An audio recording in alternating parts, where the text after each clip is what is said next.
Imagine starting your day in a tedious factory, surrounded by robots, when an unexpected alert changes everything. Suddenly, you're teleported into a chaotic world where you must face giant orcs, fierce wyverns, and hellhounds. Along the way, you meet people in need, a guy riding a bike in the weirdest way, and you begin unlocking powers that might be your only chance at survival. All this while searching for your missing family and relying on the most unlikely mode of transport to outlast the apocalypse. But before we dive into the video, don't forget to subscribe to the channel. It really helps us keep bringing you more content like this. Already subscribed? Alright, let's get into the video! The main character of this manhwa is one of the most unremarkable individuals you'll ever meet, working at a logistics center to make ends meet. Kim Jeong-gyeom isn't too fond of his job, and you'll soon understand why. When he attempts to make small talk with the robot beside him, the machine simply ignores him and gets straight to work. That's exactly what he dislikes about the place. The entire logistics center is filled with advanced AI robots that handle most of the labor. Jeong-gyeom is responsible for overseeing everything, but there's no one around to chat with. He often feels down, missing the warmth of human interaction, and sometimes wonders if he's in the wrong place. This all began 2 months ago, right after he was discharged from the military, marking the start of a streak of bad luck. The first blow was when his parents relocated to Wajongbu. As a discharge gift, they paid the deposit and 6 months' rent for his small apartment, leaving him to live alone near his old school. Thus, his solitary life was forced upon him. Though financially stable thanks to government support and his parents covering rent, he took his time searching for a job, hoping to find the perfect opportunity without rushing. Unfortunately, things didn't go as expected, and he faced rejection after rejection before even getting a chance to prove himself. After a month of job searching, he was going stir-crazy from boredom. One day, while venting to his sister about being the unemployed brother, she teased him mercilessly.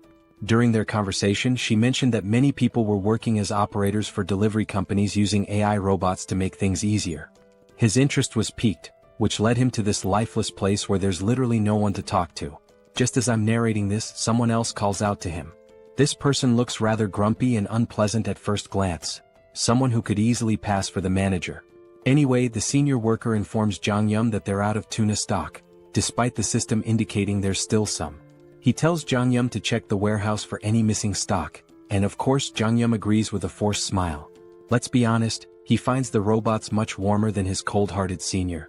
As Kim enters the warehouse, the door behind him begins to close. He quickly searches for the tuna, eventually spotting it, climbing up to retrieve it. Just then he hears the door slam shut with a loud thud. He tries turning the knob, but it's jammed. He calls his manager Shin, but there's no response. He briefly considers calling 911 but decides against it, figuring it's not worth the trouble since he's not in immediate danger. Instead, he takes a selfie and sends it to his sister, letting her know he's trapped. She initially teases him, but then mentions hearing a building collapse near her house. Naturally, Jeong-gyeom gets worried and calls her, but when she picks up, she stays silent. Just as he starts thinking it might be a prank, the entire warehouse shakes and an emergency alarm blares. The atmosphere turns chaotic, with announcements urging evacuation. Trapped in the warehouse with no idea what's happening outside, Jeong-gyeom bangs on the door, but no one responds. Panicking, he tries calling 911 again, only to find there's no signal. He's losing his mind, wondering if there's a full-scale disaster outside. Suddenly, he hears something pounding on the door from the other side, each hit leaving massive dents in the steel door like it's made of cardboard. Trembling, he backs away from the door, instinctively knowing things have gone terribly wrong, and if he makes a noise he's done for. Sweating, he drops to his knees, relieved when the pounding stops, though the noise and screams outside still terrify him. 3 days pass and he's still trapped inside, surviving on whatever food is available. With no one searching for him, he's convinced something catastrophic has happened. He wonders if there's a war going on and feels almost grateful to be stuck inside, thinking he might be safer here. The alarm, which used to blare constantly, has been silent since yesterday, giving him a bit of peace. However, with his phone's battery running low, he's unsure how long he can last. This might be his final note to the outside world, praying someone finds him soon and keeps his family safe. Just when he thought it couldn't get worse, a system window pops up, notifying him that he's been selected and should check his awakened abilities. At first, Jeong-gyeom thinks he's hallucinating, but then another window appears, revealing he's gained his own personal subspace for storing items. He starts to wonder if there's some kind of drug in the tuna cans he's been eating for the last 3 days. Another digital notification pops up, informing him that a target has been designated and asking if he wants to store it. Without hesitation he confirms, and suddenly he feels himself falling, landing hard on the ground outside. Scrambling to his feet, he looks around only to find everything in ruins, debris and wreckage everywhere. He spots his senior lying dead nearby. As system windows keep flashing, our protagonist is too busy vomiting after seeing his senior's lifeless body. The system then announces that a suitable operating system has been found for him and is now being installed. Suddenly he hears footsteps approaching from behind, casting a huge shadow over him, and he's almost certain this shadow isn't human. As the scene zooms out, we see a monstrous orc-like creature with sharp fangs and a massive blood-covered body. Jong-yun starts sweating profusely, trying to calm himself, hoping his worst fears aren't true. He convinces himself that the loud roar he heard 3 days ago might have come from a gorilla or a bear. Still, he doesn't dare look back and instead sprints away as fast as he can, running for his life. Panic rises as he realizes he's being hunted by a literal monster. In his frantic escape, he even steps on someone's entrails. He has no clue why an orc-like creature is here or why it's after him, but one thing is clear: he has to get away. Suddenly, a system window pops up, announcing that synchronization is complete and asking if he wants to enter the subspace. Without a second thought, Jong-yun says yes, just as the monster's hand swings at him. He leaps into the portal, leaving the monster trapped on the other side, groaning in frustration. Jong-yun is confused, wondering why the creature can't follow him. A floating drone appears, explaining that nothing can enter his subspace without his permission, as he is the master of it. The drone further clarifies that the subspace is completely under his control. Shocked, Jong-yun feels a strange sense of déjà vu seeing the drone talk to him. Looking around, he realizes he's back in the PAX Fulfillment Center warehouse, but now it's part of his new subspace. The place is filled with the same robots as before. The system then informs him that as he's entered the subspace for the first time, he will be rewarded with a mana stone. The stone materializes in his hand, but before he can figure out what it does, the monster outside begins pounding on the portal again, startling him. He momentarily forgets he's being hunted by a monstrous beast and asks the system if it's sure the creature can't get in. The system reassures him that nothing can enter without his consent. A new system window appears, informing him that the PAX Fulfillment Center is a 5-story facility with a total area of 10,000 pyong, approximately 33,000 square meters, and contains everything necessary for improving customers' lives. It can ship products at speeds of 60 kilometers per hour, with a maximum shipment size of 2 meters. Jong-yun is just as baffled as anyone would be by all this information. The system adds to his confusion by stating there are only 2 minutes left until maintenance. Jong-yun, still disoriented, asks if the facility will shut down after 2 minutes. The drone confirms this and explains that he can use the mana stone to power the facility and maintain operations within the subspace. With 1 mana stone he can keep the facility running for 24 hours. Impressed by its efficiency, Jong-yun listens as the drone explains that when the PAX Center was stored in the subspace, its energy system was modified to run on mana stones.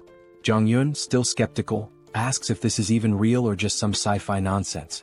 Suddenly, the facility's lights shut off, and the drone begins flashing warnings. The PAX system explains that the power has been cut, and if energy isn't restored, PAX fresh products, items like fresh vegetables, meat and pre-prepared meals, could begin to spoil. Jong-yun realizes that in a chaotic world like this, where outside is a war zone, food is essential for survival.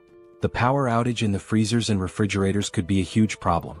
He asks the drone if the mana stone can really replace electricity. The drone confirms this, so Jong-yun inquires how he can get more mana stones. The drone replies that mana stones can be obtained from creatures of other worlds. Clearly, Jong-yun isn't thrilled at the idea of confronting a muscle-bound monster that could easily tear him apart. He tells the drone to use the mana stone for now, then rushes into the facility to gather weapons. Inside he grabs as many weapons as he can, but a system window flashes their prices.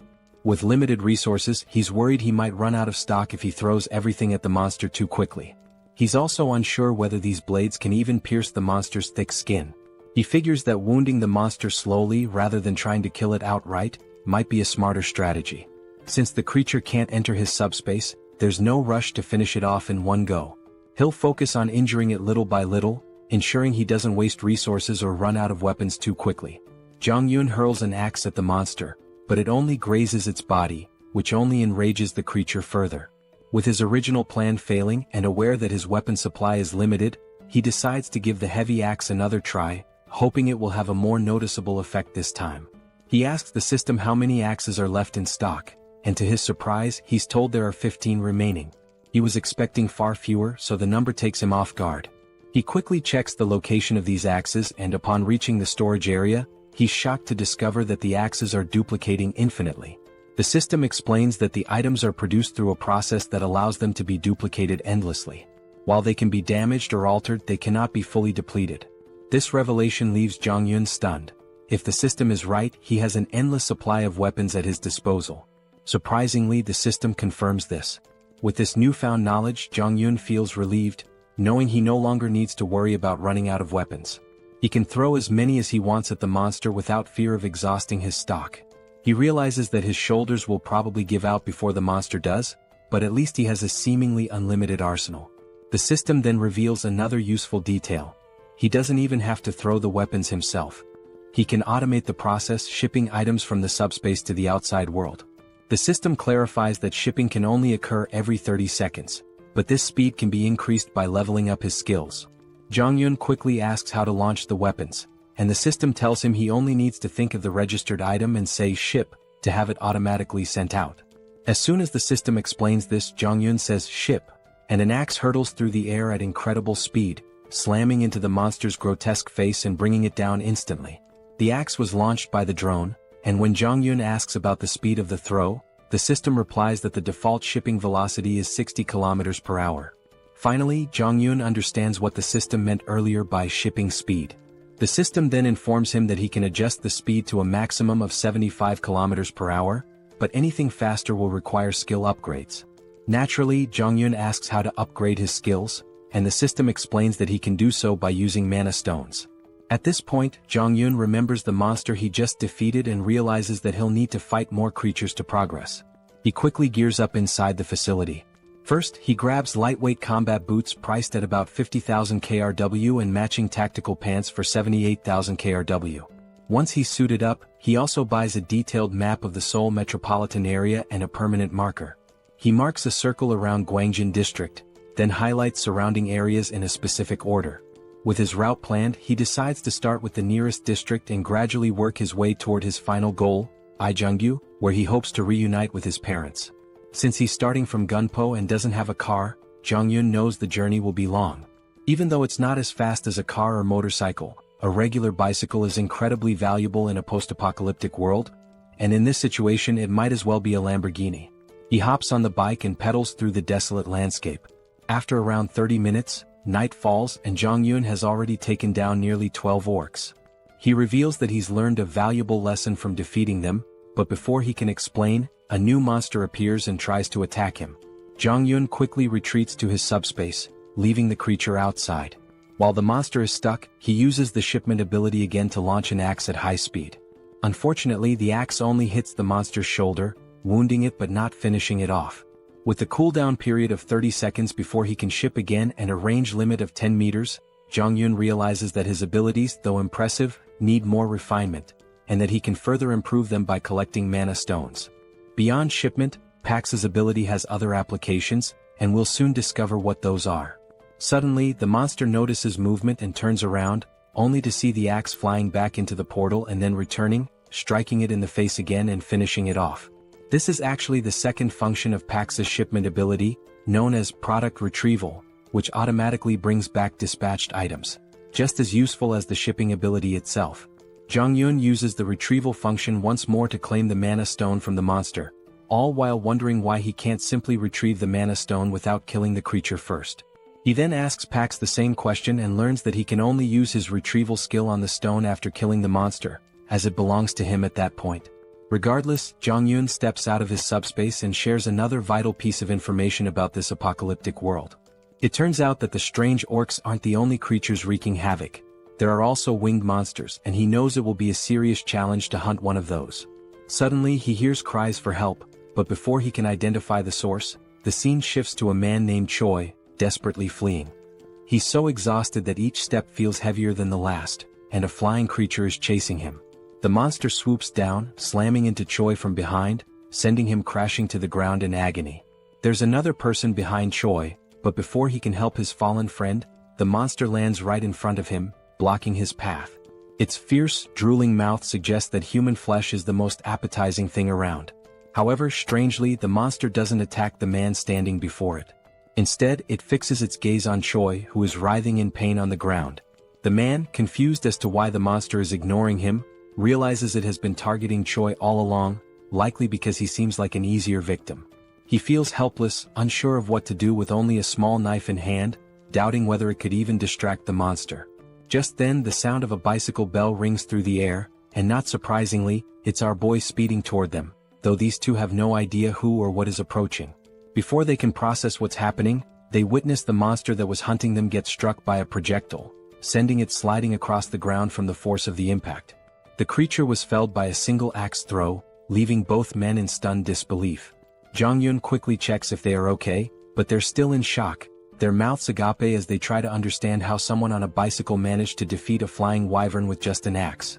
They immediately ask Jong-yun if he's a soldier, bowing their heads in gratitude for saving their lives. Jong-yun, glad they're safe, points to his uniform in response to their question. He explains that he's an employee of PAX FC, and they notice he's wearing the company's gear. This revelation shocks them even more, as they had assumed he was a trained soldier, given his impressive skills and presence.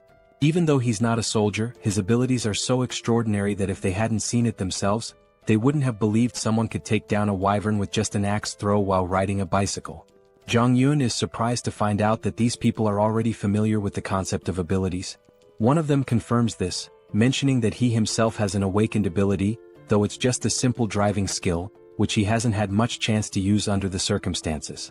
Choi then laughs, admitting that he's a bit jealous because he hasn't awakened any ability of his own. Jong-yun asks if there are more survivors nearby, and Choi explains that there aren't. They're currently in Block C, which houses a logistics center where many people gathered, but unfortunately so did the monsters. Most of the people were attacked, killed, or devoured, leaving only around 10 to 15 survivors who are now hiding in the underground terminal of Block E. He goes on to explain that they were searching for a drivable road and trying to collect essential supplies when the monster attacked them. The other man suggests that instead of continuing to talk there, Jong-yun should accompany them to their living quarters on the 4th basement floor. He assures him that the monsters have never breached that area, so they can sleep peacefully there, and even offers some snacks. Jong-yun considers the offer, clearly interested in seeing the vehicles they mentioned, as he's in desperate need of information about working transportation. Eventually he agrees to join them, though he remains cautious, unsure whether he can fully trust them. As they begin to walk away, we take one last glance at the dead monster lying on the ground. At that moment, Jong-yun discreetly retrieves the mana stone from the creature's body and slips it into his subspace, relieved that the two men don't know about his ability. This way he has an escape plan in case things go wrong. He can always retreat into his subspace if necessary. A while later they arrive at the basement, where they encounter a man who has just taken down an orc on his own. Choi rushes over to his friend, asking if everything is alright and what happened. The orc slayer assures him that all is well, explaining that the orc must have wandered in by accident. Fortunately, it hadn't spotted them, so they were able to take it out easily. No one was injured, but now they're less confident that the place is truly safe. Jong-yun meanwhile feels a surge of fear, realizing how perilous this area truly is. His thoughts are interrupted when the orc slayer asks who he is. Choi explains that Jong-yun is the one who saved them from the wyvern and used to work for PAX FC. He also mentions that Jong-yun is quite powerful, having taken down the wyvern with an axe throw from a distance. Everyone is both amazed and curious about what kind of abilities he might possess. At that moment, a woman rushes toward him, absolutely ecstatic that he saved Yong-soo and Byung-kal. Overjoyed, she begins to do a little celebratory dance. The rest of the group starts to gather around, showering him with praise. Jong-yun tries to brush it off, modestly saying that he was only doing what was necessary. As he continues to receive so much attention, Choi steps in to break up the crowd, telling them not to tease the young guy.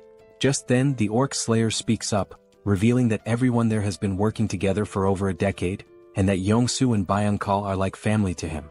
He expresses his deep gratitude for saving them and introduces himself as Lee Jin-mak, the center manager of Daehoon Express Terminal. He even bows respectfully to thank Jong-yun for saving his two friends. After the introductions, Jin-mak gives Jong-yun a quick overview of the place. He explains that while they can't guarantee total safety, it's far more comfortable than being outside. They have a stockpile of food and water from the logistics center, and he encourages Jong-yun to eat as much as he wants and to make himself at home. Jean-mak adds that they have enough supplies to last for a while and can always get more from the logistics center if needed. However, Yong-soo interrupts, pointing out that the logistics center they're talking about has suddenly vanished. The group is left wide-eyed and speechless at this absurd news. Jean-mak immediately asks what Yong-soo means by this. Choi confirms it, explaining that the building has literally disappeared, which is why they were being chased by the wyvern. The others are skeptical, questioning how such a massive structure could simply vanish. Jean-mak, though stunned, eventually accepts the reality, reasoning that if monsters like the ones they've encountered are real, then a disappearing building might not be so unbelievable. Jong-yun remains silent, unsure whether the disappearance of the logistics center is connected to his own subspace abilities. Trying to calm the group, the manager urges them to focus, stating that regardless of the situation, they must dig through the tunnel. Staying here will only make things worse. He encourages everyone to stay strong, saying that their time has just come a little earlier than expected and that they need to start heading into the tunnel as soon as possible. The woman from before, now fired up, tries to rally the group, reminding them that even without the logistics center, they must keep moving forward and force their way through. Jong-yun turns to the manager, asking what forcing their way through actually means. The manager explains that everyone has homes elsewhere, and vehicles are essential for getting around. But with the roads blocked, they need to find a way through. Jong-yun's interest peaks at the mention of vehicles, and he asks for more details. The manager confirms they do have working vehicles but says all the roads are blocked. A golf course obstructs the north, containers block the east, and the southern Yangdong Expressway is completely destroyed. The only remaining exit is the tunnel to the west, but unfortunately, a group of wyverns has taken control of it. Up until now, they've survived by scavenging supplies from the logistics center, but now they have no choice but to push through. The manager then tells Jong-yun that he doesn't have to go through the tunnel since the blocked roads only affect vehicles, and there are other ways to escape on foot or by bicycle. Jong-yun, however, insists that he also needs a vehicle, believing it's best to take the tunnel route. The manager doesn't argue further and tells him he's welcome to join them if he's up for it. Jong-yun grins and says he'd be happy to work with them. He also thinks to himself that it's better to keep his abilities hidden for now. While the group seems nice, he knows they've been struggling to survive, and they might not be entirely forthcoming about their situation. Jong-yun understands their need for secrecy and plans to stay cautious as well. He then turns to the manager, saying he wants to check out the situation at the tunnel and the wyverns. He claims he's planning to scout ahead, but in reality he's eager to use his abilities to wipe out the monsters and collect more mana stones. The scene briefly flashes back to when Jong-yun defeated several monsters and saved up 5 magic stones. With these stones, he's now able to reduce the cooldown on his shipping ability to just 5 seconds. That's when he sees 3 new shipping abilities. The first is precise delivery, which locks onto a target and guarantees a hit. The second is simultaneous delivery, allowing him to send 2 items at once. The third is automatic delivery, which lets him deliver designated items automatically, with adjustable timing. While these abilities sound amazing, each costs 10 stones and Jong-yun can't wait to try them out, though he's still unsure about the exact function of automatic delivery. In the present moment, Jong-yun is grinning, thrilled about the mana stones he's collected and eager for his scouting mission to earn more, or so he thought. His excitement is quickly dashed when he finds himself stuck with Yong-soo, one of the guys he had saved earlier. When Jong-yun asks why he's tagging along, Yong-soo replies that it's too dangerous to go outside alone. Jong-yun dryly reminds him that he was the one being chased by the wyvern earlier. But Yong-soo insists that it doesn't matter. He can't let him go alone. Besides, he's confident that if needed, Jong-yun will save him again. Jong-yun recalls that Yong-soo mentioned he had awakened a driver's ability, so he asks if Yong-soo can see a message window or something similar. Yong-soo replies that he hasn't seen any window, but he feels deep down that he's awakened some sort of ability, it just hasn't fully developed yet. This answer isn't exactly comforting to Jong-yun, who starts feeling more concerned. As night falls, they zoom down the road on their bike at crazy speeds. Jong-yun is sweating in fear as he watches Yong-soo steer the bike with one leg while trying to maintain balance. When Jong-yun asks why he's driving like that, Yong-soo explains that the road is full of cars and it's hard to see. Suddenly, Yong-soo spots a wyvern ahead. Jong-yun quickly tells him to stop because he can't see anything. It seems like the monster has finally noticed them, and as it stares menacingly, Yong-soo nervously asks what they should do. Just then, a projectile strikes the wyvern, taking it down in one shot, leaving Young-so utterly shocked. Meanwhile, Jong-yun calmly tells him to focus and not look back. While speaking, he discreetly retrieves the mana stone and stashes it in his subspace. Finally, Young-so notices the tunnel up ahead and slams on the brakes. Before Jong-yun can ask why he stopped in the middle of the road, the answer becomes clear. They see a horde of monsters crawling around the area. Young-so is absolutely terrified, and Jong-yun wouldn't be surprised if Young-so had already panicked beyond measure. As one of the monsters starts advancing toward them, Young-so is convinced their time is up. Even with the electric bikes, there's no way they can outrun so many wyverns. Just as Young-so braces for the worst, Jong-yun realizes he has no choice but to use his subspace ability. He quickly pulls up his system and dumps his mana stones to reduce the cooldown from 30 seconds to just 5 seconds. Confused, Young-so asks what Jong-yun is doing, but he doesn't explain. Meanwhile, the monster roars and every nearby creature starts converging on them. In the nick of time, Jong-yun shouts, "Ship!" and a projectile drops, taking out the monster and saving Young-so. Looking back, still panicking, Young-so's eyes widen as he spots a portal behind them. After defeating the monster, Jong-yun quickly grabs the stones and tells Young-so to stay close.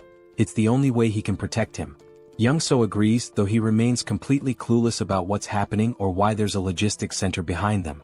Just then, more monsters appear, but Jong-yun swiftly deals with one using his axes. As more monsters prepare to attack, Young-so panics and stumbles back, eventually falling into Jong-yun's subspace. The monster crashes into the subspace barrier, while Young-so falls to the ground in shock. The monster regains itself and charges again, but Jong-yun slips into his subspace just in time. The creature slams into the barrier once more before being taken down by another axe. Young-so watches in awe, unsure what to be more impressed by, the logistics center or the flying axes, but he's certain of one thing. To Jong-yun, these monsters are nothing more than nuisances, and this tunnel is just a minor obstacle he can clear without breaking a sweat. Young-so reflects on how everyone back at the base was relying on the delivery vehicle for safety and food transport, and how the tunnel was part of their escape route. Even if they made it through, monsters still lurked outside. But for Jong-yun, things are different. He only needs the vehicle for transportation since he can handle any threat with ease. Young-so even begins to feel a tinge of jealousy, thinking how with an ability like Jong-yun's, he could reunite with his family much faster. He wonders why Jong-yun needs a vehicle in the first place. Suddenly they notice the monsters starting to retreat. Jong-yun is intrigued, noting that these creatures are smarter than expected since they're fleeing rather than rushing into danger. As Jong-yun collects the mana stones, Young-so spots a blue stone hovering in the air and asks what it is. Jong-yun, surprised, asks if he's never seen a mana stone before. Young-so admits he hasn't, so Jong-yun explains that he uses them to boost his abilities. Young-so finally understands and wonders if he'll ever get a chance to use one himself. This clears up why Young-so didn't bother extracting the mana stone from the orc earlier. Young-so points out that with abilities like Jong-yun's, he could easily clear the entire tunnel on his own. Jong-yun replies that he didn't come here intending to clear the tunnel. He just wanted to check it out. If it seemed manageable, he'd sneak through quietly and not show off his powers. Young-so apologizes for tagging along, but Jong-yun reassures him that it's fine. He didn't know the way to the tunnel anyway, so if he had come alone, he wouldn't have made it this far. He then suggests they head back since the wyvern has retreated, but it could return soon. At that moment, Young-so asks how far Jong-yun plans to travel that he feels the need for a vehicle.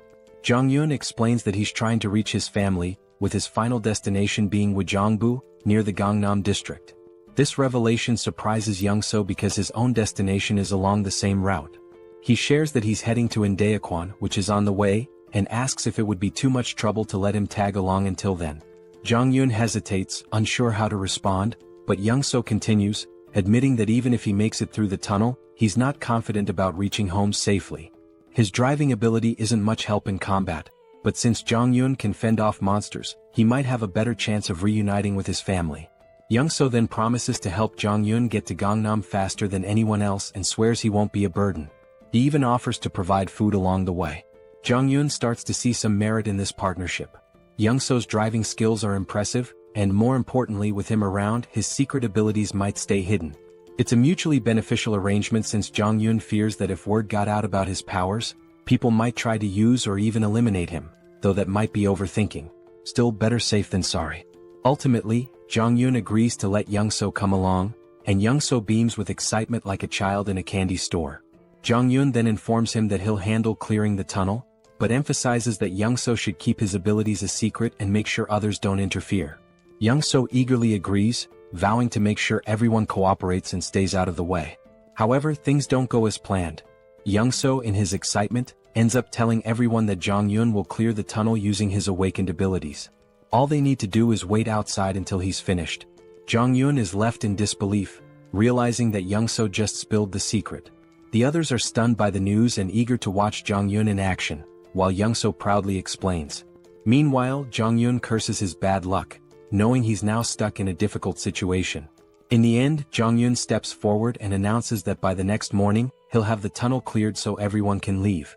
In his mind, helping them seems like the best option, especially since they still have food, which should keep things calm for now. However, once the supplies run out, chaos might ensue, so it's smart to clear the tunnel and ensure everyone's safety. Just then, the manager approaches Jong-yun, stating he won't pry into his abilities or ask questions about them. Instead, the manager expresses respect for Jong-yun's decision to help everyone. He offers some food from their reserves as thanks, which surprises Jong-yun. This level of generosity feels overwhelming. The manager explains that because Jong-yun risked his life scouting the tunnel, the least they can offer is a bit of food. Now that he's clearing the tunnel for them, they feel like they can't repay him enough. They apologize, saying that all they can offer is their gratitude. Jong-yun insists that he did it for his own reasons and that they don't need to go to such lengths. He tells them to keep the food for their families, but Young-so steps in, telling Jong-yun to accept it, reminding him that he also has a family to think about. At that moment, Jong-yun sees how eager everyone is to reunite with their loved ones, which fills him with a sense of sadness. He doesn't want to let them down. The next morning arrives, and when they reach the tunnel entrance, Jong-yun instructs everyone to stay back. He begins pedaling into the tunnel, determined to clear it out and return. As he gets closer, he spots the monsters ahead. But before the scene shifts to his battle, it flashes back to his childhood. We see a young Jong-yun with a sore eye from a fight with his sister. He complains to his father, leading to another argument with his sister, which ends with them brawling in front of their dad. That's when his father comments on how close they seem, reflecting on how he was an only child and always envied the bond between siblings. He tells them that, despite their fighting, they'll eventually realize how precious family is. Suddenly, their mother bursts into the room, sparking a lively argument between the parents. Jong-yun feels a warm sense of family in that moment. The scene transitions back to the previous night, where Jong-yun, seeing how excited everyone was about reuniting with their families, reflects on his own family memories. He knows they're relying on him to clear the path. They spend the night filled with hope and anticipation, waiting for Jong-yun to ensure their safety. After midnight, as everyone sleeps, Young-so wakes up to use the bathroom. Noticing that Jong-yun is missing, Young-seo heads outside and asks the patrolling guards if they've seen him. They tell him that Jong-yun mentioned stepping out for some fresh air a while ago. Curious, Young-seo walks further ahead, scanning the area, and eventually spots Jong-yun. He quickly asks why Jong-yun can't just go to sleep, to which Jong-yun replies that he can't sleep there. As Young-seo looks ahead, he's stunned to see the vehicle loaded to the brim with food and supplies. Completely baffled, Young-seo asks why Jong-yun is giving away so much. Jong-yun casually explains that he only loaded half the supplies to avoid weighing the vehicle down, but assures him it's more than enough for everyone. Young-seo is even more shocked when Jong-yun mentions that this is the last vehicle he had to load. The realization hits hard. If this is the last one, then Jong-yun must have packed the other 15 vehicles with the same amount of supplies. Jong-yun quickly tells Young-seo to keep this a secret from the others. Still confused, Young-seo points out that if Jong-yun is giving away all these supplies, what will they have left for their own journey? Jong-yun nonchalantly responds that they still have plenty of supplies. Young-seo is left astounded, realizing the amount of resources Jong-yun has given away is more than you'd find in an entire logistics center. He can't comprehend how much stock Jong-yun must have left. Back in the present, we see Jong-yun effortlessly taking down monsters like it's no big deal. While fighting, he contemplates how much easier it would be if he could put all the people into his subspace and carry them to safety. Unfortunately, his system informs him that with his current subspace level, it's impossible. However, if he reaches subspace level 2, he could carry up to 20 people. To level up, he needs at least 100 mana stones. After mentally counting, Jong-yun notes there are about 40 monsters left, with a few fleeing. The numbers aren't enough for him to level up here. He realizes he'll need to find another way to gain experience, especially since he wants to eventually bring his family into the subspace. Suddenly, Jong-yun notices something strange among the fleeing monsters. A closer inspection reveals a stronger, more imposing version of a wyvern, clearly some kind of boss-level monster. Even Jong-yeon is unsure of what he's facing. The scene then cuts back to the group waiting outside the tunnel, growing anxious about whether Jong-yeon is okay inside.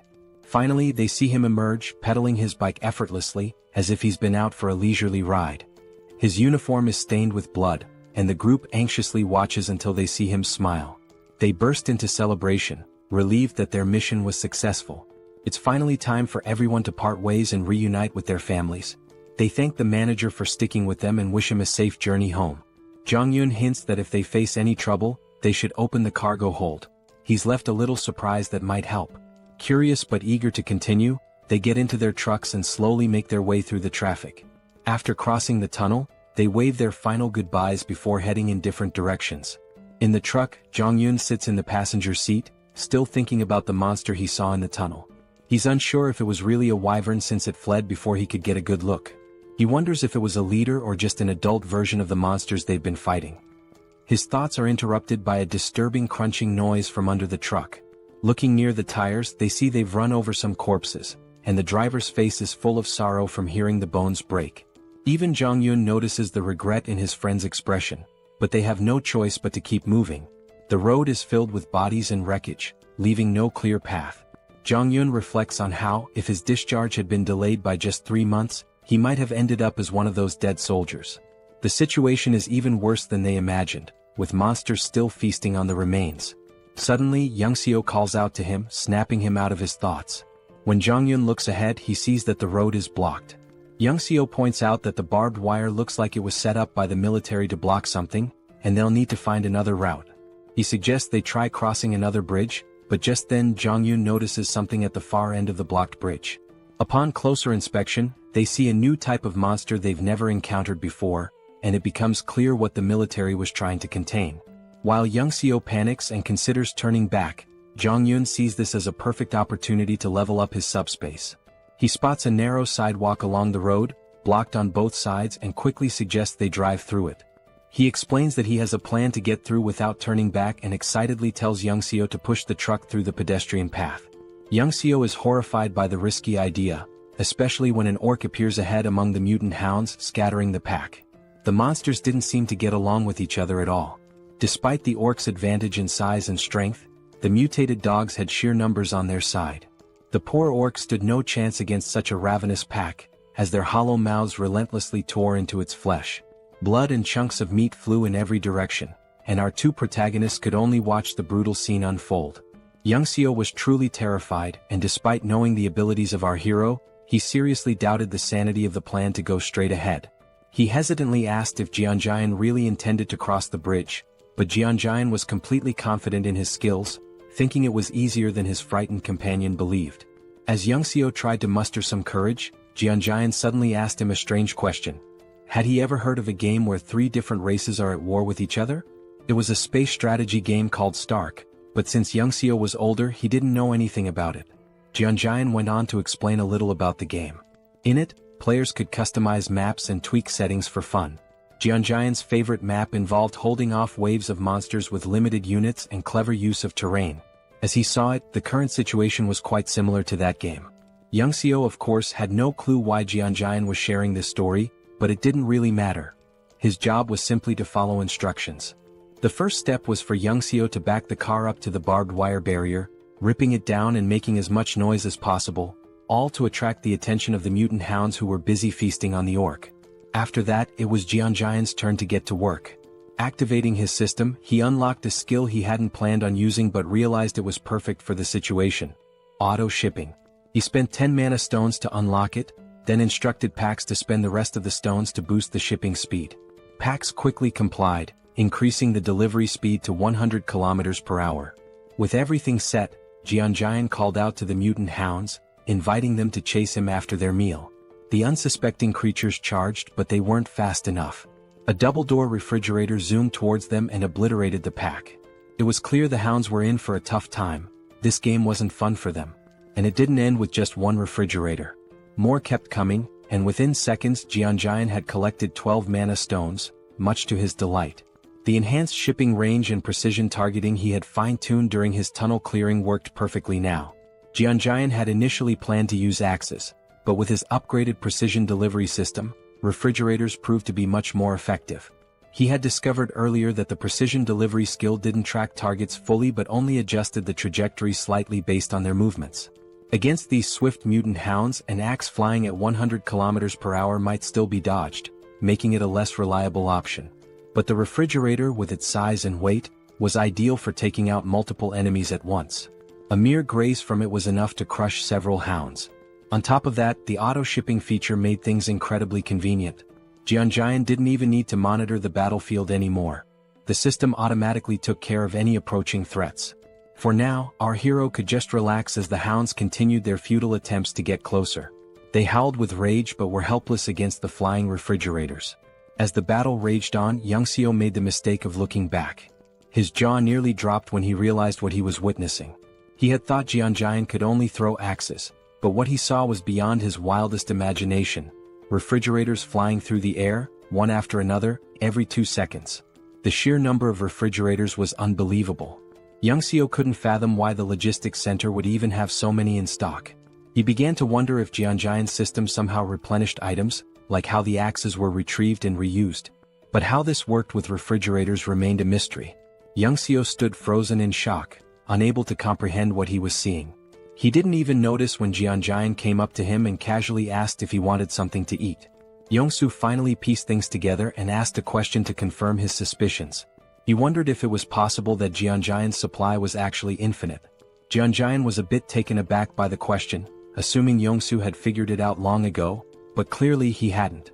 All this time, Yongsoo believed Jeonjaen was simply collecting the axes after each use to recharge them.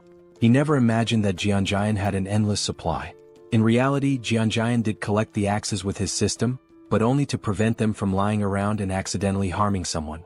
Even after hearing this explanation, Yongsoo still found it hard to grasp the concept of infinite items. Once he gathered his thoughts, Jeonjaen asked again if he wanted anything to eat. Having endured an emotionally exhausting day, Yongsoo felt that a Coke Zero and a donut would be more than enough for him.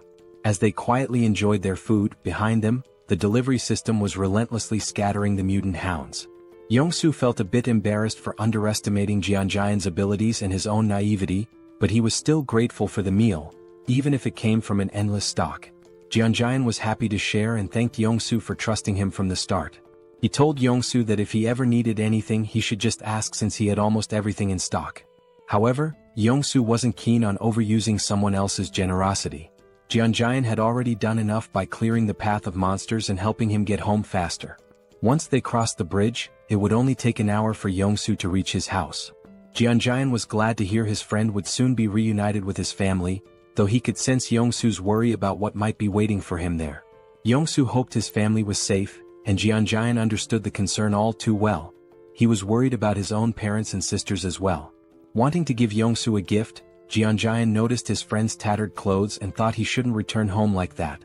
Plus, with the hounds still lingering, they had time to resolve the clothing issue. The only question was what style Yongsoo would prefer. Feeling a little uneasy about receiving even more help, Yongsoo didn't refuse. He knew Jeonjaen probably had what he needed: aviator glasses and a cool jacket, the perfect outfit for a top-class driver navigating the apocalyptic landscape. Just in time, the last few hounds were almost dealt with. Yongsoo's new look gave him a boost of confidence, and with renewed assurance in the truck's durability, he was ready to get going. He moved with speed and precision that would make even Formula One drivers envious. Jeonjaen barely had time to grab on before Yongsoo floored the gas pedal. The remaining hounds didn't stand a chance as they sped down the narrow road. Yongsoo handled the driving with lightning speed, so much so that it seemed like they'd reach his home in just 20 minutes. But Jeonjaen had to hold on for dear life as the truck zoomed over broken roads as if they were smooth highways. Jeonjaen desperately asked Yongsoo to slow down, but it was futile. It seemed like he was about to be sick. Fortunately, the wild ride didn't last too long. They finally arrived at Yongsoo's destination, or rather what was left of it. His home was now nothing more than a ruin. Yongsoo stands in front of his house, looking out at the wrecked buildings through the window. The destruction is overwhelming, and he tries to reassure himself that these buildings were just old. That's why they crumbled. But deep down, Yongsoo's hands are shaking. He's right at his own doorstep, frozen with fear, dreading what might be inside. The thought haunts him: what if his family isn't there? What if he opens the door to find their lifeless bodies? The fear feels suffocating. He keeps repeating that they're safe, that when he opens the door, everything will be okay. But his hands won't move. He's paralyzed, unable to turn the handle. Kim, standing behind him, watches, understanding exactly what Young-so is feeling. He had driven like a maniac, covering a journey that would normally take an hour in just 20 minutes, fueled by the hope of reuniting with his family. It shows just how desperate he was to get here. But now, standing before the door with the potential of finding something horrifying, Young-so can't bring himself to move. He knows that if he finds death behind that door, it might destroy him too. Sensing this, Kim steps forward, places a supportive hand on Young-so's shoulder, and offers to open the door for him. Young-so freezes, frustration and fear etched on his face. Almost on the verge of tears, he pleads with Kim to do it. Kim, understanding the fear of facing one's worst nightmare, steps up to the door. If he were in Young-so's position, he'd be scared too, wanting someone else to open it for him. Turning back to reassure Young-so one last time, Kim tells him he's about to open the door. But before Kim's hand reaches the handle, the door opens from the inside. Both Kim and Young-so freeze in shock. Young-so's eyes widen as he sees his wife and daughter standing there. His wife calls his name softly, her voice warm, and his daughter shouts, "Daddy?" Young-so's wife starts crying, and soon he's breaking down too. She runs to him, and the three embrace tightly as if they'll never let go. It's a deeply emotional moment. Kim, standing a short distance away, watches quietly, giving them space. Through tears, Young-so asks his wife how she knew to open the door. She explains that she heard voices outside and saw him through the peephole, which is why she opened it. His daughter, still crying, blurts out, "Dad, I hate you. Why did you make me wait so long? I was so scared." After a while, Young-so's wife notices Kim standing in the background and asks, "Who's this?" Only then does Young-so remember Kim's presence. But before he can respond, Kim's vision blurs and suddenly he collapses. Young-so shouts for him, but Kim can't hear anything. His body is shutting down, and after 3 or 4 days without proper sleep, exhaustion finally overtakes him. Darkness envelopes him and he slips into a dream. In the dream he's struck, but not by a fist, by a pillow. Standing over him is his older sister, holding the pillow with a playful grin. She swings it at him, knocking him down, and Kim yells at her, asking why she hit him so hard. "It hurts," he complains, but she just rolls her eyes and says, "Hard? That was a soft hit. You're such a crybaby." She's unfazed, brushing it off as nothing. Meanwhile, Kim is ready to run to their dad and tell on her. He storms off, determined to complain, but his sister couldn't care less. She stands tall, holding the pillow like she's won the pillow fighting championship of the month. Suddenly the scene shifts. Kim's dad is sitting with him and his younger sister, trying to mediate a sibling quarrel. He calmly explains that, annoying as they might be, family is precious. One day, Kim will realize how lucky he is to have them and how much love there is in their little fights. His father reminds him that, no matter the arguments, their bond is something to treasure. Just then, Kim's mom storms into the room, scolding his dad for not helping with dinner when she asked. She's frustrated, telling him she needed help, but there he is, just lounging around. The scene cuts to the whole family at the dinner table, enjoying delicious food, laughing and sharing stories. As they eat, Kim's mom eyes his older sister, Seoul, suspiciously and asks if she's got a crush on someone, noticing how she's always on her phone. Looking nervous, Seoul explains that she's just texting her friends non-stop. It's just how things are nowadays. From the outside, their family is filled with pure joy and warmth. Kim's dad, unable to resist, talks about how Seoul is interested in boxing, suggesting she check out a sports club at the local middle school. With a smirk, Seoul admits that the boxing club is the real reason she chose that school. Kim's ears perk up at the mention of middle school. Fast forward a year, and we see Kim attending the same middle school as Seoul. He's excited, ready to make new friends and have fun, but things don't go quite as he had planned. Instead of finding new friends, Kim ends up being bullied daily by the older students. They beat him, mock him, and Kim, who tends to be sensitive, doesn't fight back. He endures the blows day after day. But then one day someone steps in. Seoul, his fierce older sister, storms in like a force of nature. With an intense, threatening look, she grabs one of the bullies by the hand and breaks it with a single punch. Kim feels relief seeing his sister, his rescuer, but that relief is short-lived. Frustrated by her brother's weakness, Seoul declares that his training starts now. And so, Kim's grueling training under his ruthless sister begins. It's brutal, but it pays off. Soon, no bully dares to approach Kim again. For a while, life seems to settle down. Kim makes friends, enjoys himself, and coasts through middle school. But time flies, and one day his younger sister lands a job at a nursing school, catching both Kim and Seoul by surprise while Kim is lounging on his PS5, barely keeping up. Then, a moment arrives that flips his life upside down. Kim's dad walks in and tells him the time has come. Kim doesn't understand at first, but when it sinks in, it hits hard. It's time for him to enlist in the military. The family worries, though Kim tries to put on a brave face. Outwardly he's tough, but inside he's trembling. He doesn't want to leave his family. And after that, well, the rest is history. Slowly, Kim's eyes open. He feels disoriented and a bit afraid, lying in an unfamiliar bed. He remembers collapsing, standing outside Youngso's door, meeting his family, but after that, nothing. His mind races. Did Youngso betray him? Instinctively, he opens his portal and pulls out a heavy axe, gripping it tightly.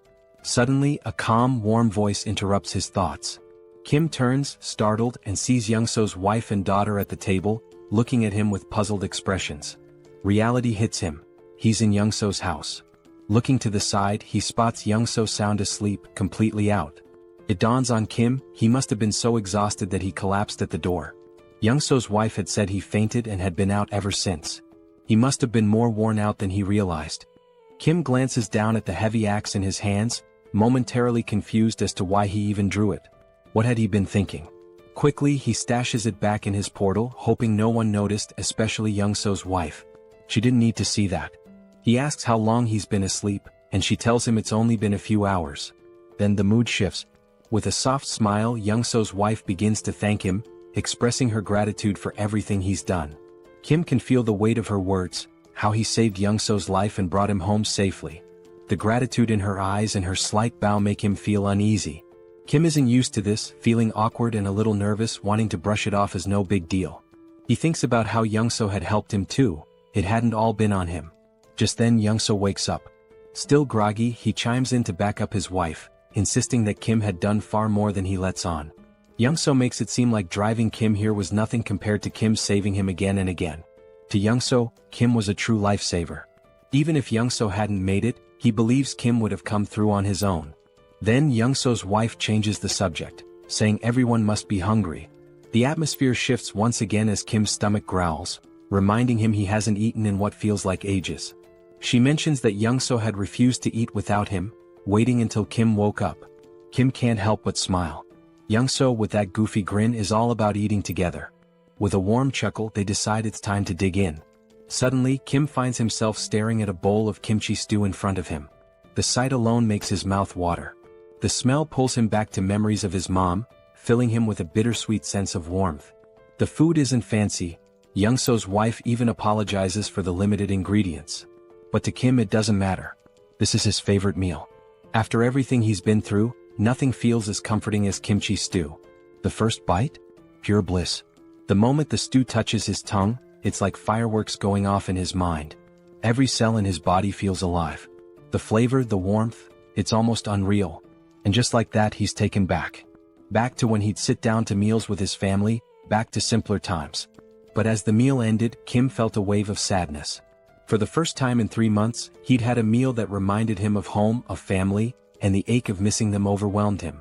The others noticed his quiet sadness, which shifted the conversation back to their journey. He mentioned their next stop was Gangnam, and Kim froze, realization hitting him. He was stunned, unable to fully grasp what Youngso was saying at first. It all felt strange. Then Youngso laid it out. He'd already discussed it with his wife, who insisted that since Kim had helped Youngso reunite with his family, he should return the favor. Kim was still confused. Even if Youngso took him to Gangnam, how would he safely return on his own? They stepped outside to get some fresh air, and that's when Youngso explained his plan. He'd drive Kim to Gangnam in his truck, and Kim would leave his electric bike with him. Once they reached Gangnam, Youngso would use the bike to get back home. Hearing this, Kim started to feel more at ease, but something still didn't sit right with him. Why was Youngso risking so much to help him? Sure, Youngso was an amazing driver, and with the bike he could avoid most threats. But Youngso didn't have any fighting skills, so if he encountered a large monster, it'd be over. With a truck full of supplies and his family safe, why was he risking it all? Unable to shake his doubts, Kim finally asked the question that had been weighing on him. Why was Youngso putting himself on the line for him? Youngso smiled knowingly, like he'd expected the question. Then he revealed his reason. Why had Kim helped him in the first place? Kim hadn't asked for anything in return or demanded any favors. He just helped. Without Kim, Young-so wouldn't have survived that tunnel. Now he wanted to return the favor because they were in the same boat. Kim might have special powers, but that didn't make his life any less challenging. Young-so understood what it felt like to be desperate, clinging to the hope that his family was safe somewhere. That's why he'd risked the tunnel, and now he wanted Kim to feel that same happiness of reuniting with loved ones. With a sly grin, Young-so reassured Kim that he wouldn't take unnecessary risks. He was confident his driving skills would get him out of any tough spots, so Kim didn't need to worry. Then Kim had a flashback to when he first set out for the tunnel and saw a car with keys inside. Young-so could have left the group behind, but he didn't. He stayed and helped. That's when Kim realized Young-so wasn't about to leave him. He just didn't want to admit how far he'd go to help. Kim smiled and agreed, but with one condition. If Young-so was coming with him, he had to bring his family along. Kim explained he'd upgraded his subspace, allowing him to bring others inside. Young-so's family would be safer there than staying behind. Without hesitation, Young-so put on his signature shades and gave a confident grin, ready to drive with his top-tier skills. Meanwhile, Kim had upgraded his subspace to level 2, using 16 out of his 116 mana stones, allowing it to hold up to 20 people. The system informed him it would cost 6 mana stones per day to maintain, but he didn't mind. The system also asked if he wanted to enable external presence in the portal, and he agreed. A few months later, Young-so, his wife and daughter entered the subspace, astonished at what they saw. The expansive Logitech Center was stocked with endless resources. Kim introduced PAX to Young-so's family, and Young-so assured them that PAX would handle anything they needed. Everything was available in abundance and they could use it freely. Young-so's wife looked astounded as if she couldn't believe it. Kim told them he had some tasks to attend to and encouraged them to enjoy the place for now. Young-so then turned to his daughter, asking if she wanted to play princess with him, and they looked so happy together. Kim couldn't help but smile as he watched. Then something new happened. Kim unlocked a new ability, a laboratory where he could combine, classify, and transform any item in his subspace. Instantly, the possibilities seemed endless. Kim sat there, his mind racing as he began to wonder if his powers were truly what he had thought all along. He remembered the first time he'd unlocked his ability, which he called subspace. Back then, it simply allowed him to store anything he wanted. If he stored an apple, it would stay in his subspace permanently. But then, due to a strange accident, he ended up storing the entire Logitech Center, which caused his ability to evolve. His subspace merged with the Logitech Center, taking his powers to a new level. Now, nobody could enter his subspace except him. But that wasn't even the craziest part. The PAX AI from the Logitech Center had also merged with his system, transforming the once emotionless AI into something almost human. And just when he thought things couldn't get any stranger, the Logitech Center's systems, like its shipment functionality, upgraded as well. Now, he could launch items at 100 kilometers per hour. This alone was mind-blowing. But with PAX AI added to the mix, it became pure chaos. Kim hadn't anticipated his abilities would upgrade so dramatically, but reaching level 2 had changed the game. Now he had another exciting option. He could put anything into his subspace once more. The idea floored him. The thought that he could store anything, that he now had a personal lab where he could merge and create new items, was astounding. It felt like he was playing Minecraft in real life. He couldn't help but wonder what abilities would unlock if he reached level 3 or 4. What kind of powers would those levels bring? But thinking wouldn't get him there. He didn't have enough mana stones for another upgrade just yet. So for now, he focused on deciding the next thing he'd add to his subspace. Last time, it had been the Logitech Center, which turned out to be a blessing. But now, with a determined aura, Kim commanded his system to store the entire Earth. Yes, you read that right. He was about to store the planet. If it worked, everyone would float off into space. The system asked for confirmation and Kim, feeling a little tense, confirmed. But after 2 minutes, nothing happened. Then the system sent a notification: failure. Earth was outside the storage range. Kim sighed, figuring it was too ambitious, but it was worth a try. Just then, Young-so showed up, discussing the route to Gangnam. Kim listened but quickly asked why Young-so wasn't playing with his daughter as he'd mentioned earlier. Young-so smiled softly, explaining that his daughter had always felt scared in their old building. But here in this new place she finally felt safe, and that's why she'd been able to fall asleep. It was all thanks to Kim. Young-so expressed his gratitude, but Kim, ever modest, reminded him that he'd been a huge help too. Without Young-so's driving skills, he wouldn't have made it this far. In his mind they were even. But Young-so, with a serious tone, insisted he'd do whatever he could to support Kim. The scene shifted, and there they were, Young-so in full driving mode, wearing his signature shades, and Kim feeling the tension in the air. Something felt wrong. Young-so, smiling, casually remarked that driving was his one true skill, and he was confident no one could match his speed. He told Kim to buckle up because things were about to get intense. Kim knew exactly what was coming and braced himself. Then it happened. Young-so floored it, and the truck surged forward like a rocket. In no time they had covered a massive distance. But everywhere they looked was pure destruction. The ground was torn apart, buildings in ruins. While Young-so kept his cool, Kim looked pale, his nerves frayed from the stress. Young-so mentioned they were close to their destination, but as they neared, they saw the road blocked by military barricades, complete with spike strips. Kim sensed something was wrong. These weren't standard barricades. As they took a closer look, a military jeep approached, but the people inside didn't look like soldiers. Kim tensed. These men weren't military, they were trouble. Kim knew that if they tried to escape they'd be shot down. Young-so, tense now, asked what to do. Kim opened his portal, telling Young-so to get in, and assured him he'd handle it. Without hesitation, Young-so slipped into the portal, leaving Kim to face whatever came next. Kim stepped out of the truck as three men approached, guns in hand, strutting like they owned the place. One of them, all muscle and little brains, ordered Kim out of the truck. Kim, barely holding back a smirk, stared them down with a cold glare. Without a word he got out. They opened the truck's cargo and were stunned to find it packed with food. Their eyes lit up like they'd just hit the jackpot. They turned to Kim, asking if the food was his. Kim, as calm as ever, nodded. But the musclehead stepped forward, puffed up with arrogance, and declared that the food wasn't Kim's anymore. Now it was theirs.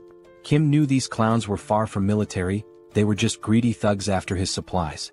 The musclehead tried to look intimidating as he questioned Kim about where he got all this stuff. Kim played dumb, pretending to be a clueless delivery guy, and claimed he worked at the Logitech Center. But they didn't buy it and pressed him on where the center was located. Calmly, Kim explained that even if he told them, they'd never make it there. The roads were blocked and monsters were everywhere. He himself had barely made it out, just trying to survive. The musclehead looked unimpressed, glaring at Kim and asking how much more loot was left at the center. Kim, staying in character, replied that the food in the truck was only a small part of what was stored there. One of the others glanced at his watch, muttering that it was almost time. Kim was puzzled. What was the rush?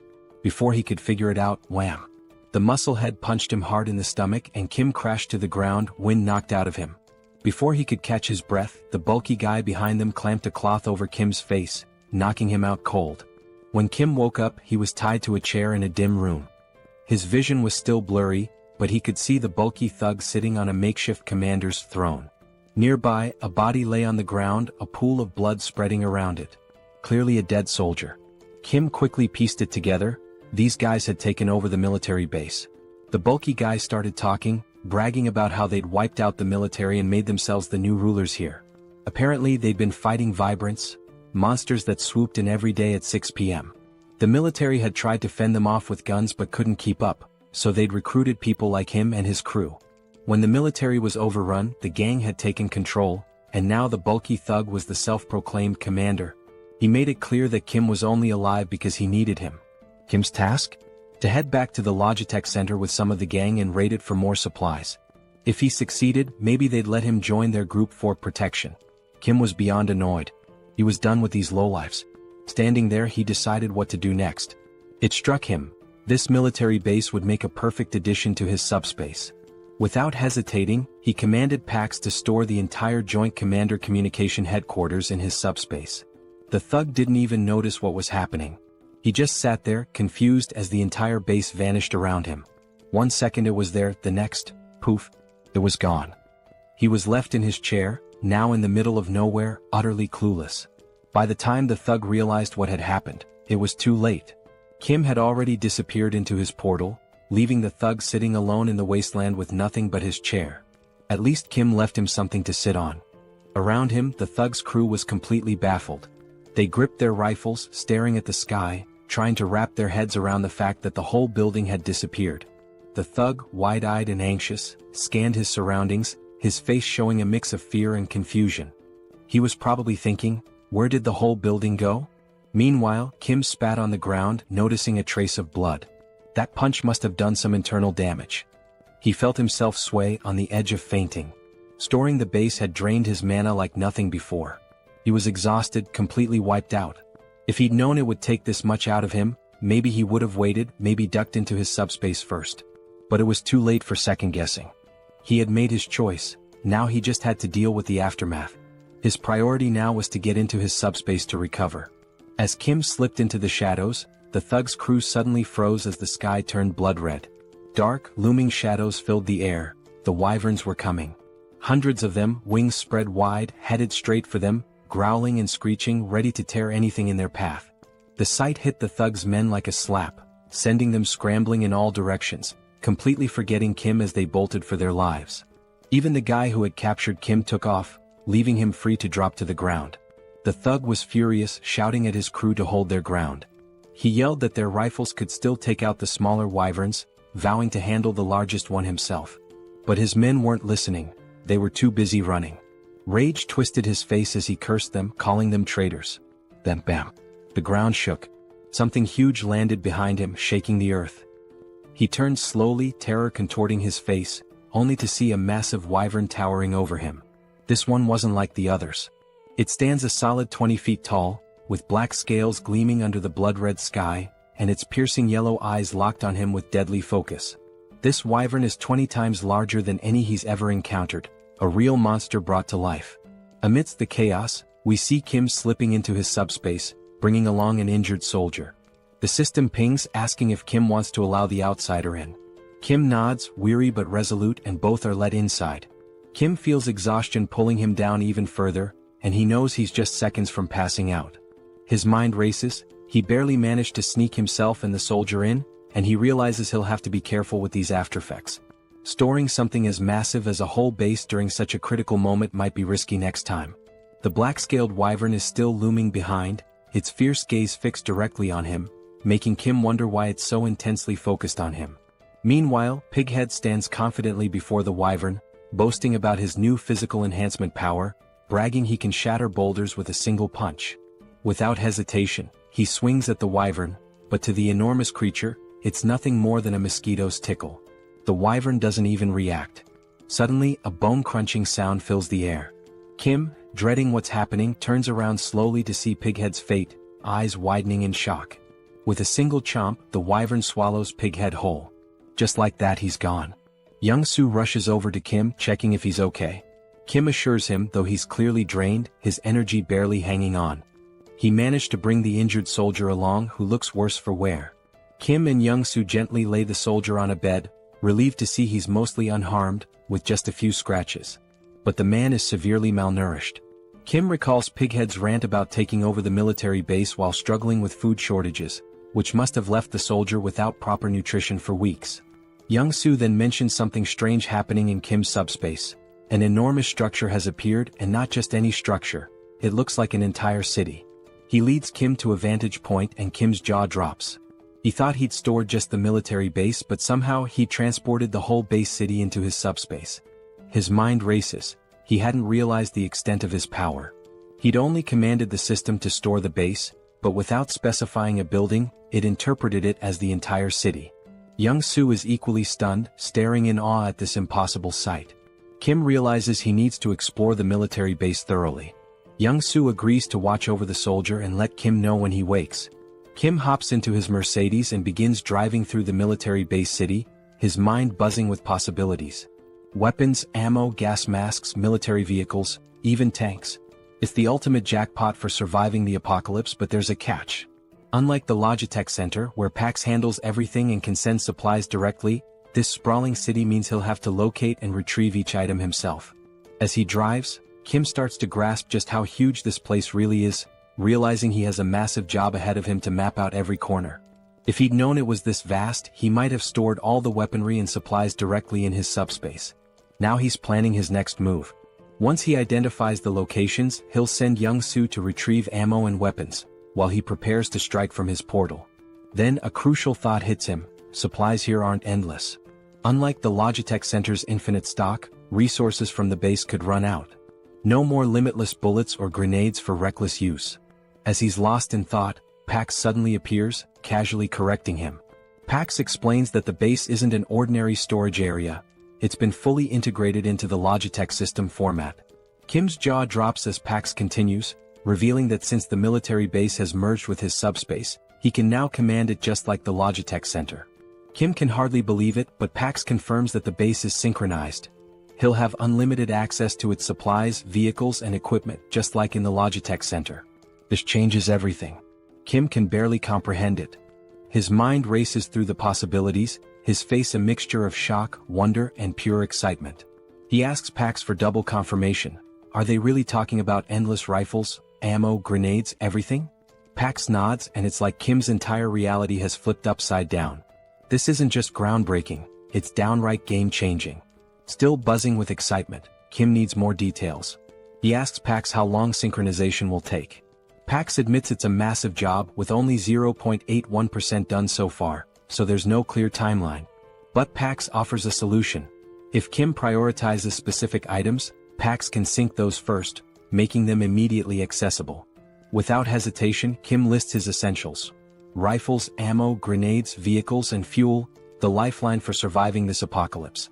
Kim smirks, knowing that with these at his fingertips, there's nothing out there he can't face. Pax informs him that the synchronization will be ready in just 10 minutes. After that, he'll have unlimited access to all the weapons, vehicles, and supplies he needs to go full throttle. Feeling a surge of confidence, Kim asks Pax if there's a security system, something to ensure no one touches the base without his direct approval. Pax confirms with a simple, yes. Satisfied, Kim tells him to lock everything down immediately. Kim thinks about it for a moment, not that he doesn't trust Young-soo and his family, but he's unsure about this soldier they saved. Standing by his portal, he realizes he now holds power over food, vehicles, and weapons in his hands, hoping the outside isn't as chaotic as he suspects. But outside it's a nightmare. The wyverns are on a rampage, tearing through Pighead and his lackeys one by one. Kim understands that the chaos outside won't settle down anytime soon. Back inside, he and Young-soo prepare for battle. Young-soo dons his old boss uniform, looking every bit the part, and Kim grips his M416 rifle, locking and loading. In front of them is a massive crate filled with endless ammo. Young-soo, with a hint of nostalgia, remarks it's been years since he held a gun and never thought he'd be back in action. Kim reassures him. He's duplicated thousands of rounds, each box loaded with 10,000 bullets. Young-soo doesn't need to worry about running out or jams. Kim throws Young-soo a little challenge, asking if he still remembers how to shoot. Smirking, Young-soo picks up his own M416, telling Kim he's about to show him just how skilled he was back in the day. He takes aim, exhales, and fires. Every shot hits its mark, taking down wyverns one after another. Headshot after headshot, Young-soo drops over 50 wyverns in record time. After half an hour, his gun is red hot, smoke thick in the air. When the haze clears, the floor is littered with wyvern bodies. Adrenaline still pumping, Young-soo admits he hasn't enjoyed himself this much in years. He thinks they've cleared them all and are ready to move on. But Kim's face is tense. He has a nagging feeling. Kim warns Young-soo, saying not all the wyverns are dead. Young-soo looks around, confused. Every wyvern he can see is down. But Kim mentions a massive black-scaled wyvern he saw earlier, unique and ominous. Young-soo is skeptical, but then the scene shifts, revealing the creature Kim described. Hidden in the shadows behind Kim's portal, the black dragon waits, silent but fierce, as though it knows Kim and his team are inside and is simply waiting for the right moment to strike. Young-soo peers outside, squinting but sees nothing. He wonders if Kim is just being paranoid. Then Kim shares an idea. What if these massive creatures are lying in wait, hidden and ready to pounce the second they step outside? From what he observed, that black wyvern seemed too smart for comfort. Young-soo agrees, noting that in this post-apocalyptic world, caution isn't just smart, it's survival 101. Then Young-soo has an idea. Could a remote-controlled car serve as bait? Would that huge beast chase a small moving target? They decide to give it a try. The scene shifts, showing both men with remote-controlled cars, each with a humanoid doll mounted on top. With a deep breath, they count to 3 and send the cars forward. The dolls roll out of the portal, looking like humans stepping into the danger zone. In an instant, a massive wyvern swoops down, claws piercing the doll's torso and ripping it apart. Young-soo's jaw drops in disbelief. He can't believe the wyvern was actually lurking back there. His eyes widen in terror as he watches the beast tear the doll apart, its massive teeth glinting in the light, each one nearly the size of Young-soo himself. In the next instant, the wyvern turns, its glowing eyes fixed on the portal. Without hesitation, it lunges forward, trying to force its way inside. Kim's heart skips a beat. He shouts for Young-soo to start firing.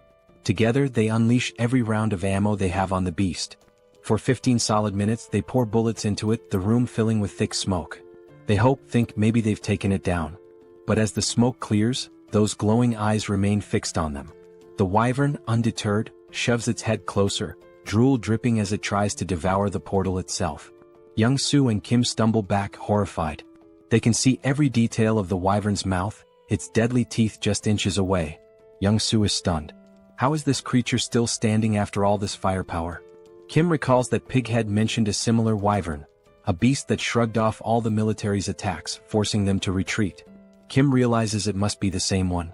But this isn't just brute strength. Something seems to shield this creature from harm. It's as if its hide isn't only thick but somehow imbued with a protective ability. Kim doesn't have time to dwell on it. He grabs a couple of grenades, hurls them into the wyvern's mouth and smirks. Let's see if that hide's tougher than a grenade. The grenades explode with a deafening bang, filling the portal with even more smoke. Kim and Young-soo don't let up, throwing grenade after grenade, each explosion answered by the wyvern's enraged roars. An hour passes, their shoulders aching from the relentless attack. Young-soo groans, never imagining that throwing grenades could be so exhausting.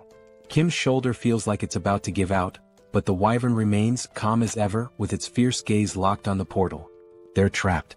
How are they supposed to escape with this beast guarding the exit? Suddenly, the wyvern slams its claws against the portal, but thanks to its unique properties, it can't break through. Kim is left feeling both frustrated and confused. They've thrown everything they have, yet the wyvern's scales remain untouched. Finally, with what seems like a snort of boredom, the wyvern turns away and flies off. Young-soo, bewildered, wonders why it left.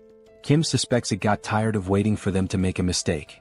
After hours of failed hunting, it probably decided to look for easier prey. At least for now they're safe. They wait an extra hour to be sure. When the wyvern doesn't return, Kim and Young-soo share a look. Exhausted but determined, they gather their supplies, ready to continue the journey. The scene shifts as Kim and Young-soo hit the road again. Young-soo, still visibly shaken, can't help but mumble about the horror of facing such a monstrous wyvern.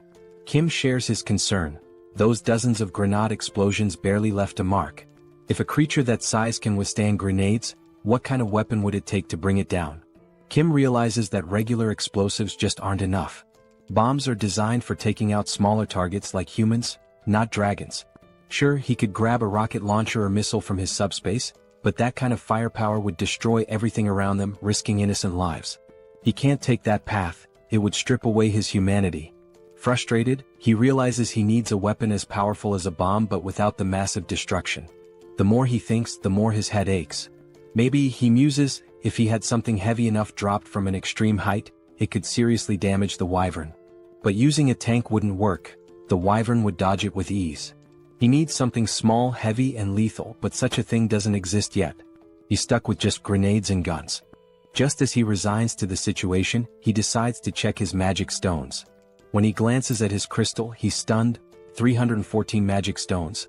How did he get so many? He recalls killing dozens of orcs and goblins and barely gathering 50 stones, but perhaps wyverns yield more. With this many stones, Kim gets an idea. He'll upgrade his abilities. He invests 100 stones into his subspace, expanding its range to an impressive 50 meters. Now he can transport 4 items per second, making this skill incredibly powerful. With 189 stones remaining, there's one thing he hasn't tested yet: his pocket dimension lab. It was something he'd unlocked with his last upgrade but never got around to testing. Now, with curiosity piqued, Kim decides to activate it. He channels 50 magic stones into it and suddenly, his pocket dimension lab comes to life. According to the description, this is a space where he can combine or separate anything he desires. A spark of excitement lights up his eyes. Maybe he can create something unique, something that will give him the advantage he's been looking for. Kim turns to Young-soo, telling him he has something important to investigate and that he should hang out in the subspace for a while. Young-soo pauses, then grins, saying they're almost in Gangnam. He points out that there's no sign of any monsters, so he'd rather keep driving while Kim checks out the subspace. Kim, still worried, asks if Young-soo is sure it's safe. Ever the problem solver, Young-soo suggests that if Kim's that concerned, He can go into his portal while Young-soo continues driving the Mercedes. He's noticed that as long as he's driving, the portal stays with them. Intrigued, Kim ducks into his portal and sure enough, as Young-soo drives, Kim realizes he's moving right along with him. Impressed, Kim agrees to the plan, though he still feels a bit tense. He steps into his newly unlocked pocket dimension to explore. Inside, everything is vast, white and empty. He wanders around, testing the space when his system chimes in, explaining the capabilities. He can combine or separate objects here. He can merge multiple items regardless of their type, or break them down into components. Kim's mind races. This could change everything. Could he, for example, merge a rifle with its magazine to create an endless ammo feed so he wouldn't need to reload? Pax confirms that this idea is completely possible. Then Kim wonders if he could pull a grenade safety pin while storing it, so it would explode the moment he sends it out. Pax confirms again. Eager to test it, Kim has Pax remove the pin and create a new item, costing him 15 magic stones. He's fascinated by the result, but he knows a single grenade won't be enough for the wyvern. He needs something far more powerful. A smirk forms as Kim begins crafting a secret weapon. Meanwhile, Young-soo encounters a massive barricade, a wall of stacked cars blocking the road like some post-apocalyptic obstacle. He wonders who would create such a barrier. At that moment, Kim steps out from his subspace and asks how much longer to Gangnam. Young-soo explains that there's no monster trouble, but someone's blocked the road entirely with cars. He suggests they'll need a detour. Kim stops him. No detour is needed. He's got a new weapon to clear the way. Just as Young-soo is about to ask what he means, metal plates, each weighing 20 kilograms, start flying like bullets, slamming into the cars at incredible speed and scattering them like toys. Young-soo watches in shock. It's a stack of plates fused together, flying at 150 kilometers per second, creating a barrage of 500 kilograms that obliterates anything in its path. He's awestruck, yelling, "What on earth did you make?" The scene shifts to a group guarding the road from atop a building, watching for any monsters. They're armed with whatever they could find, mostly household tools. A middle-aged man, nervous and bewildered, wonders how that wall of cars collapsed so fast. Another, equally baffled, mentions how the wall withstood multiple monster attacks. It shouldn't have fallen like that. Then, through the smoke, they see a jeep charging forward, picking up speed until it stops right in front of their building. The men grab their weapons, a wooden stick among them, and stare, stunned. Who are these people? Soldiers, they assume, since they're arriving in a military jeep. Slowly, the black-tinted window of the car rolls down, and Kim smiles up at them, asking kindly, "Is Nurse Kim Jui here?" The scene shifts again, moving into a flashback. Kim's second sister, the middle child, gives him a flying kick so powerful he nearly faints. She huffs in frustration, while Jui, the eldest sister, calmly studies, telling her siblings to quiet down since she's preparing for an exam. Kim and his other sister are stunned, mouths wide open. The middle sister, concerned, asks Jui if she's feeling okay, wondering why she's suddenly so intense about studying. Jui snaps, asking if it's really that shocking for her to study hard. Kim, dead serious, turns to the middle sister. "Yeah, she definitely doesn't look well. We should call Mom. She's lost it." Jui's frustration erupts as she starts shouting, asking if they'll ever let her study in peace. Kim explains that Jui, who is 8 years older than him, only started taking her studies seriously when he was around 7. Since she'd never sat still for more than 30 minutes before, her sudden shift had the whole family on edge. With big worried eyes, Kim and his other sister drag their mom over to Jui, pointing out that their big sister has completely lost her mind. Even their mom looks concerned. Jui can't believe it. Her own family doesn't think she's capable of doing anything with her life. Frustrated, Jui finally reveals her secret. Proudly, she holds up a medical textbook and declares her dream. She's going to be a doctor. She announces, "Even if the world ends tomorrow, today I'll still help those in need." Her face glows with pride, her eyes shining with determination. The whole family is stunned. They just stare at her, speechless. Kim and his other sister turn to their mom, whispering that Jui's condition is getting worse. Maybe she needs a mental hospital ASAP. The house erupts into a family brawl, everyone yelling, laughing, the whole scene chaotic. Days pass, and they assume Jui's passion will fade like a teenage phase, and that her ambition to be a doctor will pass. But no, her grades soar. She skyrockets through high school, and before anyone realizes it, she's accepted into the top nursing school she applied to. Her dad, mom, Kim, and her other sister are shocked. Juri, who once couldn't sit still for 30 minutes, has achieved the unthinkable. In the present, Jui stands frozen in shock, staring at Kim, who's come back to find her. It's all real, her journey, her family, her dream, and now this reunion.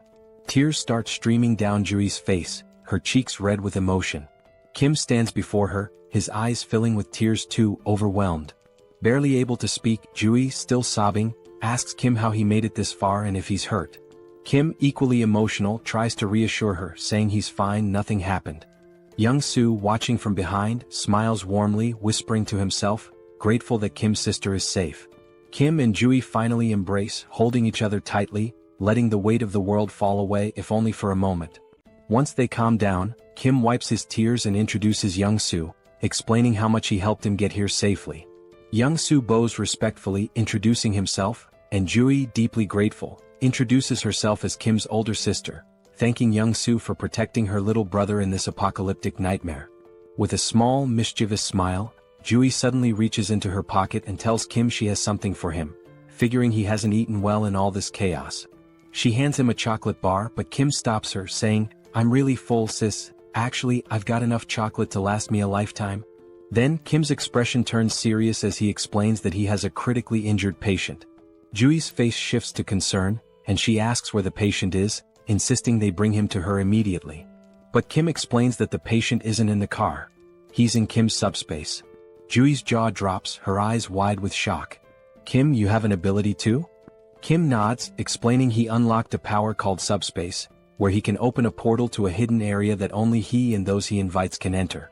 He laughs a bit nervously, noting that it might scare people if they saw it, so he suggests they find somewhere private. Jui agrees, noting the people around, and they decide to head inside the hospital for privacy. Slowly, Kim, Young-soo, and Jui enter the hospital, and the sight is heartbreaking. People clutching nothing but wooden sticks for protection, hollow-eyed and starving, sprawled across the floor like lifeless bodies. They finally reach Jui's private room. Young-soo closes the door behind them, leaving only the three of them. Kim then opens the door to his subspace, and as he does, Jui stands in shock, her eyes wide, mouth open, as she gazes at the vast city-like area before her. "What is this?" Jui asks in amazement. "Are all these buildings part of your ability?" Kim reassures her, promising to explain later, but for now she needs to follow him. They make their way to where Kim has kept the injured soldier. Jui rushes to his side and begins examining him. Kim, still anxious, asks, "What do you think, Jui? Will he make it?" Jui, dead serious, asks how long he's been like this. Kim explains he's not sure, but it couldn't have been too long since he found him on the way there. He suspects the man was beaten and tortured. With a solemn expression, she tells Kim that this man may not survive much longer. Upon hearing this, both Kim and Young-soo freeze, fear visible in their eyes. They had been holding on to hope that the man could be saved. Desperate, Kim asks, "Is it really that bad?" Jui's tone then shifts. She smiles and explains that under normal circumstances, his chances would be slim. But then, her hands begin to glow with a green aura, and she grins confidently. "Isn't it cool?" she says, "I've awakened as a healer." She places her glowing hands on the soldier's chest, the green light spreading over his body. She warns them that her skill level is still low, so a full recovery is unlikely, but he won't die. After 5 minutes, Jui finishes the healing. The soldier's wounds close and his breathing stabilizes. Jui explains that while it's not a complete recovery, the essentials are taken care of. He's severely malnourished and will need food and rest to regain strength. Suddenly, Kim says, "Sis, even with the world ending, you're still treating patients. Just like you said you would." Jui, caught off guard and slightly embarrassed, laughs nervously. "Why bring that up now?" But Kim, undeterred, repeats her words from childhood. "Even if the world ends tomorrow, I'll still treat the sick today." Blushing, Jui shouts, "I should have disciplined you like sister number 2 did when you were little." And just like that, they're bickering again. Once the playful quarrel dies down, Jui turns serious. "Now explain everything. What's been going on?" Kim takes his time and goes into detail, telling the entire story, how he got trapped in the storehouse, how he sent messages to Jui and sister number 2, and how the network system went down. He recounts unlocking his subspace ability, accidentally storing the Logitech Center, and merging with Pax AI. He talks about meeting Young-soo and their journey here. While Kim is telling the story, Jui is devouring a meal as if she hasn't eaten in days. Kim sighs, annoyed, and asks, "Are you even listening, Jui?" With her mouth full, Jui nods and says, "Of course I'm listening." Kim challenges her, "Alright, what did I just say?" Juri, clearly distracted, fumbles and gives a brief summary missing most of the important details. Kim groans but lets it slide, chuckling a little. It turns out the delicious meal was prepared by Young-soo's wife, who introduces herself to Juri. Juri smiles warmly and says, "Nice to meet you, I already love you." They all laugh together. Young-soo's wife offers more food, saying, "If you're still hungry, there's plenty more in the fridge. Just ask." She also tells Kim that she's prepared a bed for him in the first-floor staff room with supplies, suggesting he rest there. Kim tries to thank her, insisting she didn't need to go through so much trouble, but she smiles and replies, "With everything you've done for us, it's the least I could do." Juri, still curious, turns to Kim and asks, "How did Young-soo and his wife get into your subspace?" Kim, exasperated, groans, "I literally just told you this whole story, Juri." But Juri shrugs, so Kim sighs and begins the story again. Afterward, Kim starts explaining his future plans. He sums it up, saying he's going to bring his entire family into his subspace. The first goal has already been accomplished. His older sister, Juri, is safely inside. Next, he'll go find sister number 2, who is in Area 0. Juri's expression changes at this. In a serious tone, she apologizes to Kim, saying she can't come with him because she needs to stay here. Kim's face falls, shocked. "Why do you have to stay in such a dangerous place all alone?" he asks, concerned. Juri sighs, agreeing that it's dangerous, but explains it's not just that. There are other patients, and while other nurses can help, she stops mid-sentence as the scene shifts. In another building, a shadowy figure watches through a window at Kim and Juri's building. He notes that 2 people arrived in a military jeep, and his guards reported a loud crash from the car wall outside. The wall was broken by a jeep, he wonders. Puzzled, he speculates that they might be special forces, but an unknown voice interrupts, suggesting that one of them is Juri's younger brother. The man's face is revealed, ugly and intimidating. His companion, sounding hopeful, remarks that if one of them is Juri's brother, they might not be hostile, just in need of food and shelter. With control over the food supply, they could leverage Kim if necessary. But the ugly man's expression turns serious as he smirks and says, "Do you really think those 2 are stronger than you?" Just then, a towering 7-foot muscular figure steps forward from the shadows. His body is covered in veins and has a lifeless, vacant look, almost like a living corpse. The muscular man reassures his boss that it's unlikely anyone is stronger than him. The boss instructs him to greet Juri and her brother warmly, feigning kindness, while also making sure to fix the broken car wall. The muscular man nods, explaining that he has doubled the wall's height, ensuring it will be impossible to break through again. The scene shifts back to Kim and Juri, where Juri starts telling Kim about the department head, Jean. She reveals that Jean has an awakened ability, allowing him to control minds and poison people. Kim's expression turns serious as he listens intently. Juri continues, saying that Jean has somehow gained control over most of the awakened people in the area, and they are now guarding the food and monostone supplies. Because of this, the people in Juri's building are starving. She confesses that she's been secretly stealing monostones, trying to strengthen her own ability to potentially cure those who are poisoned or mind-controlled. She explains that she plans to stay behind to help these people while Kim goes to rescue their parents. But Kim firmly says no. Juri, frustrated, begins to explain that the people here have no food or water and will starve if something isn't done. Kim interrupts her with an annoyed tone, asking, "Did you even listen to my entire story?" Juri looks puzzled as Kim, arms crossed and eyes closed, coolly points out, "The main weapon Jean has is control over food, right?" Juri nods. With a sly grin, Kim says, "Then solving this problem is a piece of cake for me." He tells Juri to watch his incredible ability in action. Juri winces, muttering that it seems like Kim's middle school phase is back, but before she can finish her sentence, her jaw drops. From Kim's subspace, stacks of meat, vegetables, water and other food supplies come pouring down from above, filling the room to the brim, leaving Juri and the others in stunned silence. At this point, Kim has just uncovered the ultimate infinite food glitch. Jean Sung-hak received an urgent report about Juyeon's younger brother bringing in a supply of food, but he remained unimpressed. The messenger emphasized that the quantity was remarkably large, but the man stayed indifferent. With just 2 individuals in a single military vehicle, he doubted their capacity to transport such an amount. Sooner or later, people would steal their food, and once it was gone, they'd come back begging for rations like everyone else. Jean Sung-hak thought they should have hidden their provisions and used them sparingly instead of being overly generous. Yet, this generosity might eventually play to the villain's advantage, making things easier than anticipated.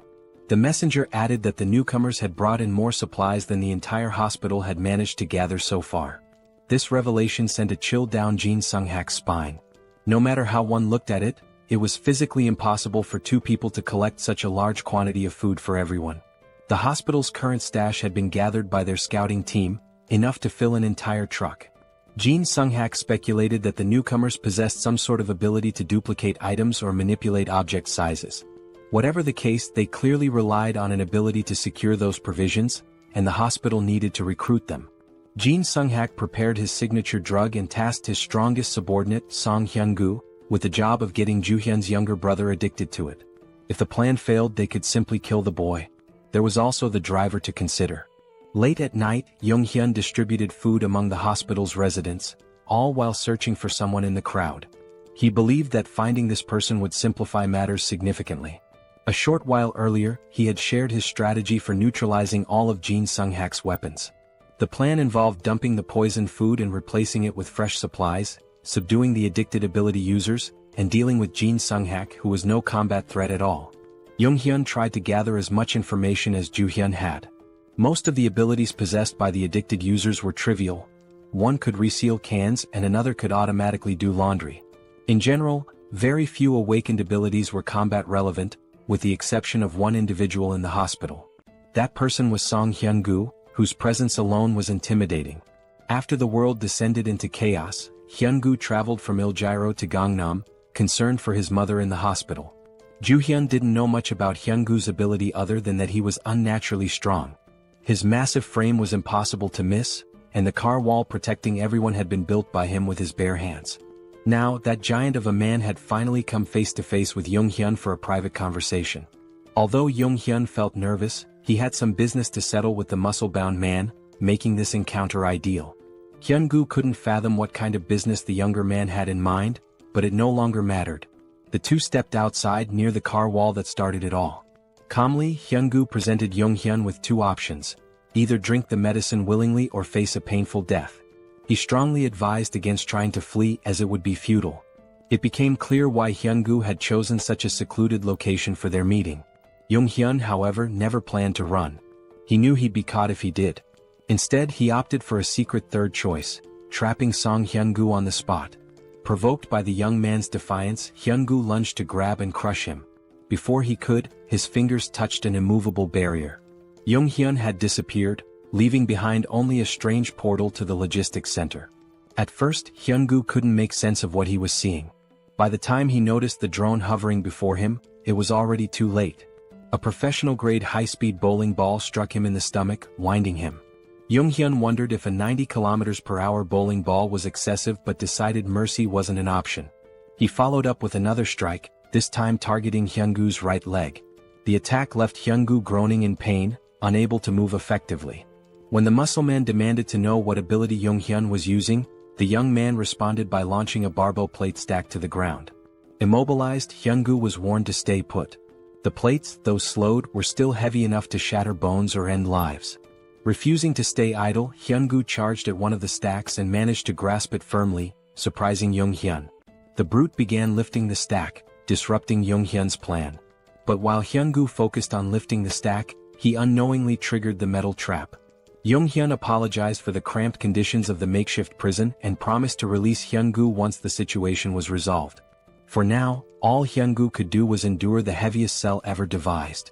Jung-hyun was extremely anxious, worried he might have seriously harmed the big guy. Thankfully, the man was incredibly resilient. Back inside, Nurse Ju-hyun hurriedly let her brother in. She had heard a loud noise outside and feared her little brother had encountered the muscle-bound man. Jung-hyun casually confirmed her suspicions as if it were nothing. He gestured outside, allowing his sister to see where he had left the biggest threat. Ju-hyun peeked out and was shocked by the bizarre metal structure she saw. Jung-hyun calmly explained that Song Hyun-gu was now his temporary prisoner. With the most dangerous obstacle neutralized, they only needed to wait for Yang-soo to arrive. Right on cue, the East's best driver made his appearance. However, as Yang-soo came into view, the siblings froze. Yang-soo was limping, holding his head in pain, drenched in sweat, and complaining of an intense pounding headache. The symptoms were eerily similar to those of poisoning. It seemed the enemy had gotten to him somehow. Yang-soo's last memory was handing out food to survivors and receiving some words of gratitude. Joo-hyun noticed a tiny puncture wound on his finger, a likely delivery method for the poison. The culprit must have pricked him while pretending to thank him. For now, Yang-soo needed rest and confinement in the subspace. He would have to be isolated for a while. Jung-hyun hadn't anticipated this turn of events. He felt responsible for failing to protect his friend. Without knowing how the poison worked, the situation could become even more complicated. Finding Jin Sung-hak quickly was now their top priority to secure a cure. They prepared the break room in Sector 1 as a confinement space, blocking all windows and doors just in case. However, before Yang-soo could step into the portal, the system detected and blocked an unidentified energy from entering. Since subspace was an independent domain, external energy connections were impossible. Yang-soo, confused, looked to Jung-hyun for answers. Miraculously, the pounding headache disappeared as soon as he placed a finger into the portal. To test this further, they decided to try the method on the most prominent poison victim, Song Hyun-gu. Jung-hyun opened a portal beneath the muscle man's feet, pulling him into the subspace against his will. Once inside, the poison in Hyun-gu's system was neutralized. Afterward, Jung-hyun removed his access, returning him to the real world. When Hyun-gu reappeared, his complexion was healthier, and his expression showed clarity as if he had awoken from a deep slumber. The poison had been completely eradicated. Jung-hyun realized that his subspace wasn't just impervious to physical attacks but also to mental and chemical ones. The first thing Hyun-gu did after recovering was visit his sick mother. He hugged her and apologized for neglecting her for so long. Encouraging her to rest more, he assured her he would return soon after settling some important matters. Jung-hyun asked if he'd be okay on his own, and Hyun-gu confidently replied that he would. With his abilities, ordinary attacks posed no threat to him. Still, the vivid memories of his actions under Jin Sung-hak's influence filled him with shame and regret. He resolved to settle things with the mastermind before moving forward with his life. Hyun-gu promised to deal with real cancer in the hospital swiftly. Meanwhile, Jin Sung-hak received notice of losing contact with one of his underlings. He was startled. He suspected the worst, and his fears were confirmed when the last person he wanted to see entered his office. Song Hyun-gu, muscles bulging, held himself back from immediately tearing Jin Sung-hak apart. Although Jin Sung-hak didn't understand how their connection was severed, he smiled smugly and begged for mercy. Hyun-gu responded by slamming his arm into the villain's head, silencing him for good. While Hyun-gu went to finish business upstairs, Jung-hyun and his team discussed how to cleanse the remaining survivors of their poison addiction. Since they couldn't identify everyone who was affected, the safest approach was to let everyone pass through the portal. Even those struggling to move could simply touch it with a finger to be cured. Though it would be exhausting, it was the only foolproof solution. However, as they prepared for a long night, something unexpected happened. Survivors all over the hospital suddenly began acting as if a weight had been lifted off their shoulders. One by one, those afflicted were inexplicably cured. They realized they had been out of their minds and regained their senses. The group was bewildered until Song Hyun-gu arrived, clearing up the mystery. His clothes and hands were smeared with blood, a clear indication of the method he used to resolve his unfinished business. He bowed his head, expressing gratitude to Jung-yeom for saving everyone in the hospital. Jung-yeom, in turn, thanked the big man for removing the root of their troubles. He also apologized for earlier throwing bowling balls with excessive force. Thankfully, Hyun-gu's resilience meant he only ended up with a few light bruises, his bones miraculously unharmed. Since the apocalypse began, Hyun-gu had encountered many monsters and strange occurrences, but seeing those plates descend from the sky to trap him was truly surreal. Even monsters paled in comparison to the sheer power of Jung-yeom's abilities. When Hyun-gu asked if he planned to stay at the hospital, Jung-yeom seemed surprised. The big man admitted it might be selfish to ask for more after all Jung-yeom had done, but the hospital would undoubtedly be safer with him around. Jung-yeom explained he was still on a mission to find the rest of his family and would have to leave soon. Understanding this, Hyun-gu didn't push further and wished him success in reuniting with his loved ones. This brought up the topic of family, and since Hyun-gu came from Iljiro, it was a good chance to ask about the situation in the city. Hyun-gu was startled to hear that the group planned to head there, warning that it was now impossible to reach. Several hours later, as dawn broke over the hospital, the survivors awoke to a brighter future. Not only had Jung-yeom ensured they had enough food to last for a long time, but he had also supplied them with essential items like clothing and tools. Former enemies parted ways as allies, with Hyungu shaking Yeongyum's hand and promising to repay his kindness someday. With that, the group departed the hospital, heading toward Il-Gyro. Mr. Yong-soo, now fully recovered, drove with his usual expertise. He brought up the wall around Il-Gyro that Hyungu had mentioned, theorizing it might be a product of someone's ability. If so, Yeongyum hoped to establish communication with whoever created it. Otherwise, breaking through might be their only option. The previous night, Hyungu had explained what he saw while leaving Il-Gyro.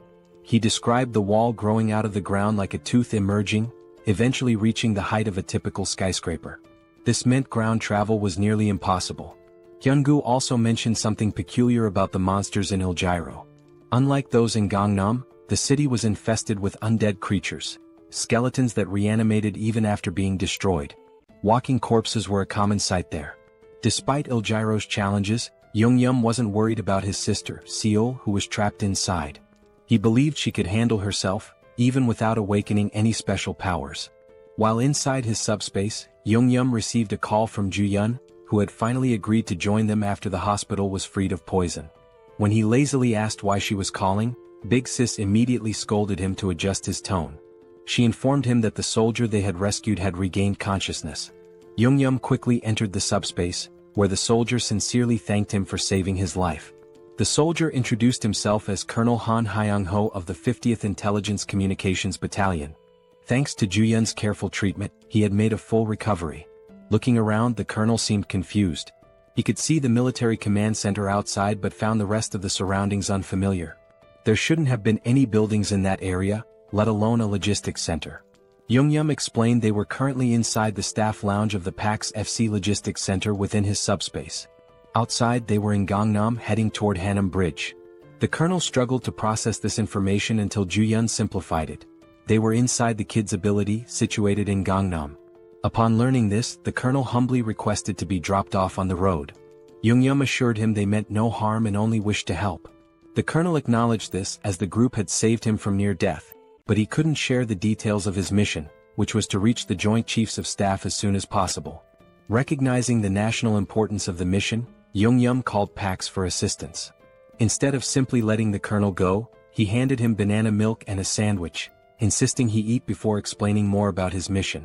Despite his hunger, the colonel resisted at first. But when Yeongyum presented a feast of pizza, waffles, chicken, and other delicacies, the colonel couldn't hold back.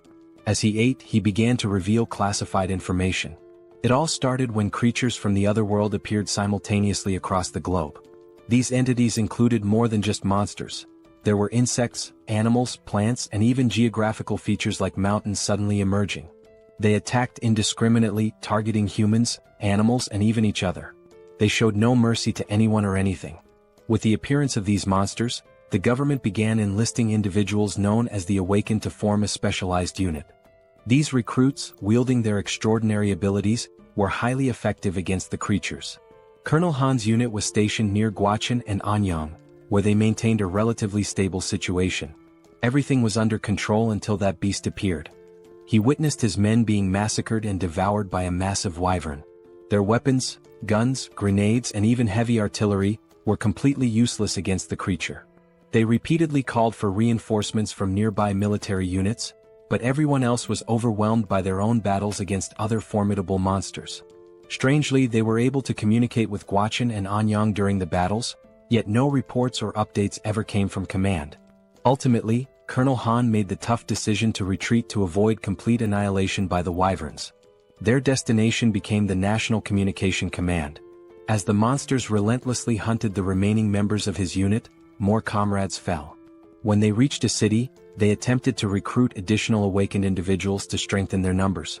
After many days of exhausting travel, they finally arrived at the base camp, only to find it deserted as expected. The reason for the abandonment became evident soon after.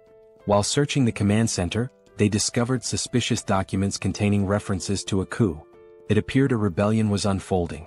Colonel Han made every effort to reach the Joint Chiefs of Staff, but the relentless wyvern trapped them at the base. To make matters worse, the awakened recruits turned against them, killing the remaining soldiers and taking over. These rogue awakened individuals were the same ones eventually devoured by the wyverns. Colonel Han suspected the First Corps was deliberately sabotaging government attempts to regroup, with their commander likely siding with the rebellion. In the midst of the apocalypse, even a coup felt oddly unsurprising. Since Jeong-gyeom's group was heading toward Yeoljiro, he assured the colonel they'd drop him off when they crossed the Han River Bridge. The colonel expressed his gratitude while continuing to savor the gourmet meal in front of him. Jeong-gyeom instructed Yong-soo to increase their speed slightly, though not to maximum, given the time-sensitive situation. As the colonel pondered, he realized the young man had likely encountered the wyvern at the military base as well. He was just beginning to wonder how Jeong-gyeom managed to evade such a persistent monster when his eyes widened in shock. A terrifying ogre was furiously pounding on the portal's barrier, desperate to break through. Yet Jeong-gyeom and Yong-soo appeared completely unbothered. While the colonel was paralyzed with fear, the rest of the group acted as though it were just another mundane day. Suddenly, a stack of heavy barbell plates shot out of the portal, striking the ogre and sending it flying like a lifeless ragdoll. The colonel watched in disbelief as the barbell stacks splattered the ogre's blood across the streets. Meanwhile, Jeong-gyeom and Yong-soo remained utterly unfazed, accustomed to such scenes. The colonel, however, had stopped mid-bite, unable to process what he was witnessing. When Jeong-gyeom summoned a military vehicle from thin air, the colonel nearly choked in shock. The duo exited the subspace, leaving the colonel with instructions to eat and rest. Jeong-gyeom left the portal open so the colonel could monitor the situation on the road if he wished. Launching pillars of discs at incredible speeds and conjuring vehicles out of nowhere clearly highlighted the overwhelming power of Jeong-gyeom's ability. What once were fearsome ogres now became trivial enemies, easily defeated in a single attack.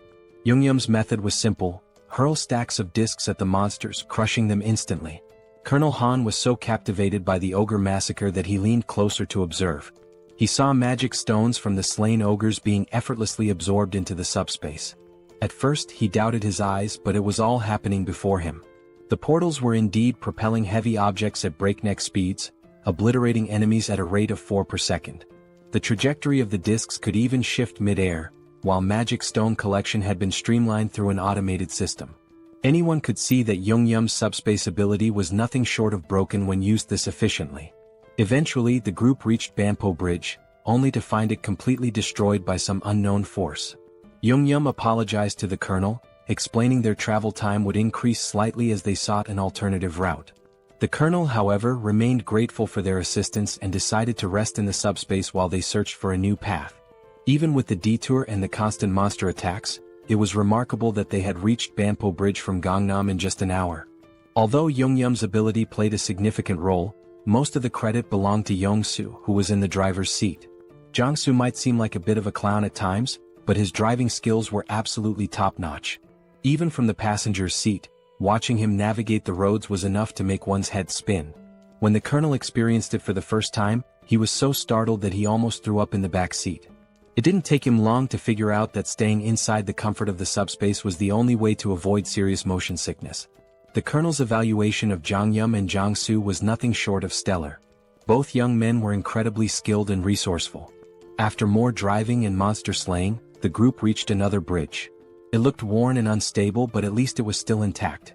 Jong-soo believed he could drive across the entire length, but Jeong-gyeom hesitated. He had noticed some suspicious figures in the distance and grew cautious. Upon closer observation, he saw what appeared to be a massive wall, likely the rumored barrier of Yeoljiro they'd heard about. With its immense size, there was no chance of getting through it by car. However, since they were still too far to confirm whether or not they could breach it, the best course of action was to get closer and assess. Crossing the bridge would also take them through Yongsan, allowing them to drop off Colonel Han along the way.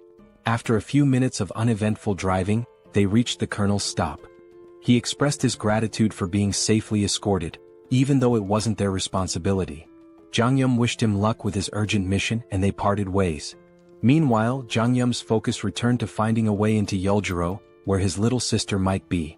The fortress wall, upon closer inspection, was even higher and sturdier than expected. He considered whether leveling up enough to absorb the entire wall into the subspace might be a viable solution if all else failed. Unfortunately, his current level was far from sufficient for such a feat. He estimated needing another 2 hours of grinding, collecting 400 magic stones per hour, to upgrade his subspace abilities. Han, meanwhile, suggested that Jeong-gyeom and Jong-soo join him in the government's efforts. The government was offering mana stones and resources to aid the initial growth of awakened individuals. Han believed the duo's talent would ensure they received substantial support. Jeong-gyeom, however, politely declined, explaining that his family was his top priority.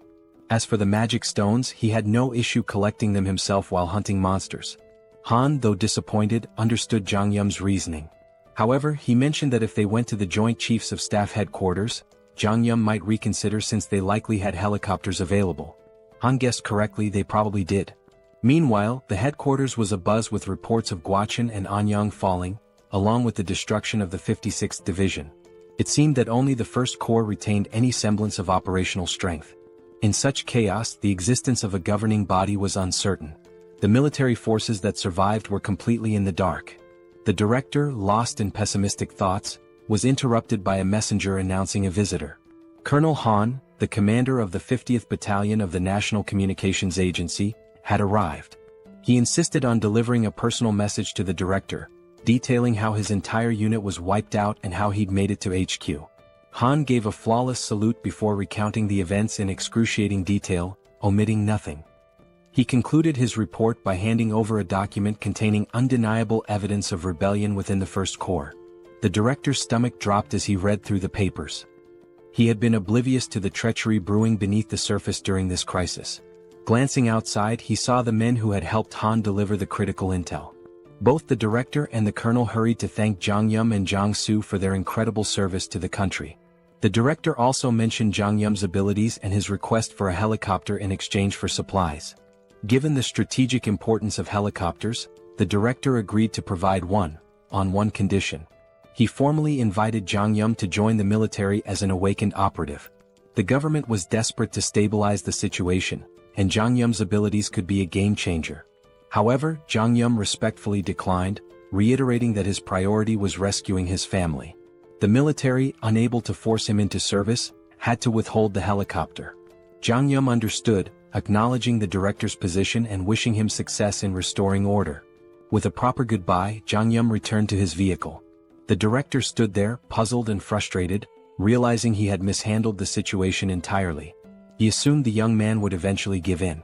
But these fools underestimated Jeong-gyeom's determination. He wasn't out of options yet. If the helicopter plan to bypass the wall failed, he'd simply come up with another solution. Since he hadn't even fully assessed the fortress wall himself, he remained optimistic about finding a way through. With the first offer rejected, the director had to set his pride aside and tap on Jeong-gyeom's car window to make another proposal. If the young man fulfilled this request, the military promised to provide the helicopter he sought. Jeong-gyeom agreed, and soon an entire battalion was mobilized, military vehicles lining up in a single file. Sitting in the vanguard, Jeong-gyeom nonchalantly sipped on a juice box, looking more bored than concerned, as though he weren't about to head into battle. Months earlier, the director had laid out the mission. Seoul Station, once a hub for gathering reserve awakened individuals, still maintained communication with survivors there. The problem was the road to the station, completely clogged by skeletons. These skeletons weren't particularly dangerous in combat but were an immense nuisance. They were numerous, tricky, and almost impossible to permanently destroy without targeting the core located at the base of their last right rib. Failing to crush this core meant they would regenerate endlessly. Jeong-gyeom's task was to clear a path through the skeletal hordes and rescue the stranded awakened individuals. With his flying barbell discs, he made quick work of the mission. For him, it was a straightforward job, but for the soldiers watching his abilities for the first time, it was mind-blowing. The operation they had dreaded for weeks was effortlessly executed by a young man with an unusual power. When they finally reached Seoul Station, the awakened survivors erupted in cheers, overjoyed to see their rescuers. The military swiftly evacuated the survivors into armored vehicles. Once everyone was accounted for, the director gave Jeong-gyeom and Jong-soo the signal to leave. Thanks to Jeong-gyeom's skill, the skeletons posed no significant threat during the escape. For the soldiers, fighting skeletons was grueling, requiring near-perfect precision to hit the cores with their firearms. Jeong-gyeom, however, dispatched them with ease. But there was something the young man hadn't yet encountered, a rare and formidable enemy among the skeletons, the Skeleton Knight. The military had a standing order to avoid the creature at all costs. Engaging it was considered futile as it was deemed indestructible. As usual, Jeong-gyeom opened his portal and sent a barbell disc hurtling toward the enemy. This time, though, it wasn't an ordinary skeleton standing in the middle of the road, it was the Skeleton Knight. The menacing figure stared down the convoy, its piercing gaze fixed on them. To everyone's shock, the creature began speaking in an unfamiliar language. Though unintelligible, it was clear the knight was trying to communicate. Then, it plunged its sword into the ground and pulled out a magic stone, crushing it in its skeletal hand and sprinkling the resulting dust onto the ground. With that, the skeleton knight began speaking human language, introducing itself as Sir Gawain, one of the 12 knights serving the Night King. He greeted the humans, referring to them as otherworlders, but Jeong-gyeom seemed more intrigued by the magic stone trick than by Gawain himself. Sir Gawain admitted that being greeted with flying chunks of metal was unusual and asked if Jeong-gyeom was a mage. He also questioned the humans' presence in skeleton territory, noting the importance of maintaining proper etiquette in negotiations, even in this chaotic world. In response, Jeong-gyeom flung another barbell disc, which Gawain effortlessly slashed in two at blinding speed. The skeleton knight warned that such attacks were futile, as they couldn't even scratch his armor. But Jeong-gyeom wasn't listening. He sent another barrage of discs, prompting Gawain to roll and dodge with precision, stabbing his sword into the ground for leverage and launching a counterattack. Frustrated, the skeleton knight muttered about the humans' preference for violence over diplomacy. Unfazed, Jeong-gyeom launched 4 more barbell stacks at the indignant knight, showcasing his resolve to handle the encounter his own way. Gawain masterfully deflected the first attack with his shield, gracefully dodged the next, and slashed the remaining discs out of the air, halting their momentum entirely. This chain of precise maneuvers brought the skeleton knight alarmingly close to the convoy. Yong-soo, seeing the terrifying figure charging at full speed, began to panic. Meanwhile, Jeong-gyeom was more intrigued than scared, marveling at how easily the knight could slice through 500 kilograms of steel as if it were butter. However, he noticed that Gawain was cautious, clearly trying to avoid taking any direct hits. If I can land a solid blow, Jeong-gyeom thought, we might have a chance. Determined, he gritted his teeth and spent 50 magic stones to unlock tracking delivery for greater precision. As a test, he launched a single stack directly at the skeleton knight's chest. The massive steel disc shot out of the portal like a cannonball, aimed with pinpoint accuracy. Gawain scoffed, mocking Jeong-gyeom for using the same trick repeatedly and calling him a fool by a mage's standards.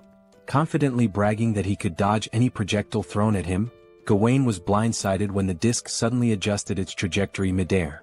Instead of the usual straightforward attack, this one veered sharply, homing in on Gawain's chest just as Jeong-gyeom intended. Though the attack struck, the skeleton knight managed to absorb most of the impact with his armor, batting the disc away after the initial hit. You're getting ahead of yourself, boy, Gawain growled. I was merely caught off guard. It won't happen again. But before he could finish his sentence, a bowling ball came hurtling out of nowhere, slamming into his head and knocking him to the ground. Gawain recovered quickly, lifting his head with newfound wariness. Yet, before he could react, another bowling ball struck him square in the skull, eliciting the first hint of fear the skeleton knight had felt in ages. The fear froze him momentarily, giving Jeong-gyeom another opening to unleash a relentless barrage. Inside the car, Jeong-gyeom chanted commands like a gamer inputting cheat codes. Left head, back head, crown, front head, right head, left head. Each command sent a bowling ball flying in a pre-aimed direction, creating an automated assault. Though his jaw ached from issuing rapid orders, Jeong-gyeom didn't let up. The skeleton knight, struggling under the ceaseless rain of projectiles, found himself cracking, literally. Jeong-gyeom noticed fractures spreading across Gawain's skeletal frame and decided it was time to act decisively. He suggested the military convoy retreat while the enemy remained disoriented. But before they could leave, Gawain's curses turned to pleas. Fragments of his bones scattered in all directions as the relentless impacts took their toll. Seizing the opportunity, Jeong-gyeom ordered simultaneous disc attacks from all sides, left, right, front, and back. The coordinated strikes shattered the skeleton knight's form, marking the end of the formidable foe. Even in defeat, Gawain maintained his dignity, commending Jeong-gyeom as a remarkable mage. He issued a grave warning, "This is not the end. Skeleton knights do not die.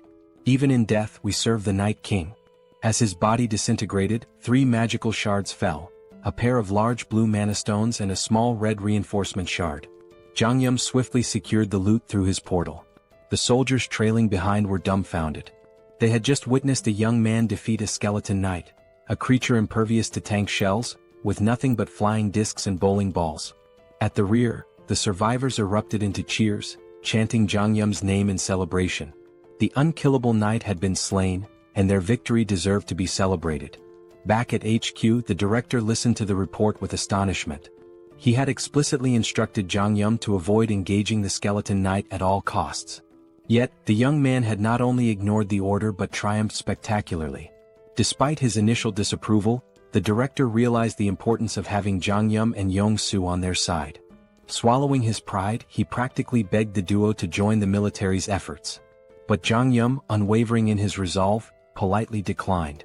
His quest to reunite with his family remained his top priority, leaving the military forces to wonder how to move forward without him. Thankfully, the director was a pragmatic man and chose to step back. Still, the offer remained open. He hoped that once Jeong-gyeom completed his mission to reunite with his family, the young man would reconsider the military's proposal. At present, the armed forces already regarded Jeong-gyeom as an irreplaceable ally to the nation. For now, the director's priority was to honor his promise and provide Jeong-gyeom with the helicopter he'd earned as a reward. Jeong-gyeom wasn't exactly thrilled with the weight of expectations being placed on his shoulders. It was just another layer of pressure. Still, he could understand their perspective. After all, he had just taken down an unkillable skeleton knight that had been a nightmare to deal with. Truth be told, his victory was far from flawless. He barely scraped through. If there had been even one more adversary as skilled as Gawain, their mission would have been doomed. The harsh reality was that this rescue could have ended in disaster. What's more, there were at least 11 other skeleton knights like Gawain out there. After all, he'd called himself one of the 12 knights. And then there was Gawain's ominous warning. Skeleton knights don't truly die, even in death.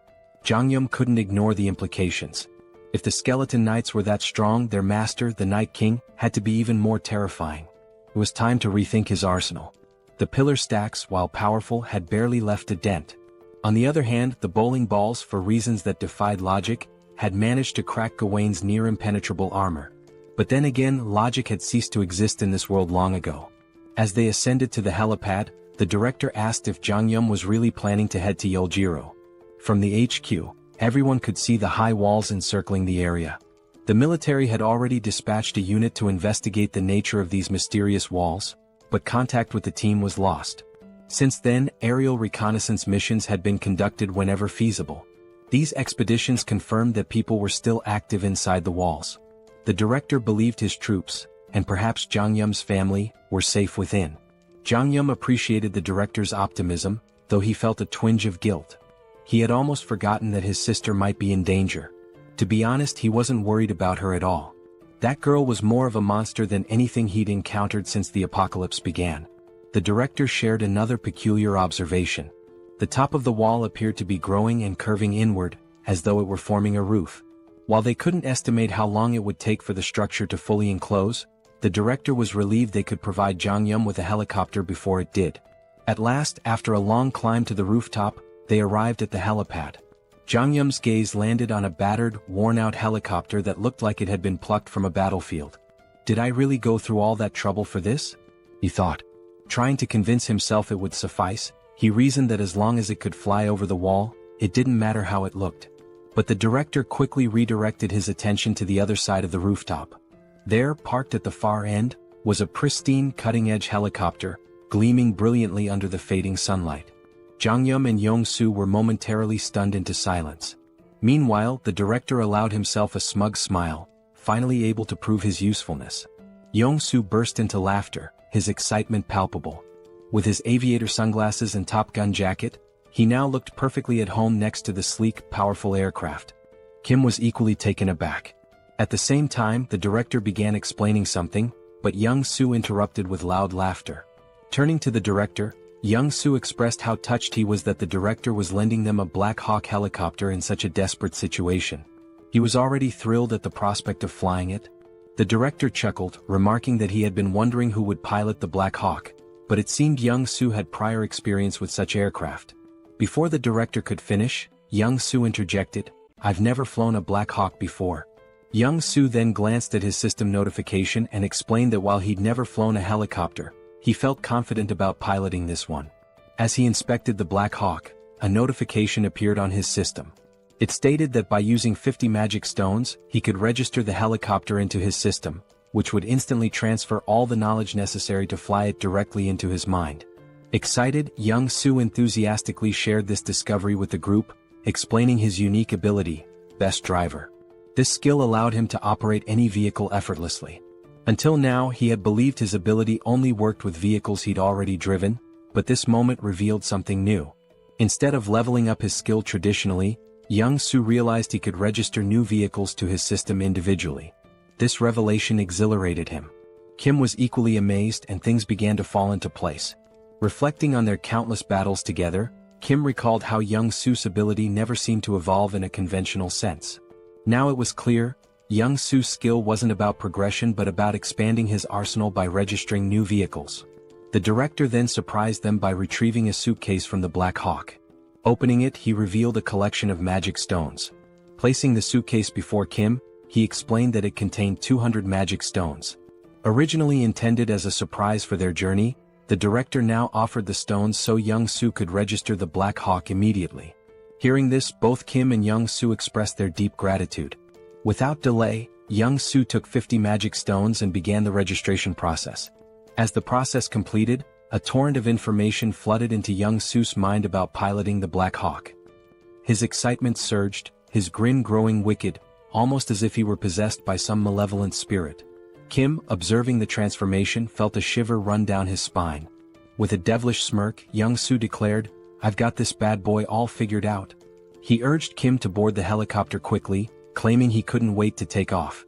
Nervous about Young-soo's enthusiasm, Kim hesitated and cautiously asked if he could fly the helicopter at a slower pace. Maintaining his mischievous tone, Young-soo laughed. "Slow? I don't do slow." Moments later, Young-soo leapt into the pilot's seat, his excitement palpable. Kim, his eyes brimming with tears of apprehension, reluctantly strapped himself in, resigned to what he knew would be a chaotic ride. Like a mad scientist at work, Young-soo began pressing buttons and muttering to himself. Turning to Kim, he quipped that they still had a bit of time before departure, suggesting Kim mentally prepare. Finally accepting his fate, Kim shifted his focus to what lay ahead.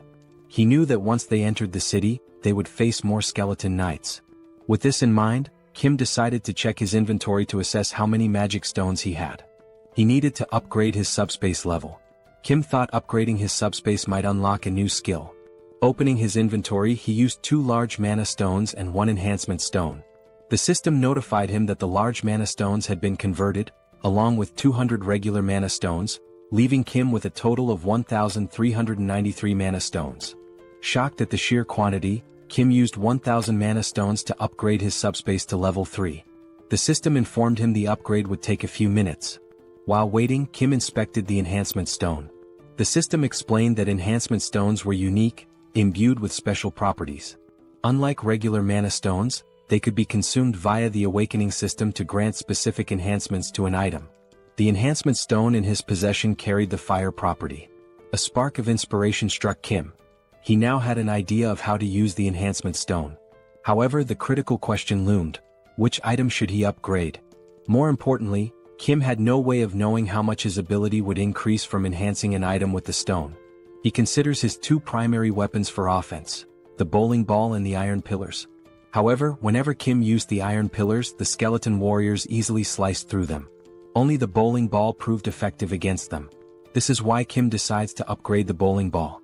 Upon upgrading it, he receives a new item, the fire bowling ball, which is surrounded by lava-like flames and possesses 2 main abilities, penetration and ignite. Afterward, Pax asks Kim if he wants to register the fire bowling ball as a new item. Kim agrees, and as soon as the registration is complete, Pax informs him that it's time to depart. Kim begins to mentally prepare himself, but before he can steady his nerves, Young-soo starts the helicopter. As the Black Hawk lifts off, Kim grows anxious. The director salutes Kim, expressing his hopes that he will safely reunite with his family and eventually return to the team once his mission is complete. Kim gives a thumbs up, bidding the director farewell. At that exact moment, the system notifies Kim that his subspace has been upgraded. The upgrade reveals new unlockable items and enhancements, including the ability to temporarily increase the shipping size limit for individual items using magic stones. As Kim reviews his unlockable items one by one, he comes across his new skills. His jaw drops in astonishment as though he's seen a ghost. The director, observing Kim's stunned expression from the ground, begins to feel uneasy. Reflecting on the 200 mana stones and the Black Hawk helicopter he provided to Kim, the director feels he has been more than generous. He even imagines reminding Kim of his help once he returns to the military base. However, he can't help but worry if something might be wrong to cause Kim's concerned reaction. Meanwhile, Kim is still reeling from his newly unlocked skill, the SUBSPACE laboratory. This feature grants a transportation function with a minor healing effect, allowing him to recover naturally within the lab. More importantly, it enables Kim to register external objects into his subspace. The system explains that a registration fee will be determined by the object's size, weight, and value. This revelation is a game-changer for Kim. Previously, his subspace ability was limited to pre-registered items, such as those from the Logitech Center or military base. But now, the ability to register external objects offers massive potential. However, the system clarifies that new items must still fit within the two existing categories, Logitech Center or military base. Kim's gaze falls on the Black Hawk helicopter. He wonders if it qualifies as a military base item. Testing his theory, Kim attempts to register the helicopter into his subspace. The system confirms that the registration will require 107 magic stones. Kim agrees and completes the process. The scene shifts back to the director, who is heading back toward the military base. Suddenly, the sound of the helicopter fills the air again. Turning around, he sees Kim and Young-soo flying back. The director grows anxious, fearing something might be wrong with the Black Hawk. Before he can react further, a large portal opens in front of him. Out of it falls a Black Hawk helicopter. Moments later, a second portal opens and another Black Hawk helicopter emerges. As the two helicopters land before the stunned director, Kim waves at him with a smirk before flying off again. The director stands there speechless. He doesn't understand what just happened. He gave Kim a battered old Black Hawk, only for Kim to somehow gift him two brand new ones in return. As the director contemplates the situation, his confusion quickly turns into mounting worry. The scene transitions to Kim, who has now entered the city. A massive fortress looms ahead, its upper sections gradually closing in to form a roof. The fortress is on the verge of sealing itself entirely. The focus shifts again, revealing a foreboding castle. Its dark and sinister interior radiates an evil aura. Sitting on an enormous throne is the Skeleton King, whose skeletal visage is illuminated ominously. In a chilling, clicking voice, the Skeleton King speaks. He admits that no matter how much he contemplates, he cannot comprehend one thing. The entry permit level for the Earth dimension is only tier 8 at most. For higher tier beings like himself to enter, they must lower their tier just as he did. It's surprising to think that a wizard, infamous for his arrogance, would come here, even agreeing to a tier reduction. Even more shocking is that he dared to invade the Skeleton King's domain and kill Guan. The Skeleton King is referring to Kim. We learn that the Skeleton King comes from another dimension, while Earth is classified as an 8-tier dimension. To enter Earth, the Skeleton King had to significantly lower his power, with the ultimate goal of conquering the planet. Now, the Skeleton King believes that Kim, who killed Guan, is also from another dimension. A wizard who reduced his tier to come to Earth with the same objective, to take control. To the Skeleton King's right, a purple flame begins to morph into the shape of a skull. It addresses the Skeleton King, explaining that before Guan's death, he had attempted to communicate with the wizard, but the wizard killed him before he could utter a word. This indicates that the wizard is incredibly dangerous. The flame advises the Skeleton King to kill the wizard on sight during their next encounter, without attempting any conversation. The Skeleton King considers this carefully. He deduces that the wizard is here for one purpose, to take over the territory just like himself. But there can't be two tigers in the same jungle. If the Skeleton King wants to claim this land, he must eliminate the wizard. He mentions that the harvest is nearly complete, and once it is finished, they will launch an assault on the wizard. The flame introduces itself as Lancelot, revealing that it is the spirit of a knight whose physical body exists elsewhere. Lancelot communicates with the Skeleton King through this magical flame. Lancelot then informs the Skeleton King of an intruder approaching the castle. Assuming it to be more of those bothersome minions, the Skeleton King dismisses the threat, claiming they will inevitably perish soon. The scene shifts to Kim and Young-soo entering the city. A bat-like monster appears but is instantly obliterated by Kim's Ignite bowling ball in a single, powerful attack. Kim marvels at how much stronger the bowling ball is compared to the iron pillars. While Kim ponders this, Young-soo interrupts, pointing out that it will be difficult to land because a skeleton knight is fighting a monster below. Kim looks down and spots another skeleton knight, similar to the one he killed before, but this one wields a lance instead of a sword, like the kind knights used in ancient justs. The skeleton knight enhances his lance with powerful magic and unleashes a devastating attack on his opponent. As the camera focuses, we glimpse the figure of a human, a female silhouette. When Kim notices her, he reacts with a mixture of irritation and disbelief. The human channels magic into her fist and, with a single overwhelming punch, sends the skeleton knight flying. The scene fully reveals the figure, a muscular and striking woman with an imposing presence. As the skeleton knight crashes from a great height, Young-soo nervously suggests they might have to deal with both of these figures if they land now. Startled, Kim exclaims that one of them is his older sister. Shocked, Young-soo asks which one. Kim clarifies that the one who just sent the skeleton knight flying is his sister. The fog clears, fully revealing Kim's sister, Seoul. She stands confidently, her toned muscles and impressive physique drawing attention. Viewers might even call her a muscle queen. Clearly annoyed, Seoul remarks that while she felt the full impact of her punch on the skeleton knight, the creature refuses to die no matter how many times she beats it senseless. Kim begins narrating Seoul's backstory, referring to her as Sister Number 2. He explains that, as a child, Seoul discovered mixed martial arts by chance on TV and was immediately captivated. Luckily, she had a supportive younger brother. Whenever she watched martial arts matches, she would practice the techniques on Kim. But Seoul's victories over weaker opponents left her unsatisfied. Her desire for greater challenges drove her to find tougher opponents at the local playground. There, she defeated anyone who dared to face her, boys, girls, even kids 3 years older. Recognizing her extraordinary talent, their father enrolled Seoul in a mixed martial arts academy. Thus began her journey toward becoming a powerhouse of martial arts. This was the moment Seoul encountered her first defeat. Her teacher bested her. But rather than feeling disheartened, Seoul found the pain of losing exhilarating. At last, she had found a challenge worth her effort. Her new goal became defeating her teacher. Along the way, she achieved victory in multiple jiu-jitsu competitions. By the time she reached 7th grade, she had no equal in the junior division. Her intense passion for training and obsession with fitness drove her to constantly strive for perfection.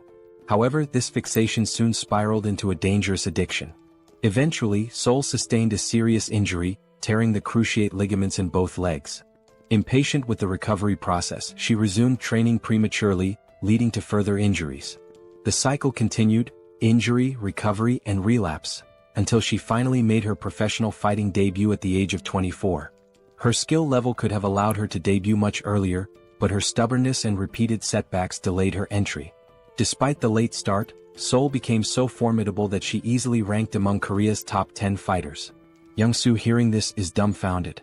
But Kim reassures him there's no need to be intimidated by Seoul, suggesting they land the helicopter slowly. However, Young-soo, still observing Seoul from afar, mutters that she looks more like a monster than a human. Meanwhile, the skeleton knight approaches Seoul, his sword in hand, and with a rattling voice, questions why his attacks are failing to connect. Seoul replies nonchalantly, "Isn't it obvious? Your movements are too slow." The skeleton knight counters, claiming his speed is no less than hers and accusing her of using some incomprehensible trick. Seoul chuckles and explains it's not a trick but simply martial arts. She delivers the explanation so casually that it leaves the skeleton knight bewildered. Hearing this, the skeleton knight compliments Seoul, remarking that people like her are rare. He suggests that if Seoul were to raise her rank, she could become the greatest knight. Seoul, however, is unimpressed and confused, muttering about how all this talk of skeletons, knights, and rankings makes no sense. The skeleton knight continues, confessing that he's developed a deep admiration for her. He promises to speak to the skeleton king to ensure she's the only one spared in the city. But before he can finish, a flaming bowling ball comes hurtling out of nowhere, smashing into him with a deafening crash and shattering his body into fragments. His remains scatter around Seoul. Moments later, the fiery bowling ball rolls to a stop at her feet. Seoul, puzzled, wonders how this strange bowling ball managed to obliterate the skeleton knight when her martial arts couldn't. As she contemplates this, 2 large mana stones and an enhancement stone emerge from the knight's remains. The stones are swiftly drawn into a mysterious portal, which appears to be controlled by a device resembling a piece of corn. At the same time, a helicopter hovers overhead and slowly descends. Kim steps out with a smirk, greeting Seoul with a playful, well, long time no see." He teases her, saying, "As expected, you're still kicking asses, Sister Number 2. Seoul stands frozen, mouth agape, stunned to see Kim after all this time. The scene shifts to a table laden with delicious food, fried rice, pizza, burgers, and an assortment of mouth-watering dishes. Joo-hee and Kim sit silently, watching in amazement as Seoul devours the food with feral intensity. Unable to contain her curiosity, Joo-hee asks if Seoul uses some special ability to enhance her strength. Between enormous bites of chicken and pizza, Seoul casually responds saying Joo-hee is partly right and partly wrong. Her physical prowess, she explains, is natural and unrelated to the barrier. The barrier's sole purpose, she says, is to shield her from external attacks. She delivers this explanation as if it's no big deal. As Seoul continues eating voraciously, Joo-hee's patience finally snaps. "Eat slower," she scolds, warning Seoul that she'll choke or get indigestion if she doesn't. Kim, observing the exchange, chuckles and tells Joo-hee it's futile to argue. "She's been eating like this since we were kids," he says with a resigned smile. Amid their playful banter, a warm, heartfelt conversation unfolds. Kim, smiling genuinely, tells his sisters how relieved he is that all three of them awakened survival-related abilities and managed to endure this long. Kim now had just one more task, to find their older brother. As Seoul ate, she glanced at Kim with skepticism and asked, "Everything's fine, but seriously, Kim, your ability feels like a cheat code. How are you even capable of all this?" Kim chuckled softly, replying, "It's a long story. I'll explain everything to you later, but for now, just eat and get some rest." He showed Seoul how to use the packs to order anything she needed and mentioned that Young-soo's family was safe in the subspace. He suggested Seoul take a moment to say hello to them. Seoul agreed with a nod but then asked, "Are we leaving this city right now? Are we really going?" Kim rose from his chair and answered, "Yes, we need to leave immediately. The city's ceiling is closing at an alarming rate, and I'm not sure if this fortress can shield the entire city." His tone was grave as he emphasized the urgency, adding that he had to gather as many mana stones as possible before the ceiling fully closed. Looking up at the sky, Kim felt a pang of dread. The ceiling had already sealed shut, plunging the entire area into darkness. Wasting no time, he boarded his Black Hawk, ascended into the sky, and launched 5 blazing fireballs at the fortress walls with all his strength. Yet, despite the ferocity of the attack, the fortress remained unscathed. There wasn't even a scratch. A sinking feeling washed over Kim. Not even a dent, he thought. He contemplated his options. Should he take the entire city into his subspace? The thought seemed tempting but reckless. He reminded himself that moving such a massive structure into his subspace could have unpredictable consequences. Kim had already exhausted his remaining mana stones, expanding his portal's radius to 19.76 meters, just large enough to fit the Black Hawk. Now he had no resources left. He considered hunting skeletons and monsters in the city to collect more mana stones, but he wasn't sure what would happen to the city's inhabitants if he took the entire structure into his subspace. As Kim wrestled with these dilemmas, Seoul's voice interrupted his thoughts. "This seems like a lot of trouble," she said from behind. She then recounted her encounter with the skeleton knight, explaining how he had promised to spare her life because he liked her. Before his demise, the knight had mentioned that if Seoul stayed in the city, her death would only be delayed. Curious, Kim asked for more details. Seoul shrugged and replied, "I couldn't get anything else out of him because you smashed him into pieces." She admitted she still didn't know how her death would have been delayed if she remained in the city. The skeleton knight had only mentioned speaking to the skeleton king on her behalf. Kim realized then that if they wanted to escape, he would have to confront the skeleton king directly. The challenge was figuring out where to find him in such a sprawling city. Before Kim could devise a plan, the demon king within Young-soo awakened. With a wicked grin, Young-soo announced, "I only need 5 minutes. In 5 minutes, I'll locate the skeleton king's castle." Kim immediately sensed the impending chaos. "Stop yelling, Young-soo," he shouted, but it was too late. Young-soo had already transformed into his demon form. Cackling wildly, Young-soo did something reckless.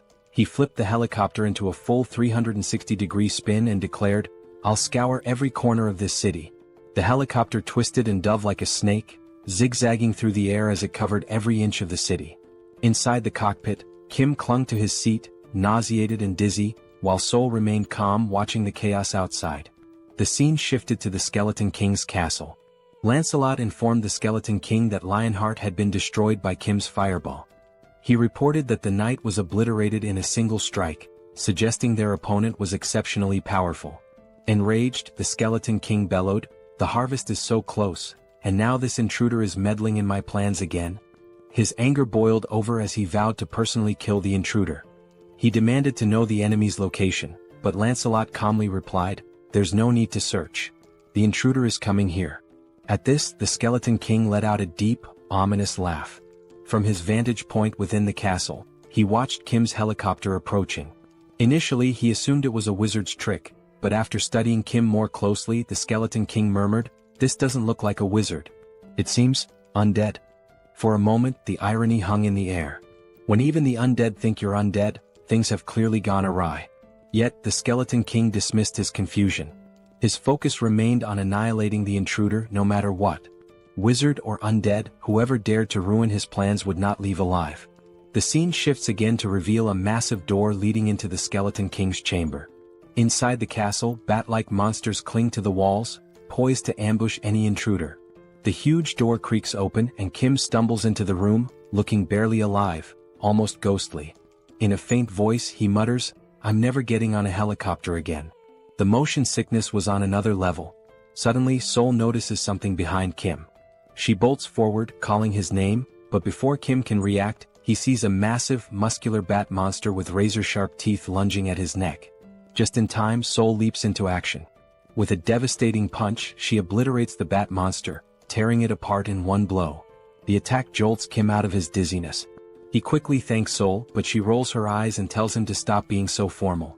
However, her attention soon shifts elsewhere. Something feels off. Seoul scans the dimly lit chamber with a serious expression. "There's more," she mutters. Kim looks around, confused. To him, the hallway ahead seems empty. But then, out of the shadows, countless glowing red eyes emerge, glaring menacingly at them. Kim's heart pounds as he realizes the danger. He turns to Young Soo and urgently says, "Retreat to the subspace." Kim knows he can't handle this alone, but then remembers he doesn't have to. Seoul, the martial arts enthusiast, is with him. A wicked grin spreads across Seoul's face as she watches the flood of monsters advancing. "Now this is more like it," she says, her excitement growing. One monster wasn't enough for her, it would have been too dull. With a wild smile, Seoul dashes into the dark hallway at incredible speed. Before Kim can react, she leaps into the air and lands with a thunderous crash, crushing a bat monster's head beneath her foot.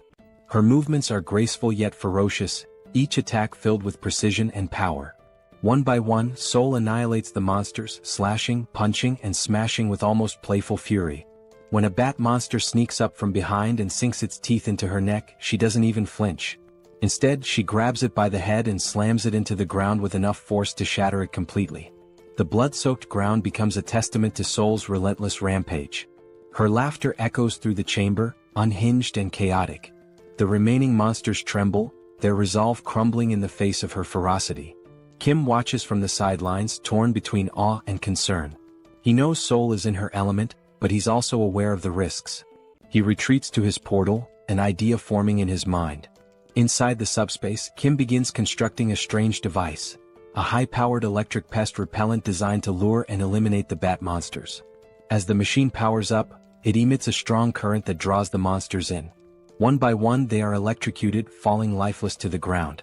Seoul notices the device and glares at Kim, irritated. "Is this your idea of fighting? It's boring," she yells. Kim responds calmly, "I'm just trying to help you." Seoul, clearly annoyed, retorts, "Stop interfering. I can handle this myself." Their argument intensifies, even as chaos rages around them. Kim shouts back, "Fine. But be careful and stop taking stupid risks."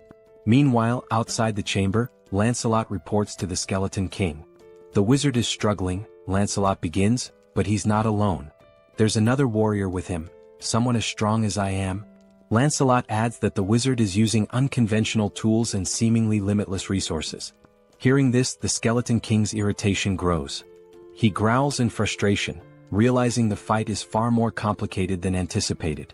Defeating a wizard was one thing, but now he had to deal with another formidable opponent, and that was no small challenge. The Skeleton King, deep in contemplation, mutters that he has no alternative. Lancelot warns him, however, that summoning additional power might provoke the wrath of the Chamber of Commerce. Ignoring the warning, the Skeleton King insists he has no choice. After all, the wizard is at least an 8th-tier rank, the same as himself. While the Skeleton King might stand a chance against the wizard alone, the presence of another 8th-tier warrior drastically shifts the odds. He knows he cannot triumph by himself and resolves to summon Lancelot. Extending his hands forward, the Skeleton King begins chanting an ancient incantation. The holographic image of Lancelot's skull vanishes, replaced by 3 reinforced stones instead of the usual one. He rotates the stones around the projection of Lancelot's skull as a surge of mana gathers, signaling the powerful summoning ritual. Meanwhile, in the team SUBSPACE, electric appliances and tangled copper wires are scattered everywhere. The group is hard at work constructing a new weapon. Wrapping thick copper wire around an aluminum rod, they create the electric repellent bat, a semi-rare grade weapon crafted specifically for Seoul. Holding the new weapon, Seoul's face lights up with excitement. The bat, infused with an electrified ability, delivers double damage to enemies. Seoul twirls the bat skillfully, testing its weight and power, clearly thrilled by its potential. As they exit the SUBSPACE, she thanks Kim, teasingly calling his crafting skills a scammer's ability for how effortlessly he can produce items. She remarks that the electric bat will be perfect for dealing with the monsters but warns Kim not to interfere in her battle this time. She wants to face the bat monsters alone. As Seoul steps out, she begins scratching her neck. Concerned, Kim asks if she's injured. Seoul explains that since the bat monster bit her, she hasn't felt any pain, but now there's an itch. She adds that she received a system notification earlier, stating that all impure energy had been expelled from her body. This revelation makes Kim uneasy, wondering if Seoul might transform into a vampire. Seoul, noticing his worry, jokingly tells him that if she does turn into a vampire, he has to kill her. She wouldn't want to live as a vampire lady. The siblings share a brief, light-hearted moment. The scene shifts back to the Skeleton King, who turns his attention to Kim, his voice laced with sarcasm. He sneers, mocking that the name Arcane must be ashamed of Kim's reckless behavior. The Skeleton King accuses Kim of ruining his plans and causing chaos in his domain. He declares that, regardless of Kim's origins in the arcane dimension, he has no right to meddle in his affairs. With a chilling roar, the Skeleton King vows to fight and kill Kim. Kim and Seoul exchange glances, baffled by the king's rant. "This idiot makes no sense," Kim mutters under his breath. The word idiot only enrages the Skeleton King further. Furious, he calls for Lancelot to attack, commanding him to eliminate Kim and Seoul immediately. Lancelot finally emerges from the summoning. His presence is nothing short of terrifying. His 4 glowing eyes gleam menacingly, and his massive silver armor radiates power. In his hand, he wields an enormous sword capable of cutting through anything. Seoul, seeing Lancelot, grins with excitement. She had grown tired of weak monsters and was ready for a real challenge. She turns to Kim, warning him again, "Don't interfere in this fight. If you do, it won't end well," before charging straight at Lancelot. Before Seoul can make her move, Lancelot lunges forward, hurling his sword with lethal precision, aiming to cleave her in half. Reacting quickly, Seoul dodges the attack and counters with her electrified bat. The clash sends shockwaves through the room, the force so strong that even Kim feels it from a distance. As the battle intensifies, Seoul notices that Lancelot's strikes are slowly slicing through her weapon. Realizing the danger, she retreats just as Lancelot delivers a devastating blow, splitting the electric bat in 2. Seoul looks back at Kim and jokes, "My bat wasn't weak, it's just that Lancelot is ridiculously strong." Despite losing her weapon, Seoul remains undeterred. Lancelot, now fully revealed, stands as a fearsome and nearly invincible knight. Watching from afar, the Skeleton King boasts about summoning Lancelot, his most powerful knight. Meanwhile, Kim reflects on Seoul's words. It's rare for her to acknowledge an opponent's strength, and that fact alone tells him how formidable Lancelot truly is. If Seoul acknowledges Lancelot's strength, then he is indeed a formidable and dangerous opponent. Watching Seoul, Kim proposes a deal. If she manages to kill Lancelot, would she give him Lancelot's magic stone? Kim argues that he used up all his own magic stones to craft weapons for her, and since Lancelot destroyed those weapons, it's only fair to repay him with the stone. Seoul, however, flatly refuses, declaring that whoever lands the killing blow will claim the magic stone. With a confident smirk, she adds that Lancelot won't be able to stop her. Determined to contribute, Kim activates his ignite bowling ball and hurls 5 fiery high-speed projectiles toward Lancelot. Yet Lancelot remains unfazed, standing casually as if unbothered. Drawing his sword, Lancelot effortlessly slices through all the bowling balls with a single slash. The shattered projectiles ooze a molten, lava-like liquid, but even this does not affect Lancelot. Refusing to give up, Kim launches more bowling balls from different angles, hoping to overwhelm him, but Lancelot cuts through every single one with the ease of slicing tofu. Kim's jaw drops in shock as he watches. He can't believe how effortlessly Lancelot counters his high-speed, magic-infused attacks. While Lancelot focuses on cutting the projectiles, Seoul sees an opening. She charges forward and punches Lancelot in the face with all her strength, but to her dismay, it doesn't even cause 1% damage. In retaliation, Lancelot swings his massive sword, narrowly missing Seoul's neck as she dodges. She counters with punches to his face and chest, but the strikes are completely ineffective. Kim seizes the moment and launches another ignite bowling ball, this time aimed directly at Lancelot's head. The impact sends Lancelot flying, but when he rises, he remains unscathed, glaring at Kim with glowing, menacing eyes. A growing sense of unease washes over Kim. Something feels terribly wrong. He recalls a similar ominous feeling from his battle with the Black Wyvern. Trusting his instincts, Kim quickly activates his subspace and pulls Seoul into it. Furious, Seoul demands an explanation for Kim's interference. Kim explains the overwhelming sense of danger he felt. Even after using his most powerful attack, Lancelot emerged unscathed. He compares the situation to previous battles, where his strongest move could split the Skeleton King in half, yet it did nothing against Lancelot. Begrudgingly, Seoul admits she cannot defeat Lancelot alone. Outside the subspace, Lancelot wastes no time. In a flash of insane speed, he vanishes from his position and reappears in front of Kim's barrier, slamming his massive sword against it. Kim is genuinely terrified by Lancelot's speed and strength, while even Seoul admits the knight is extremely dangerous. If the fight continues, both of them will die. Despite Lancelot's relentless assaults, the barrier holds firm. Kim notices something crucial. Lancelot is standing dangerously close to the barrier. An idea forms in his mind. If he launches his ignite fireballs at such close range, Lancelot won't have enough time to dodge. Acting quickly, Kim unleashes 5 fireballs at point-blank range. To his horror, Lancelot effortlessly slices through every fireball, even at such proximity. The situation grows more dire. Lancelot isn't just strong, he's unstoppable. Kim is baffled. None of their attacks are effective. He watches in disbelief as Lancelot cuts through every projectile with precision, as if the heavy metal were nothing more than butter. Meanwhile, the Skeleton King observes the battle from afar, finding it dull. With a smug grin, he taunts Kim, mocking how long he plans to cower behind his barrier. He declares that Lancelot is a 7th-tier warrior, immune to all of Kim's abilities. According to the Skeleton King, no matter what Kim tries, he cannot defeat Lancelot. Seated arrogantly on his throne, the Skeleton King begins reminiscing.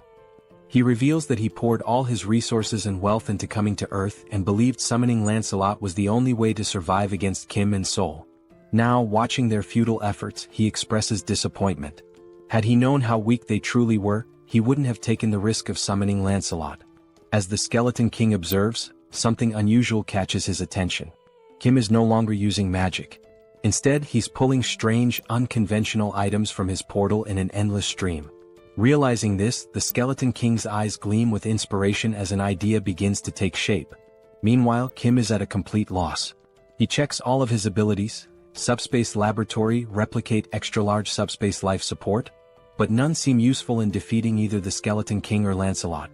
Desperate, Kim resorts to repeatedly throwing ignite bowling balls at Lancelot, but Lancelot slices through them with ease, leaving Kim genuinely stuck. Suddenly, the Skeleton King bursts into loud laughter. He commands Lancelot to stop attacking, announcing that the 2 individuals in the portal are not wizards, but rather potential allies for his future plans. Obeying the command, Lancelot ceases his assault and steps back toward the Skeleton King. The Skeleton King rises from his throne and approaches Kim's portal. Initially, he had assumed Kim and Seoul were wizards, but as he observes Kim more closely, he realizes they are ordinary humans. Even more intriguing, Kim possesses a unique ability. Confused, Kim wonders what the Skeleton King is referring to. With a cunning grin, the Skeleton King begins to explain. He mentions that Kim must have encountered and killed 2 skeleton knights to acquire reinforced stones. These stones, the Skeleton King reveals, can only be produced within Camelot Castle by sacrificing living beings. The Skeleton King elaborates on his original plan: to sacrifice the inhabitants of the nearby city to mass-produce reinforced stones, which he would then use to summon an army of skeleton knights. However, he proposes an alternative: a business partnership with Kim. The Skeleton King suggests that Kim, with his unlimited replication ability, could duplicate the reinforced stones, allowing them to dominate not just Earth, but the entire universe. Kim stands silently processing the offer. As the Skeleton King laughs sinisterly, envisioning his grand scheme, Kim suddenly begins laughing and crying simultaneously, leaving the Skeleton King perplexed. Kim thanks him, explaining that the Skeleton King has unknowingly solved all of Kim's problems. Before the Skeleton King can react, Kim utters 4 decisive words. Pax, put Camelot in subspace. Instantly, the entire Camelot castle vanishes before the Skeleton King's eyes. The Grand Fortress, once the source of his power, shrinks and disappears into Kim's subspace. The Skeleton King and his skeleton knights are left standing outside, bewildered and enraged. Looking around in disbelief, the Skeleton King tries to comprehend what just happened. Meanwhile, the castle reappears in Kim's hands, now reduced to the size of a toy. Seoul, observing the shrunken structure, casually remarks how small and insignificant it looks. Overcome with fury, the Skeleton King roars, "How dare you 9th-tier slaves!" He accuses Kim and Seoul of destroying his life's work and vows to annihilate them. Enraged, he summons a dark purple orb of energy, brimming with the souls of the dead. The green, ghostly spirits surge toward Kim's portal, attempting to shatter it. Yet as the smoke clears, Kim and Seoul remain unharmed. Now calm, Kim begins to think strategically. He recalls the name of the skeleton knight summoned by the Skeleton King, Lancelot. Deciding to take a bold risk, Kim calls out Lancelot's name, attempting to summon him. To everyone's astonishment, Lancelot materializes before Kim. However, this time his appearance is different. Gone is the dark aura that usually surrounds him. Instead, he radiates a golden light, warm and majestic. Lancelot turns to Kim and acknowledges him as his new master. Without hesitation, Kim commands Lancelot to kill the Skeleton King. Obeying immediately, Lancelot draws his sword and, with a single precise slash, cleaves the Skeleton King cleanly in two. The Skeleton King, unable to react or defend himself, is defeated in an instant. With grace and overwhelming power, Lancelot ends the battle in one swift motion. As soon as Lancelot struck the Skeleton King, the violet core within the Skeleton King was destroyed. It shattered into fragments with a faint explosion. Lancelot then drove his blade into the back of the Skeleton King like a royal decree. We see the Skeleton King's body sprawled before Lancelot, his jagged crown lying discarded at Lancelot's feet, and his dismembered parts scattered across the ground. As the Skeleton King's form faded, a golden mana crystal began to glow. The system alerted Kim that he had defeated the Skeleton King. When Lancelot transferred ownership of the Night King's dimensional account, it became Kim's property. Upon opening the system notification, a new feature appeared, the dimensional account. When Kim accessed it, he discovered 3,086 mana stones within. Staring at such a vast number of mana stones, Kim felt both bewildered and astonished. This meant that by defeating the Skeleton King, Kim had acquired thousands of mana crystals in one go. Despite his happiness, Kim couldn't help but wonder, what would he do with so many mana stones? As Kim stood lost in thought, Seoul placed her hand on his shoulder. She told Kim that if he had any sense of morality, he should gift his sweet little sister 1,000 mana stones. After all, she reminded him, she had saved his life when they entered the Skeleton King's castle. Did he forget that? Kim sighed and told Seoul that 1,000 mana stones was too much. He accused her of acting like a mob boss and exaggerating her role in saving his life. Kim pointed out that he had also given her a weapon, which allowed her to fight Lancelot on equal terms for a brief time. Shouldn't she repay him for that? Seoul looked at Kim and retorted that they had both helped and saved each other, so it would only be fair to settle on 500 mana stones instead. Kim smirked and said that if she wanted to assign a price to everything, then she should also start paying rent for living in his subspace free of charge. Did she think she could live and sleep safely without contributing anything? Taken aback, Seoul called Kim a miser. She asked if he was so stingy that he couldn't even spare 500 mana stones. Frustrated, Kim finally handed over 500 mana stones to his sister, not wanting to argue further. Seoul smirked, thanked Kim and declared the argument over. But with a serious tone, Seoul asked Kim what he planned to do next. Both Kim and Seoul turned to their left. From Kim's subspace, Lancelot emerged. Towering at 10 feet tall with eyes glowing red, Lancelot approached them with heavy, deliberate steps. Seoul glanced at Kim and asked what he intended to do with Lancelot. Meanwhile, Lancelot reached Kim and in a deep, resonant voice, called him his lord. Lancelot informed Kim that he had carried out his command and cleaved the Skeleton King in two. Now he awaited Kim's next order. Kim stood silently, pondering what to do with Lancelot. The scene shifted, and Kim narrated that no one could have foreseen what happened next. We saw Lancelot standing still. Sitting atop his helmet was Young-Soo's daughter, clutching tightly to one of its feathers. Lancelot gently moved to keep her entertained while, from behind, Kim, Joo-hee and Seoul watched in astonishment. Kim thought to himself how unimaginable it was that one of the most fearsome knights could end up in such a situation. Meanwhile, Young-Soo and his wife stood in front of Lancelot. Young-Soo's wife was beaming with joy as she watched her daughter play happily with Lancelot. She apologized to Lancelot, explaining that her daughter was usually shy and didn't enjoy playing with strangers. But this was the first time she had played so freely with someone she had just met. To her, this meant her daughter genuinely liked Lancelot. While Young-Soo's wife was overjoyed, the same couldn't be said for Young-Soo. He stood there, stunned, his mouth agape as though his entire world had crumbled.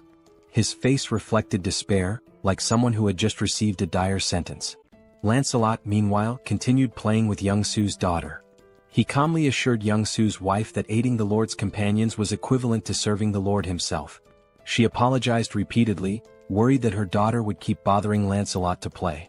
But Lancelot, in his commanding voice, reassured her that it was no bother at all. He said he loved children and saw her as if she were his own. From afar, Kim, Joo-hee and Young-Soo watched this touching moment.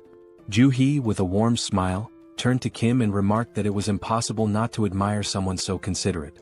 She commented that Lancelot wasn't just strong but also kind and compassionate, someone anyone would look up to.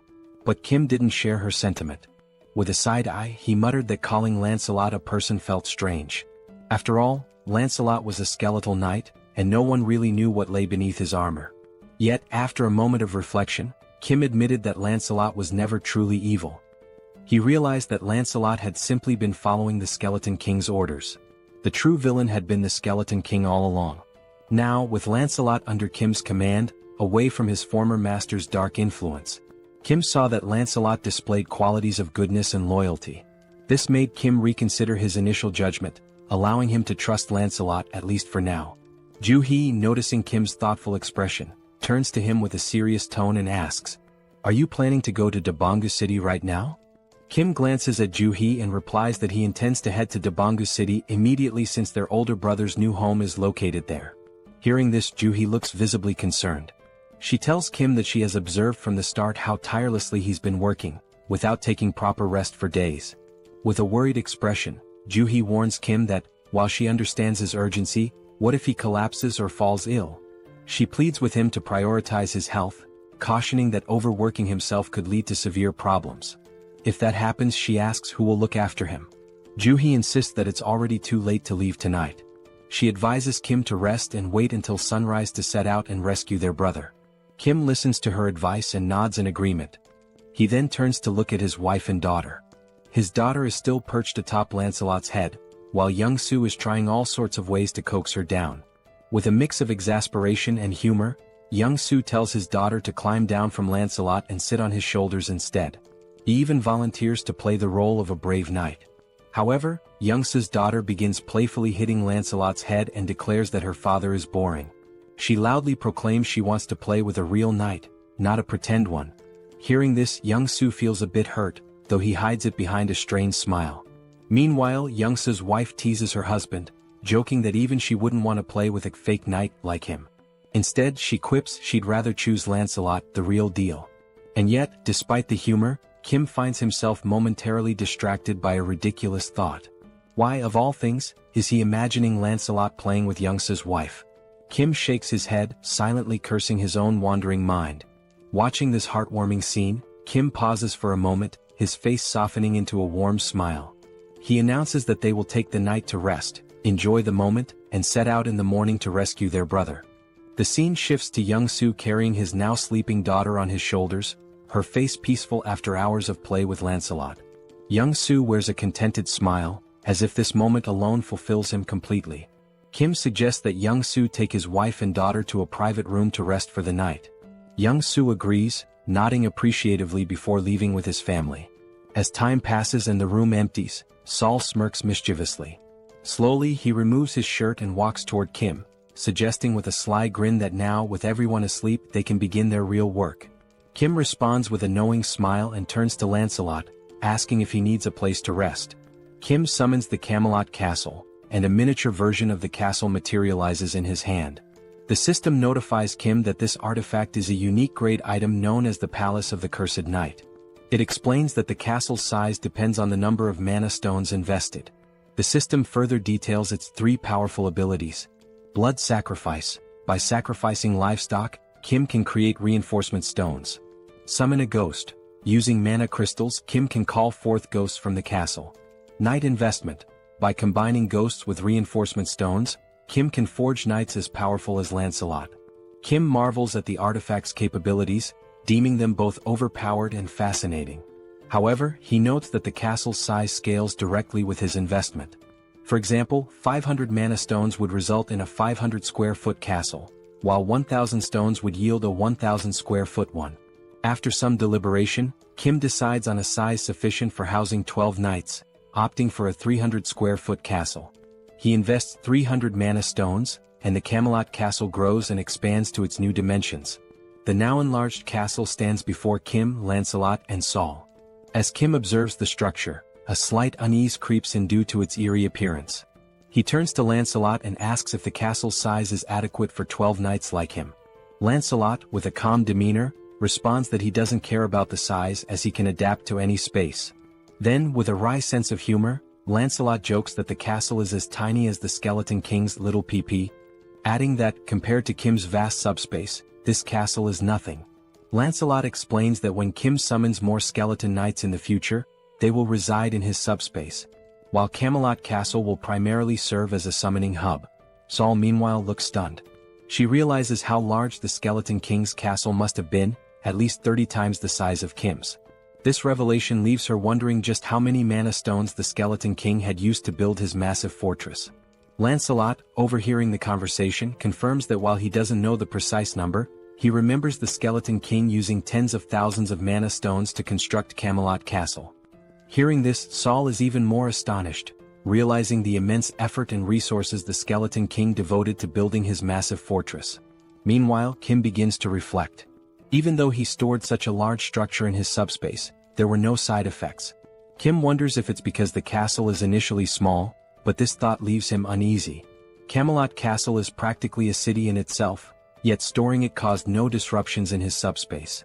Deciding to set aside his concerns for now, Kim turns to Saul and asks why she hasn't gone to rest yet, mentioning that the night is long and she should take a break. Saul, however, explains that she has something personal to ask Lancelot and has been waiting for the right moment to do so. That moment, she declares, has finally arrived. With an eager gleam in her eyes, Saul turns to Lancelot and, striking a confident pose with her hands on her hips, announces her request. She wants to learn his swordsmanship. Saul boldly asks Lancelot to teach her his techniques. Kim, overhearing this, is taken aback. He thinks to himself that if Lancelot agrees to teach Saul, her skills will improve significantly, which would greatly benefit their team in the future. On the other hand, Lancelot looks thrilled. In his deep voice, he responds that he would be delighted to teach her his swordsmanship, but under one condition. Lancelot explains that when Saul used her martial arts against him previously, he found it fascinating. If she wants to learn his swordsmanship, then she must teach him her martial arts in return. It would be an exchange of skills, her martial arts for his swordsmanship. Hearing this, Saul smirks, her expression shifting into one of playful mischief, almost bordering on manic. With a teasing tone, she praises Lancelot for being clever, admitting that her martial arts are indeed impressive. She calls him a little kid and playfully questions whether he could even handle her intense training regimen. Kim, watching this from the sidelines, notes how Saul's excitement peaks whenever the topic of martial arts comes up. She's undeniably a martial arts enthusiast, if not an outright fanatic. Meanwhile, Saul continues to taunt Lancelot, her mischievous smile intact.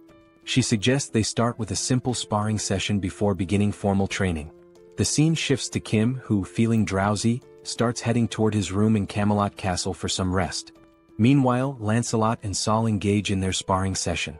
Saul enjoys the match immensely, pushing Lancelot to his limits. By the end, Lancelot earns his place as a true member of their group, fully integrated into their family dynamic. The scene shifts again, this time to Kim and Young-soo observing from Kim's subspace. Both are surprised to see numerous military officers in the vicinity, communicating through walkie-talkies and appearing to scout the area. Confused, Young-soo asks, "Are there other people besides us planning to travel in the morning?" Kim, however, finds the situation suspicious. Just as he is about to voice his concerns, the sound of a helicopter echoes in the sky. Looking up, they spot the aircraft flying toward Kim's subspace. Young-soo, recognizing the helicopter, exclaims, "That helicopter looks very familiar." Kim realizes it too. It's the same helicopter he had stored in his subspace and later handed over to the general.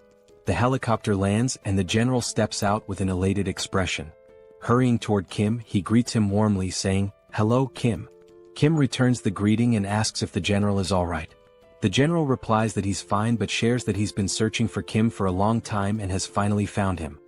He explains that when the wall of Yeoljoro City vanished, he suspected it was Kim's doing. Kim, now irritated, cuts to the chase, asking if the general is here to convince him to join the military. With a firm tone, Kim makes it clear that if that's the case, his answer is no. His priority is finding his family. The general quickly reassures him, saying, "Kim, you've misunderstood." He explains that he hasn't come to recruit Kim but rather to deliver critical news. In a serious tone, the general warns Kim that traveling by helicopter is not safe. He explains that a faction that betrayed the military has seized a base and now controls air defense systems. If Kim and Young-soo were to travel by helicopter, especially a military one and a general's at that, they would be targeted and shot down. Both Kim and Young-soo are stunned by this revelation. The general provides detailed information, elaborating on how the rebel faction captured the military base and now commands a significant portion of air defense forces. He also shares that he had sent a scouting team in the same helicopter Kim had given him. That helicopter was destroyed mid-air, leaving the general without any information on those individuals. Growing increasingly concerned, the general reminds Kim that he mentioned traveling through the city to rescue his family. The general warns that if Kim had chosen to travel by helicopter, it could have placed him in extreme danger. Upon hearing this, Kim realizes that if they had used the helicopter, their deaths would have been almost inevitable. Acknowledging the severity of the situation, Kim thanks the general for providing such vital information. At this point, the general shifts the conversation. He brings up how the wall surrounding the city vanished last night, suggesting that Kim must have defeated the Skeleton Knight. However, Kim's focus drifts away from the general's words. Instead, he contemplates the mention of the next city being under military control. Kim understands that if the military has already taken over the next city, it's only a matter of time before they dominate other cities as well. Even if he travels through the entire city to save his family, the looming military presence will remain a significant threat.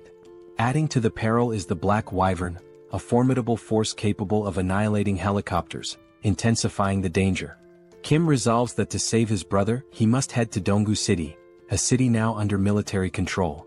This means he must obliterate the enemy camp to secure his brother's safety. With a resolute and determined expression, Kim takes immediate action. He summons the Lord. From the subspace, a dark shadow emerges, causing the general to grow visibly uneasy. Kim, maintaining a calm yet intense demeanor, addresses the general. In response to the earlier question about whether he defeated the Skeleton Knight, Kim affirms, "Yes, I defeated the Skeleton Knight and took him captive." As Kim speaks, the Skeleton Knight appears. Towering 10 feet tall, the figure has glowing red eyes, wields a massive sword and carries a formidable iron shield. The knight stands ominously behind Kim. The general stares in pure horror and disbelief. He realizes that this knight is far stronger, at least 10 times more powerful, than the previous Skeleton Knight. And now, this terrifying entity is under Kim's command, ready to follow his every order. The general struggles to process the sheer weight of what he is witnessing. Kim, undeterred, confidently declares that his older brother's new residence is in Donggu City, the very city housing the military camp. This leaves Kim with no alternative, he must go there. With a sly, confident smile, Kim turns to the general and asks, "So, how about we take down all those military forces?" Overcome with joy and relief, the general feels tears welling up in his eyes. We are now introduced to another location, seemingly destroyed, which appears to be some kind of base. In this base, goblin soldiers, clad in military uniforms, are seen wielding rifles and equipped with heavy artillery. Behind one of the goblins, a human hand becomes visible, revealing humans imprisoned in cages under the watchful eyes of the goblin soldiers.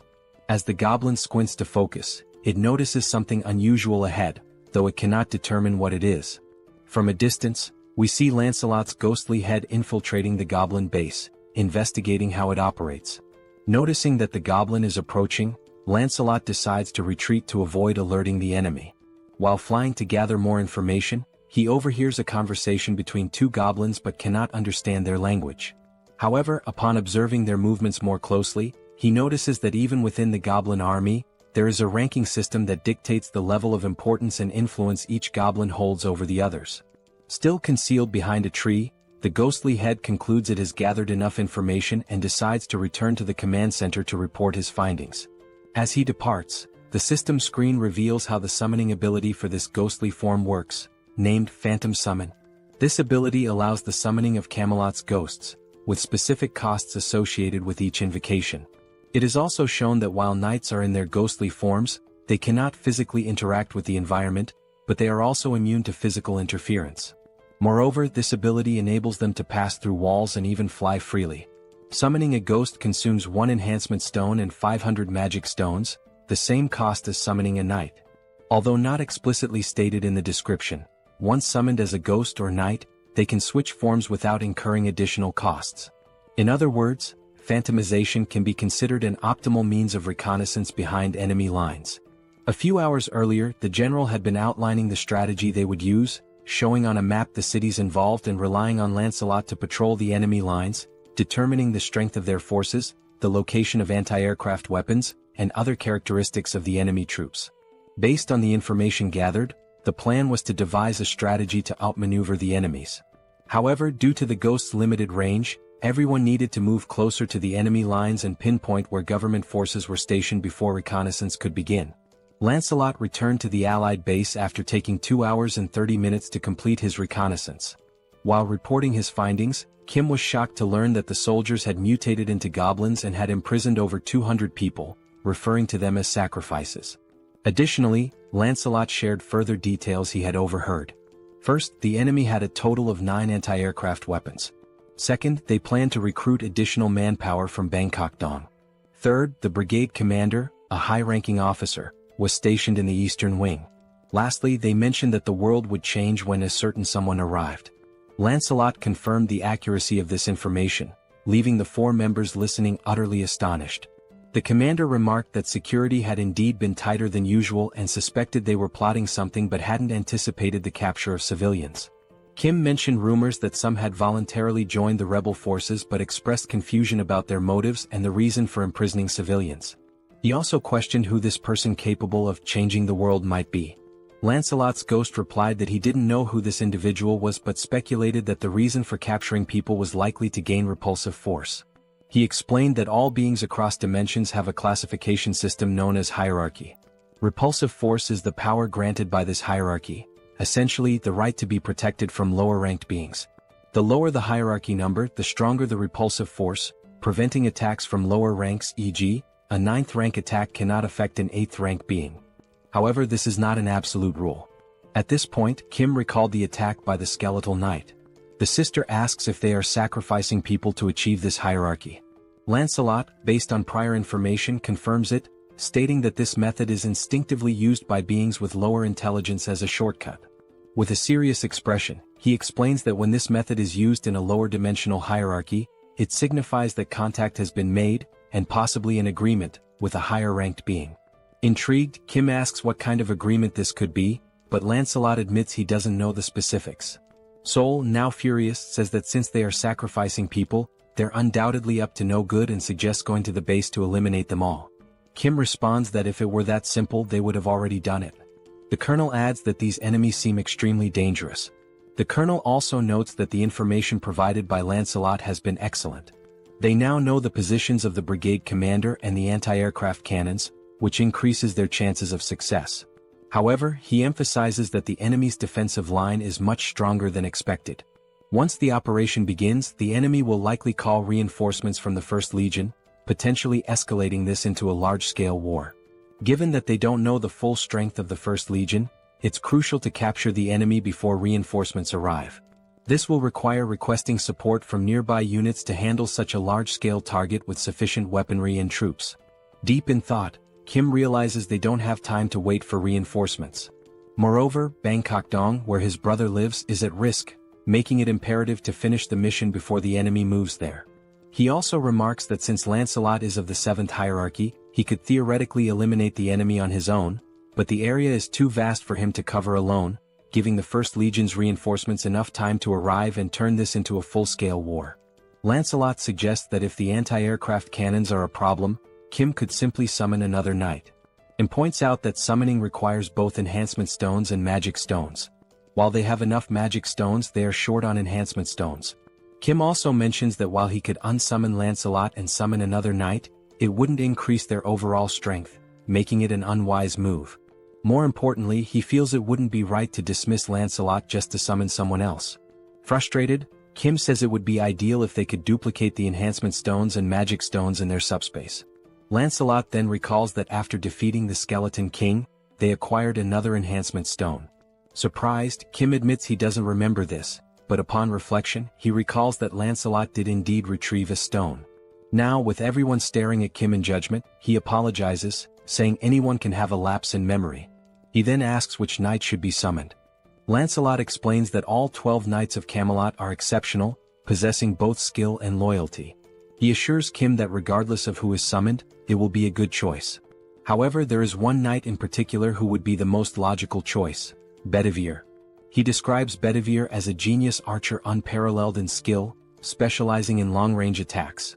Enthralled, Kim exclaims that he can't resist and wants to summon him right away. Back at the goblin base, the captives appear gravely debilitated. A girl wearing an orange sweater is called out by one of the goblins. Frightened, she asks if he's really speaking to her. The goblin points out that everyone else in the cage looks weak except for her. He then asks if she wants to escape. Confused, she hesitates, but the goblin quickly reveals he's only testing her. He declares that if she offers him something of value, he'll let her go. From the expression on the goblin's face, she understands exactly what he means. Before he can finish his proposition, his head is swiftly severed. The girl is stunned, her eyes lighting up as she realizes what Lancelot has just done right in front of her. Lancelot opens the prisoner's cage and, without wasting any time, continues moving swiftly. The girl steps out of the cage, still trying to process what just happened before her eyes. In the sky, something resembling a flaming bowling ball appears. From a distance, the goblins notice the strange object in the sky but cannot identify it. Upon closer inspection, one of them realizes it is indeed a bowling ball, but it makes no sense to him. Before he can react, the ball suddenly hurtles in his direction, catching him off guard, and moments later, it strikes one of the anti-aircraft weapons. A goblin further away hears the explosion and wonders about its origin. The only thing he knows for sure is that something has blown up somewhere. From a distant viewpoint, we see the explosion and, coincidentally, also a hand gripping another flaming bowling ball. Yes, the summoned knight is hurling bowling balls at the enemies, already contemplating his next target. Moments earlier, Lancelot reveals something he hadn't mentioned before. Bedivere has only one arm. Kim is taken aback and confused as Lancelot had described Bedivere as an archer. He questions how Bedivere could possibly be an archer with just one arm. Lancelot confirms that Bedivere was indeed an archer, but that is a story from the past. He explains that long ago, Bedivere served as a knight under the Duke's command but lost his arm to a commander jealous of his exceptional talent. From that point on, Bedivere adapted, mastering throwing techniques using a leather strap. Thus, he earned his place among the 12 knights of Camelot. Still skeptical, Kim asks if Bedivere can truly destroy anti-aircraft cannons from such distances. Lancelot reassures him, stating that he fought alongside Bedivere for a long time and knows the full extent of his abilities. Additionally, Lancelot confirms that after scouting the enemy lines, only he and Bedivere will be needed for this mission. Back in the present, we see Bedivere launching more flaming bowling balls at the enemies from afar. The ball soars through the sky and strikes another anti-aircraft cannon. As the goblin base is a large area, a goblin from a distance notices the explosion and wonders what is happening. Turning around, he sees another goblin soldier being attacked and flung away by someone. Alarmed, he asks his officer what's going on, but then hears the distinct sound of a sword. When he looks closely, he spots Lancelot calmly walking in his direction. The goblin, trembling with fear, stammers that this is a restricted area where unauthorized individuals are not allowed. Lancelot remains silent, continuing his steady approach toward him with an air of calm authority. Meanwhile, we see Kim's system sending him notifications. The first shows he acquired 4 magic stones, bringing his total to 2,686. Shortly after, another notification appears, adding 12 more magic stones, increasing the total to 2,698. Kim, staring at the system screen in surprise, reflects that owning a dimensional account eliminates the need to collect magic stones manually, as they are gathered automatically. Still, he finds it hard to believe how quickly the stones are being accumulated and wonders if this is really correct. Moments later, 3 more notifications pop up, one with 5 more magic stones, another with 8, and yet another with 5, bringing the total to 2,788 magic stones. Young, Seoul, and Kim stand idly waiting for a signal to act, and Kim continues to question whether this situation is as it seems. Young reassures him, suggesting he look up at the sky, stating that it is likely the source of the multiple notifications. Above, 2 flaming bowling balls launched by Bedivere collide mid-air, creating a massive explosion that draws everyone's attention to the sky. Amazed by Bedivere's precision, Kim remarks that the knights had mentioned they would signal when all major anti-aircraft artillery had been destroyed. Young adds that it's now clear why Sir Lancelot takes so much pride in the Knights of Camelot. As the group stands in awe, the colonel comments on the extraordinary combination of Lancelot's tactics and Bedivere's abilities. He notes that if all the knights possess this level of skill, there's absolutely no need for special forces to intervene. Young simply nods in agreement. Kim, still astonished, declares it's time to make their move and execute their part of the plan. He also contemplates the immense power he now wields with all 12 knights, most of whom he hasn't even met yet. As the explosion in the sky subsides, smoke begins to fill the air. The scene shifts to the source of the explosions, Bedivere. He is examining a map and muttering to himself that there's a problem. He notes that he destroyed all the necessary targets and even sent the signal in the sky, but now he can't make sense of the map. The map indicates the locations of the anti-aircraft artillery he had to eliminate, a goblin circled in red, and an arrow pointing somewhere else. However, he cannot figure out where Lancelot told him to go next. Bedivere continues staring at the map, trying to recall the route Lancelot had given him earlier, but he has no idea which direction to take now. He mutters that if there were written instructions, it would be much easier to understand. Shrugging off his frustration, he decides to trust his instincts and proceed. Back to Lancelot, he punches a goblin in the face, causing the creature to cry out in pain. Without hesitation, Lancelot follows up with a more forceful blow that sends the goblin flying. Unapologetic, he steps on the goblin with enough force to make it scream in agony. Still pinning the goblin underfoot, Lancelot states that controlling his strength is exhausting and warns the goblin to speak the truth before he accidentally kills it. He demands to know who informed them about using this shortcut, sacrificing humans to climb the hierarchy. He also presses for their plans and the strength of the First Legion's forces. The goblin chuckles, commenting on how much Lancelot seems to know about their operations. Eventually, the goblin gives in, revealing that the one destined to change the world is named Tonnerre. He calls Tonnerre a bastard of the 8th class, a giant compared to himself. Lancelot, unfazed, replies that he has never heard of this being and asks what Tonnerre wants with the goblins and what exactly his plan entails. Reluctantly, the goblin admits he doesn't know and is promptly kicked by Lancelot, spinning him through the air. Now farther away, the goblin uses the last of his strength to flee. He leaps from a nearby window in a desperate attempt to escape. Upon landing, he finds himself near a group of goblin soldiers patrolling the area. Unfortunately, he lands awkwardly, injuring his foot. The goblin soldiers rush to him, asking if their commander is all right. Wincing in pain, the commander urgently orders them to fetch his bicycle. One goblin obeys and runs to retrieve it while the commander hobbles away slowly on his injured foot. Suddenly, he hears a sound behind him. When he turns to look, he sees Lancelot leaping from the building in pursuit. Calm and determined, Lancelot declares that attempting to flee is futile. Unaware of the level of the threat in front of them, the soldiers surround their commander, vowing to protect him. One goblin, holding a rifle, declares that they'll take care of him, while another assists the commander in walking, offering support. Lancelot changes his tone and remarks on how remarkable it is that they're so willing to sacrifice themselves so easily, adding that their judgment is indeed at a goblin's level. The goblin retorts, saying it's better to be a goblin than an empty-headed fool like Lancelot. Now aiming his rifle, the goblin advises Lancelot to drop his arrogance, noting that there are also 8th-ranked individuals in their main force. He boasts that if he had only consumed 10 more, he too would have been in 8th rank. Disbelieving the audacity of their actions, Lancelot questions whether all those who became goblins are doing the same thing. The goblin with a sly grin affirms this. He adds that he is one of the intelligent ones, adapting to a changing world. Before he can finish his sentence, Lancelot swiftly lunges forward and drives his sword through the goblin's neck. Lancelot coldly remarks that knowing this will make it easier to decide whose lives to take. The fleeing commander glances back to see what is happening, only to witness blood spurting into the air.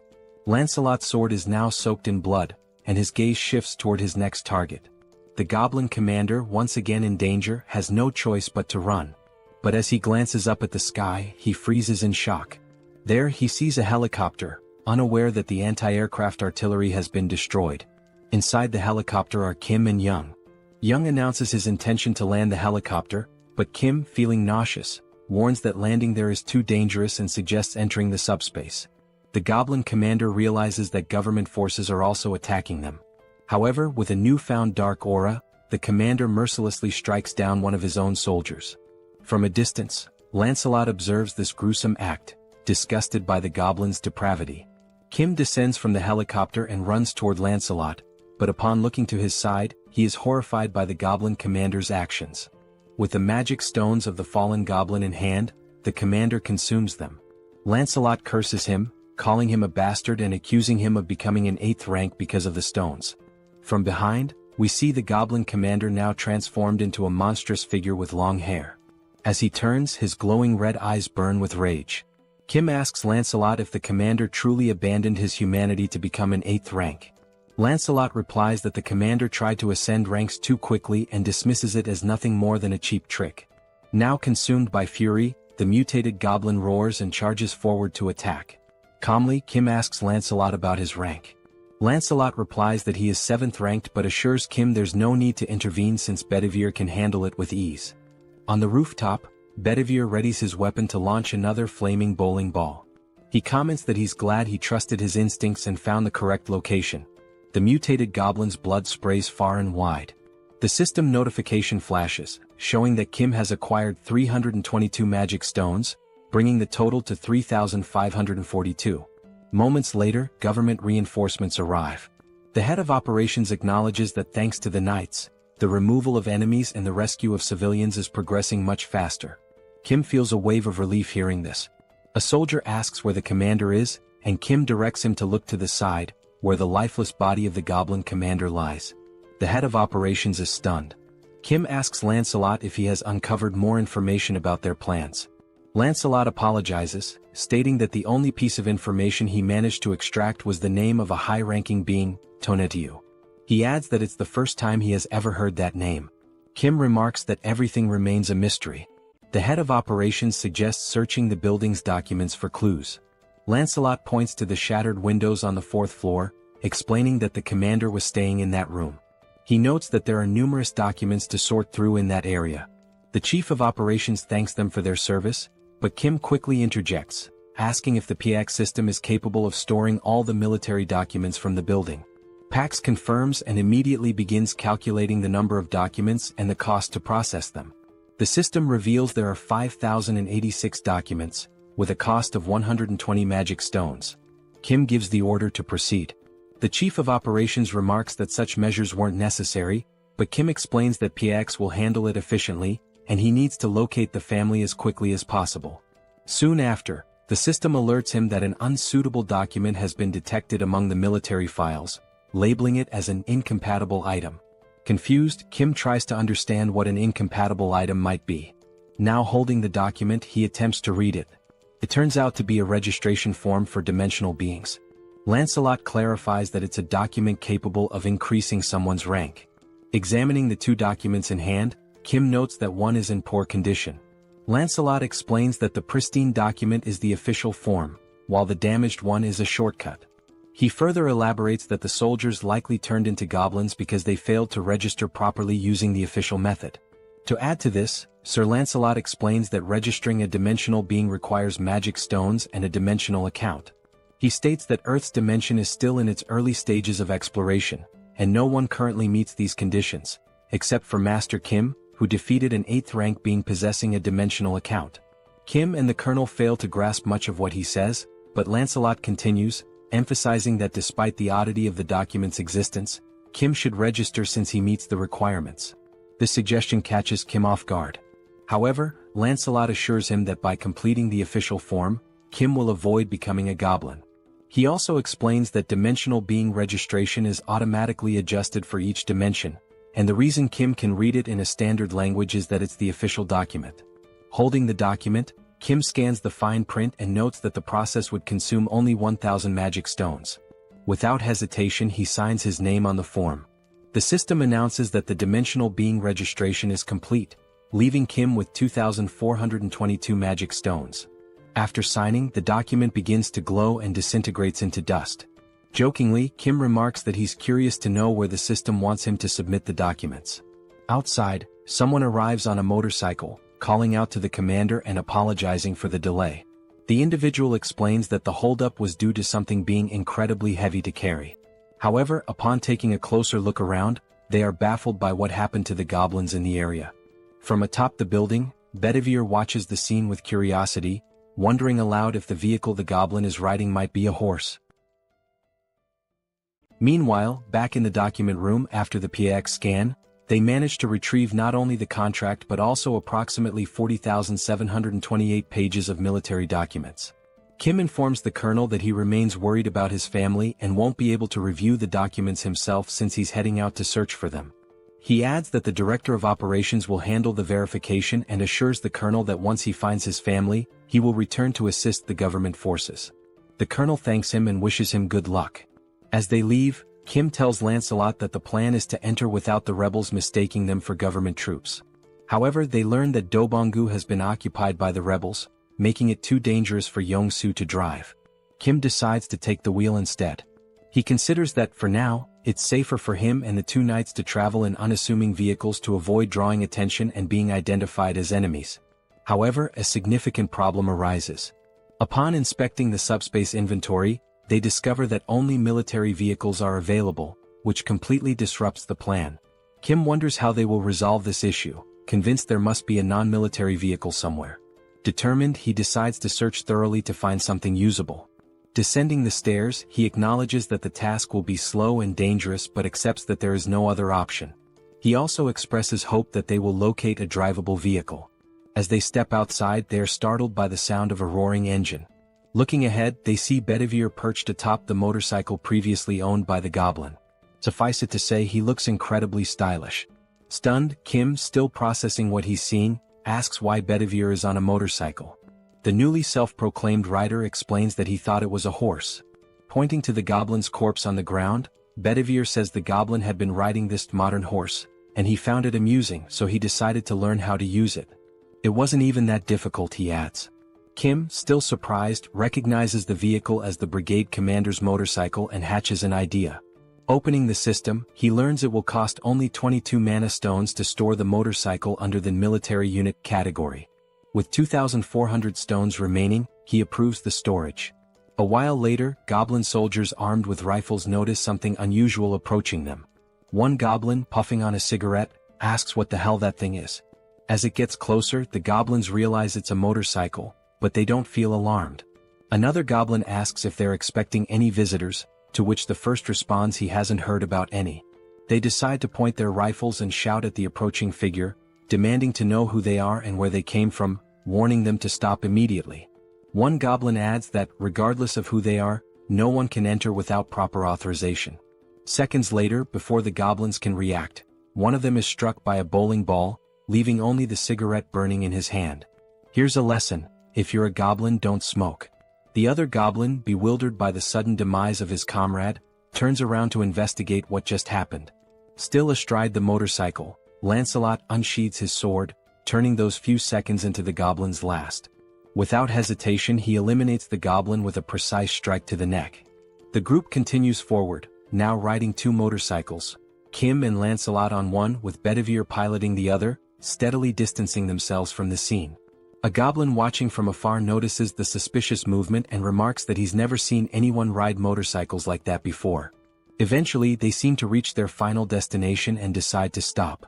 All signs suggest this is Kim's brother's apartment. Inside, on the 14th floor, Kim knocks on the door of apartment 1405, calling out for his brother, Hyung, and asking if anyone is inside. He keeps calling, but the silence hanging in the air suggests no one is there. Worried, Kim decides to open the door using the handle, and to everyone's surprise, it's unlocked. Inside, amidst the destruction, they see wedding photos of Kim's brother and his new wife hanging on the walls, alongside apparent bullet marks on the TV. Kim freezes at the doorway, calling out to his brother and sister-in-law once more, but still there's no response. Concerned for Kim's safety, Lancelot, ever the loyal servant, asks for permission and declares that he will take the lead. They decide to enter, and as Kim looks around, he notices something odd. It doesn't seem like they were attacked. Instead, it feels as if they abandoned the house and evacuated somewhere else. While searching for clues, he spots a letter on the bed and decides to read it. The paper contains a message from his brother addressed to Kim or their sisters. It explains that the phones weren't working, so he left the letter in case one of them came looking for him. In the letter, his brother writes that they decided to head to UINGBU but admits he's uncertain about their safety given the current situation. He mentions that his wife's family is also nearby. He adds that he doesn't know when they might read the letter but assures them there's no need to risk facing danger to look for him. He explains that outside, soldiers have been forcefully removing people from their homes and abducting them. As Kim reads, Bedivere and Lancelot finish their sweep of the house and confirm there's nothing unusual inside. The letter continues, describing how people are being taken indiscriminately, adults and children, regardless of gender. It warns that the situation is perilous but expresses hope that they'll survive somehow and urges Kim to do the same. Finishing the letter, Kim feels a sense of relief, thinking it's likely his brother and family managed to escape before the First Legion occupied the area. Kim calls Bedivere over, hands him the letter, and orders him to show it to his sisters in the subspace. He wonders when his brother, Hyung, wrote the letter and fears that if the Legion occupied this area, they might soon target where his brother is now. Turning to Lancelot, Kim declares they'll leave immediately, urging haste and stating he'll take the lead this time. Lancelot complies but asks if Kim is alright. Lancelot expresses concern that Kim may have developed a phobia, suggesting he let Lancelot drive. Before they can act, a helicopter suddenly appears outside the window, its turret aimed directly at them. The goblin piloting it reports via radio that he's identified an unknown individual and a skeleton at the location and is preparing to open fire. The turret roars, unleashing a barrage toward the two until its ammunition is depleted. For a moment, it seems like Kim and Lancelot have vanished. As the smoke clears, Kim reappears, grimacing and commenting that the attack hurt more than he expected. With a touch of humor, he confirms the phobia. Somehow, Kim commands Pax to store the Black Hawk helicopter in the warehouse, noting that its maintenance hadn't been completed and its weapons were for demonstration purposes only. The system confirms the operation will consume 141 mana stones. The goblin, utterly shocked, demands to know who they are, bewildered that they survived being hit by the turret. When the goblin asks if they are rank 8, the helicopter suddenly vanishes into subspace, leaving the pilot panicked as he realizes he's about to fall from a considerable height. Kim turns to Lancelot, emphasizing that they can't waste any more time. Meanwhile, they hear the goblin scream until it abruptly ends with a splat. Kim reflects on how many rebels they've eliminated along the way but hadn't expected them to have a Black Hawk in their possession. He silently hopes his brother and family are safe. The scene shifts to a group of goblins having a conversation. They discuss how the high priest promised to distribute rewards based on the number of offerings they've collected. It's been several days since then. One goblin mentions there's only one building they haven't managed to destroy and questions if it's really necessary to interfere like this. He adds that another lieutenant's team has already captured 300 offerings. Another goblin scratches his head, admitting it's not easy to take down that building unless you're rank 8. The goblin lieutenant chastises him, saying they should have asked for reinforcements or figured out another way. He criticizes the others for risking their lives to collect more offerings while they lag behind. Declaring he'll handle things personally from now on, the lieutenant tells the goblin to work harder to make up for the delay. The subordinate obeys. Turning to the side, the lieutenant asks another goblin if he heard the instructions and orders him to destroy the building. The monstrous goblin growls furiously but doesn't reply. The mutant goblin charges toward the building, but abruptly halts as he notices strange movement coming his way. Alongside the mutant, all the other goblins in the area stop in their tracks, watching as the figures draw closer. The goblin lieutenant hears shouting but can't make sense of it, bewildered by the approaching shapes. As they get closer, Kim bellows furiously, commanding the filthy goblins to leave immediately, declaring that this is his home. Lancelot, right behind him, unsheathes his sword and prepares to do what he does best. In mere moments, striking a dramatic pose, he wipes out all the goblins before they can even react. Wasting no time, Bedivere hurls a single flaming bowling ball at the mutant goblin, striking its head and defeating it instantly. With the goblins swiftly dealt with, the building in the background comes into full view. The structure bears the name Jeong-gyeom Tool Shop, a clear indication it belongs to Kim's family. Inside, peeking through a hole in the wall, a few people anxiously observe the scene outside. Someone asks if things are truly as bad as they appear. Another voice questions the father, wondering what's going on and why he's hesitating. The father, seated in a chair and spying on the commotion, reassures them not to worry. He explains that Kim has arrived on a motorcycle, accompanied by skeletons, leaving everyone utterly confused.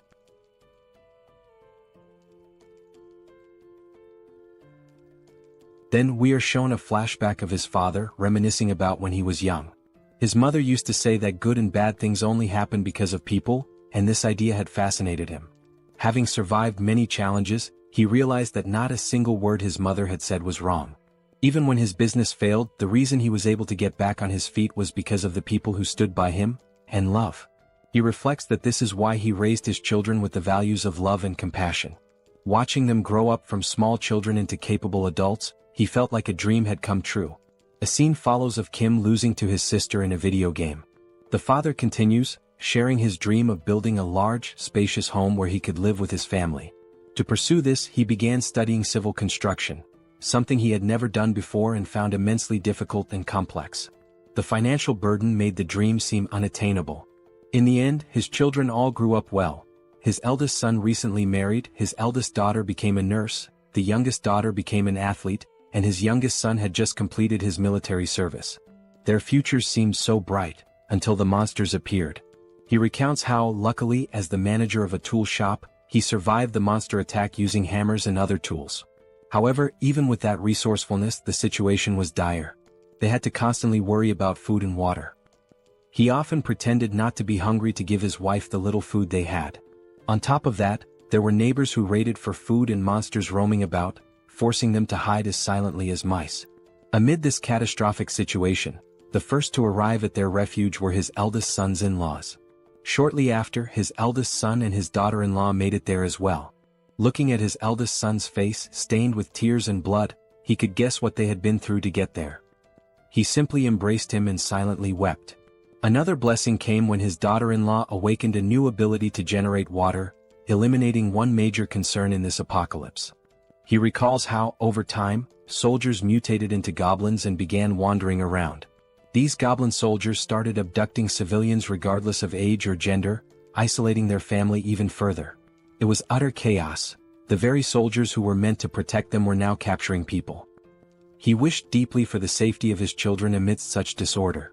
At one point, a system screen appeared before him, and he awakened an ability of his own. The ability was named Architect, and the system indicated that he now possessed exceptional skills in architecture and could build freely. He doesn't fully understand how his long-dormant dream suddenly became a reality, but he feels grateful that it did. With this newfound power, he immediately got to work reinforcing the tool shop. Thanks to his daughter-in-law's water ability and his own architectural skills, they managed to survive. Even for the goblins armed with weapons, breaking into their fortified location was no easy task. Peering through a hole in the wall, he noticed that a group of soldiers had been stationed outside their home since the day before, and they had brought a monster with them. It was clear now that they were determined to destroy their refuge this time. But he had prepared for this possibility and retreated to plan. Seated in his chair, he called for his eldest son and instructed him to gather the family and escape through the tunnel. His son hesitated, asking what would happen to him. The father explained that the tunnel was an emergency passage meant for situations like this, though he couldn't guarantee that the other end was safe. At the very least, it's better than staying here and dying, he said.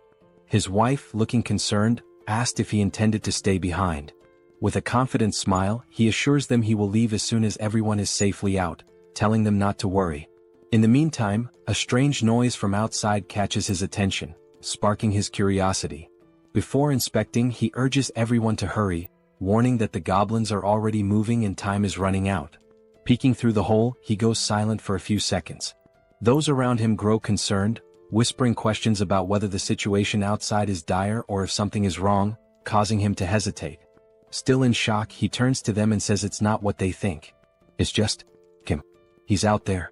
He explains that Kim has arrived on a motorcycle, accompanied by a skeleton. Outside, Kim, Lancelot, and Bedivere approach the tool shop.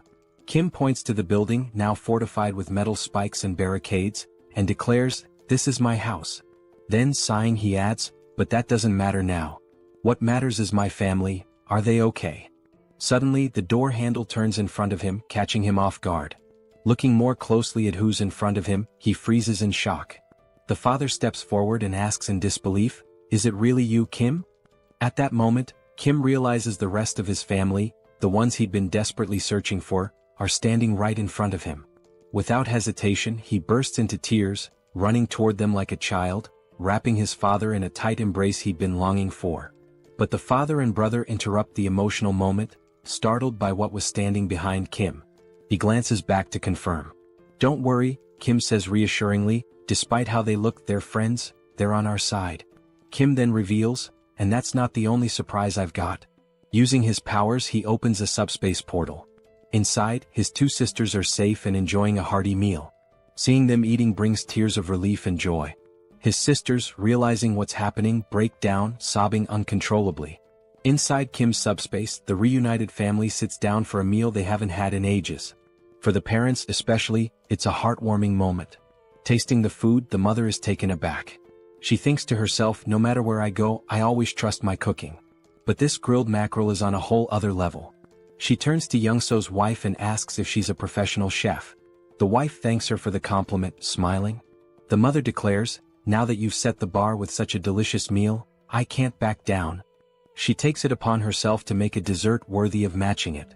The dessert consists of thinly sliced green grapes placed delicately atop whipped cream on a cheesecake, arranged with care. When it's ready, she presents it as a token of gratitude, naming it Mom's Green Grape Tiramisu with whipped cream. Young-so's wife tries it and is overwhelmed by the burst of flavor, reminiscent of something out of Shokyuji no Soma. She asks how the mother managed to make something so divine, and the others eagerly agree as they taste it. Elsewhere in Kim's subspace, someone is hammering iron. It's an elderly man, the father of the eldest son's wife, tinkering with Lancelot's armor. The old man asks Lancelot for his name. "I'm Lancelot," he answers. The man abruptly cuts him off, asking, "Do you know how to play Jengi?" Lancelot pauses, confused. "Are you sure you mean Jengi?" Clearly misunderstanding, Lancelot begins explaining how, in his hometown, they were famous for dismantling monster corpses, so he's dealt with organs before. The man interrupts again, asking what nonsense he's talking about. In the foreground, a reinforcement stone comes into view as the old man remarks, "Seems like you don't know how to play. Grab a chair, I'll teach you." The reinforcement stone, held by the eldest brother, is handed over to Kim. Kim asks his brother why he has such a stone. The system identifies it as a Tier D reinforcement stone, with attributes of penetration and explosion. The brother explains that he found it after witnessing a battle between a rhino-like monster and a griffin. The griffin one tore off a chunk of the rhino's flesh and flew away. He found the stone in the rhino's remains. Still offering the stone, he says, "You'll probably need this more than I do." Kim gratefully accepts, promising to put it to good use. Completing his thought, Kim mentioned he should express his gratitude and reminded them that, as he had said before, if anyone needed anything, whether it was furniture or something else, they should just let him know. He also added that his sister-in-law's family should feel at home here too. His brother was touched by how Kim was looking after his in-laws as well. Reflecting, he remarked how much Kim had grown since being discharged, recalling that when they were younger, Kim used to cry every time Seoul hit him. Laughing, Kim admitted he would probably still cry if Seoul hit him now. His brother joked that the best thing about being born before Seoul was avoiding her wrath. He thanked Kim sincerely before excusing himself, saying he was going to check in with his in-laws.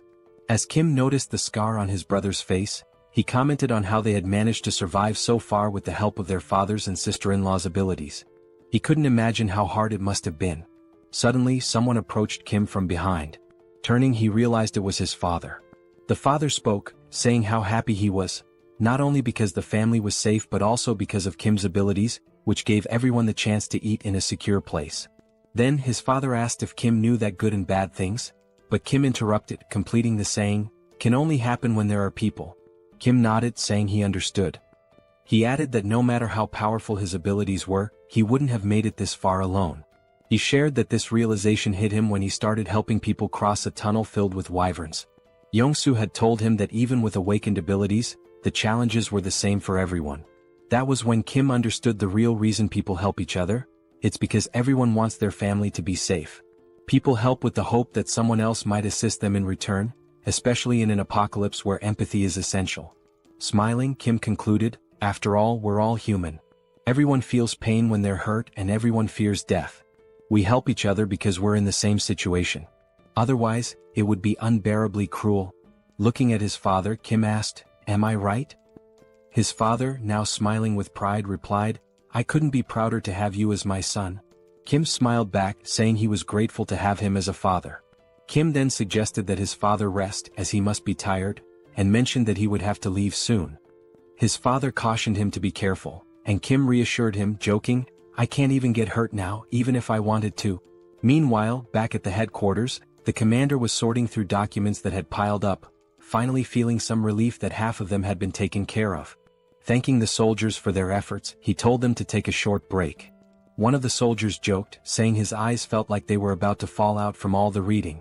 At that moment, another soldier entered, reporting that a short while ago, a skeletal knight riding a motorcycle, who introduced himself as Bedivere, delivered a message. Kim had already departed for Payu. The colonel, puzzled, asked why Kim would go to Payu. The commander thought for a moment before realizing with growing alarm that the First Corps was stationed there. After a brief pause, panic overtook him as he realized Kim intended to confront the First Corps alone. The scene shifted to a sunset, showing Kim and his team heading into battle. Riding his motorcycle, Kim commented on how pleasant the weather felt at that moment. Meanwhile, inside the subspace, Seoul, wearing boxing gloves, was counting aloud to 19. Her eyes glinted with determination as she trained tirelessly. She lunged forward with speed, unleashing a flurry of punches on a punching bag while vividly imagining an opponent before her. Like a skilled fighter, she rotated her torso flawlessly, channeling all her strength into a powerful kick that landed squarely on the bag. Wasting no time, she followed up with a devastating punch that shredded the punching bag, sending its remains flying several meters away.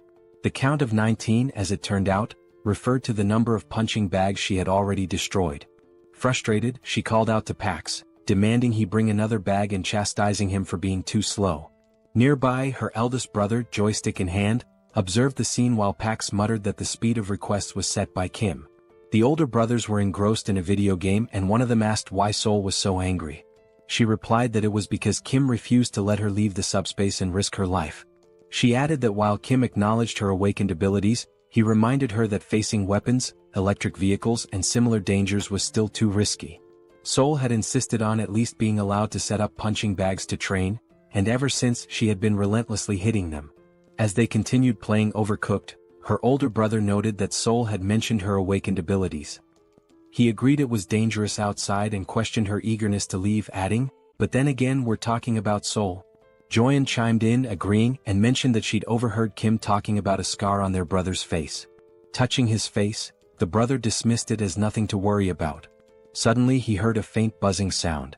As he touched the scar, he noticed something unusual. Alarmed, he realized the scar was gone, as if he had woken from a dream. Joyeon teased him, remarking that the scar wasn't that bad but that the bruise was a bit over the top. Still shocked, he insisted that the wound had been significant, pointing out that the scar had still been there yesterday. Smirking, Joyeon mockingly told him he shouldn't act injured, recounting how scared she had been when she was in the hospital. She also recalled a certain chief of internal medicine named Jin Sung-hak who had used his powers to manipulate and brainwash the hospital staff. Angrily recalling the ordeal, Joyeon admitted that it made her tread carefully with every action out of fear of being controlled too. At that moment, Youngso's wife appeared in the doorway, announcing that it was time to eat. Without hesitation, Joyeon dropped the joystick and bolted toward the dining area, leaving her brother to play alone. As their mother called everyone to the table, she overheard playful voices in the background. Someone declared themselves the devil of the underworld, while another announced, "I'm Yu Jong, the magical girl who's going to defeat you." The voices belonged to their father, Youngso, and his young daughter, who paused their game and acknowledged they were on their way. The mother announced that today's menu was kimchi stew and mentioned she had already served the black rice, urging them to eat while she joined them shortly. She turned to ask where Grandpa was, and the father replied that he likely wouldn't be eating just yet. Noticing the old man sitting with his back to her, she inquired why he wasn't joining them. He was focused on the board game he was playing with Lancelot, visibly intrigued. It was the first time he had ever encountered such a game. He marveled at how Lancelot, despite never having played before, could be so skilled. No matter how hard he tried, he couldn't find a single weakness in Lancelot's strategy. He resolved to ask Lancelot to explain his methods when he returned, impressed by the brilliance of his gameplay. Back on the battlefield, the scene shifted to war tanks rolling steadily toward an unknown destination. Suddenly they stopped and opened fire, their shots striking a target ahead. Another volley followed, resulting in a massive explosion at the impact site. From the devastation, a radiant blue light emerged, illuminating the entire area where the tank's shells had landed. As we approached, we noticed that the blue light was actually Kim's subspace, which had been struck by the attacks. In retaliation, Kim launched several missiles. The system screen displayed the status of the missiles, noting that they were ranked rare and had the ability to penetrate and explode. The missiles struck the war tanks, destroying them in the blink of an eye with small explosions. One by one, all the tanks that had previously been attacking Kim were now obliterated. Observing the situation, Kim remarked that he had avoided using high explosive weapons to prevent any harm to civilians who might be nearby. However, according to Lancelot's information, the First Legion had divided its forces between the locations where civilians were detained and the stronghold of the main rebel force. In line with Lancelot's plan, he himself would handle the rescue of the hostages, while Kim was tasked with attacking the primary rebel force. Given this, Kim no longer needed to hold back, as there were no civilian hostages at the rebel base he was currently targeting. Fortunately, he had stored a Black Hawk helicopter equipped with missiles. Using the subspace lab and the enhancement stone his older brother, Hyung, had given him, Kim was able to upgrade individual features. Additionally, he improved the basic functionality of Pax's deployment system, which he had been procrastinating on for some time. The upgrades extended the range to 100 meters, and the maximum deployment speed increased to 300 kilometers per hour. What was already powerful now packed even more destructive force. Inside the subspace, as he studied the system screen, Kim realized that while the missiles were already powerful on their own, they could be upgraded to become far stronger. With this level of power, he could gather numerous magic stones in the blink of an eye. Looking again at the system display, he saw that 10,000 magic stones were required to upgrade the subspace to level 4. By now, he calculated he should have collected 2,000 magic stones. But when the system displayed the actual count, it showed only 1,890 stones. Puzzled, Kim questioned why the number was so low, insisting he should have more. The system then displayed a message stating that, according to the platform's terms and conditions, 45% of the revenue was deducted as a fee paid to Tonatiuh from the Mexica dimension.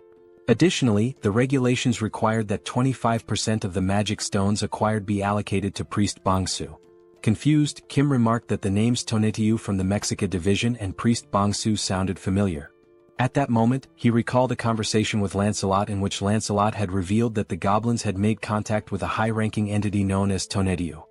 This memory startled Kim as he began piecing together the facts they had uncovered earlier. Suddenly, something appeared before him. It was Lancelot, addressing Kim as "my lord" and reporting that he and Bedivere had destroyed all the fields. Lancelot mentioned that Bedivere was helping people escape and that he had come alone for now. He asked if Kim was injured. Kim thanked Lancelot for his excellent work and assured him he was uninjured. Turning to Lancelot, Kim brought up the earlier conversation where Lancelot had mentioned a high-ranking entity named Tonatiuh that had contacted the rebels. Lancelot confirmed this and asked why Kim brought it up. Kim explained that both Tonatiuh and Priest Bongsu were taking his magic stones.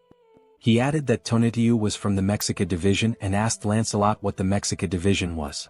Lancelot explained that Mexica likely referred to the name of the planet or civilization from which Tonatiuh originated, using the example that their own location was referred to as the Earth dimension. He further stated that Priest Bongsu was sacrificing people to other planets and noted that a traitor was worse than someone betrayed. The scene then shifted to show a mutant goblin from behind, with a system screen open in front of it, displaying the same message Kim had just seen. The goblin tinkered with the system, questioning what he was doing to sound so crazy, remarking that this behavior was unusual. As he continued to look at the system, he wondered how the magic stones could be deposited into the dimensional account so quickly. He also mentioned that there had been massive explosions some time ago. The scene shifted to reveal where the goblin was, a setting resembling a sacrificial altar.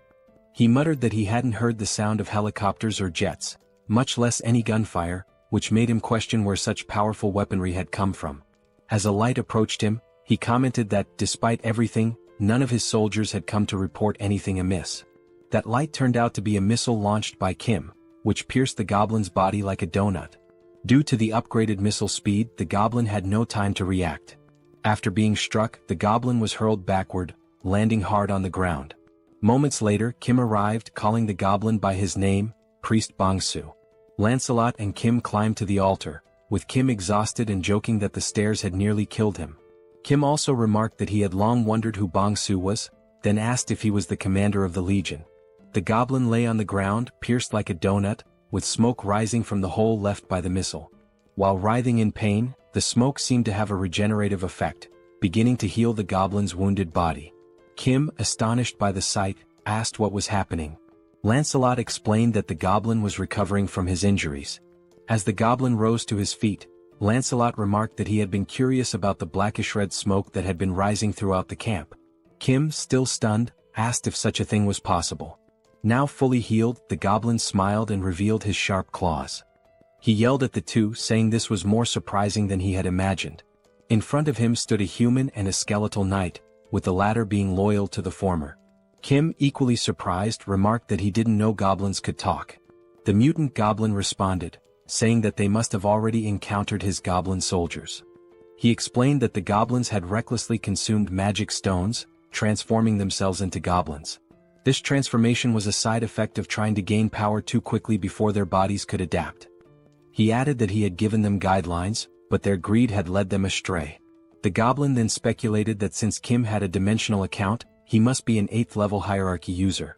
He questioned where Kim had obtained all the investment for it and proposed a deal. The deal was simple. Kim and his allies should cease their destruction and leave the area, and in return the goblin would refrain from harming them. Brimming with arrogance, the goblin declared that, as they had seen, they couldn't kill him. If he wanted, he could kill both Kim and Lancelot right now. However, the only reason he hadn't done so yet was that it would cost him some damage. Priest Bongsu concluded by saying that fighting at a time like this was nothing but a waste of time. Lancelot retorted that the goblin couldn't kill them either, let alone leave a scratch, and invited him to try if he wanted. Meanwhile, Kim was deep in thought, pondering the sudden offer of peace. He questioned whether he could truly kill the goblin or not. If he couldn't, it was likely due to the mysterious smoke.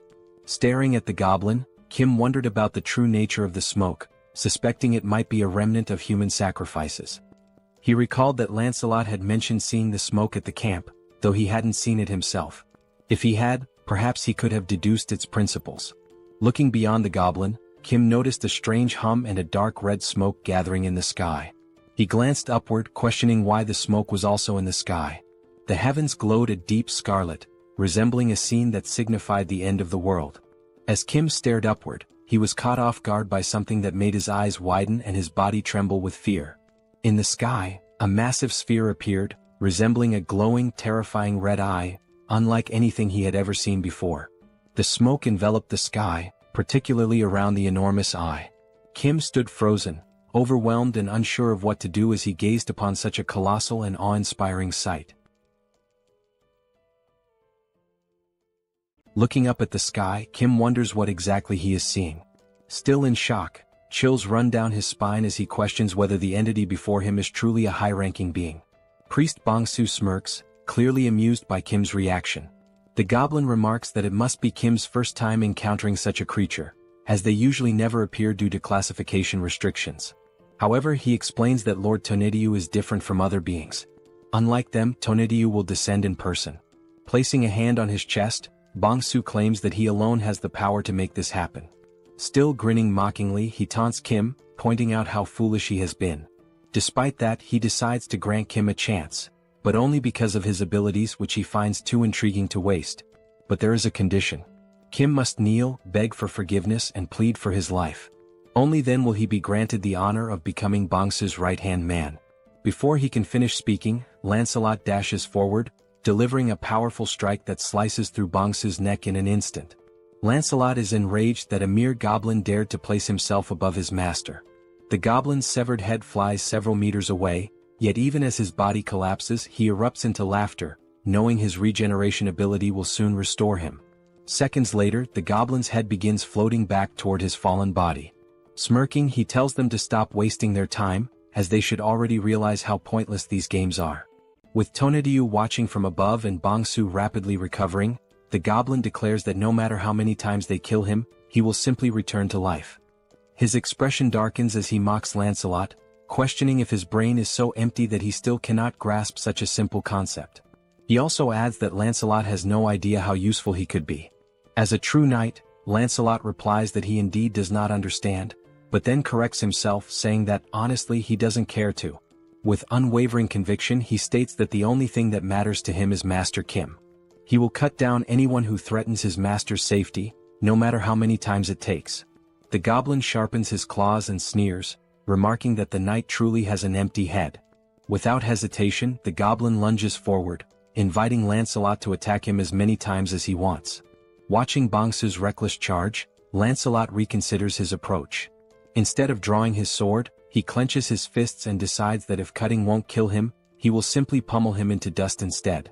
With lightning-fast speed, Lancelot lands a devastating punch to the goblin's face. Bongsu has no time to react. With a single blow, his nose is shattered, several teeth are broken, and blood spews from his mouth. The goblin recovers quickly and, grinning, remarks that Lancelot's fists are not bad. However, even with that strength, they are still useless. Boasting about the blessing of immortality, the goblin fails to notice Lancelot moving. Wasting no time, Lancelot seizes him by the hair with his right hand. Focusing all his strength into his left fist, Lancelot states that if something doesn't work, then he will simply make it work.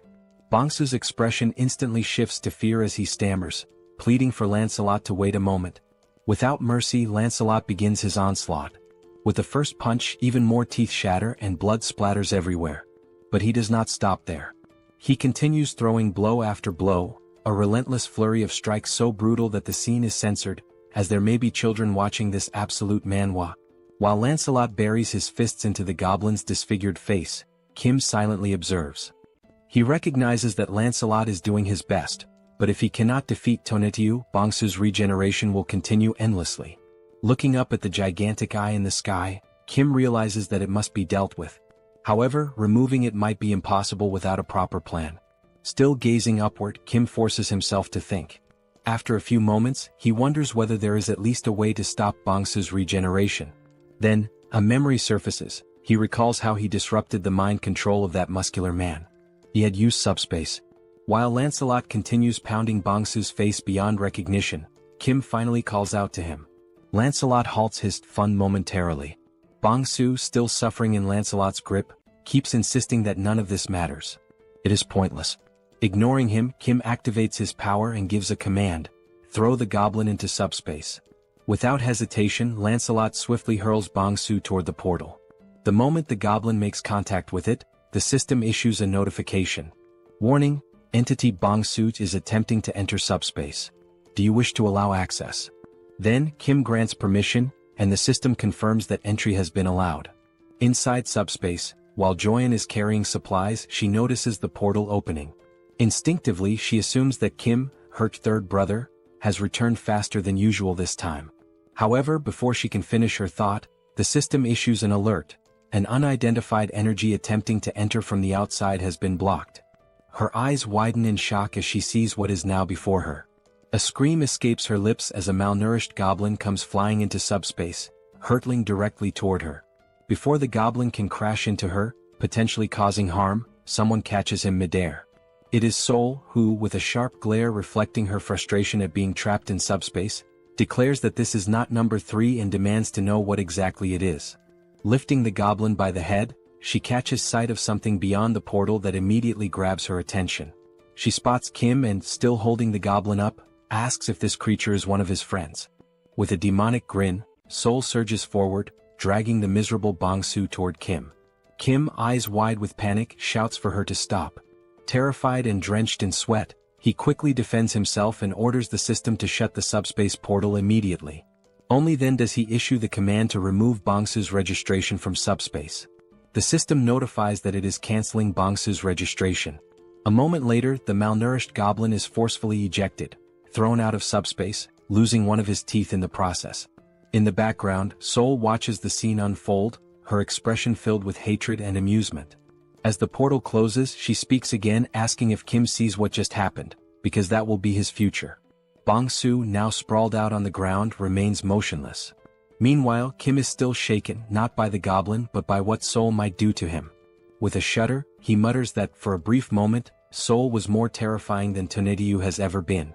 The system then sends another notification. The ownership of a dimensional account has been transferred.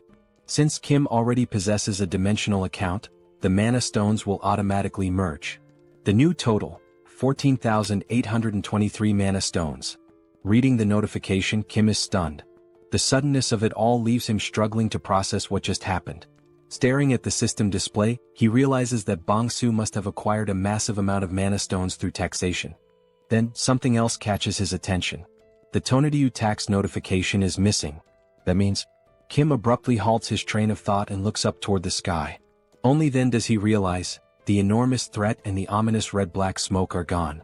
The sky is now clear, bathed in the gentle glow of the moonlight. Kim turns to Lancelot, stating that Tonetiyu is gone. Lancelot recalls that Bong-soo had claimed he was the only one capable of summoning Tonetiyu, which means that, in some way, Kim must have severed the connection between them. Lancelot then speculates that now that Tonetiyu has failed once, he might never attempt to return. Hearing this, Kim finally relaxes, dropping down to the ground in exhaustion. Seated, he admits to Lancelot that he genuinely thought his heart was going to stop. Despite barely having fought, he feels more drained than ever before. Just as Kim begins to rest, a familiar voice calls out his name. Turning around, he sees soldiers ascending the stairs, shouting for him and asking if he is all right. The colonel arrives, stating that aside from essential personnel, he has brought every awakened and unit available for mobilization. He then asks if they arrived too late. Kim shakes his head, assuring them that they arrived just in time. However, deep down, he knows that these soldiers must have endured immense hardship climbing all those stairs under such extreme conditions. As the colonel approaches, he inquires about the Legion commander's whereabouts. Only then does he notice the malnourished goblin's body lying motionless on the ground. Examining the goblin closely, the colonel questions what could have possibly reduced him to this state. Realizing that the fight is truly over, the colonel holsters his weapon, recognizing that it will no longer be needed. Kim watches him and remarks that it's been a while since he's seen someone carry their weapon on their back like that. Just then, the colonel receives a radio transmission. It is from Captain Deok Yong, the commander of the second company, reporting on the reconnaissance of the first area. He states that all the rebels have been found in a condition resembling mummified corpses. After thorough confirmation, they are all dead. The first area has been neutralized. Over. The colonel acknowledges the transmission and orders his forces to remain on high alert, prioritize civilian rescues, and begin clearing the area. Turning back to Kim, he sighs and admits that he has no idea how Kim pulled this off. But in the end, Kim was the one who resolved the situation once again. Long live the power of protagonism. Kim states that he was the one who put an end to the situation, but he lacks sufficient knowledge about the mummified transformation the rebels underwent. The colonel bows and expresses his gratitude to Kim for everything he has done so far, acknowledging that his contributions have been immeasurable since the very beginning. Kim, caught off guard by the sudden gesture, widens his eyes in surprise. Turning toward the colonel, Kim gestures and tells him that such formalities weren't necessary out of nowhere. The colonel responds that he should have said something much earlier. Continuing, the colonel admits that when he initially asked Kim to join the military, he now realizes how foolish that request was. At the time, they believed they were offering Kim something beneficial, but in reality the so-called benefits meant nothing to him. They had underestimated his power and influence, viewing him merely within the framework of military service. As Kim decides to stand up, the colonel continues, stating that the military should not have been this incompetent. Even if it is shameful to admit, he remains bowed and asks if Kim is still willing to help the people, even though requesting such aid now is undeniably disgraceful. Many people are still in dire situations. Some have lost loved ones, others are gravely injured, and many remain anxious due to their inability to awaken their abilities. Kim extends his hand, and the colonel firmly affirms that the damage was worsened by the government's incompetence, which is precisely why he seeks Kim's help. With the composure of a gentleman, Kim clarifies that this is not a deal, but a voluntary act of assistance. He insists on doing it from the front lines without any intention of joining the military. Moreover, whether he chooses to help or not is his own decision. He adds that he only says this to make everything clear, all while keeping his hand extended toward the colonel. Upon hearing this, the colonel smiles, realizing the depth of Kim's kindness, his willingness to help without expecting anything in return. Only then do the two shake hands, signifying mutual agreement. The colonel reassures Kim that he doesn't need to worry. Reaching for his radio, the colonel pauses before activating it and asks Kim to wait for a moment, promising to ensure that he will always have military support whenever needed. Activating the radio, the colonel makes an official announcement to the troops. In recognition of Kim's significant contributions to strengthening the armed forces and neutralizing the rebel army, he declares through this broadcast that Kim Jeong-gyeom is now granted the title of honorary colonel. As Kim listens, he becomes increasingly uncertain about everything being said over the radio. The colonel continues, stating that from this moment forward, all military personnel without exception must show full respect to the newly appointed honorary colonel, Kim Jeong-gyeom, and cooperate with him whenever necessary. He adds that a response is not required, but whenever possible, everyone who hears this message should pass it along to others. Over. Still in shock, Kim mutters that there was no need to take things this far. Then, the colonel salutes Kim and, with a cheerful tone, states that the soldiers will handle the cleanup and resolve the rest of the situation. He then orders Kim to rest, noting that it is getting late. Hearing this, Kim's face flushes red, and he protests, saying that he is not a soldier, so there is no need for such formalities. The colonel responds that if it makes him uncomfortable, he should simply ignore it, but reiterates once again that Kim has done an outstanding job. As the colonel steps back to rejoin the rest of the military personnel, Kim, still slightly flushed, comments on how exhausting everything is. He then tells Lancelot to rest as well, acknowledging that he too has worked hard. Lancelot responds by saying that Kim also did a great job and, by the way, asks if there is any news about Bedivere. Kim agrees, realizing that in his exhaustion he hadn't even thought about it. However, he suddenly smiles upon remembering that the subspace has a recovery function for lost items. He immediately gives the command for the system to retrieve the items. The system then notifies him that the recovery function does not work for items that have been moved beyond a certain distance, instructing him to stay close to the item and use the ability again. Disappointed, Kim realizes the limitations of the ability upon reading the system message. Thinking back, he recalls that when he used it with Seoul, she was practically right next to him. Since he cannot use the ability at the moment, they need to move. Calling out to Lancelot, Kim asks him to come along, suggesting that on the way they can also upgrade Pax's level. Lancelot nods in agreement, saying he understands. The system then confirms that 10,000 mana stones have been used to level up the subspace, noting that abilities can still be used during the upgrade. The remaining mana stone count is now 4,823. Meanwhile, in another area, soldiers begin mobilizing to assist the survivors, instructing them to form slow and orderly lines. They reassure the survivors that if they need anything else, they should speak up, as the military can provide food and water as necessary. At the same time, Kim turns to Lancelot, mentioning that he just thought of something. Since the soldiers are focused on helping the survivors, he wonders what Bedivere might be doing at this moment. The scene shifts to Bedivere, who is holding a document in his hands. While examining it, he mutters that he has found it, admitting that it was a good idea to change routes. After all, who would have guessed that entering a random building out of boredom would lead to the discovery of documents like these?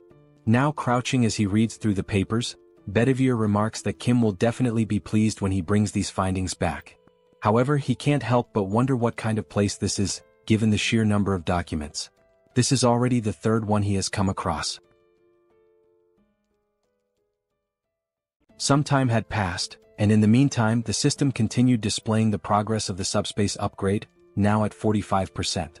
The documents that Bedivere had found all turned out to be dimensional being registration requests. Now holding the documents in his hands, Kim asks Bedivere if he was the one who found all of them, to which Bedivere confirms. Kim thanks him, thinking that these might have a good use after all. He spends some time considering what exactly he can do with them. Then he opens a portal to the subspace and sees Seoul waiting for him inside. However, just like the last time, she still has a terrifying expression and immediately tells Kim that she has been waiting for him, asking if he is ready. Joyeon, noticing Seoul's intent, urges her to hit Kim, saying that he left everyone worried. Seoul smiles and agrees to do just that.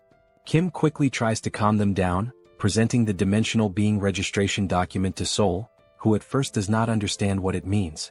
Kim explains that he prevented her from leaving and kept her confined because he feared she might get hurt. However, with this document she can now fight alongside him without any worries. He also adds that he wants to see her kicking the monster's asses, making it clear that he didn't keep her locked up just to provoke her. As Seoul listens and reads the document, Kim feels relieved, thinking that saying this to her might have just saved his life. After reading it, Seoul points out a problem. For her to obtain the registration, she needs a dimensional account. Kim immediately acknowledges that she is right. As Kim admits that he had forgotten this detail, a fist slams into his chin before he can even finish his thought. Seoul punches him with full force, sending him flying and spinning through the air. But it doesn't stop there. Before Kim can even hit the ground, Seoul charges after him. Kim catches himself with one hand on the ground, preparing to run. As Seoul chases him down with an intimidating aura, Kim feels a sense of relief, because despite the sheer impact of the punch, it didn't hurt at all. Meanwhile, the system notifies that the subspace level up is complete. New items and additional upgrade options have been unlocked, along with a new ability, Subspace Life Support System. This ability enhances healing effects within the subspace.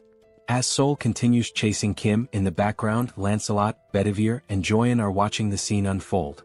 Joyeon bursts into laughter, saying that Kim deserves this. She then tells the knights that they should not interfere, as this is simply a demonstration of love between the sisters and their younger brother. Joyeon also notes that Kim is now at level 8, meaning no matter how much Seoul hits him, it won't hurt. Lancelot agrees, but Joyeon notices something is off about him. Looking back at the two knights, she realizes that they are trembling. Concerned, she asks if they are okay. As Seoul puts Kim in a rear naked choke, he starts thinking about how heavy the hold feels, even if it doesn't hurt.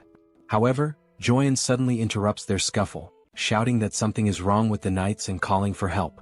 Kim immediately tells Seoul to let go and rushes over, asking about their condition. The knights are so weakened that they can't even stand. Lancelot places his hand on the ground, and soon after, both he and Bedivere are overwhelmed with pain. Seeing Lancelot and Bedivere collapsing, Kim and Seoul rush over, asking if they are okay and what happened so suddenly. Lancelot struggles to respond, saying that he has no idea what is happening. He also mentions that suddenly, his entire body started itching uncontrollably and burning. Joyeon immediately asks what kind of itching he is feeling. Bringing his hand to his head, Lancelot admits that he has actually been feeling this itch for a while, but now it has become much worse. Joyeon wonders what it could be, noting that such intense itching and stinging are not normal. She suspects that something might be poisoning them. Seoul then recalls that when she was bitten on the neck during the fight against the Skull King, her neck also itched. But now, it has completely healed. As Seoul describes how unbearable the itch was back then, Kim starts thinking hard, trying to figure out what could have caused the poison. Kim recalls the system messages, where it indicates that there is a slight healing effect applied within the subspace. It also states that external objects that fit into the subspace category can be registered. However, a separate registration fee is charged based on the value, size, or weight of the object. Another message regarding the completed subspace level up appears, stating that new, previously unknown items and additional upgrade options are now available. Additionally, it confirms the activation of a new subspace support ability, which slightly enhances healing effects within the subspace. Upon remembering this last part, Kim is shocked, realizing that the healing effect might be restoring the knights. Looking at them on the ground, he begins to wonder if this form they are in is not their original state and questions what he should do, since leaving them outside the subspace may not be the right choice. As he contemplates, Lancelot suddenly mentions the name Camelot, leaving Kim confused. Lancelot then says that he feels a little better whenever he is in Camelot. The system then displays a skill called Blood Ritual, which allows him to generate random enhancement stones by either aging or extracting the vitality contained within them. Now in Camelot, the red ceiling emits a strong glow. A stone falls from above, hitting Lancelot on the head before dropping to the ground. The knights immediately kneel in reverence before Master Kim, and Kim kneels as well to pick up the white stone that had just fallen. Now holding two stones, Kim observes that the white stone appears to have just been created, whereas a blue stone, already lying on the ground, seems to have been there for some time. The system displays the statuses of both stones. The white stone has a resistance option, while the blue stone possesses electric attributes along with penetration and shock effects. The two knights speculate that the blue stone must have been there for a while. Now holding both stones, Kim realizes that the Camelot ability, Blood Ritual, does not only activate manually but also functions automatically. He also thinks that it was a good decision to keep sisters number 1 and number 2 away from here. Still deep in thought, he notices that he does not feel any itching or stinging sensation, leading him to believe that the blood ritual effect does not apply to the owner of the item. Still kneeling, Lancelot apologizes to Master Kim, expressing shame for showing such a weak side as a knight. As Kim stands up, he reassures them that there is no need to worry, acknowledging that they must have been in great pain. He also states that he should be the one apologizing for being careless. Kim then asks if they feel better when inside Camelot, to which Lancelot firmly confirms that it is definitely much better. Hearing this, Kim smiles and declares that from now on, whenever they enter the subspace, they should remain in Camelot for their own well-being, and for his as well. Lancelot, realizing that simply resting there allows them to be of help, expresses his happiness, while Bedivere also gives his gratitude. Seeing both knights kneeling before him, Kim asks them to stop with the formalities, stating that he is the one who is truly grateful for everything. Looking at the stones in his hands, Kim reflects on how the subspace life support system and Camelot's vitality extraction, two systems with completely opposite properties, somehow create a fantastic harmony of perpetual motion. Closing his hands around the stones, he comes to an exciting realization. He now has the ability to produce enhancement stones infinitely, increasing his abilities as he strengthens these superpowered capabilities and expands their applications. He then remembers Tonitiyu in the sky with that enormous red eye, and acknowledges that he is still not strong enough to deal with it. Kim understands that he must become stronger to defeat higher-level enemies. Furthermore, he needs to fully understand his abilities and learn to use them effectively. Determined, he sets off, thinking that now that the subspace level has increased, he should check what new functions were added in this upgrade. Meanwhile, outside the subspace, in the real world, two military officers are having a conversation. The colonel asks if it is really true that the rebels disguised themselves as the national army, raised the national flag, and used it to lure people in for sacrifices. The other soldier confirms that it is indeed true, adding that they even had a reward system, offering magic stones to those who brought in more sacrifices. The colonel remarks that it is fortunate Colonel Kim handled the situation, as it was on the verge of a coup, and only now does he realize it. The colonel also states that he will inform Kim about the additional supplies as listed and that the essential troops should be selected while the rest are sent back. The other man agrees, salutes and leaves. After that, something catches the colonel's attention. Looking toward the horizon, he sees a bright light descending from the sky. It is only then that he realizes morning has arrived, and there is still much work to be done. At that moment, the system screen appears before him, prompting him to read it. The system displays a notification from the multidimensional Chamber of Commerce, announcing that recent activities have included free exploration, internal and external projections within Earth's dimension. Additionally, Earth has generated 13,117 new cases of internal projection blessings, and the same message appears on Seoul's screen, continuing with the information that, through 17 cases of induced negative growth targeting free merchants, Earth's dimension has demonstrated sufficient growth and profit potential for the multidimensional realm. Seoul wonders aloud what this message means by multidimensional. The system continues, stating that, as a result, the multidimensional Chamber of Commerce has evaluated Earth's growth as grade BB-. Based on this assessment, the second exploration proposal has garnered significant attention. Another message reveals that, according to the detailed opening strategy of the multidimensional Chamber of Commerce, an official bidding competition for all regions of Earth will be held in 7 days. Seoul turns to Joy and asks what this means. The messages continue, explaining that residents from other dimensions and from Earth who participate in the proposal will select representatives for each region, who will then compete for potential profits according to the rules established in the bidding competition. It seems this system message has appeared for everyone, as even a mother cooking in the kitchen has received it. The system further states that if other dimensions win, they will install portals in the corresponding regions to facilitate future exploration. However, if Earth's residents win, they will receive separate rewards. Additionally, it is revealed that more detailed information about the bidding competition will be announced 24 hours before the event begins in each respective region. Finally, the multidimensional Chamber of Commerce awaits Earth's support and participation. Upon reading this, Kim tells everyone that, in other words, they are planning to come in full force. It is all pointing in that direction. The two sisters question whether this is some kind of joke, to which Kim replies that it is not, pointing out that the document that elevated him to an 8th-level entity was also issued by the multidimensional Chamber of Commerce. The mother, now visibly frustrated, asks if all the monsters sent so far could be the work of this Chamber of Commerce. She grows even more irritated, demanding to know who they are to send monsters like this and questioning if they are aliens. She continues, expressing her indignation at how they dare to talk about rights to exploration, bidding, and competition over Earth. Both Kim and Joy smile, and Kim admits that he does not know much about it either, but what he does know is that the multidimensional Chamber of Commerce does not take anything seriously, treating everything like project proposals, bidding contests, and so on.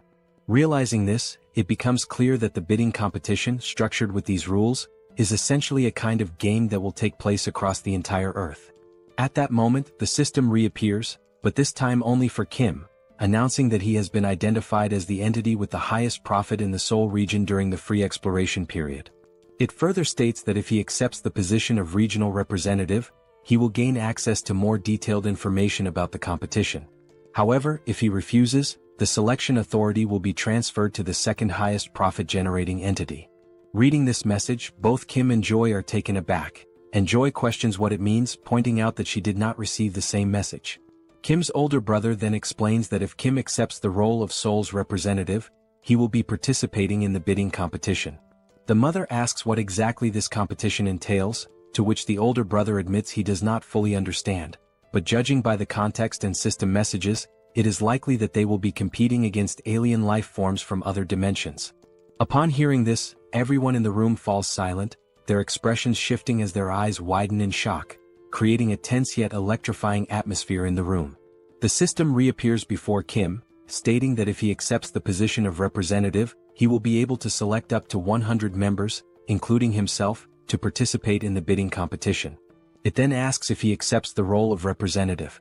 Standing alongside his sisters and looking at the message, he ponders whether he should truly accept and take on this responsibility.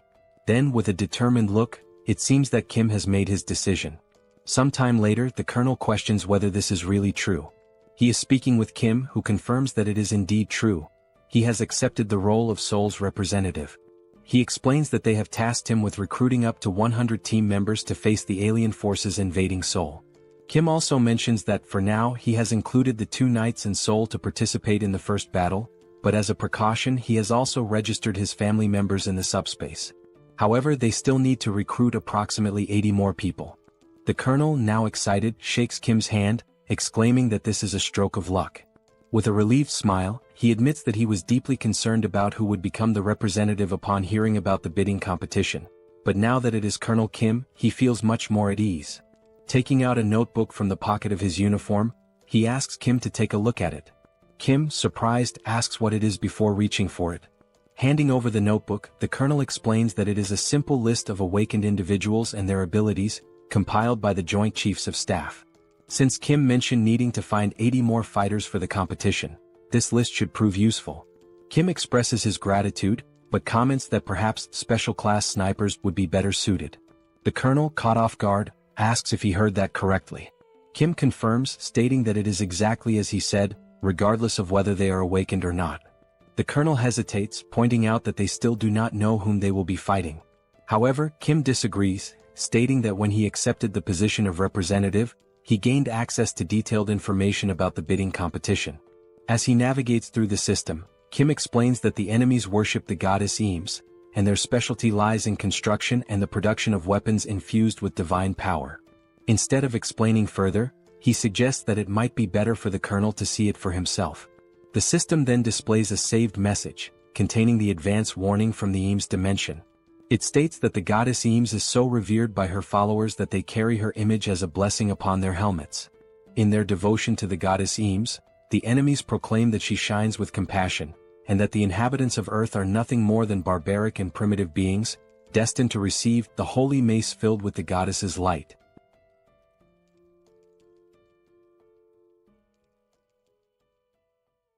After Kim shows the video to the Colonel, he opens another system screen to display the list of participants from the Eames dimension. The list includes 4 8th-rank knights, which means that the participants from Eames are not weak. Kim tells the Colonel that the alien life forms they will be facing are sacred knights clad in shining armor and wielding radiant weapons. The Colonel then asks how they are supposed to fight against these alien life forms. Kim begins explaining the details of the bidding competition, which he confirmed when accepting the position of representative while reviewing the information alongside his sisters. He starts summarizing what he saw, stating that 1 hour before the bidding competition begins, both sides will take their positions and enter a combat readiness phase. During this period, a barrier will be formed, making it impossible for either side to attack. This combat readiness phase serves as a preparation period before the battle. The Eames dimension will bring in a gate core, and once the competition starts, the gate core will automatically hatch after 12 hours. Destroying this gate core before it hatches is the victory condition for Earth's dimension, whereas the Eames dimension wins if they successfully protect it. Kim turns to the Colonel and states that, in other words, for Earth to win, they must simply destroy the gate core. He also adds that the Eames forces will not merely focus on defending the core. Kim explains that just as they can see the participant list from Eames, the enemies will certainly be able to view Earth's participant list as well. Since most of Earth's participants are 9th rank, the Eames forces will likely assume that Earth's main advantage lies in speed and attack power. The Colonel understands and states that, in reality, both Kim's team and the military must reinforce their offensive strategy to try to destroy the core simultaneously. Kim states that the attack strategy can involve his team, Lancelot, and Seoul, meaning the offensive side will not be an issue. However, the real challenge lies in defense as they need to block the assaults of 8th rank enemies. The Colonel then states that long-range weapons will be effective in holding back enemy attacks, and only then does he realize why Kim specifically requested expert snipers. However, he warns that standard military weaponry may not be effective against 8th rank alien forces. Kim gives a smile and tells the Colonel not to worry about that, explaining that he increased his ability the night before. The scene then shifts to Kim thinking the previous night about the need to become stronger, but in order to achieve that, he must first gain a deeper understanding of his ability to utilize it effectively. He opens the system and reviews possible enhancements that can be made.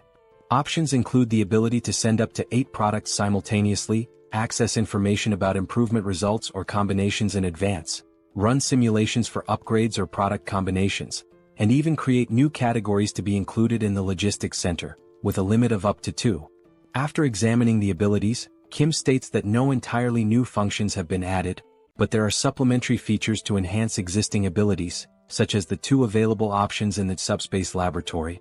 With this function, he is able to manipulate objects to briefly assess their performance and view the completed form of a product through a simulation before actually creating it in the SUBSPACE laboratory. He then grabs a mug and starts sketching ideas to determine what kind of weapon he should create using this function.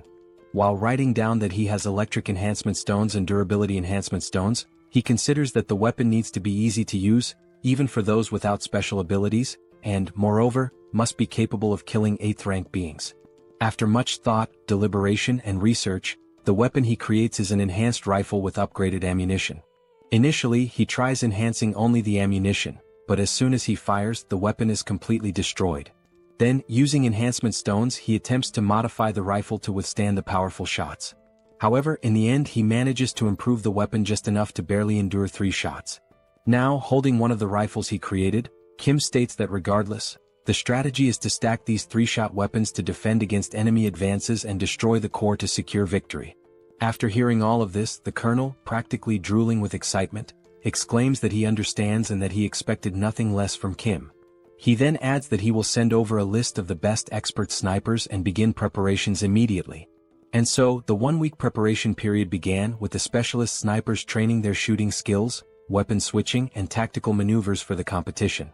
Meanwhile, Kim's father began discussing technical terms related to construction, quickly boring Kim. Without delay, his father used his architect skill to construct a fortress. Seoul, along with the attack team, strengthened their abilities using magic stones obtained from exterminating monsters. As a result, Seoul became capable of extending her barrier beyond her body to a certain distance, leaving Kim astonished. Additionally, Joy mentioned that she had also managed to level up her ability to level 2 and could now use healing with an area of effect impact. Seeing everyone's dedication and progress, Kim felt reassured, realizing that his team was now incredibly strong and that everyone could utilize their awakened powers. Time passed quickly, and now only 1 hour remained before the competition was set to begin. At the National Assembly building, a portal opened, and soldiers began emerging from it. Numerous warriors from the Eames dimension clad in the shining armor Kim had described earlier. However, among them, one soldier held the gate core, the key element that would determine the winning side in this battle. Observing from a distance through binoculars, Kim carefully analyzed the scene and concluded that the glowing orb was indeed the core. His father asked what he was seeing, and Kim responded that it was exactly as shown in the video he had displayed earlier, except for one odd detail. His father asked what seemed strange, and Kim pointed out that the Eames Dimension forces were constructing structures beside the National Assembly building, likely to protect the gate core. Hearing this, his father asked if their constructions were superior to his own. Kim, however, simply considered the fact that the competition would begin in just an hour and questioned whether it made any sense to build something now, as there was no way they could complete it in such a short time. Setting the binoculars aside, Kim glanced downward and noticed something that took him by surprise. 5 knights from the Eames Dimension stood motionless before the protective barrier. The leader among them began speaking, stating that he had reviewed Earth's participants and found that while there were a few at the 7th and 8th ranks, the majority were at the 9th rank. From above, Kim wondered if they were already preparing to attack and reach the defensive line. The knight then declared that the goddess Eames had spoken of mercy and salvation for the weak and that, in her name, they would grant such mercy and salvation to Earth. Suddenly, the knight's expression twisted into one of hatred as he proclaimed that their mercy would come in the form of tearing out the tongues of Earth's people while they were still alive, ensuring that no one could ever speak ill of them again. Their salvation would be granted by allowing them to repent for their sins through hard labor. From his vantage point above, Kim observed the scene and noted that it was quite the impressive speech, fitting for holy knights, but, glancing at the system screen, he commented that they were underestimating them simply because they were ranked 9th. The system screen then displayed a notification indicating that the bidding competition was about to begin. Down below, the leader of the Eames Knights gave the order to advance. Like primitive warriors, they charged forward, shouting that their actions were in the name of the goddess Eames. The colonel, seeing the enemies advance, immediately commanded all soldiers to open fire.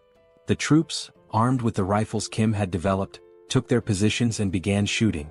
A barrage of gunfire struck the approaching Eames Knights, the bullets carrying electric attributes.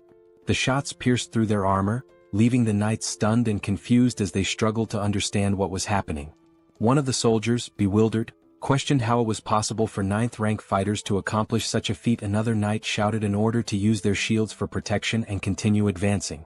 One among them activated a barrier skill to block the gunfire and called for everyone to deploy their Eames barrier abilities. Their leader bellowed that, although they had no idea what kind of weapons they were up against, their shields were undoubtedly stronger. He ordered them to hold their ground and maintain their defenses.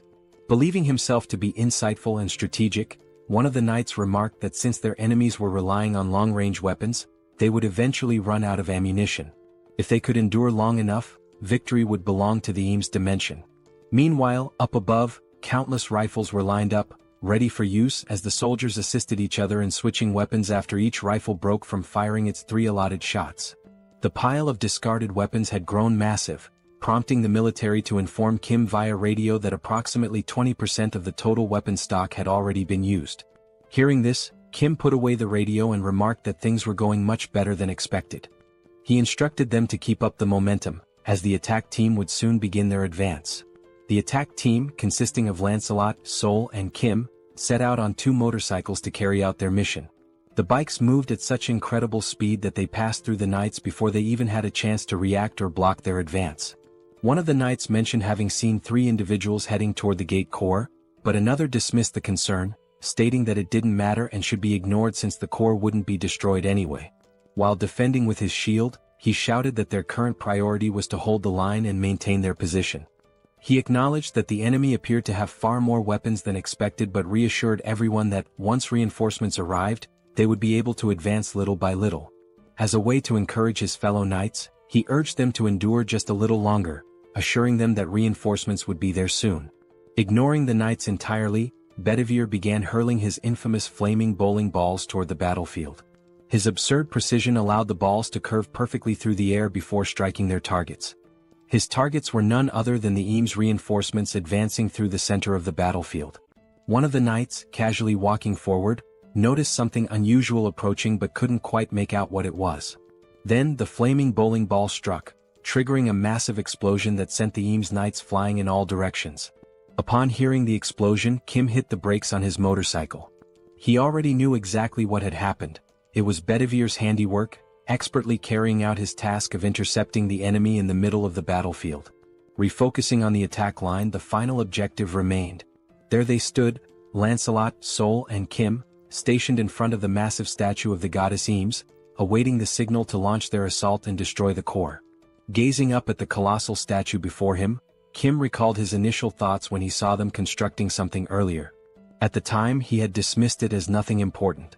Now, however, he couldn't help but wonder, how the hell had they managed to build such a massive structure at such an absurd speed? Still baffled by the sheer impossibility of it, he launched several missiles toward the statue. The missiles struck their target, resulting in a powerful explosion. However, as the smoke slowly cleared, the statue remained completely unscathed, not even a single scratch. Kim was taken aback. Even after being hit by enhanced missiles, the only visible effect was a radiant glow. Then he chuckled and came up with an idea. He remarked that, in moments like these, it would be rather interesting to store such an object inside the subspace. The system immediately prompted a question. Would you like to store the unfinished statue of the goddess Eames in subspace? At that moment, a soldier from the Eames army bellowed that Earth would be nothing more than pastureland for the Eames and that Kim and his people were nothing more than two-legged cattle. An elder, his voice hoarse from shouting, declared that they should be grateful and should bow to the sacred feet of Eames. He then questioned the foolishness of launching missiles at the statue. The soldiers accompanying the elder urgently warned him that it was too dangerous and urged him to retreat inside. However, the elder refused, insisting that he had to spread the words of the goddess Eames and cleanse the evils of Earth's dimension. As the elder spoke, something else caught Kim's attention. One of the knights advised the elder that, if he truly wanted to continue his speech, he should do so from inside. The elder, offended, demanded to know if he had committed some kind of sin to warrant such treatment, questioning why he wasn't allowed to speak outside. However, Kim was no longer listening. His focus had shifted to something else entirely. In the distance, Kim had spotted something interesting. While the elder argued with the knights, Kim's gaze locked onto a warehouse stocked with construction materials. A wide grin spread across his face as an idea took shape in his mind, an exceptionally good one. With a menacing aura and practically drooling with excitement, he ordered packs to store the warehouse. The system immediately responded, storing the temporary construction material warehouse of the Eames dimension in subspace. After that, the elder noticed something unusual in the surroundings. Looking back, he and the two knights realized that the warehouse filled with construction materials had vanished. Only then did he finally grasp who was responsible for this. Kim entered subspace and approached Young, who was lounging comfortably, asking if he was interested in piloting a helicopter again after so long. Young questioned the sudden request. He responded that he would love to fly and asked how he could help. Kim clarified that it wouldn't involve much flying, he just needed to ascend as high as possible. Excited, Young expressed his eagerness to give it a try. Meanwhile, Lancelot and Seoul sensed something off and immediately went on alert. Within moments, they noticed several spears descending from the sky, hurtling toward them. Seoul attempted to use her newly developed barrier ability to halt the incoming spears.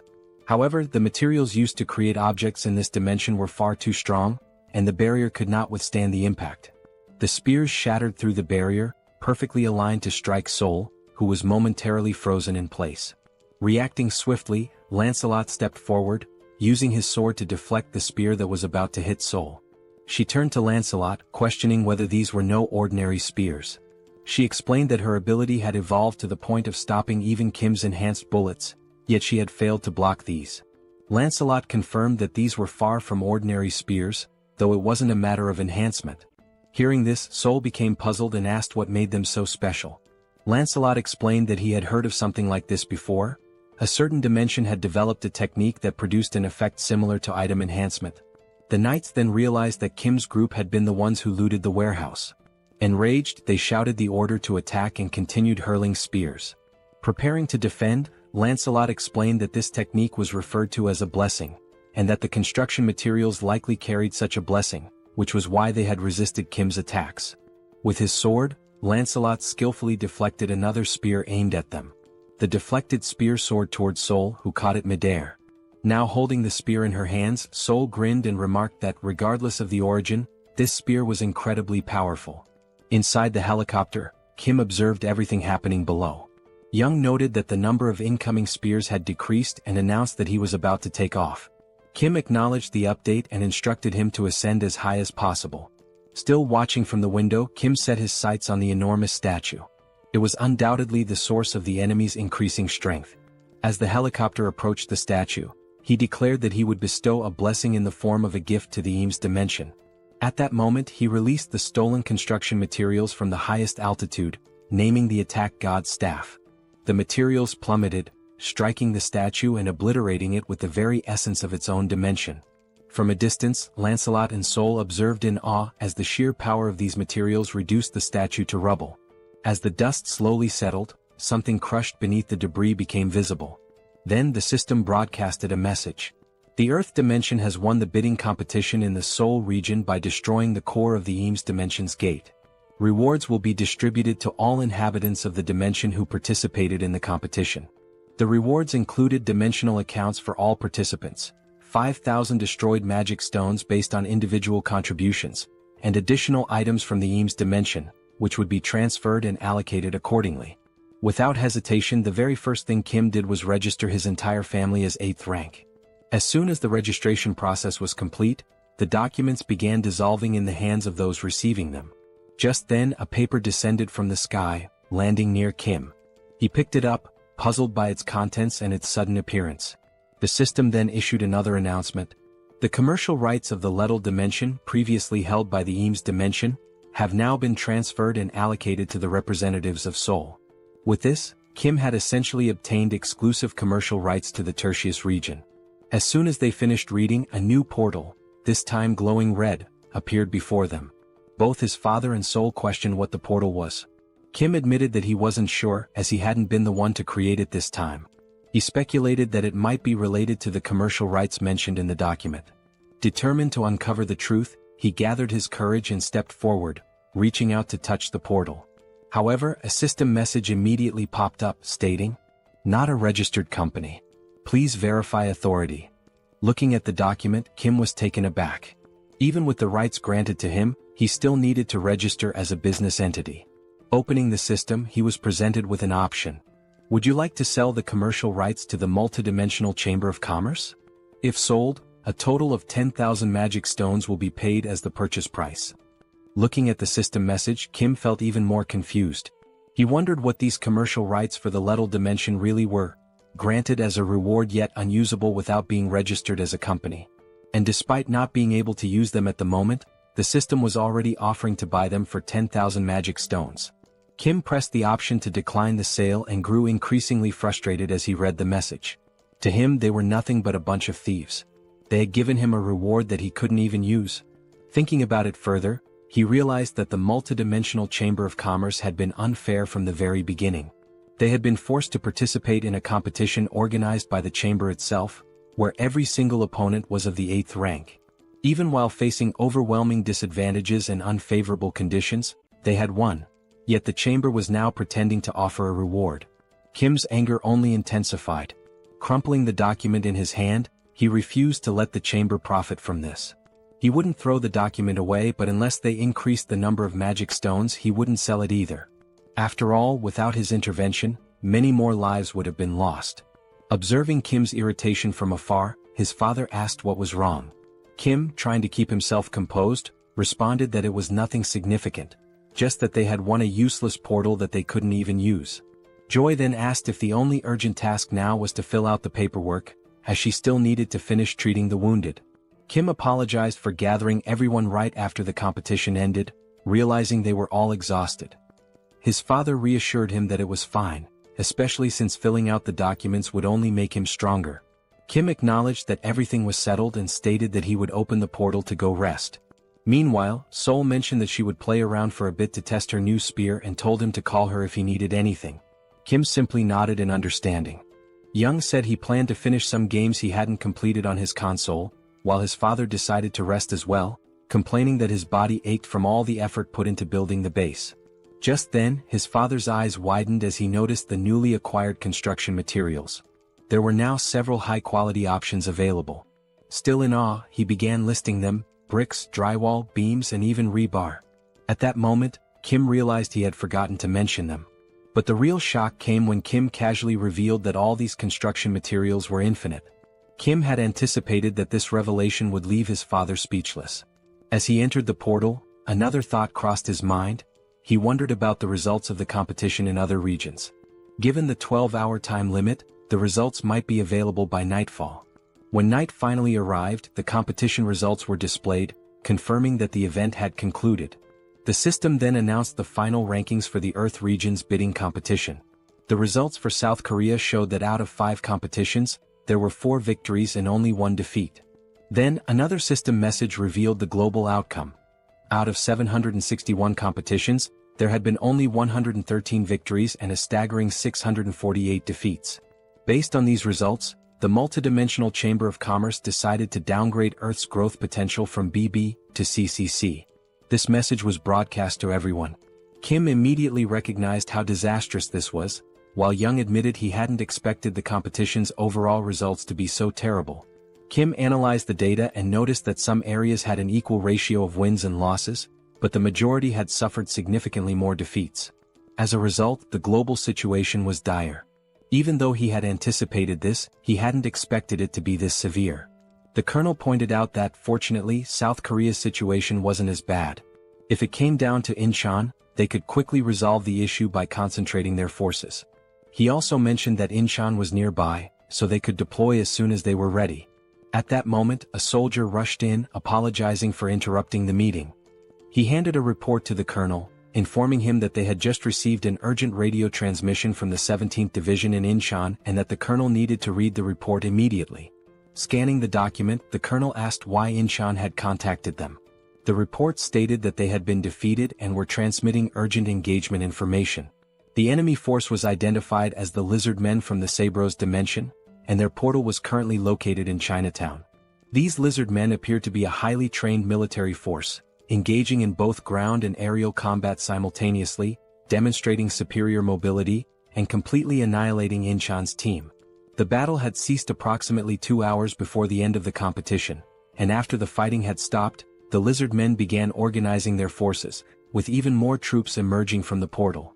Additionally, they had deployed a team for reconnaissance and securing access routes, which suggested a large-scale troop mobilization was underway. The reason for the urgent transmission was that, based on their movements, their next target was Seoul, which was exactly what the colonel confirmed in the report. Kim was surprised that they were heading directly for Seoul. Hearing this, Young found it highly unusual, reasoning that it was unlikely they were targeting Kim, as no one knew his exact location. Seoul remained deep in thought, while Young pointed out that furthermore, there was no bounty on Kim's head. Looking at the map, Lancelot noted that, given the proximity of the 2 cities, the Lizard Men were already close. Kim turned back to the system interface, where a new message appeared. From this moment onward, the names of the regional representatives who had emerged victorious in the Earth Dimensions competition would be displayed above their heads. Seoul also read the message and questioned what it meant, commenting on how random this was. If this actually happened, then Kim's name would appear above his head, and she wondered if there was any kind of badge instead. Kim instinctively looked up, trying to see if a name was displayed above him, but found nothing. He then questioned whether he was truly the regional representative. However, Lancelot countered, stating that if Kim wasn't the representative, then the entire competition made no sense. Kim, still confused, asked why it wasn't visible if that were the case. Seoul reread the system message and another announcement appeared. Starting now, 7th rank beings were partially allowed to travel through all installed portals on Earth. Furious, Seoul clenched her fists. She had just reached the 8th rank, yet this rule was exclusively for those of the 7th rank, meaning she would be trapped inside the subspace again. The system message continued, stating that dimensions that had acquired commercial rights by winning the competition could now establish portals in the corresponding regions to eliminate the Earth Dimension's regional representative. Everyone read the new rule and immediately felt outraged. This was incredibly unfair. The colonel then spoke, stating that from now on, they would have to face 7th rank beings and that the regional representatives would likely be the primary targets of these attacks. He compared the situation to a game of territorial conquest, but what stood out was that Kim did not have a name displayed above his head. At that moment, Lancelot had an idea of what might be happening. He asked for a moment to confirm something. Lancelot walked toward the window while Kim, confused, asked what was going on. Stepping outside the building, Lancelot held onto the window frame and looked up. What he saw left him stunned. The words "Seoul Representative" were massive, displayed not above Kim's head, but hovering above the entire building for all to see. Lancelot calls Kim over to take a look, and upon stepping outside, Kim is left speechless, not expecting something this conspicuous. Realizing what had happened, Kim remarks that the tag wasn't missing. It was just so high up that no one had noticed it. Seoul points out that something this massive makes it the perfect target for the lizard men, with Kim himself being the obvious objective. A strange feeling washes over Kim, a bad premonition settling in. The lizard men were organizing their forces to attack Seoul, even though there had been no bidding competition. Turning to Seoul, he connects the dots, pointing out that a wonderfully convenient new rule had just been added, and questions whether it feels like they had prepared in advance, knowing these rules would come into effect. Seoul hesitates but admits that it is strange. Lancelot, however, is certain they knew these rules were coming. However, instead of targeting the representative from the beginning, they had been preparing for battle. Lancelot further suggests that perhaps they have experience in these bidding wars, meaning they had likely anticipated this rule and were familiar with it beforehand. Regardless, the situation is dire as there is little time left to prepare for their attack. Kim, running a hand through his hair, admits that he had a bad feeling about all of this, but he never expected them to be this experienced. Seoul, concerned, asks if there's anything they can do to prepare and whether everyone could just stay inside Kim's subspace for safety. Lancelot, in his usual wisdom, quickly dismisses the idea. It won't be that simple. While defeating Master Kim would be impossible for them, they could take hostages and force them out of subspace, or worse, they could divide their forces and overrun other regions first. Kim murmurs in frustration, acknowledging that he's right. This wouldn't be defending, it would be hiding, and they wouldn't even be able to attack from within the subspace. No matter how they looked at it, the lizard men would have to be defeated in the end. Then a thought occurs to him. If he himself were the target and his location were exposed, it would undoubtedly draw them in. In that case, he could lure them into a place where they would be at a disadvantage. A heavy silence falls over the group as they contemplate possible strategies. The colonel finally speaks up. If they could anticipate the enemy's movements, mobilize their troops faster than the lizard men, set up weapons and defensive lines before the attack, then this would be the best course of action. He adds that speed will be the key. Young reassures them that there's no need to worry about movement, as he can cut down travel time significantly, then asks if they should move now and where they should go. Kim admits that this is the problem. He hasn't chosen a location yet. The five of them exchange thoughtful glances, trying to determine a battlefield that would give them an advantage. Then an idea strikes Kim. A place he had been to before, where he had defeated several hellhounds using refrigerators. He recalls that the terrain there could minimize damage to them while causing significant harm to the enemy. In other words, Gyeong Bridge was an ideal battleground, no civilians would be involved, and its straight, narrow layout would work against the lizard men. Additionally, due to its limited space, their mobility would be restricted, and the surrounding area was an ecological park, free of residential buildings, meaning they could launch attacks at full power without concern for collateral damage. Kim further points out that even if the lizard men attempted to cross from another bridge, Bedivere could scout ahead, as there were no tall buildings nearby to obstruct visibility. Moreover, with the materials obtained from the Eames dimension combined with his father's construction skills, fortifying the area using Pax's features would be easy. On top of that, the sacred lances from Eames had arrived along with the material warehouse, and Kim's father had the idea of using them as barricades. Seoul mentions that she has already learned how to wield the lances. Looking at the sacred lances in front of him, Kim suddenly recalls that Lancelot had mentioned Bedivere's proficiency with dart throwing, which means these lances could certainly be put to good use. At another moment, Seoul grips a lance while Bedivere is already scanning the surroundings, keeping an eye out for enemy movements. The two of them stand atop the newly built defense tower, which Kim's father had constructed using the new materials. Meanwhile, his father remains hard at work, building at full speed. Given the urgency of the situation, the structure itself had been prioritized, with guards deployed first, and beams were reinforced to create defensive walls. Additionally, barricades made of the sacred lances had been erected around the tower, serving as an additional barrier to slow the enemy's advance as much as possible. Observing the preparations, Kim recalls the enemy report, which stated that the lizard men were fast both on the ground and in the air, which meant that blocking their ground approach was an absolute necessity. At this point, a total of 4 hours had passed. Kim acknowledges that his father had exceeded expectations, as these 4 hours had been nothing short of miraculous, thanks to his architectural skills and Pax's assistance. It is only then that Kim realizes they had overlooked two critical details. The first, reptiles are excellent swimmers, meaning the lizard men could approach unnoticed via the water. And the second thing is that the surrounding bushes had grown faster and were lusher than he had expected.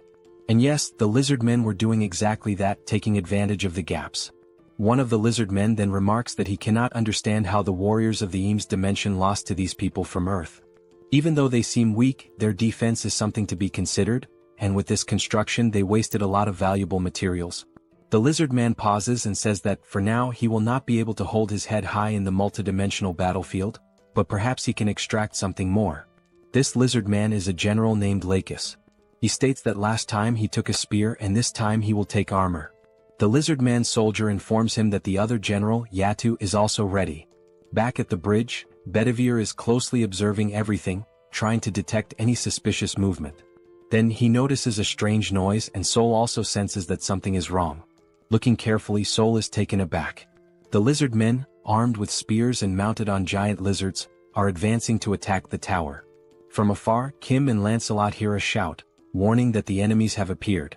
Turning their heads, they see a battalion of lizards charging toward them, both on land and in the air. As they advance, the lizard men cry out that this is revenge for the people of the Eames dimension. Kim is startled, wondering how they managed to get so close so quickly. Wasting no time, the soldiers atop the defense tower begin opening fire. The shots manage to take down some of the mounts, slowing the lizardmen's advance. Additionally, objects are being launched by the packs at relatively high speeds. One of the lizardmen soldiers warns his comrades to be careful, noting that they are using materials from the Eames dimension. One of the lizardmen generals, wielding a spear, skillfully deflects and counters all incoming attacks. A soldier calls out to General Lakis, stating that the enemies are throwing materials from their brother dimension, Eames, and that it will be difficult for the awakened to use them effectively. He urges them not to fear and to keep pressing forward. Enduring the attacks, the lizard men declare that now is the time to persist, not to retreat. Then one of the generals, Yatu, proclaims that he only knows how to attack and will never fall. Charging forward with his mouth wide open, he challenges anyone to stop him. As he advances toward the tower, a bright light streaks toward him. A spear strikes near his snout. He simply grabs the spear, yanks it out and scoffs that it is not enough to stop him. He continues his assault. Watching the scene unfold, Kim is alarmed that the attack did not work, while Lancelot readies himself for battle, drawing his sword. Lancelot quickly assesses that they are facing two enemies of the 7th rank, but notes that this large one fights with no particular technique, just sheer brutality. Looking toward the barricades, he realizes that the real threat is coming from that direction.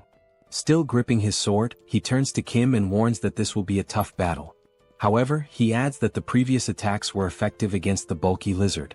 Lancelot states that he will take care of the other enemy and warns that if the large one reaches the defense tower, the battle will be lost. He instructs Kim to keep him at bay, even if it means restraining him. Kim tells Lancelot to be careful, and he assures him that he will. Without hesitation, Lancelot charges toward the enemies in the other direction. General Lakis then notices something coming toward him. He swiftly blocks a high-speed attack with his spear. Lancelot was the one who struck, moving with incredible speed, but Lakis successfully parried the blow.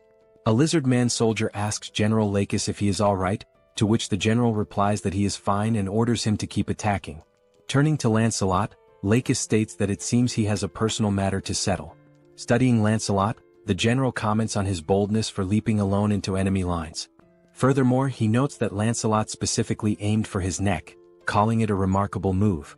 Lakis smirks, remarking that it has been a long time since he has encountered a warrior like this. He then asks Lancelot for his name.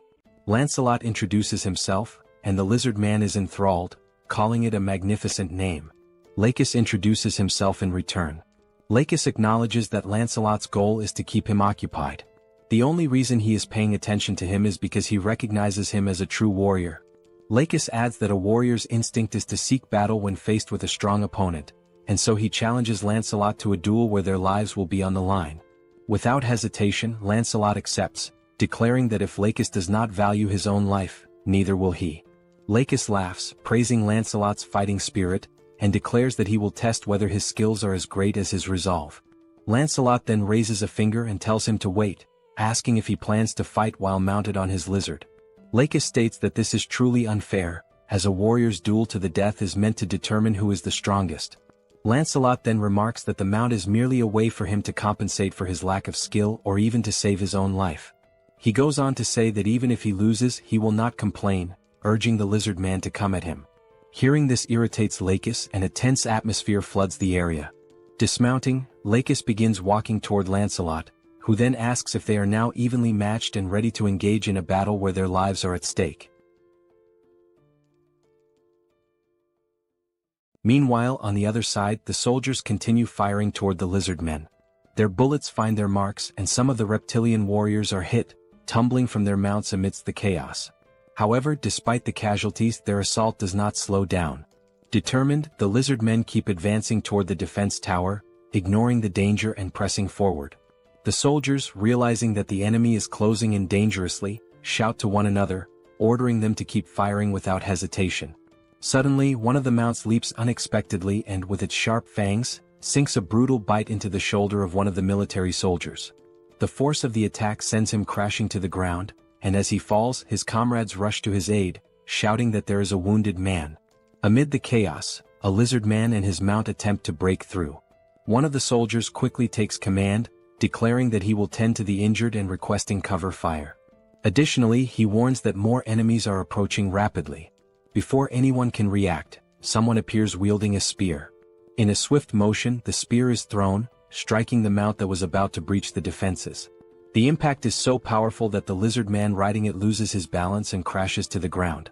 He barely has time to process what happened before Seoul appears and without hesitation, slams his head into the ground with a devastating strike, leaving him no chance to react. Seoul raises her gaze toward the soldiers and, with determination, declares that she will take care of any enemies that get close to the building. She then orders them to keep firing without stopping. A reckless lizard man, still mounted, charges straight at Seoul. Standing firm, she gathers all her strength into a single punch and, with one crushing blow, sends the enemy soaring into the sky like a ragdoll.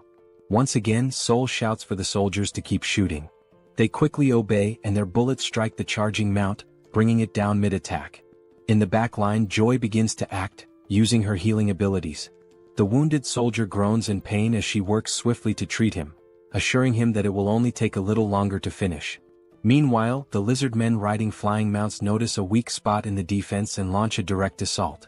However, before they can get close, one of them is struck mid-air by a spear, plummeting to the ground along with his mount. Another lizard man, sensing something approaching, tries to react but isn't fast enough. He too is hit, but this time the force is so great that his mount collides violently with another, creating a destructive impact. Even so, their numbers remain overwhelming. Despite those who have been taken down, many continue pushing forward, relentless in their attack. Some of the fallen remain pinned against the walls, while the others press on with even greater ferocity. From a distance, Bedivere observes the battlefield and realizes just how dire the situation is. He wonders whether he can handle such a large number of enemies alone and questions how long it will take before reinforcements arrive. Elsewhere on the battlefield, Yatu, the brute among the lizard men, slowly pushes forward, trying to defend himself against Kim's attacks. His body is already riddled with wounds, but he continues moving, grinning as he remarks that these attacks are quite impressive. Amused by the fight, he declares that this is excellent and asks if Kim has an even stronger attack that might actually affect him. Without hesitation, Kim launches several sturdy beams, the same ones he obtained during the battle in the Eames dimension. Yatu, however, merely blocks them, showing little concern. With each new strike, Kim hears Yatu commenting from afar that this continuous barrage leaves him no opening to advance. Hearing this, Kim realizes that Yatu is a complete idiot. He had been using the same automated attack from the very beginning, yet for some reason, Yatu believed it to be a new tactic. Even as the beams continue firing relentlessly, Yatu seems increasingly impressed. Kim, on the other hand, recognizes that he has effectively trapped him. Now he must decide what to do next. He wonders whether he should maintain this strategy and wait for Lancelot to return or take a different course of action. Scanning the battlefield, Kim tries to assess Lancelot's fight. However, he quickly realizes that waiting might be too risky. Even so, he wishes there were a way to help Lancelot. At that moment, a distinct sound rises above the battlefield. A series of rapid strikes cut through the air with tremendous force, creating a loud, slicing noise. Kim immediately identifies the source. It's coming from Lancelot's fight. The sound originates from the sacred spear wielded by Lakis.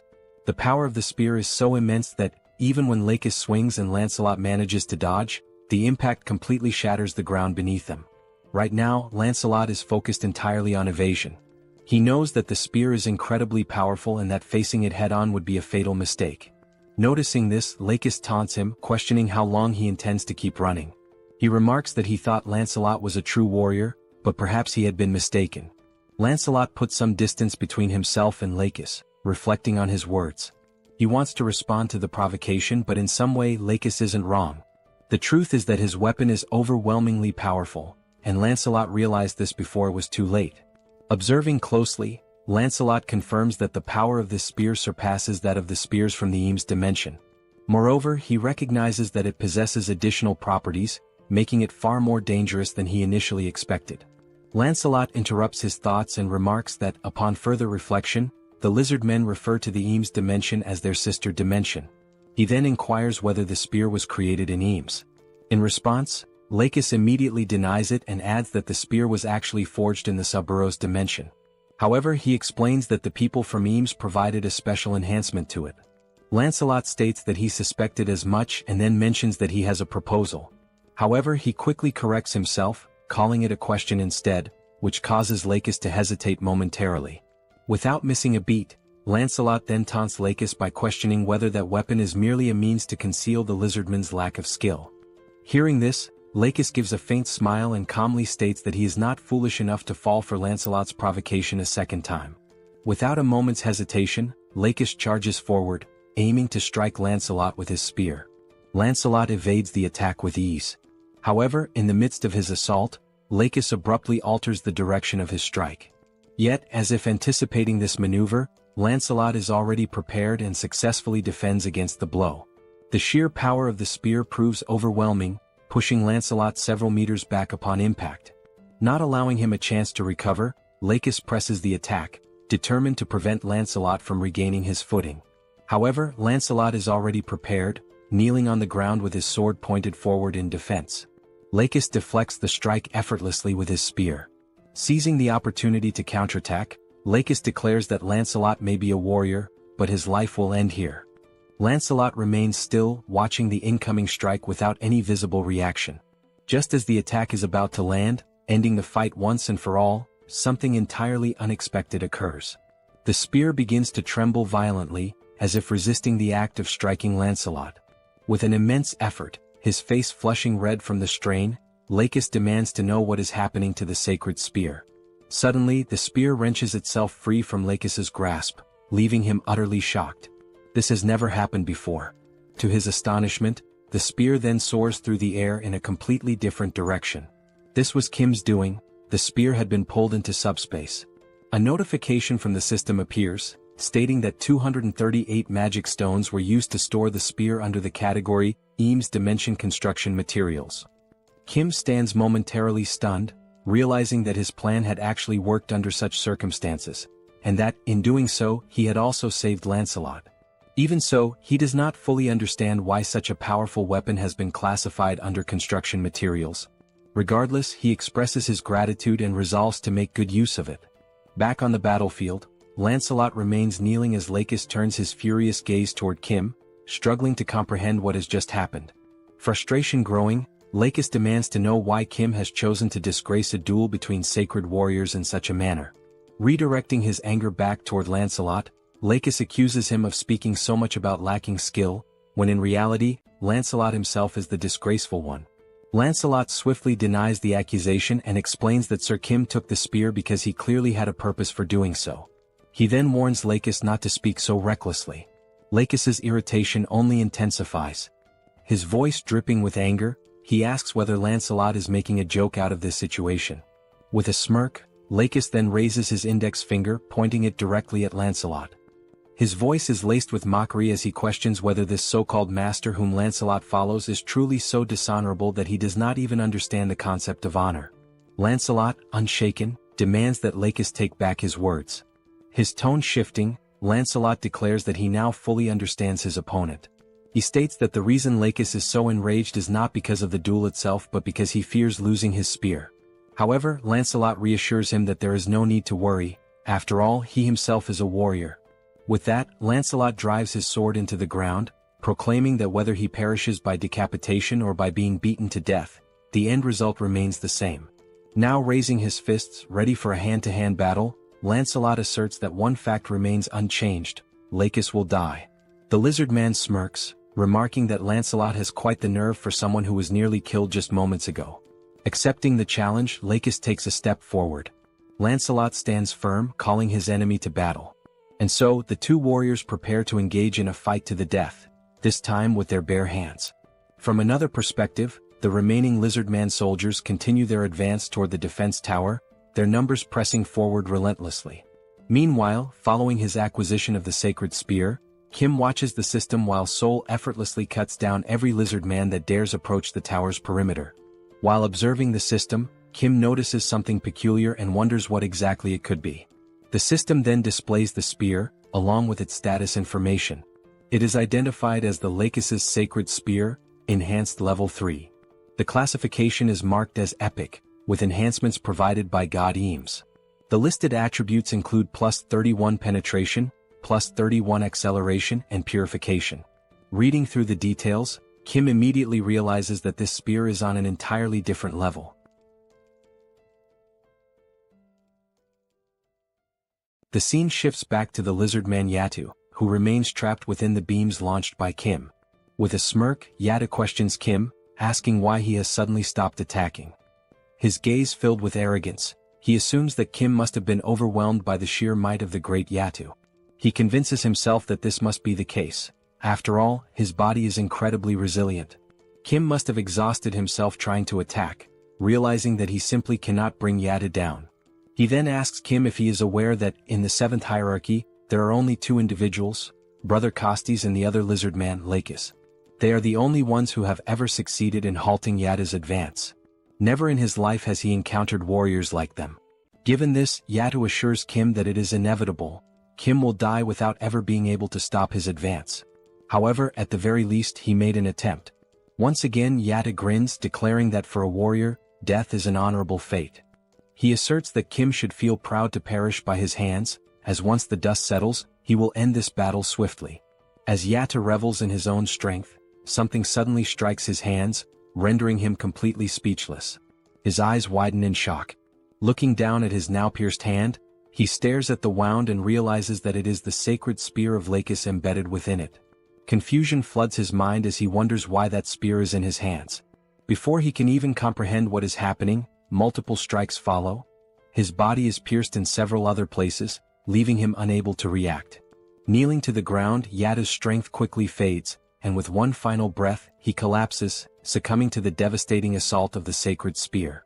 As his eternal rest begins in the background, Kim's SUBSPACE remains active, launching the spears at an astonishing speed.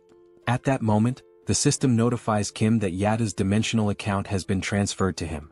However, since Kim already possesses an account, the value is simply added to his own. Additionally, he receives a Tier D enhancement stone.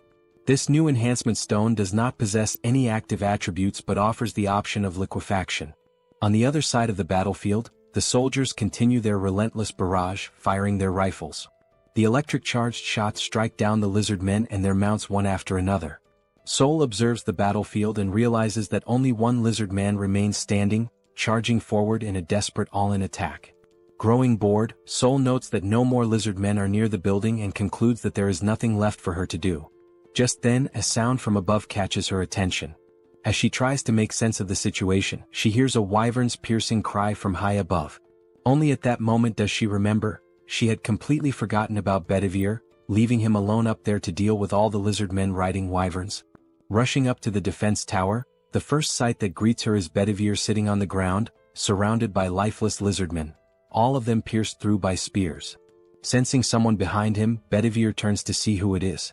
Locking eyes with Seoul, he calmly remarks that she is quite late. He then asks what they should do next now that there are no more lizard men left. Back on the battlefield, the duel between Lakis and Lancelot continues. Lakis swings his tail in a powerful strike, but Lancelot effortlessly dodges, maintaining a safe distance.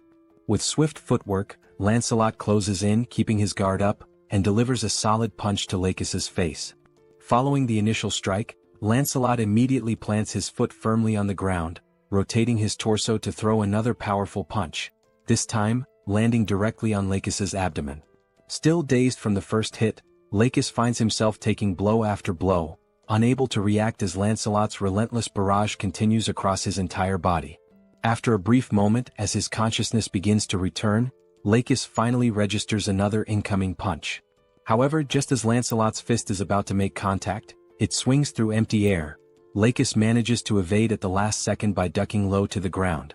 Seizing the opening, Lakis lunges forward, attempting to counterattack. But Lancelot, quick to react, drives his knee straight into Lakis's face. Now down on the ground, Lakis's thoughts race. He cannot believe that he has been brought to this state. Before he can recover, Lancelot follows up with an uppercut, striking Lakis squarely on the chin. The impact is so forceful that Lakis momentarily lifts off the ground, nearly standing upright again, only for Lancelot to deliver another crushing punch. This final blow sends Lakis flying several meters away. Lying motionless, Lakis realizes that this is the end. He has no strength left to stand.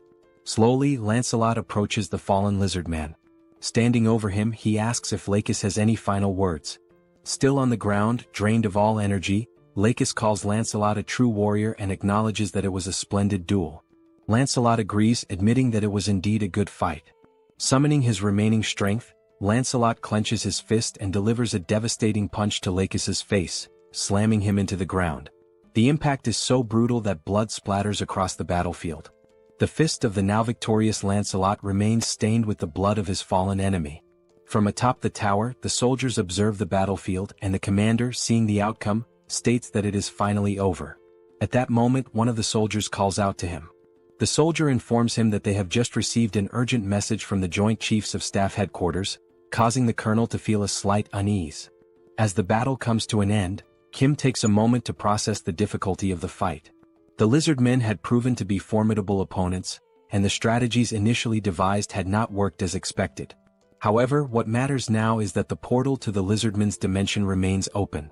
As long as it stays that way, there is always a risk of more enemies returning, potentially in even greater numbers. With that in mind, the time has come to launch a counterattack. Sometime later, Kim sits inside a helicopter, his system interface displayed before him. The system indicates that he is currently using 1,000 magic stones to unlock a new ability, granting him the capacity to send up to 8 items simultaneously. Beyond that, Kim still ponders over the best way to utilize the new enhancement stone he obtained after defeating the crocodilian enemy. The stone possesses the liquefaction property, and it is becoming increasingly clear that the time has come for Camelot to begin mass-producing enhancement stones. At that moment, Youngso informs him that they are about to land, catching Kim off guard with how quickly they have arrived at their destination. Before disembarking, Kim acknowledges the urgent need for more intelligence, information regarding the exact location of the lizardmen's portal, their numbers, the defensive lines, and any other strategic details. Additionally, he also requires data to determine the ideal location for launching the counterattack.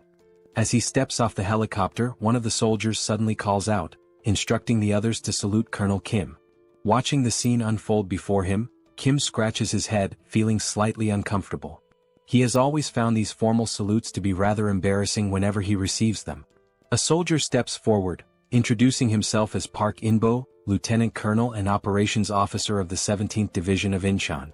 He states that he has heard many impressive things about Kim, particularly how he managed to halt the lizardmen's assault without a single casualty.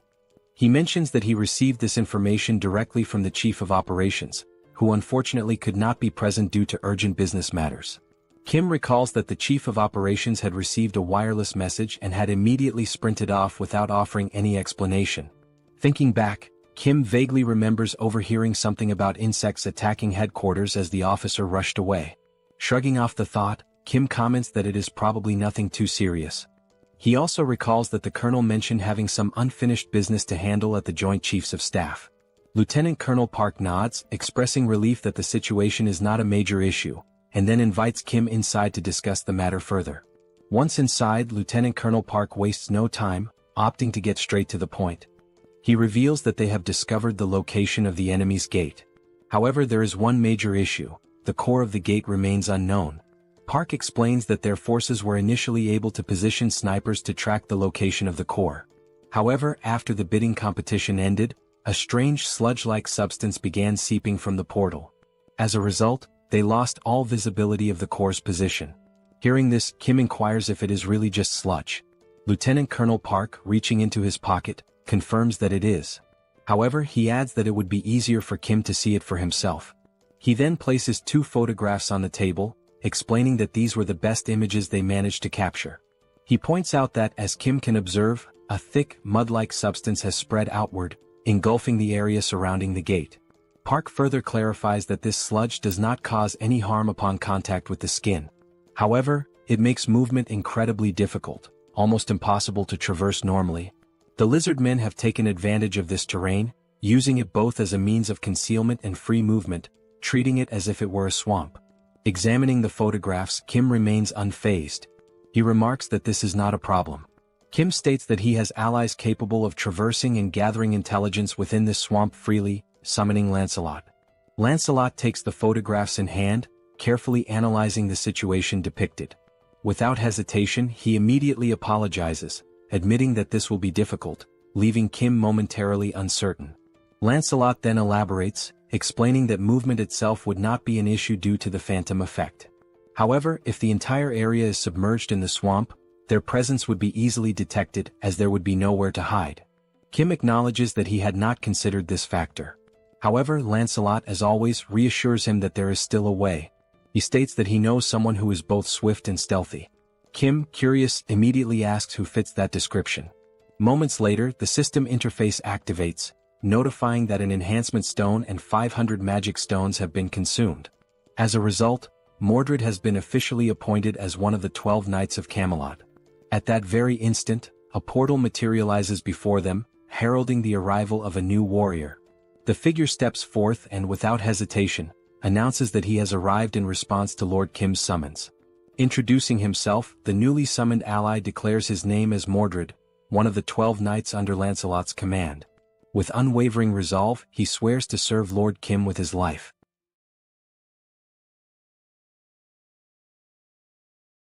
Unlike the other knights, Mordred rarely fought on the battlefield. His true battlefield was deep behind enemy lines, where he used his skills in infiltration, assassination, and theft. It was through these talents that he earned his place as one of the 12 Knights of Camelot. The reason he distinguished himself as an assassin was not only due to his exceptional skills and intelligence but, above all, because of his unique ability, an ability that allowed him to eliminate his targets without being noticed. This ability, known as stealth, enabled him to become virtually invisible for a brief moment, hiding his appearance without actually disappearing. However, this also meant that he was still susceptible to external factors. Despite this, Mordred used his talent to become an extraordinary assassin, and the very fact that he survived proves his strength. Furthermore, the enhancement stone used to appoint Mordred, a materialization enhancement stone, revealed his ability to avoid physical interference, although this ability could not be maintained for extended periods. In simpler terms, a great assassin became even greater thanks to the enhancement stone. Back in the scene, Kim, clearly excited, tells Mordred that he will now explain what he needs him to do, and Mordred agrees, addressing him as my lord. Pointing to a map, Kim says that they need to find the core of the Lizardman's Gate from the Sabros dimension.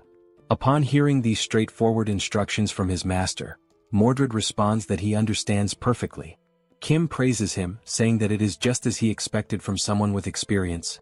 Mordred grasped exactly what needed to be done, despite the vague explanation. Meanwhile, Lancelot warns Mordred to remember that if he dies, the entire operation and strategy will be for nothing. Lancelot also mentions that, based on his experience fighting the Lizardmen officers, they are not enemies to be taken lightly. Even if Mordred fails to gather any information, he must return alive no matter what. Mordred once again reassures them that he understands and announces that he will begin his mission, turning with the conviction of a superhero ready to infiltrate the enemy lines. Watching this, Kim smiles, thinking that Mordred seems to be someone truly trustworthy.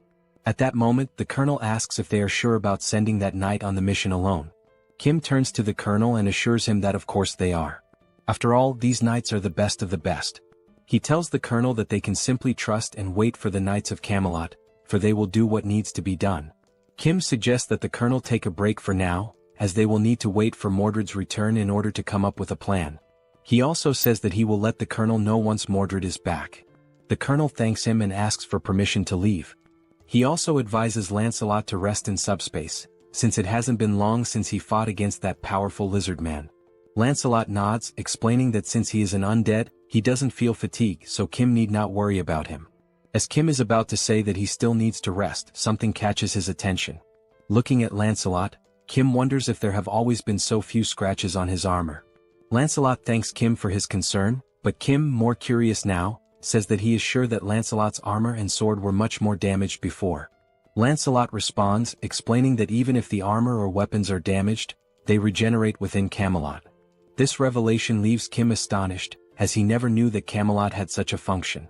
Lancelot goes on to explain that, since they are categorized as items, as long as the item is not completely destroyed, they can regenerate infinitely as long as the materials still exist.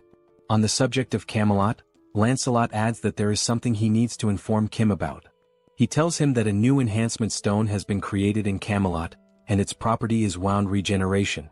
Upon hearing this, Kim remarks that the stone sounds useful just based on its name. However, he decides to think more about how to use the enhancement stone once Mordred returns. While Lancelot agrees that this idea is indeed good, something suddenly catches his attention, and he shifts into a state of alert. Lancelot, now prepared to draw his sword, hears Kim asking what is happening. Holding the hilt of his sword, ready for combat, Lancelot says that someone is hiding, watching them. Kim is taken aback, realizing that the enemy is faster than expected. He wonders who is hiding and whether it is truly a lizard man. Lancelot admits that he can only sense the presence of this unknown figure and cannot pinpoint their exact location or identity. He urgently advises Kim to enter SUBSPACE immediately. At that moment, Lancelot hears a noise coming from somewhere. He quickly spots the figure who had been secretly observing them. Lancelot disappears in an instant with a swift movement, stating that he will resolve the matter quickly and return shortly. From the spy's perspective, he watches as Kim remains alone, wondering where Lancelot has gone and whether the other person who had been with him also disappeared. However, due to Lancelot's exceptional speed, he was already behind the man, holding a sword to his neck. Lancelot began to speak to the spy, explaining that the only individuals he serves are Lord Kim and Lord Kim's allies. He emphasized that just because the man was human did not mean he was to be treated as friendly. Upon hearing this, the man slowly turned around. Still with the sword pointed at his neck, Lancelot declared that the man's answer to the question he was about to ask would determine whether he would live or die. With a killer aura, Lancelot proceeded to ask his first question, demanding to know why the man had been secretly watching them. At that very moment, Kim heard a noise that sounded like screams for help. He decided to rush over to see what was happening. As he approached the scene, Kim could only see Lancelot holding the man by the neck, the man screaming in pain. Lancelot calmly explained that it was this man who had been watching them. He assured Kim that if he waited just a bit longer, he would find out who was behind all of this. Still gripping the man's neck and tightening his hold, Lancelot warned the man that this was his final chance, stating there was no more time to wait. He asked the man if the lizard men had sent him there to spy on them. Crying and struggling to breathe due to the pressure on his neck, the man attempted to speak but he couldn't. However, upon seeing Kim, he managed to call out Kim's name. Lancelot, visibly angered, demanded to know how the man dared to call out Lord Kim's name in this situation. He informed the man that he would now die in agony and that he would make sure he suffered before his death. Kim, looking perplexed, told Lancelot that he didn't know what was going on, but the man Lancelot was strangling was actually one of his friends. Lifting the man by his neck, now turning purple from lack of oxygen, Lancelot asked if that was truly the case. Meanwhile, in the enemy area, the entire area was covered by something that looked like sludge. All the buildings, cars, and even some lifeless lizard men lay scattered on the ground. At that moment, Mordred realized that the lizard men were a warrior race that considered dying in battle an honor, meaning they were often exposed to the smell of blood and became desensitized to it. As he observed a lizard man lying on the ground, Mordred thought that, based on this, if he covered himself with blood, it would make it much harder for the lizard men to track him. He also knew that erasing his trail was a vital skill. Pouring the lizardman's blood over himself, he made his way toward a tunnel, thinking to himself that now that his scent was gone, it was time to begin the infiltration. Moving slowly and carefully to avoid drawing attention, Mordred noticed that the place was enormous, with unusually large corridors. He wondered why they had built something so vast. As he ventured deeper into the area, he commented that this place seemed terribly inefficient, especially since the size of the lizard men varied greatly. Some were very large while others were quite small. Having realized this, Mordred speculated that the corridors were so large because there was one exceptionally large lizard man, and if that were the case, that giant must be a key figure. Trying his best to avoid touching anything, He thought that if this giant wasn't important, there would be no reason to create such an inefficient structure. At that moment, a lizard man stopped beside him, preventing Mordred from making any move. Realizing he had almost been discovered, Mordred was forced to use the power of the immaterialization enhancement stone. It dawned on him that this situation was truly dangerous, as if it weren't for the power of the stone, he would certainly be dead by now. And he couldn't afford to fail on his first mission. He recalled how Lancelot had been very specific about returning alive, and how his task was to find the core of the gate and return quickly. The deeper he went into the facility, the more he noticed that the lizard men seemed to be stronger and more organized. However, there was a creature unlike anything he had seen before. This new creature was purple, with an enormous round head and only one eye. Hidden and observing everything, Mordred muttered to himself that he had finally found it. He saw the one-eyed creature conversing with a bald man who was reading some kind of book. The bald elder called the creature filthy and asked if it was trying to interrupt his magical studies. The elder warned that if the creature continued to disturb him, he would be forced to imprison it. At that moment, another voice suddenly emerged, expressing irritation at the elder's words and asking if Solzen had forgotten about the agreement between them, addressing him by the name Solzen. Solzen, the elder, responded that he had only agreed to protect the core of the gate, but at no point had he agreed to allow anyone to enter there. Closing the book he had been reading, the elder said that he would seal the core of the gate without causing any damage to it. He added that if he had time to worry about the core of the gate, perhaps he should start thinking about the subordinates who had already died. The voice replied once more, stating that it understood that, a long time ago, Solzen had indeed been an incredible arcane mage, but now he had been exiled and was desperately clinging to them in order to survive. As something moved towards him, Solzen remarked that there was no need to bring up such a topic so suddenly. The thing, which resembled a tail, started wrapping around the elder's neck, and the voice spoke again, warning Solzen to understand his place, unless he wanted every bone in his body to be crushed to death. At that moment, it became clear that the voice was coming from a giant lizard man, who was the leader of all those present there. After this, Solzen acknowledged the situation, stating that he understood and perhaps had misspoken. He then asked the giant lizard man not to be so harsh. Still hidden and observing everything that was happening, Mordred noted that just by looking, it was evident that this was no ordinary lizard man. He wondered whether this elder, Solzen, was truly an arcane mage. Mordred then reflected on what the giant lizard man had said, that Solzen was an arcane mage but was no longer one. Mordred began to ponder the connection between the arcane mage and the lizard men, especially considering that Solzen had been entrusted with guarding the core of their portal. Unable to see everything clearly, he questioned whether the elder was talking to a tail or a tentacle. Not noticing what was beside him and listening to the conversation, Mordred could tell by the tone of the voice that it was authoritative and oppressive, clearly indicating that the giant creature must be the leader of the lizard men. A giant chameleon had blended into the environment so well that even Mordred hadn't noticed it, leaving him vulnerable. At that moment, Mordred realized that, from where he was standing, he could not fully see the entire shape of the massive creature, but it was enormous, and he speculated that the large corridors might exist solely because of that creature. Mordred mentioned that the lizardman's defenses didn't seem so strong, so perhaps he could move a little closer to confirm the size of the creature. But just then he sensed something strange. Despite not being able to see anything or notice the giant camouflaged chameleon, he felt something pressed against his leg. The chameleon then launched its enormous tongue in Mordred's direction. A strange sensation made him turn to look, trying to understand what had just happened. By the time he realized it, something had already wrapped tightly around his arm, leaving him no chance to escape. As he was dragged by the chameleon's tongue, Mordred understood in that instant that everything had gone horribly wrong. The chameleon hurled the stealthy knight against the wall, giving him no opportunity to react. Upon impact, Mordred's camouflage began to fade, leaving him exposed in enemy territory and completely vulnerable. At that moment, the enemies also noticed something unusual and turned to investigate. The giant lizard called out to the arcane mage, demanding to know what was going on. Solzen, who had already understood what needed to be done, responded without hesitation, stating that someone had infiltrated their domain and had been spying on them. The bald elder then activated one of his red aura spells, summoning several scrolls into his hands. Unrolling one of them, he prepared to unleash an arcane spell. Without hesitation, he cast a magic missile, sending multiple powerful projectiles, imbued with a crimson aura, flying straight toward Mordred, who was still in the process of recovering. Seeing the attack rushing toward him, Mordred tried to react quickly. His eye gleamed, possibly as he activated his materialization ability to avoid being hit. At that moment, a flashback emerged. Kim's friend mocked his uniform, calling it pathetic and asking if he had pulled it out of the trash, pointing out how tattered it was.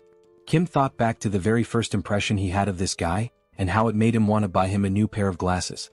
The boy laughed, making further remarks about Kim's family being poor, stating that from now on, Kim stinks and should stop talking to him. The word sparked Kim's anger. Without a second thought, Kim punched him in the face, and at that moment, the reason behind Kim's earlier thought about buying him new glasses became clear. Sometime later, the same boy was seen playing on a handheld console. He had just bought the video game the day before, yet he wondered why the other kids in the class didn't seem to care about him at all. Sitting alone in the room, the boy, comfortable in his privileged life, subtly boasted about it, trying to draw attention from his peers. However, the only thing the others could think was how annoying it was that he kept flaunting his wealth. Some even remarked that money wasn't everything, and despite his attempts, no one envied him. Kim, reflecting on the situation, considered that the boy had been young at the time, so it was understandable that he didn't know how to properly connect with his friends. But Kim also thought, I was young too, and I still found him incredibly irritating. What started as a small, random incident eventually led to something much worse. Some kids snatched his console and began fiddling with it, commenting on how he had some good games. As they took the handheld from him, they laughed, saying that since he was rich, losing something like that shouldn't be a big deal. At that moment, the boy tried to protest, saying that it wasn't right. But before he could finish, they punched him in the face, knocking him to the ground and continuing to beat him mercilessly, despite him being completely defenseless. The bullies sneered, telling him they hadn't asked for his opinion. However, one of them suddenly noticed something approaching from behind. When he turned to look, it was Kim rushing toward them with his backpack in hand. Without hesitation, he swung the backpack directly into the bully's face, momentarily halting the one-sided beating. Caught off guard, neither the boy who got hit nor his friends reacted immediately. But then Kim spoke up, making it clear that what he had just done wasn't out of a sense of justice. He reminded the group that this guy had always mocked his family's situation whenever they were around friends. Kim had only stepped in to prove that he wasn't an easy target and to show off in front of everyone. The delinquents quickly realized that the two of them might be friends and asked Kim if he wanted to take a beating in his place. At that moment, Kim regretted trying to act tough because the tables had turned. Now he was the one getting beaten up. Meanwhile, the boy with glasses watched, realizing that everything was his fault for having acted like a jerk. As the bullies continued their onslaught on Kim, someone suddenly grabbed the wrist of one of them. It was Seoul, their dear sister, arriving at the perfect moment to intervene. Without saying a single word, her terrifying presence alone was enough to make Kim realize something. For the first time, Seoul actually seemed kind of cool. And only then did Kim remember that Seoul was somewhat famous in the area for being incredibly tough. As Kim grinned with relief at being saved, Seoul simply stated that this was unacceptable and that from now on, Kim would be doing morning training with her as well. Hearing those words, Kim was left in shock, fully aware that this was not going to be easy. While still holding the delinquent's arm at that moment, Kim responded, saying that he wasn't even part of a sports club, so he had no intention of doing those exercises. Seoul, however, dismissed his protest, stating that it didn't matter and that she would speak with the coach immediately. The other members of the club started asking if Kim was Seoul's younger brother, commenting on how adorable he was, while the delinquent stood there, completely unaware that he had just messed with her little brother. The other members patted Kim's head and he thanked them for everything, while Seoul took the opportunity to lecture the delinquent, ordering him to go home. As Kim was leaving the scene, he turned around to take a final look and noticed that the rich kid was still standing there. Curious, he asked what he was doing and told him to hurry up and leave as well.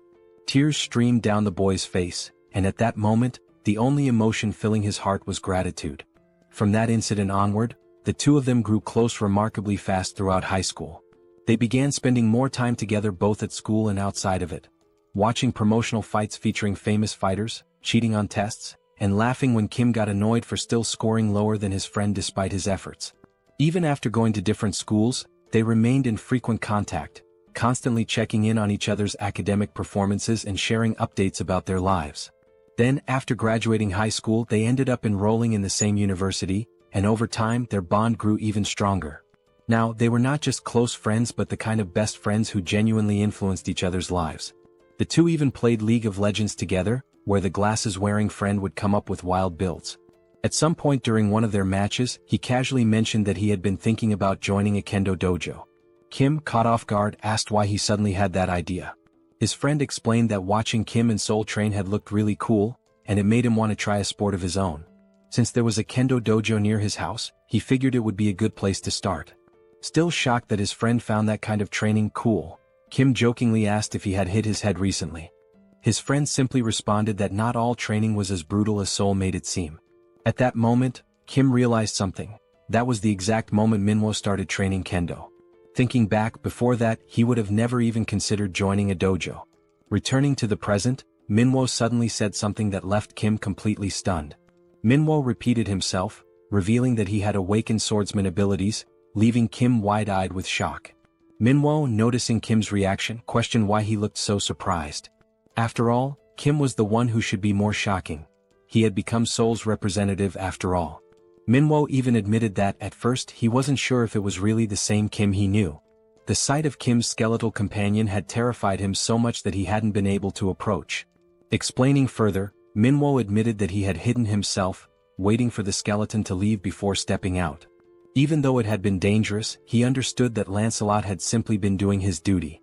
Turning to the side, Manhwa then asked Kim to call off his skeletal friend, saying that he was too intense. Meanwhile, Lancelot had pressed his own head into the ground, bowing deeply as a sign of apology. Kim, observing this, explained that even if he told Lancelot to stop, he wouldn't listen. For a knight, honor was something personal, and this was a matter of self-discipline. It was about not being able to forgive himself, something that only he could atone for. At that moment, the only thought running through Lancelot's mind was how pathetic he was for having wronged Lord Kim's dear comrade. Beyond pathetic, it was tragic. With that heavy realization, Lancelot declared that he no longer had the right to call himself a knight. Manhwa, observing his posture, couldn't help but ask where Lancelot had learned such a stance. Kim casually responded that he had probably learned it from getting beaten by Seoul. Shifting the conversation, Kim expressed his relief that Manhwa was safe and asked how his mother was doing. He then suggested that, if Manhwa agreed, his mother could stay within a secure subspace, ensuring her safety. Upon hearing that, Manhwa turned his face away, as if something was weighing on his mind. After a moment he responded, "Probably she was fine, maybe." Kim, now feeling uneasy, realized that Manhwa didn't even know for sure if his mother was safe. Sometime later, in enemy territory, where the homes had been consumed by mud and filth, Manhwa's mother could be seen, lying down to rest, surrounded by only a few meager supplies. A noise from nearby caused her to wake up. Alerted, she got up and decided to check what it was. As she turned around, her eyes widened at the sight of Lancelot standing outside her window, his fist raised, ready to strike. In an instant, his punch shattered the window, sending shards of glass scattering throughout the house. Stepping inside, he introduced himself. He was Lancelot, the captain of the Knights of Camelot, and one of the loyal knights serving Lord Kim. Then with a steady voice he asked, "Are you Manhwa's mother?" The woman responds affirmatively, confirming that she is Manhwa's mother, but immediately questions what all of this is about. Lancelot then states that, from this moment on, he will personally ensure her safe passage to where her son is waiting. Manhwa then recounts how, shortly after the apocalypse began, a bidding war ended with a transparent barrier tragically separating him from his mother. Desperate to see her again, Manhwa even offered himself as a participant in another bidding war, hoping to reunite with her. However, he lost. The barrier eventually disappeared, but due to the terraforming, he still couldn't reach his mother. He explains that terraforming occurs when an environment from one dimension flows into another, altering its landscape and accessibility. Depending on which dimension the terraformation originates from, it may not necessarily be dangerous. In this particular case, while the environment was difficult to access, it wasn't inherently lethal, meaning there was still a strong chance that his mother had survived.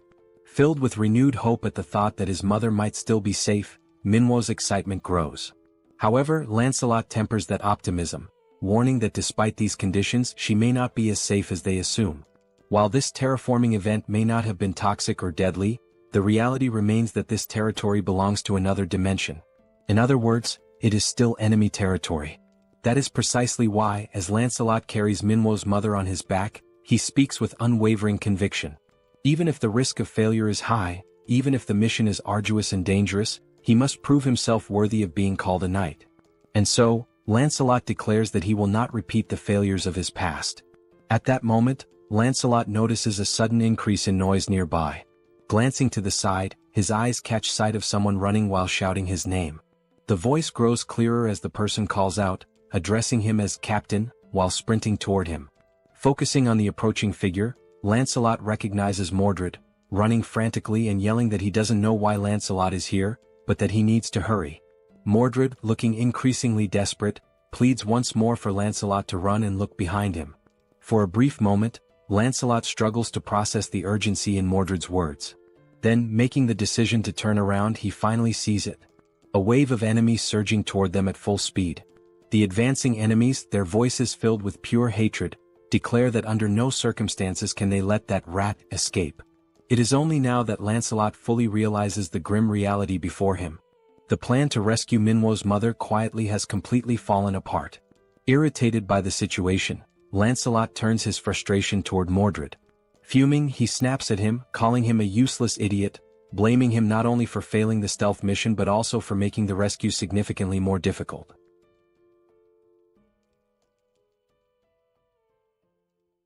Mordred approaches, urgently requesting help from Captain Lancelot.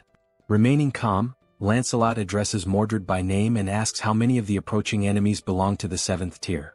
Mordred replies that he isn't sure about the exact number, but confirms they are dangerous. Lancelot responds that he can sense that much himself, and that it's significant. In addition to an aerial assault, there are also new enemy types he has never encountered before. If the situation continues like this, escape will become impossible, as it's only a matter of time before they are overtaken. Understanding the gravity of the situation, Lancelot instructs Mordred to return immediately and deliver all the gathered intel to Lord Kim. From this point forward, Mordred will take over the mission to rescue Minwo's mother. While lifting her gently onto Mordred's back, Lancelot identifies her and explains that the mission is to escort her back safely. Placing a hand firmly on Mordred's shoulder, Lancelot tells him he will try to buy as much time as possible, and expresses his hope that Mordred will complete the task without harm. He also instructs Mordred to inform Kim that he should use the enhancement stone, and that Percival would be a fitting candidate for it. Just as Mordred is about to question something, Lancelot cuts him off, saying there is no more time and commanding him to go immediately. Mordred accepts the captain's orders and affirms that he understands. Then he departs with Minwo's mother to complete the mission and report back to Kim, leaving Lancelot behind to face the enemy alone. Lancelot draws his sword and declares his readiness. As the lizard men close in, the captain's mind is calm. There is nothing to fear. He has made his choice to prove he is a knight. All of this is in the name of Lord Kim, even if it means facing every enemy alone. The scene shifts. Mordred has already arrived at the destination where Kim and Minwo are located. Opening the door, he announces that the mission has been accomplished. Minwo bursts into tears at the sight of his mother. Kim, too, expresses his relief and happiness that Minwo's mother is safe. Kim recalls that Lancelot had vowed to bring her back and asks whether Mordred is alright or if he was hurt somewhere. At that exact moment, Kim senses something is off as a system notification appears out of nowhere. The message reveals that the ghost of Camelot, Lancelot, has disappeared. Outside, Mordred begins recounting everything he witnessed and what happened after the split. Upon hearing this, Kim realizes that Lancelot must have sacrificed himself to complete the mission. And thanks to that sacrifice, Mordred was able to deliver the vital information, and Minwo's mother was saved. Kim then reflects that Lancelot may not be truly gone, as he could be revived by naming him once again using the enhancement stone and the magic stone. Even so, the thought leaves Kim uneasy. Being able to revive and being able to survive are not the same thing. He begins to question whether he placed too great a burden on Lancelot, now realizing that perhaps such a sacrifice wasn't necessary at all. Kim continues to reflect that he shouldn't have let Lancelot go like that. Even if Lancelot didn't want to listen, Kim should have told him that everything was alright, and that he didn't need to give up his life to prove his worth as a knight. Interrupting Kim's thoughts, Mordred recalls that Captain Lancelot specifically asked him to say that the enhancement stone would be well suited for Percival. This reminds Kim of the conversation he once had with Lancelot regarding the proper use of the enhancement stone, which possesses healing attributes. Kim acknowledges to himself that Lancelot truly thought of everything in advance, strategically and efficiently, even considering how best to use the enhancement stone. Once again lost in thought, Kim pulls himself back to the present and orders Mordred to share the rest of the information he gathered. With a look of unwavering determination, Lord Kim states that Lancelot's sacrifice will not be in vain, and that they will now formulate a plan to close the gate used by the lizard men. Back in the enemy's hideout, we see Lancelot's helmet, shattered and battle-worn, lying as the only remnant of the fierce fight that claimed his life. The bald old man, Sozen, is shown to be manipulating the helmet through the use of his magic. As he observes it closely, Sozen realizes that it belonged to an undead knight, and begins to wonder if there is a sorcerer somewhere responsible for creating such beings. While the old man is still deep in thought, he hears a voice commending him for a job well done. The voice belongs to the giant lizard man, who says that although the infiltrator was lost, they managed to capture someone else in his place. The old man responds dryly, saying that in situations like this, it's not about saying well done, but about offering a proper thank you, since it was the giant lizardman's duty to capture intruders in the first place. The lizard man admits that it's no easy task, and the old man then asks what he plans to do with the enhancement stone they obtained after capturing Lancelot. The giant lizard man says that for now he'll put the matter aside. Originally he would have handed it over to Lakis or Yatu, but since both are dead, the old man takes the opportunity to suggest that, since there's no one else to use the stone on, perhaps the stone could be invested in him instead. The lizard man then asks what he would gain in return if he were to invest in the old man. Still levitating Lancelot's broken helmet, the old man now begins levitating a scroll as well. He takes hold of the scroll and describes it as remarkable. He explains that, as the lizard man should know, scrolls can be used even by those without magical abilities, single-use items that allow anyone to cast magic. The value of each scroll, he says, depends on the type of magic imbued in it. At the very least, they're worth more than 3D tier enhancement stones. The lizard man grunts in response, stating he can vouch for that. He also says he's heard rumors that the old man crafts his scrolls by embedding living people into them, which he finds disgusting. He adds that he much prefers the weapons and armor from the Eames dimension, as they are more efficient. The old man replies that the lizard man doesn't understand the artistry of creating scrolls using uncivilized beings. The giant lizard man then questions whether he too would be considered an uncivilized brute just for not understanding the old man's customs. He declares that arcane mages are themselves uncivilized beings. He goes on to say that they're barbaric sorcerers, and asks what it feels like to be powerless and exiled. He concludes that the enhancement stones will be used to acquire equipment from the Eames dimension, while the revolting scrolls will continue to be made using the prisoners they capture. The old man accepts this outcome with a sigh and comments that the lizard men truly lack imagination. At that moment, he hears a sound coming from deeper within the hideout, something that draws his attention. Their focus turns to the entrance and soon someone begins to step through. The old man and the lizard man exchange confused looks, unsure who the newcomer could be. Then they see a knight entering, holding a shield in one hand and an axe in the other. The knight announces himself to the enemies. He is Percival, one of the 12 knights of Camelot. The old man demands to know who this man is, and once again the knight identifies himself as Percival. The old man scoffs, saying it doesn't matter, and asks if he's come to avenge his fallen comrade. Wasting no time, Sozen casts a flame spell using one of the scrolls and tells Percival to try and endure it. A fireball crashes into Percival, but after the blaze dissipates he stands completely unharmed, having blocked it entirely with his shield, without even taking a step back. Seeing the hulking figure standing firm before him, Sozen mutters that Percival is far tougher than he expected. Then, wondering whether the knight can withstand the next spell, Sozen prepares another attack, moving his fingers to control more scrolls. But nothing happens. Turning to look at the scrolls, he sees a portal sucking them all in, every last one of them at once. Sozen freezes in disbelief. This is the first time he has ever seen scrolls behave this way. At that exact moment, the system sends a notification to Kim, stating that all magical scrolls have been stored, at the cost of 3,914 magic stones, leaving only 1,843 remaining. Kim, currently inside a helicopter with Yong-soo, confirms that the scrolls have all been safely stored and says he'll leave the rest to the team. The message is transmitted to a radio device, one that is in Percival's possession. Upon hearing the message, Percival raises his voice and asks if Mordred just heard that. The old man, completely confused, asks who this Mordred is that Percival keeps referring to, and whether he's the one who stole the scrolls. Before anyone can react, Mordred deactivates his camouflage right behind Sozen. Without wasting a moment or giving Sozen time to respond, Mordred swiftly swings his weapon, slicing the old man's head clean off with a single blow to the neck. And with a cold finality, he declares, Mordred is the name of the one who killed you. A short while earlier, during the planning phase, Mordred had described the characteristics of the enemies they were about to face, mentioning that there was even a mage among them. That mage's name was Sozen, an old arcane sorcerer who had been exiled from Arcane.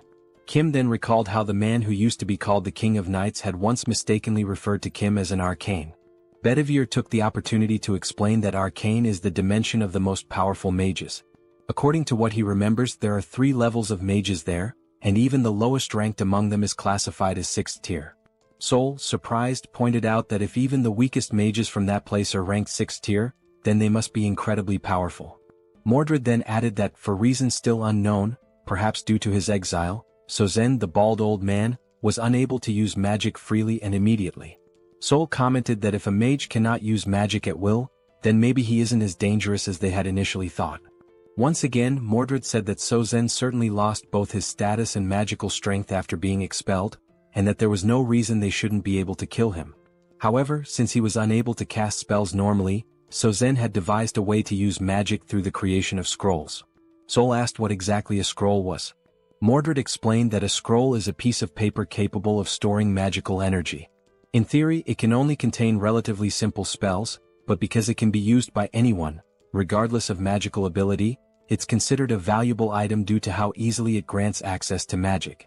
He also stated that Sozen almost certainly crafted the scrolls himself and stored them in bulk, giving him a distinct advantage in battle by allowing him to unleash magic when needed without relying on real-time casting. Thinking about the situation, Kim pointed out that there were 2 key questions they needed to answer. First, whether any of the lizard men also had access to these scrolls, and second, what types of magic those scrolls actually contained. Mordred admitted he hadn't been able to determine that yet, but he mentioned that during the moment he was discovered inside the hideout, Sozen had fired some spells at him. The spells consisted of 3 red magical blasts that detonated upon impact with the wall. Mordred had been saved only thanks to the materialization of the enhancement stone. The only thought running through Mordred's mind at the time was why a mage would be so dependent on scrolls instead of simply casting spells himself. At that moment, the sound of the explosion drew the attention of a nearby lizard man, who came running and asked what was going on, inquiring whether the commander was safe. The commander, who happened to be a chameleon, responded that there was an intruder in the area. The lizard man then asked where the intruder was. The chameleon said the intruder could disguise himself and that they needed to warn the others as quickly as possible. The soldier responded with a nod, saying he understood. Mordred considered the idea of simply slipping away and escaping undetected, but he couldn't bring himself to leave without understanding why a mage wouldn't use his own magic. The lizard man stated that the first priority was to block the entrance to prevent the intruder from escaping. The chameleon agreed, saying they needed to act quickly. As soon as the chameleon finished speaking, Mordred revealed himself and swiftly decapitated the lizard man. As Mordred's camouflage gradually faded, the chameleon stared in horror, realizing that the intruder was still there. Mordred thought to himself that he needed to gain some sort of strategic advantage and gather more information. Without wasting a moment, he struck again, this time slashing the chameleon's throat with a clean swipe of his dagger. As the chameleon collapsed to the ground, convulsing and gasping for his last breath, Mordred turned his head upon hearing a voice shouting insults at the fallen lizardmen, calling them idiots and bastards. It was the bald old man, Sozen, floating in the air and ranting that the lizardmen were too stupid to catch a single intruder. Still hovering, Sozen complained that he had to take matters into his own hands and write a new scroll himself, which was a difficult task. He looked at Mordred and stated that he was also unlucky because regardless of what happened, he would eventually be caught. At that moment, Mordred didn't quite understand what Sozen meant by that. Reflecting on the past, Mordred later explained that what surprised him the most was that Sozen had been able to track him even after he'd successfully escaped the cave. It was only because of this pursuit that Mordred was able to learn the extent of both the lizardman's and Sozen's abilities. Mordred bowed his head slightly, apologizing and admitting that the pursuit had been more intense than expected, and that as a result, Captain Lancelot had made a great sacrifice. Kim responded by telling him not to blame himself. Without Mordred, none of them would have even known there was a mage among the lizard men. Kim went on to say that Mordred had taken action not only to gather information but while being fully prepared to die in the process. No one, he added, had the right to judge that. And once again he told Mordred not to feel guilty, because it was Kim's responsibility to act and make decisions. Right now, the top priority was to shut down the lizardman's gate. Bedivere then commented that it was very likely Sozen was reluctant to produce more scrolls, possibly because they were not simple to create. Because of this, Bedivere believed the probability of scrolls being distributed among other lizard men was quite low. The military officer then confirmed the names of the enemies and of the bald mage, stating that they were likely hiding in a cave because it would be easier to conceal the portal's core there. He went on to say that Sozen was almost certainly the main defensive force guarding the portal, which meant he would not be leaving the cave. And this indicated two things. First, that the strength of the enemy forces was insufficient, and Sozen had no choice but to step forward himself. Second, that the full power of the Guardian mission needed to be deployed, and that the leakage of any information had to be avoided at all costs. Kim then pointed out that if they could just take out the old mage, the rest of the operation would become significantly easier. The real issue, however, was figuring out how to neutralize such a mage. The officer agreed. Kim said that, in his opinion, there was a good way to deal with that, and it involved using his newly unlocked level 3 subspace abilities. He referred specifically to the category skill, which allowed all items stored in the subspace to possess their own distinct properties and to be automatically classified according to specific criteria. The categories were of a higher tier, but the downside was that it was not possible to create or edit new categories at that level. Kim remembered a time when he tried to register a car as a categorized item, but the system didn't allow it as there were no matching categories available. So, only items that already fit into one of the existing categories could be stored, and even then only by paying a cost. He also recalled that he was only able to store the Sacred Spear of Lakis because it fit under the Eames Construction Materials category. It hadn't been long since he had managed to evolve the subspace to level 4, after killing the traitorous goblin Bongso. After this upgrade, it became possible to create new item categories, though the system still limited the number of custom categories to a maximum of 2. At that moment, Kim realized that since the mage couldn't use magic freely and relied on scrolls instead, there might be a workaround. While adjusting the system, he thought about adding a new category for the scrolls, with the intention of removing Saozen's access to them. Kim mentioned that Pax's ability could be used from a relatively long distance, and that even if Sozen was hidden deep inside a cave, the ability would still be able to reach him. Once the plan was finalized, an assault group was dispatched to the cave. This group was composed of Seoul and Percival, the newly appointed tank knight. Seoul teased him, asking whether he was the leader of this operation, to which he answered affirmatively. She said she was eager to see what he was capable of, and Percival also added that he was looking forward to it. However, as soon as the action began, Percival realized that Seoul never really had a chance to take the lead, and Kim decided to keep her inside the subspace to avoid any unnecessary complications. Inside the subspace, Seoul was furious, yelling that she wanted to fight too. Kim responded by saying that her time would come, and asked her not to be too upset. Meanwhile, the lizard men within the cave were communicating among themselves. One of them announced that there was an intruder and that everyone needed to be alerted. Another said he would go report this new invasion to Sozen. As that lizard man ran off to deliver the message, a camouflaged figure suddenly appeared in front of him. It was Mordred, who, true to his skills as an assassin, intercepted the message by decapitating the lizard man in a single clean strike. The infiltration team also included Mordred, who, back in the present, the scene revealed Saozen's severed head rolling across the floor of the cave as Mordred calmly held his dagger. The massive lizard man commented that he had felt a faint vibration in the ground, and then suddenly this man showed up and killed Sozen. He admitted that he hadn't paid much attention to it, since the vibration was weak, and never imagined someone could get so close without making a sound. Now he wondered whether this was the same intruder from before. On the other side of the cave, Percival, wielding his giant axe, charged toward the grotesque one-eyed creature. Realizing that this might truly be its end, the creature froze in place, paralyzed by fear. Percival leaped into the air, aiming his attack directly at the creature's enormous eye. But just before the axe could strike, something moved in front of him, blocking the blow. It was the tail of the giant lizard man, who now seemed to be more like a serpent, swatting Percival away and sending him flying after parrying the attack. Witnessing this, Mordred told Percival to hurry and destroy the gate. But he too was hit by the same tail, sent crashing to the ground. Now both Mordred and Percival lay on the ground, and it became clear that the giant lizard man was, in fact, a massive serpent. The serpent declared that the gate would not be touched. Inwardly, the giant snake reflected on how it had heard stories about the powers of the enemy knights, but nothing had prepared it for these two in particular. Glancing at Saozen's lifeless, headless body on the ground, the The snake muttered that the old mage had been useless from the start. It had never accepted him, and now that things had come to this point, there was only one option left. The giant serpent then grabbed the one-eyed creature in its jaws and fled into the tunnels that lay deeper within the cave. Lying on the ground, Mordred questions the reason behind the enemy's actions and wonders what the true intention is with relocating the core of the portal. His thoughts circle around the possible objectives, trying to understand where the enemy intends to go with such a move. Meanwhile, as it flees through the tunnels, the giant serpent reflects on its past experiences and competitive bidding processes. From what it has learned, regardless of how powerful someone might be in the present, a representative is never allowed to be of the 7th rank.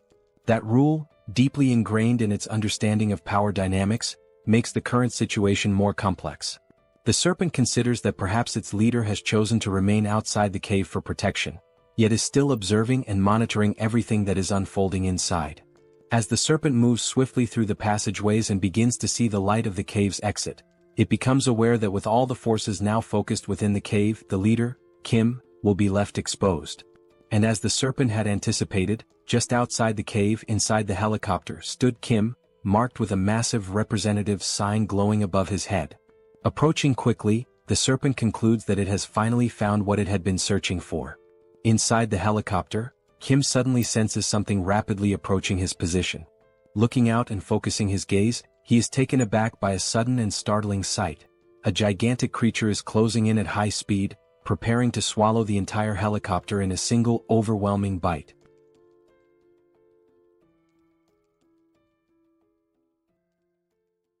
Kim notices that the massive serpent is getting closer and closer.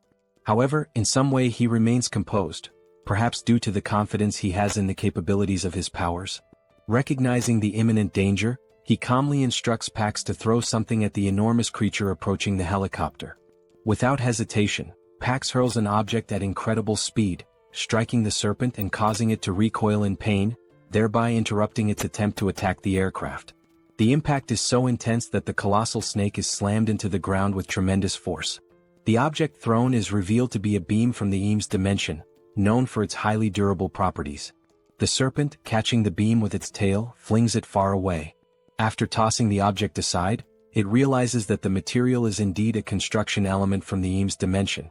Having heard rumors about Kim's strange abilities, the serpent begins to understand that the rumors might be true. From inside the helicopter, Kim watches the creature and assesses its power. The snake, as enormous and intimidating as it appears, is evidently just as strong as its size suggests. Kim instructs Yongsoo to keep some distance from the creature for the time being. Determined not to give the enemy a chance to recover, Kim gives the order for Pax to continue the attack.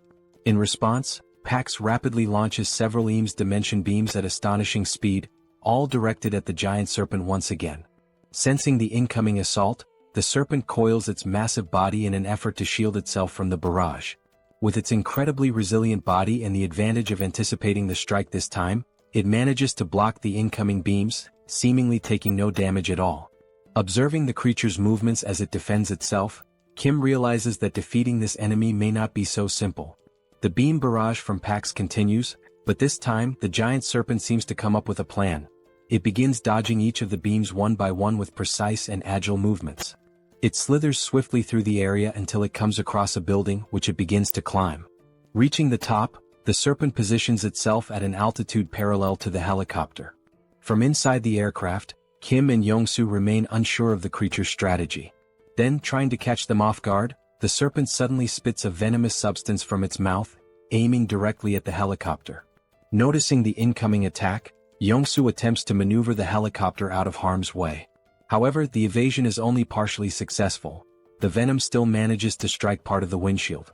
As the toxic substance begins to corrode the surface, Yongsoo panics, knowing that if the windshield weren't so resilient, the venom could have reached him directly. Reacting swiftly, Kim opens the subspace and instructs Yongsoo to enter it immediately. The portal begins to close slowly behind him. Watching the situation unfold, the giant serpent assumes they have chosen to flee from the fight altogether. But the system then displays a new deployment, another unit of the Black Hawk helicopter, emerging from the subspace and returning to the battlefield. The window that had just been hit by venom now appears flawless, as if it had never been damaged. And indeed that is the case, this is a different helicopter altogether. Witnessing this, The only thought running through the serpent's mind is whether the venom attack was somehow undone by re-entering the portal. It wonders what kind of ability Kim could possibly possess. Inside the new helicopter, Kim reflects on the situation. Whether or not the vehicle is struck, as long as it is part of the subspace, he can simply replace it with another. However, he now recognizes that attacking the creature using the EAM's beams is ineffective, and he begins to wonder what alternative strategy he should use. The serpent, now coiled around another building, continues to watch him closely. Kim considers whether he should try using that newly acquired item. Choosing not to waste time overthinking, he commands Pax to launch the spear imbued with electrical properties. Flying at high velocity, the spear hits the serpent directly. At first, it shows no reaction, no visible pain. However, unlike the beams, the spear manages to pierce through the creature's thick hide. The serpent turns its gaze toward the object lodged in its body, questioning what it is and where it came from. Upon closer inspection, it realizes that the weapon is none other than the sacred spear once belonging to its ally, the lizard man Lakis. As the serpent tries to process how this is even possible, another spear swiftly follows, landing right next to the first and piercing its flesh once again. The serpent now begins to question just how strange the situation truly is. It was already unsettling to see Lakis's spear embedded in its body, but now there are two of them and Lakis only ever possessed one. Still in disbelief, the serpent tries to process how such a thing could be possible. Meanwhile, yet another object is rapidly approaching, clearly intended to strike it as well. Unlike the previous spears, which carried electrical properties, this new one is imbued with the power of ice. It pierces the serpent's thick hide just as easily as the others, causing it to react with a hint of alarm. Because the spear holds icy properties, it leaves a thin layer of frost spreading from the impact point across the serpent's flesh. The giant creature recognizes that this particular magical signature originates from the old bald sorcerer Salzin's scrolls. It then wonders how Kim is managing to employ such a wide array of different attacks. Enraged, the colossal serpent lets out a furious roar, declaring that weak attacks like these are incapable of bringing it down. Then, in a swift and aggressive motion, it lunges once again toward the helicopter, bearing its enormous fangs. Inside the aircraft, Kim notices that the area surrounding the squad has become slightly frozen due to the latest spell's effects. Reacting quickly, he opens the subspace once more and steps through, thereby avoiding the serpent's assault. In addition to the helicopter, Kim also pulls others into the subspace. Mordred and Percival, who were still hiding, and Bedivere, who had been watching everything from afar. All of them are sucked through the portal in a single motion. Still frozen in place, trying to understand the nature of her opponent's abilities, the serpent notices that the representative mark of Seoul remains floating in the same place, exactly where Kim vanished into subspace. As she begins to open another portal in front of her, the serpent thinks to herself that Lakis never possessed two spears. Everything must somehow be a part of Kim's ability. This time, what she sees emerging from the portal causes her eyes to widen in disbelief. Kim appears once again, this time accompanied by Seoul and their father, each holding one of Salzin's spell scrolls. But they are not alone. Kim has coordinated for everyone who had been inside the subspace to simultaneously release spells using different scrolls, amplifying the impact of the coming attack. At that moment, Kim signals for everyone to launch their spells and unfurls his scroll, casting the powerful joint spell. The resulting magical force is so immense that the sky lights up in a blinding radiance, leaving the serpent unable to perceive what is coming toward her. As before, dozens of icy spears are launched in unison, forming an overwhelming barrage. This time, the serpent is unable to dodge the attack. Just like the previous strikes, the spears penetrate the serpent's thick skin, each freezing the area around the point of impact. But the assault continues relentlessly. Wave after wave of icy spears rain down, giving the serpent no opportunity to recover. Overwhelmed by the sheer number of piercings and the accumulating frost, the serpent finally collapses to the ground, its body unable to withstand the brutal combination of wounds and freezing effects. Observing the fallen creature, Kim announces that it has gone down and instructs everyone to fall back. He also tells Pax to deploy a new Blackhawk.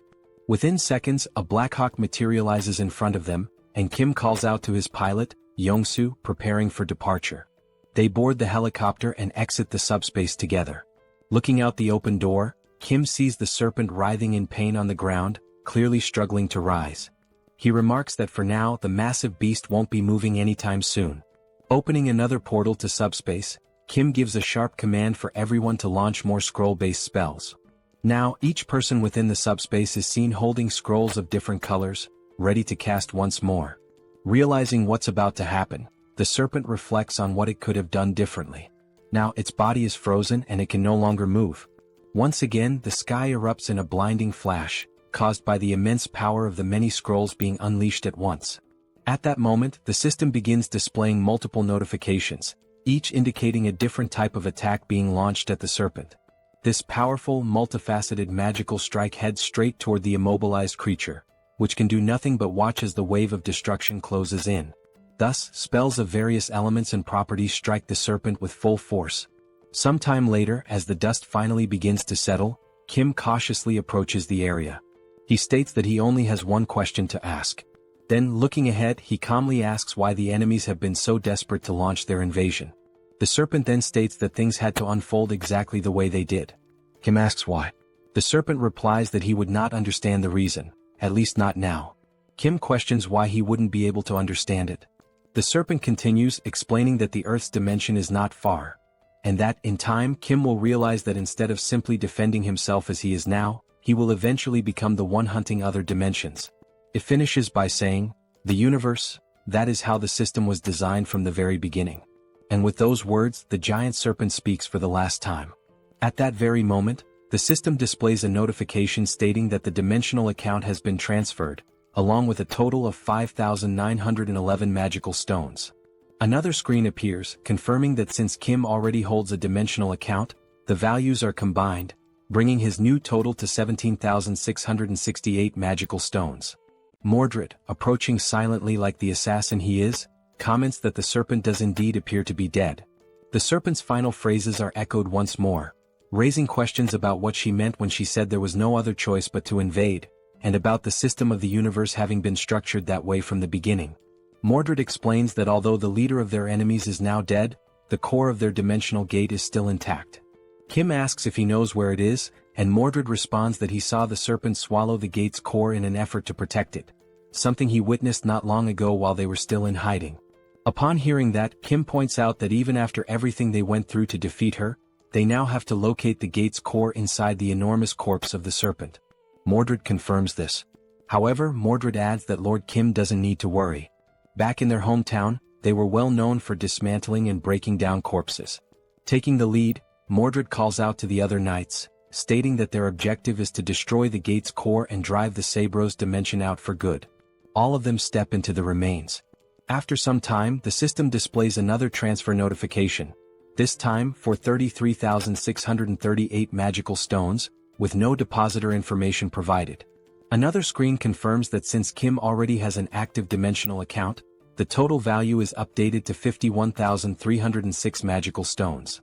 Kim observes that the terraforming in that area is slowly beginning to dissipate.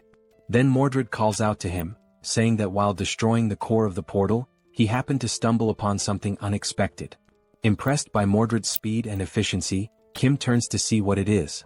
He sees Mordred holding 3 red enhancement stones in his hand.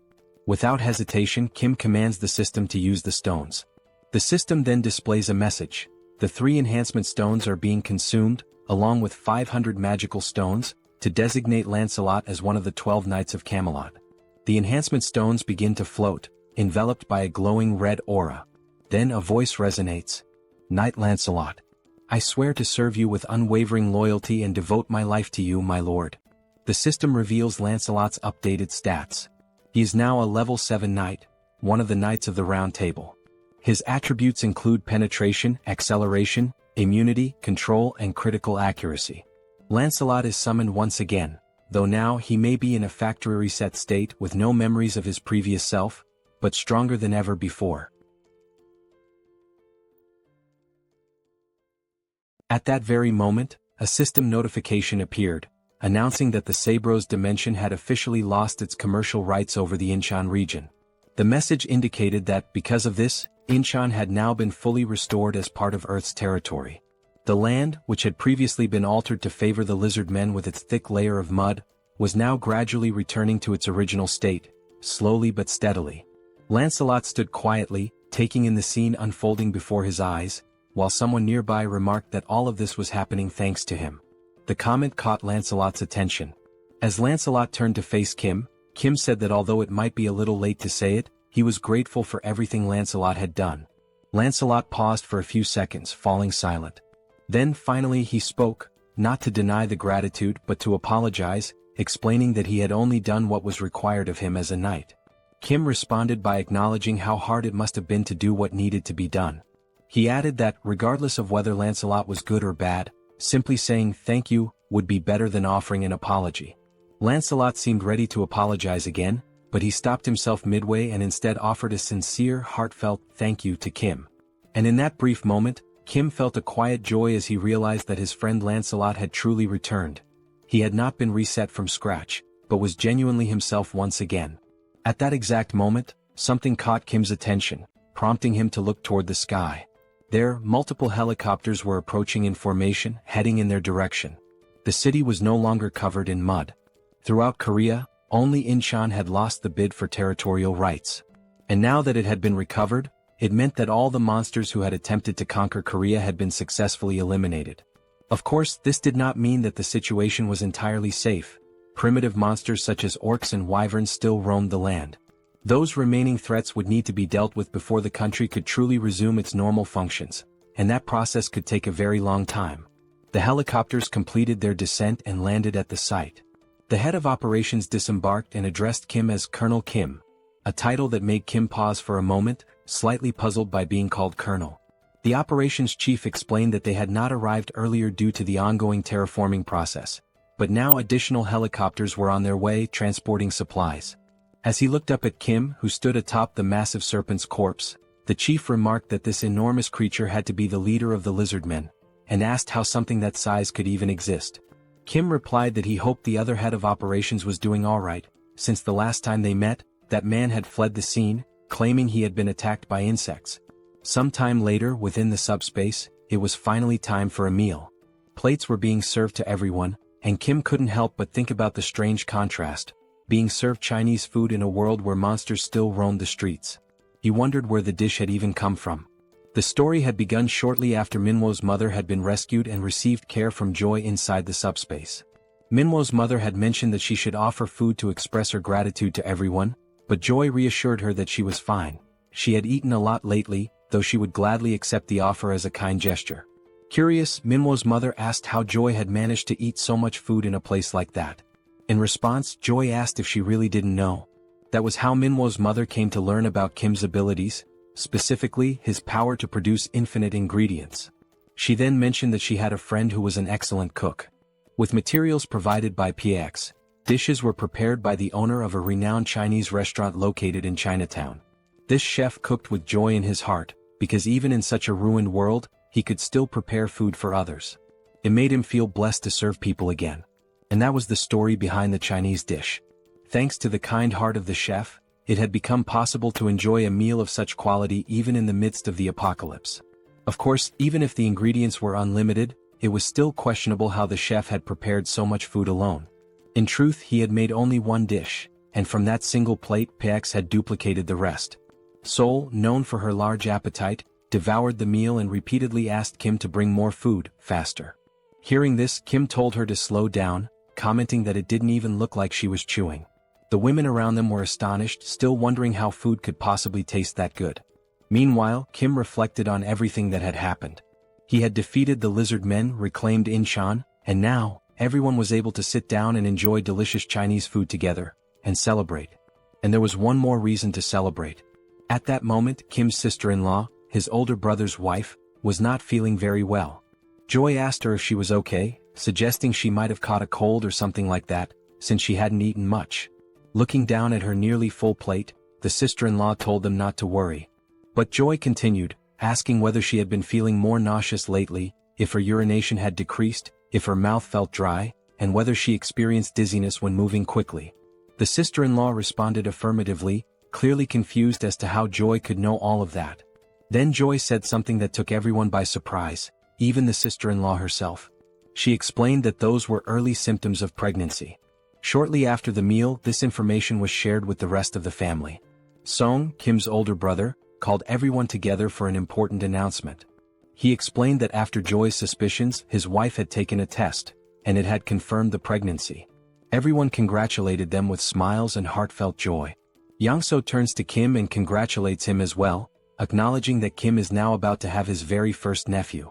At that moment, even though the baby's gender is still unknown, Kim suddenly feels as if he has crossed into adulthood, an inner shift he wasn't expecting. As the family gathers, their thoughts begin to wander toward the future of the baby. They start wondering about what the baby will wear, whether PX includes children's clothing, and which sport the child might eventually take up. Joy and Seoul are equally excited about the baby's arrival, filled with anticipation and happiness. However, just as with many things in life, wherever there is joy, there can also be looming concerns. The moment of celebration and happiness proves to be brief.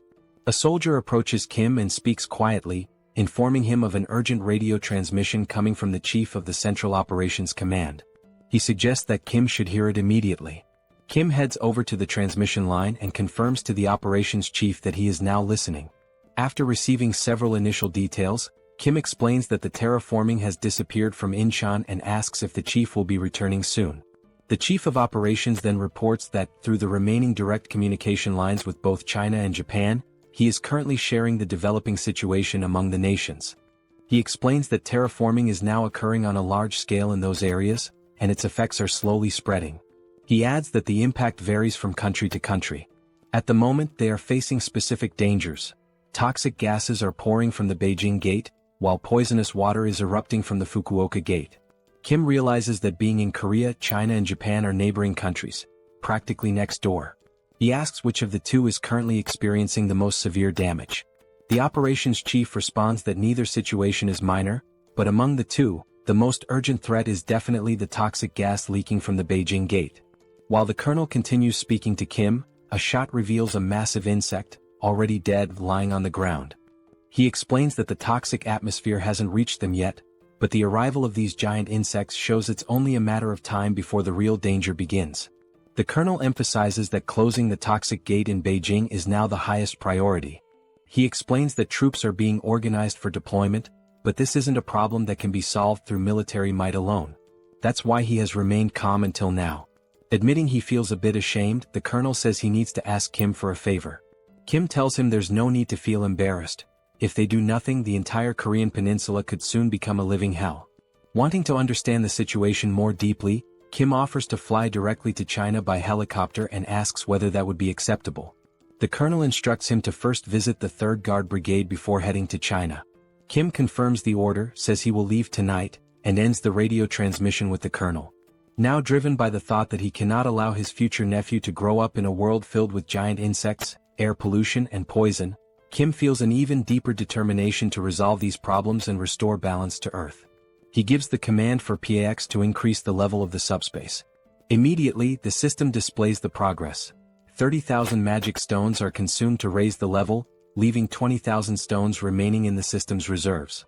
As night falls, the system finally notifies that the subspace level upgrade has been completed, unlocking new features and enhancements. One of these newly unlocked functions is the installation of a fixed portal, different from the general portals seen so far. Kim gives the command to install this new portal. As stated in the skill description, this new type of portal is distinct from all previously summoned portals. There are several key differences. First, once this portal is installed, it becomes fixed in the exact location where it was summoned and cannot be moved. Second, this portal has no physical presence or defensive power, meaning it cannot be used as a barrier to block enemy attacks. However, for those granted access, they are able to pass through the portal and enter the subspace, effectively allowing them to avoid enemy assaults altogether. This portal differs from the summoning-type portals used until now. The ability to enter and exit the subspace and collect necessary items through a single fixed location is, without a doubt, a remarkable capability. Watching all of this unfold, Manhwa comments that this is indeed an amazing skill, one that could easily be used for fraud if someone had bad intentions. He then asks if Kim is really going to China and urges him to hurry up. Kim confirms that he will be heading there soon, and adds that after closing the gate in China, he will have to go to Japan as well. Manhwa, clearly pleased, observes how Kim's abilities are now developing and expanding on a global scale. He tells Kim that if he ever needs assistance, he can count on him, because although he hasn't demonstrated it yet, Manhwa has awakened as a swordsman. He also expresses his gratitude for everything Kim has done, especially for saving his mother. Kim thanks him as well, for everything, before heading off on the next journey to save Earth once more. Inside the helicopter, Kim and Young-so give a thumbs up as a way to signal that everything is okay and to offer a temporary goodbye. The helicopter lifts off and begins its flight toward a new destination. Some time later, at Incheon International Airport, someone is calling out for James, but there is no reply.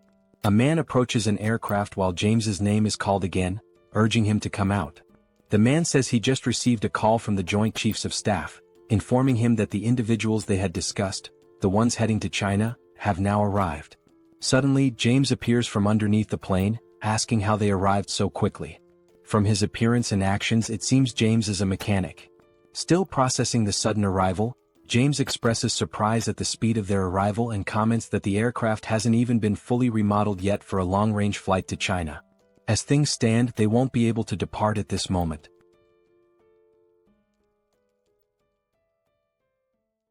After arriving at the airport, a military officer was already waiting for them, standing at attention and expressing his gratitude for their efforts in coming all the way there. This officer introduced himself as Park Cheo-hwan, captain of the 3rd Guard Brigade. Both Kim and Young-so respectfully returned the gesture and introduced themselves by name. The officer mentioned that he had already been informed in advance about their arrival so that preparations could be made for their flight to China. Young-so, visibly eager, commented on how excited he was to pilot a new type of aircraft. Without further delay, the officer instructed them to follow him. Once inside, they entered a hangar where the aircraft that would take them to China was waiting. The officer explained that the model of the aircraft was the C-130J, which is significantly faster than a Black Hawk, making the journey to Beijing possible. Hearing this left Young-so fascinated, and he quickly asked whether this aircraft was the same kind used by special forces in spy movies, equipped with cargo compartments. The officer confirmed it was, but added that maintenance work on the aircraft had not yet been completed. He asked them to wait a moment until the preparations for takeoff were finished. Curious, Young-so asked what kind of modifications were being made. The officer explained that they anticipated encounters or possible monster attacks on the way to China, so the aircraft was being upgraded with minimal defensive capabilities. However, they were not equipping it with missiles or similar offensive weapons, just enough to improve survivability. As Young-so stared in awe, clearly itching to fly the aircraft, the officer noted that it was almost ready, they just needed to be patient a little longer. However, he mentioned that there was only one engineer working on it. This surprised Kim, who questioned whether just one person could really handle modifications on an aircraft of that size. The officer admitted that Kim had a point, but added that the engineer, a man named James, was quite an unusual individual. Even with that reassurance, Kim couldn't help but feel skeptical about a single person managing such a massive task. Looking behind him, the officer suddenly noticed someone approaching and remarked that if he was already on his way over, it must mean the job was done. Walking over calmly was James, the engineer responsible for the aircraft's maintenance, who called the others over to show them the result. Holding a magic stone in his hand, James explained that if they looked carefully at the aircraft's exterior, there wouldn't appear to be any difference before and after the upgrade. That was intentional. He had focused all the modifications on the aircraft's underside. He went on to explain that flying monsters typically attack from below, which was why the upgrades were concentrated there. Observing the scene, Kim could only think that James must be an awakened person with a mechanic-type ability. The magic stone in his hand made that clear. James was likely an aeronautical engineer who had awakened after the beginning of the apocalypse. Because engineering was already his profession, his skills had been enhanced in ways that aligned with practical, technical needs. As Kim looked at the sharp metal spikes attached beneath the aircraft, he couldn't help but be impressed by James's extraordinary abilities. Still, part of him wondered if the plane would even be able to fly properly after being modified like that. Before departing for China, they would test the functionality of the modified parts. In the meantime, Kim distributed food and other supplies to the local soldiers. As a portal opened beside James, Kim observed him closely. What stood out was how James showed absolutely no reaction to the portal's sudden appearance. In a world filled with monsters, where people were forced to hide, live with anxiety and fear, endure hunger and thirst, and where resources were incredibly scarce, any sign of food or water usually brought joy. But James didn't react at all. Not even when presented with first-class Chinese cuisine prepared by a professional chef. He simply said that he had already eaten too much and was full, remaining entirely indifferent. Kim wasn't sure whether this was a good or bad thing. But what he did realize was that James genuinely wasn't interested. And just as the captain of the 3rd Brigade had said, James truly was a special kind of person. Kim called Pax and asked it to take the dish away. It was only then that Kim noticed something that did interest James. James's expression changed when he caught sight of the machines inside the subspace. He even stood up from his chair to get a better look, his face lighting up with surprise and curiosity. Watching him, Kim thought, this man rejected fine food without a second thought but showed clear excitement over machinery. There was no doubt in Kim's mind, James was a complete and utter machine fanatic. Thinking about recruiting James into his team just as he had done with Yangso, Kim wondered what dreams James might have, if any. He couldn't help but think, would James be interested in a flying motorcycle? Or maybe a motorcycle designed to look like a horse? Kim's expression shifted as he suddenly realized that he had absolutely no idea who this James truly was. He only had a vague notion of the man's abilities, but he already felt a strong urge to explore them further. With the limitless supply of materials available to him thanks to his subspace ability, he could potentially make such exploration a reality. Unable to hold back, Kim asked James whether he would be interested in accompanying him to China. Upon hearing Kim's proposal, James simply looked at him in silence, not uttering a single word. Kim then began to explain that he shares food with others, that he possesses many mechanical capabilities, and that James would be free to use a motorcycle whenever he wanted. He also added that by joining them, James would be protected from monsters. Believing he was making good progress, Kim smiled and added that he helps people by defeating monsters. But James replied that he was not fond of such things.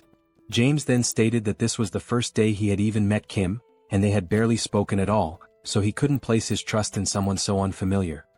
Hearing this left Kim momentarily stunned, because it was undeniably true, there was nothing substantial he could say to change James's mind. Kim replied that he understood, acknowledging that the proposal had indeed been sudden. However, he said that perhaps their abilities would be highly compatible if combined. Now rubbing his neck and already sweating nervously, Kim remarked that it had been a good conversation, but the time had come for them to part ways. At that point, James asked if what Kim truly wanted were his mechanical abilities. Kim confirmed that, yes, it was those abilities he wished to make use of. However, he also admitted that he did not have enough time at the moment to prove himself worthy of trust. James then stated that there was one condition. If Kim were willing to travel to America, then James would accompany him on that journey. Kim asked if that meant James would only lend his skills if they went to America, to which James replied affirmatively. At that moment, Kim could only think about how the trip from their current location to the United States would not be short. Still, something told him it might be worth the effort. He then asked James why he wanted so badly to go to America. James replied immediately that he didn't have any family there. But even without family, there was still a place he deeply wished to return to. However, he did not want to risk making the journey alone, and with Kim being as strong as he was, it would be reassuring to go with him. Kim responded that going to the United States was a possibility, but not immediately. After closing the portal in China, he would need to head to Japan right away. James said he wouldn't pressure Kim that far as long as the delay wasn't too long. Kim smiled and said they had a deal, promising to take James back home. Then, as a way to initiate the sealing of this agreement, he opened a portal to his subspace. James had no idea what Kim was planning to do next. Suddenly, Kim pulled the entire aircraft into his subspace. Then he summoned 2 motorcycles and 2 Blackhawk helicopters. But upon noticing how empty the space still looked, he increased the quantity significantly, making many more vehicles appear. Kim looked over at James, who stood there speechless, and told him that all those vehicles now belonged to him. He could dismantle or rebuild them however he wished. Kim clarified that this wasn't a gesture of goodwill or a promise. It should simply be considered a gift. Smiling, he said he would return soon, waving goodbye. Then Kim left, while James remained behind, still in shock at what he had just witnessed. As Kim continued walking away, the only thing running through his mind was that what he had just done might have seemed frightening, but also slightly amusing. Back with James, he could only wonder what he was supposed to do with that many vehicles and aircraft. He questioned what kind of ability Kim even possessed. And at that very moment, James felt a deep sense of regret. If he had known that Kim had that kind of power, he definitely would have agreed to join him right away. Meanwhile, the flight continued on its course toward China. From inside the aircraft, Kim thought to himself that James truly had no idea what he was capable of. A few hours passed after the beginning of the journey, and they appeared to have reached their destination. In the city below, something abnormal was taking place. Giant insects were scaling the buildings, what appeared to be cockroaches, and not just a few of them. The number of these creatures was uncountable, crawling all over the structures. In addition to the cockroaches, there were also massive praying mantises, which were feeding on equally giant crickets. In the distance, the aircraft could be seen arriving, drawing attention from everyone on the ground. Looking through the window at the horrors below, Kim could only think that their previous enemies, the lizard men, had been noble by comparison. Meanwhile, Yang-so announced that he was beginning the landing process. As the aircraft touched down, some of the insects were already hiding in its landing gear. The airport itself was filled with wrecked airplanes and the lifeless bodies of dead insects. However, Kim had anticipated this situation and quickly opened his portal, pulling the aircraft into his subspace for safety. The aircraft was fully pulled into the subspace in a swift motion. However, to ensure safety, Kim opened another portal and from it someone stepped out. It was Lancelot who emerged, and it was clear that his aura had grown noticeably more intense. Lancelot addressed Mr. Kim, informing him that it was safe to come out. Kim responded by asking for a moment, explaining that he was in the process of putting on a new outfit. After a short pause, Kim stepped out from the portal wearing a suit designed to protect against radiation. He immediately asked whether there were any insects in the vicinity. While adjusting the helmet, Kim remarked that the toxic gases presented a significant hazard, and beyond that, the giant insects were likely to be both numerous and formidable. Lancelot reassured him, saying there was no need to worry for the time being, as no insects had been detected nearby. However, he added that it appeared they already had company. Kim turned to look and saw something he hadn't expected to encounter so soon. A man stood there, his hands pressed together in a respectful gesture, asking whether they were from Korea and saying he had been waiting for their arrival. The man was not alone. He was accompanied by several others, all of whom expressed their happiness that Kim had come to assist China.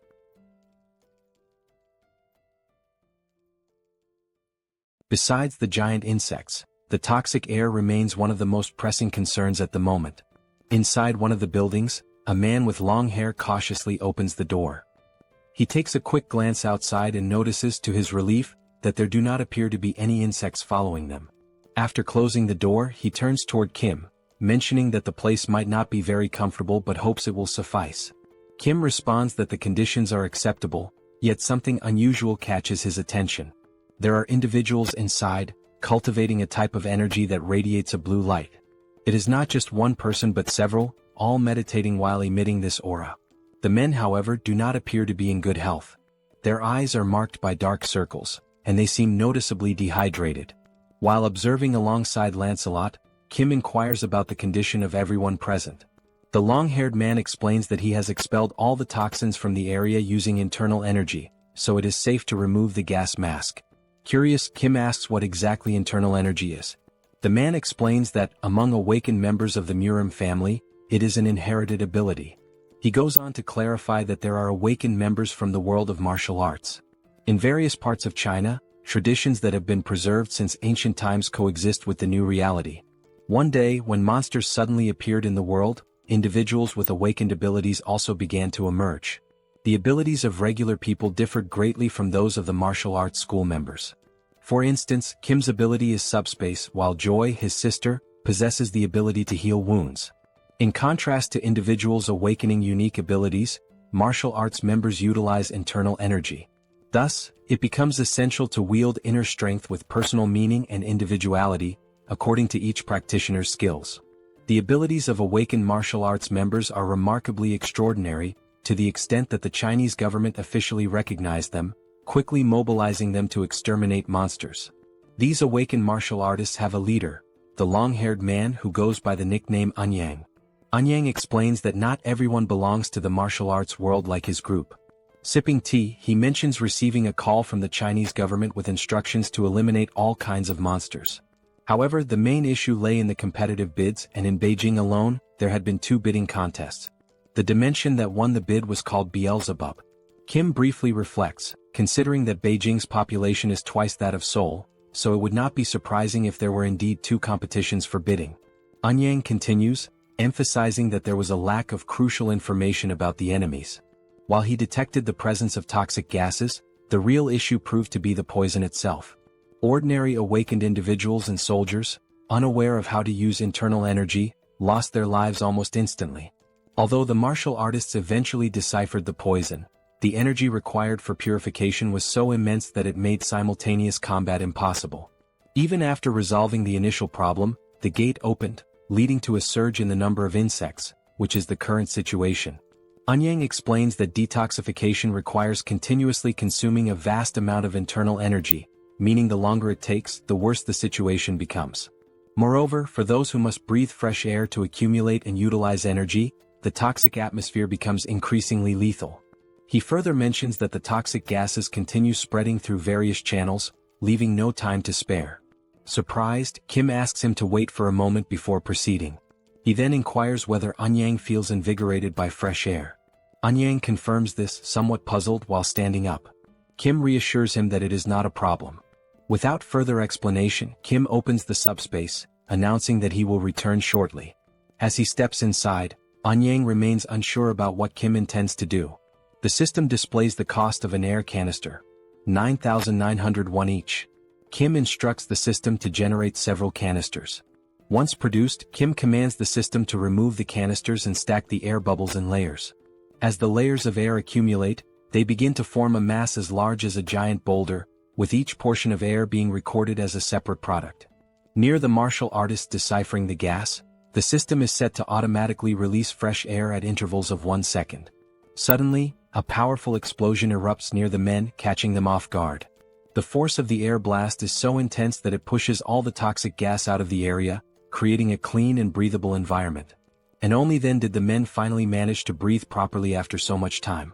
An unsettling sensation arose as they wondered how such a thing could be possible. Anyang remained there, watching all those men, expressing how refreshing and invigorating the clean air felt. Still in disbelief, he asked what Kim did to achieve such a result, as now all the men seemed revitalized just from being able to breathe pure air. Anyang, still incredulous, questioned how this could be possible. Turning towards the subspace portal, he noticed that the fresh air was emanating from Kim's ability. He began to realize that when he had reached out to the Koreans for help, it was truly a desperate situation. People who did not know how to utilize internal energy could not even move, and meanwhile the insects reproduced faster than they could be eradicated. That was the reason he pleaded for help, desperately grasping at any possibility. Naturally, he had anticipated a refusal when he explained over the call that the situation involved insects and toxic gases. However, during the call, he heard the soldier relay the situation to Kim, and the response came that Kim would be happy to assist. During the call, Anyang had also noticed the relaxed tone of the Korean soldier. Still uncertain, he had tried to confirm if Kim truly intended to come to China to help, and the answer was swift. The soldier explained that Kim would be departing that very night and arriving the next morning. For a brief moment, Anyang had thought the Koreans were being arrogant, assuming that the problem was small enough to be resolved by just Kim. And at that precise moment, when Kim did not merely arrive to eliminate the insects but genuinely demonstrated his immense strength, Anyang realized that he himself had been the arrogant one by underestimating Kim. Casting a sidelong glance with a look of surprise, Anyang finally grasped why Kim had been so composed. His abilities were indeed astonishing. Kim then noticed something that caught his attention. Looking to the side, he saw Anyang leaning towards him, seemingly wanting to express gratitude. Furthermore, Anyang sincerely apologized for any inconvenience caused to Korea, thanking Kim and assuring him that he would never forget this gesture. He continued by saying he intended to act before the toxic gas spread to Korea. Kim responded that he was taking his apologies too far and asked him to raise his head, emphasizing that there were ways to help people survive. Anyang raised his head, acknowledging that originally, it had been a battle where the longer it lasted, the more disadvantageous it became. However, thanks to Kim's ability, the internal energy could now be used in an optimal way. This meant that recovering their strength first would be beneficial, although it was clear they did not have unlimited time. Anyang then suggested launching an operation 3 mornings from now. Kim agreed, stating that it was a good plan as they were already recovering, so it made sense to do it right. Sometime later, Kim served Chinese dishes from the subspace to the Chinese men, who ate as if there were no tomorrow. With every bite, they enthusiastically gave a thumbs up, clearly savoring the meal. Even Anyang remarked that the Chinese food was excellent, even by local culinary standards. After the meal, he moved to the front of a whiteboard and announced that it was time to discuss how they would exterminate the insects. First, however, he would explain everything they knew about the giant insects. He began by explaining that there were some variations among the insects, but most of them resembled the ones they were accustomed to seeing. Some of the insects were larger and emitted toxic gas. Flying insects, such as moths or flies, tended to do this more frequently. Most of the insects were classified as rank 9 or rank 8, but occasionally, there were some classified as rank 7. The challenge was that, with so many of them, it was difficult to track them accurately. Anyang continued his explanation, addressing not only Kim but the entire group. He noted that identifying rank 8 insects often involved spotting large numbers of them, while rank 7 insects were rarer and appeared more formidable at first glance. Moving on to the locations of the gates, Anyang described their positioning, but Lancelot suddenly noticed something unusual. Deciding to investigate, he moved closer to the window.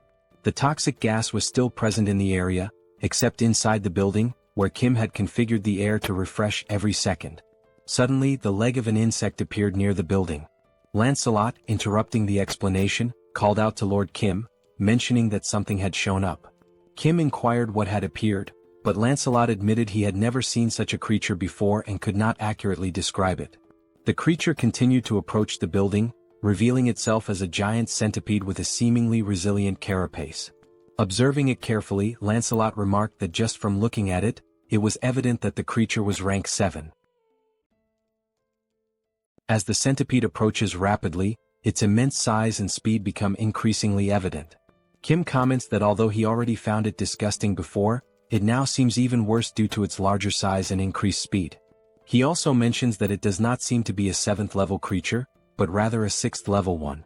However, Anyang corrects him, explaining that this monster is actually classified as an 8th level being. Kim then points out that it appears far too powerful for an 8th level creature.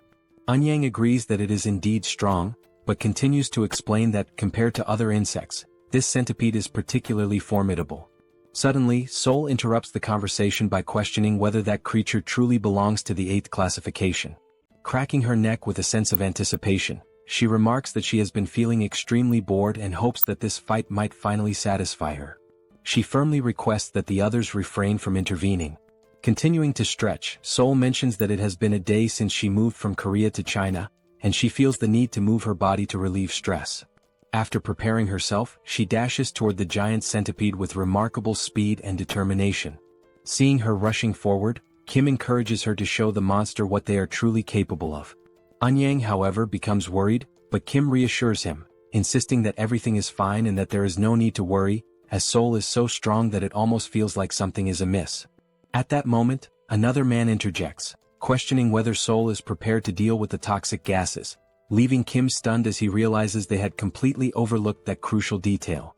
Outside, Seoul focuses all her strength into a single punch, appearing to channel an electric current into it. She is exhilarated as it has been a long time since she last fought monsters.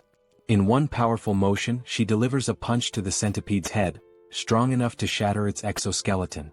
Inside the building, Anyang continues to explain that regardless of the level of one's skills, fighting while inhaling toxic gas inevitably leads to poisoning. Furthermore, he notes that the centipede's shell is exceptionally hard and will not break easily. He then states that he will help Seoul alongside his disciple, urgently calling for her. He declares his intention to confront the centipede himself, while the woman takes care of Seoul's injuries.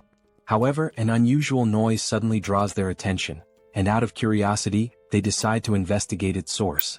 Upon reaching the building's balcony, Anyang is taken by surprise.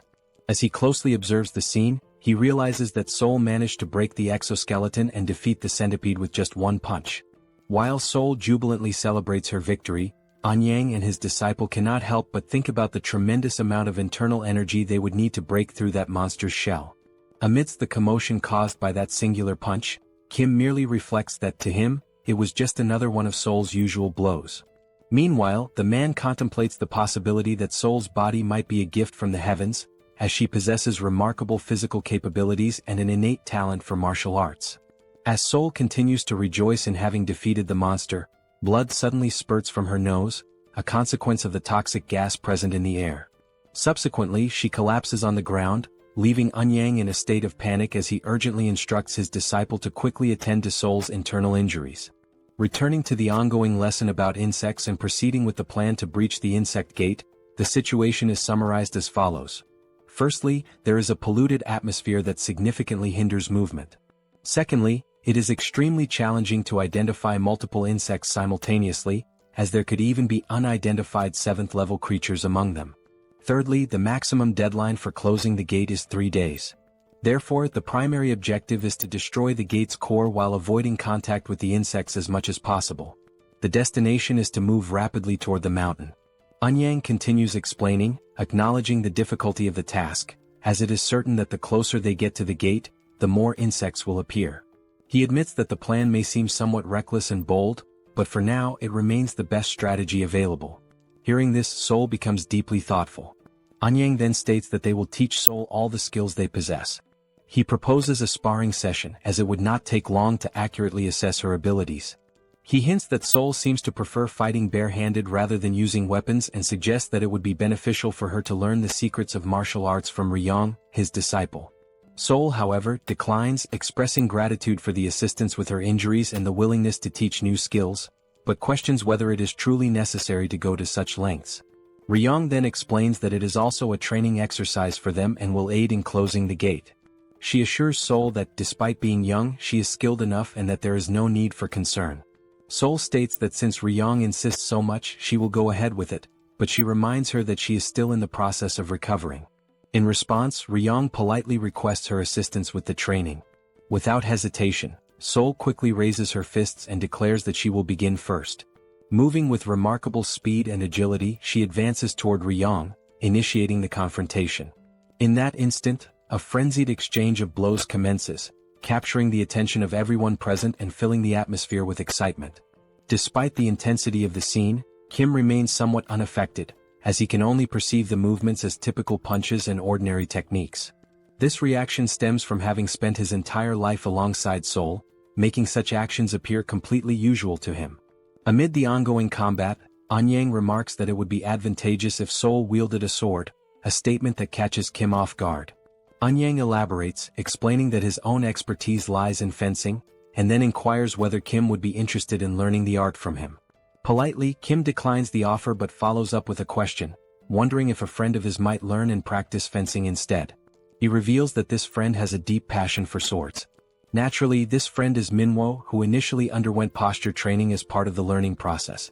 Kim begins to notice a key difference between himself and the Chinese practitioners. It is not as though he can effortlessly manipulate internal energy, as this capability varies from person to person. Seoul, on the other hand, benefits significantly from the situation, as she learns swiftly and successfully immerses herself in the world of martial arts. Even without fully grasping the evolution taking place, Kim quietly contemplates what has changed compared to before. Though uncertain, he starts to sense that martial artists seem to share a common trait. They have elevated their endurance to its peak by acquiring new abilities, making those who were already strong even stronger. Acknowledging this evolution, Kim realizes that he cannot afford to remain idle. With the abundance of magical stones available, he contemplates the possibility of creating a weapon specifically designed to combat insects. As he navigates the system, he discovers that enhancement items can be strengthened after upgrading the subspace to level 5. The system window displays the status of the subspatial laboratory, indicating that objects can now be viewed as holograms. The first concept that comes to Kim's mind for an insect extermination tool is an electric trap. While this device would work well against small insects, most of them are considerably larger than the trap itself, rendering it ineffective. To address this, he uses the holograms for simulation, designing a larger trap. However, the efficiency remains low as the cost would be prohibitively high. This realization leads Kim to consider that developing such a device might be more challenging than it initially appeared. Regardless of how hard he thinks, no viable ideas emerge, partly due to his lack of specialized knowledge in mechanical engineering or electricity. Confronted with the limits of his intelligence, Kim finds himself stuck, unable to proceed even with the simple task of protecting the helicopter. Furthermore, he lacks familiarity with 7th-level flying insects, and according to his new allies, the situation becomes increasingly dangerous the closer one gets to the gate, as the insects grow more alert and aggressive. While analyzing the hologram, he notices that the maximum range of the packs is 100 meters, which means staying relatively close. Reflecting on this, he mutters to himself that if it were solely up to him, he would produce pesticides and eradicate them all. At that precise moment, someone approaches and asks whether he truly spoke about creating pesticides. It turns out to be his sister-in-law, who confidently states that she is capable of making the pesticides. Recalling past events, Kim remembers that when he brought his entire family into the subspace, everyone managed their food consumption carefully. The water supply, on the other hand, resulted from Sun's awakening as an alchemist, something his older brother had mentioned quite clearly. Realizing that his happiness over reuniting the family had momentarily made him forget this detail, Kim becomes more attentive to the situation. Excitedly, his sister-in-law reassures him that, although her alchemy skills are not as advanced as his, she is also an awakened individual and can be of assistance. She further explains that she has been using the laboratory while Kim has been preoccupied with other matters. He expresses his approval, granting her permission to use it whenever needed. Grateful, she inquires about the specific type of pesticide he requires. Directing his attention back to the hologram of the giant centipede and considering the vast number of insects, some even stronger than anticipated, Kim specifies that he needs a super powerful insecticide capable of exterminating all the insects at once. Sometime later, amidst a city overwhelmed by toxic gases and gigantic insects, the group moves toward the core of the portal. As they advance, Anyang reflects on how the past 3 days have flown by like an arrow, and he now finds himself in the best physical condition he has ever experienced. His pure internal energy feels more powerful than ever. At that moment, one of the men interrupts his thoughts to alert him that insects have appeared up ahead. Thanks to Kim's assistance, they now have the means to fight against the insects, although they still don't know how to properly repay him for such invaluable help. Suddenly, a horde of insects emerges in front of them, prompting Anyang to instruct everyone to prepare for battle. The insects in their path are ants, obstructing their progress. However, before the Chinese fighters can initiate their attack using internal energy, a green liquid is thrown at the ants. The liquid makes contact and seemingly eliminates them with ease. This substance is, in fact, the insecticide that Kim's sister-in-law had created specifically for combating the insect threat. The Chinese warriors are left stunned by the potency of the insecticide. Anyang reflects on how, while they had been focusing on gathering and refining their inner energy, Kim had been developing this powerful insecticide. At that time, Kim is riding a motorcycle with Lancelot. Observing the scene before him, he realizes just how incredibly effective the insecticide truly is. He recalls his conversation with his sister-in-law, during which she mentioned that she had been using his laboratory and that the holographic system made everything far more convenient. Over the course of the past 3 days, she had been experimenting with various types of potions aimed at eradicating insects. She mentioned that although she hadn't succeeded in creating anything particularly powerful, the pesticide had been easy to make. In that moment, Kim had come to the realization that even what she had already produced was impressively effective against the insects. Moreover, it was completely harmless to humans and entirely odorless. Recognizing the functionality and value of the pesticide, Kim thanks his sister-in-law but adds a note of caution. The substance does not work against rank 7 insects, though it is excellent for dealing with common ones. After taking a short break, Anyang gazes out a window at what used to be a mountain known for its natural beauty, now transformed into nothing more than a dungeon swarming with insects. Turning to the others, he explains that from this point on, things become significantly more difficult. He expresses gratitude to Kim for getting them this far without needing to fight. However, the mountain itself will not be so easy to deal with. He further explains that many attempts have already been made to destroy the portal's core, but all have failed. Whenever they have tried to climb the mountain, the insects would unite and attack in force. Though they are mindless creatures, they seem to possess an instinctual understanding that they must protect the core of the portal. Anyang continues, stating that it has been a long time since their last attempt, and therefore, they have no idea what kinds of insects currently inhabit the area. Kim responds by saying that Anyang need not worry, as he is fully prepared to fight rank 7 insects. With a confident smile, he reveals something he had not mentioned earlier. He gestures to Lancelot and explains that Lancelot himself is a rank 7, and there is also something inside the subspace capable of dealing with rank 7 threats. Kim then reassures Anyang once more, encouraging him not to worry too much. However, their very first enemy on the mountain immediately makes Kim question just how powerful their opponents will be from this point on. Standing before them is a massive and terrifying grasshopper.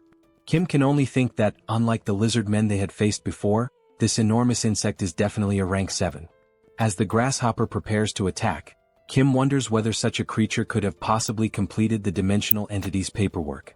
He then recalls what Lancelot had once said about the traitorous goblins, that they had evolved through sacrificial means, a method that lacked intelligence. Those goblins had received unofficial documents, underwent evolution, and thus became what they are now. Kim begins to question whether some intelligent life forms had taken the shortcut of evolving by sacrificing other creatures. He then wonders how primitive life forms managed to achieve similar results. It occurs to him that perhaps, by eliminating and consuming the mana cores of other beings, they are able to evolve without needing any official documentation. Looking at the massive creature standing in front of them, Kim concludes that this grasshopper must have devoured many others to reach such an advanced state of evolution. It had grown into something incredibly powerful, so much so that intelligence was no longer necessary. Trying to catch the creature off guard, Kim opens the subspace and launches several beams from the Eames dimension, aiming directly at the grasshopper's face. However, even those powerful beams are unable to leave a single scratch on the creature. Kim is left speechless, realizing that although the beams had at least been effective against Yatu in the past, they now barely tickled the grasshopper. Just as Lancelot is about to say something, Seoul steps forward and announces that she will take care of it. Kim quickly urges her to be careful. As something catches Lancelot's attention, Kim mentions that it would be a good idea for Seoul to bring Lakis's spear with her. Lancelot turns all his attention in that direction, trying to understand what exactly is happening. He begins to wonder what that could possibly be. As he attempts to get a better look, he questions why the trees are moving. Gradually, those trees seem to be drawing closer. It is only then that Lancelot realizes that they are not trees at all, but rather the legs of something enormous, something whose full form is still obscured. Suddenly, the massive creature leaps forward, rapidly closing the distance between them. The loud noise from the impact causes Kim to turn his attention to the source, curious about what just arrived. Now, standing opposite the colossal grasshopper, there is a gigantic spider, both towering creatures facing each other, while the group of people remains in the center, caught between them. For a moment, everyone struggles to comprehend exactly what is unfolding before their eyes. Amidst the confusion, Kim remarks that the next wave of giant insects might appear on a continental scale, hinting at the magnitude of what they could face next. Lancelot calls out to Mr. Kim, urgently suggesting that they should climb onto the spider's back.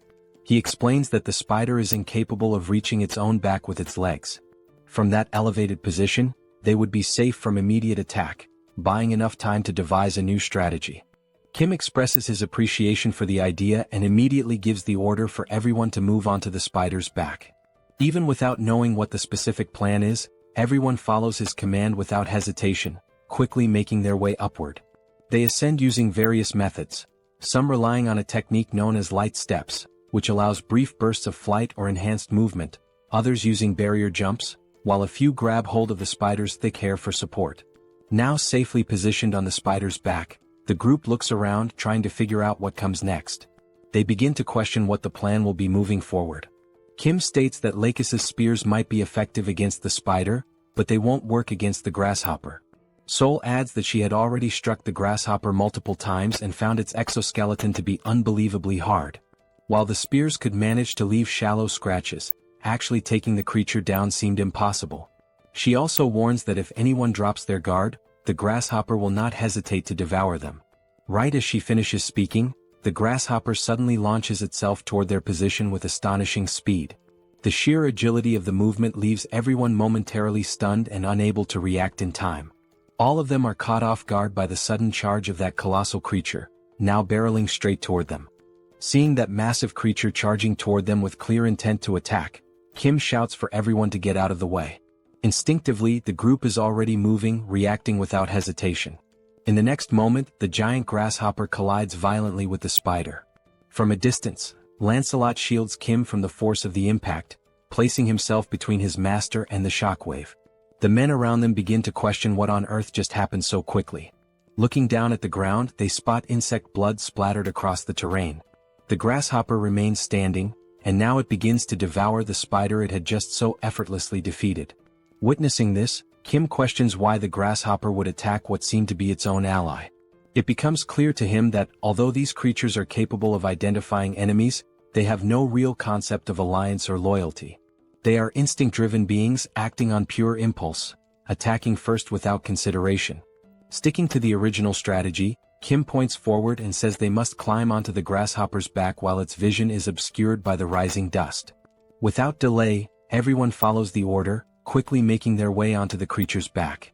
While ascending, Kim can only wonder whether the grasshopper has detected their presence. However, it continues feeding on the spider without showing any signs of awareness. Then suddenly the grasshopper stops moving entirely. No one can figure out the reason behind its stillness, but the unexpected pause grants them a valuable moment to breathe and prepare. Seoul turns to Kim and asks what the next step should be. Kim replies that they need to wait just a bit longer. If they can destroy the portal's core, the insects will be forced to return to their original dimension, making it unnecessary to fight the grasshopper at all. Once the right moment comes, they will descend and destroy the core. At that moment, the grasshopper begins to move again. It suddenly leaps into the air, forcing everyone to brace themselves tightly to avoid being thrown off. The landing sends a shock through its massive body, nearly causing the entire group to lose their balance and fall. It jumps once more, and as Kim holds on for dear life, the impact causes his protective mask to fly off his face. Each of the grasshoppers jumps hits with such intensity that Kim begins to vomit from the violent motion. He starts to question whether getting onto the grasshopper's back was actually the best decision after all. Not only might the repeated impacts break their backs and spines before they ever get close to breaking the portal's core, but the nausea is becoming overwhelming. Compared to the first time he rode with Yangso, this experience is significantly worse. At that moment, a new sound begins to rise, something similar to the sound of helicopter blades cutting through the air. Kim turns his head and spots a gigantic wasp approaching. The grasshopper halts in place as the wasp draws closer, and everyone remains still, waiting to see what will happen next. Seoul points out that dealing with the wasp right now will be extremely difficult. The wasp approaches even closer, revealing a long, sharp stinger. It heads directly toward Kim, who is in an exposed position on the grasshopper's back. Kim's eyes widen as he realizes the imminent danger he's in.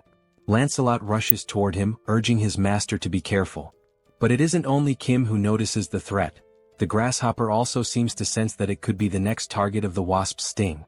As the wasp gets close, the grasshopper reacts swiftly, swinging one of its powerful legs to strike it down to the ground. Kim starts to think that maybe the grasshopper assumed it was the wasp's target and simply acted in self-defense. Now the grasshopper charges toward the fallen wasp to launch a full attack. Trying to defend itself, the wasp bites down on one of the grasshopper's legs and successfully rips it off. The massive creature now stands with one less limb. Kim can only hope the grasshopper will continue to fight despite the injury. The wasp remains on the ground, seemingly vulnerable. However, the towering insect no longer makes any aggressive moves. Kim grows increasingly frustrated by the mindlessness of these creatures, annoyed at how they act like idiots without any coherent behavior. He begins to wonder if it's even possible to control such beings. At that point, he remembers someone capable of controlling certain things. Kim opens his subspace and calls for Yongsoo, who appears to be in the middle of playing a video game. Kim then asks whether it would be possible to control insects as well, not just vehicles. Shortly afterward, there was Yangso firmly gripping a set of ropes tied to the grasshopper's antennae. Kim states that the wasp is still exhausted and unable to get up. He adds that, in the worst-case scenario, they can retreat into the subspace, so it's worth trying to control the insects. Yangso agrees to attempt it and tells everyone to hold on tightly. He begins maneuvering the ropes, attempting to steer the massive creature, which to everyone's surprise appears to be responding. Slowly, the grasshopper begins turning toward the wasp lying on the ground. With a sudden move, the grasshopper strikes and tears the wasp's head off with a single bite. Witnessing that, everyone becomes overjoyed to see that Yangso has managed to control even a creature of that size and power. But before they can fully process their success, more insects emerge. This time it is a giant moth. Wasting no time, Yangso moves the ropes once again, signaling the grasshopper to attack the new threat. The grasshopper immediately jumps toward the moth and delivers a powerful strike. Alongside the moth, a mantis also appears, only to be swiftly eliminated by the grasshopper as well. Next, a swarm of giant ants arrives. To handle them, the grasshopper receives help from Kim, who summons beams from the Eames dimension to assist in wiping out the attackers. After all those confrontations, the group reflects on how they initially thought the grasshopper was special only because the dimensional beams had no effect on it. But now they realize it is an incredibly powerful predator, far beyond what they had expected. Seeing the grasshopper now lying lifeless on the ground, everyone expresses their gratitude for how much it had helped to make things easier up to that point. Lancelot remarks that among rank 7 creatures, there are very few that he believes could have taken down that grasshopper. Kim adds that without Yangso's intervention, they would have found themselves in serious trouble. Then Bedivere appears, reporting that the area is now completely cleared of insects and promising to remain on alert. As he looks to the side, something catches his attention, something he has been searching for a long time. There, standing before them, are two open portals. And beside those portals stand two creatures, guardians whose sole purpose is to protect the cores of the gates and prevent anyone from trying to close them. There stood the two grotesquely deformed creatures, shaped like massive balls of twisted flesh. Anyang steps forward, his presence firm, and says he has waited a long time for this moment. With his sword already drawn, he turns toward Kim and expresses his gratitude for giving him the chance to avenge his fallen comrades. Kim responds that no thanks are necessary, stating that nothing could be fairer than allowing Anyang to be the one to destroy the cores. Anyang nods in appreciation of the gesture, then turns his focus back to the enemies ahead. He remarks that no matter what he does, the millions of lost souls can never be truly honored. Still, he chooses to unleash his most powerful technique, because that is the least he can offer them. As he prepares to strike, an intense orange aura begins to radiate from his body. Gathering his strength, he raises his weapon and launches the attack, shouting for those disgusting insects to vanish. The skill, known as Descending Footprint, is released from a distance, designed to strike both gate cores simultaneously. The impact of the ability is overwhelming. Upon hitting its target, it obliterates the creature completely, crushing it with brutal force. The surrounding area is instantly engulfed in a thick cloud of dust stirred up by the shockwaves. Anyang turns around, his back to the devastation still unfolding behind him as the explosion continues to rumble. Watching the display of raw power, Kim acknowledges that Anyang had not been exaggerating when he said this was his strongest ability. The strength is truly formidable. Then one of the portals begins to close. However, everyone immediately questions why only one of the two portals is shutting down. As the dust settles, it becomes clear. The hand of some unknown creature had shielded one of the cores from the full force of the attack. Everyone turns to see what exactly that creature is. And since it has not yet emerged completely from the portal, Kim wonders what kind of being it might be. Gradually, the creature begins to exit the portal. It has multiple eyes, far more than anything natural. The being resembles a monstrous, mutated fly. The sight of such a horror leaves Anyang stunned. His most powerful strike had not even left a scratch. Then the creature attempts to speak. It says it will likely face reprimand from the Chamber of Commerce, but given the current situation, everything is already a lose-lose scenario. It adds that it smells something quite delicious. Seoul asks whether that mutant can even still be considered an insect. Kim comments that the monster is revolting and questions whether it is also a rank 7 entity. Attempting to catch it off guard, he opens the subspace and gives the command for PX to launch the Lakis spears toward the fly. The spears strike the creature's eyes, yet cause no harm, not even the faintest scratch. This outcome surprises Kim, considering those same spears had managed to wound the grasshopper. His suspicion grows. Lancelot then confirms that the creature is indeed at least rank 6, possibly even stronger. The fly questions what had just been thrown at it, noting that it barely felt a thing. It also asks where those spears had come from. Seoul looks to Kim and asks what they will do next. Kim, however, finds himself unable to focus on anything except trying to determine the next move, never having faced anything of such overwhelming power. He begins recalling past fights against opponents stronger than himself, trying to understand how he had managed to overcome those odds. There must be some kind of trick. Then reality hits him. Until now, all he had done was launch attacks endlessly. And now would be no different, because no other option remains. He shouts for everyone to stay back, announcing his intent to continue attacking from a distance until he can find a weakness. Again, he opens the portal and fires more of Lakis's electric spears. The spears strike the fly, but are effortlessly deflected, causing no visible damage. The creature mocks the attack, sarcastically claiming that the pain was unbearable. It then wonders aloud whether it should simply wipe everyone out, leaving no survivors. Yet it says it feels too lazy to move. Now face to face with Kim, the creature hovers menacingly as Kim desperately searches for a solution, or at least tries to determine whether it's worth continuing to attack despite the lack of results. Kim remarks that the only small advantage is that the fly considers them so insignificant, it doesn't even seem to have acknowledged the presence of the humans. Lancelot calls out to Kim and insists that he doesn't need to fight this monster directly. All they need to do is find a way to destroy the gate's core, and the creature will vanish along with it. Kim responds that he knows that, but still can't stop himself from trying to take the monster down. Lancelot agrees to try and distract the creature. Once an opening appears, they all know what to do. Kim agrees with the idea but wonders how Lancelot plans to do that, especially when even the Lakis spears are being ignored. He concludes that the only possible solution is to find something the insect would be attracted to. Then, an idea seems to strike him. He reaches into the subspace and pulls out an oversized electric repellent. The system display shows that it carries an electric attribute, with functions including penetration, shock, and provocation. When Kim realizes what is happening within mere seconds, the creature is already alarmingly close to him, as if it had been rapidly drawn in by some invisible force. With its sudden approach, the hundreds of eyes covering the fly become clearly visible, revealing how horrifying the creature truly is. The fly then questions what the object is, calling it both fascinating and beautiful. Kim begins to tremble with fear, mistakenly believing that the creature is speaking about him, and not the oversized electric repellent it now holds. While he remains paralyzed with terror, Lancelot shouts out to Mordred, urging him to act quickly and strike at the hand that is still guarding the gate core, while the fly remains distracted. Using his stealth skills, Mordred advances toward the enormous arm shielding the core. He gets close and then leaps in the direction of the core.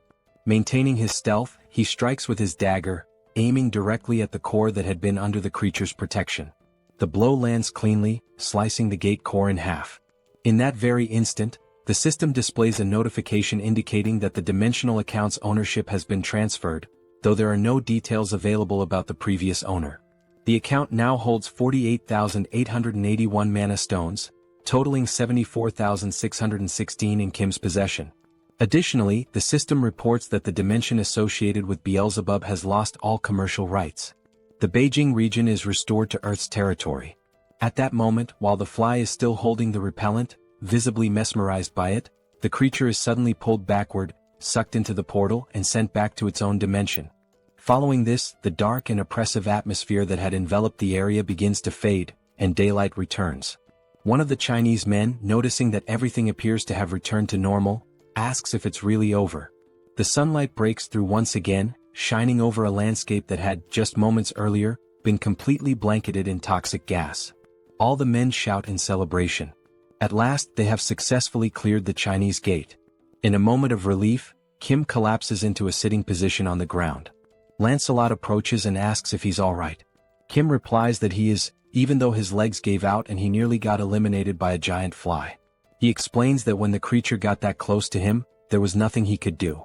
The panic was so overwhelming and immediate that he couldn't even think about entering the subspace. In other words, this time he came back from the dead. He adds that what is most shocking is the fact that even a monster like that is afraid of the multidimensional Chamber of Commerce, the same organization behind the ongoing war.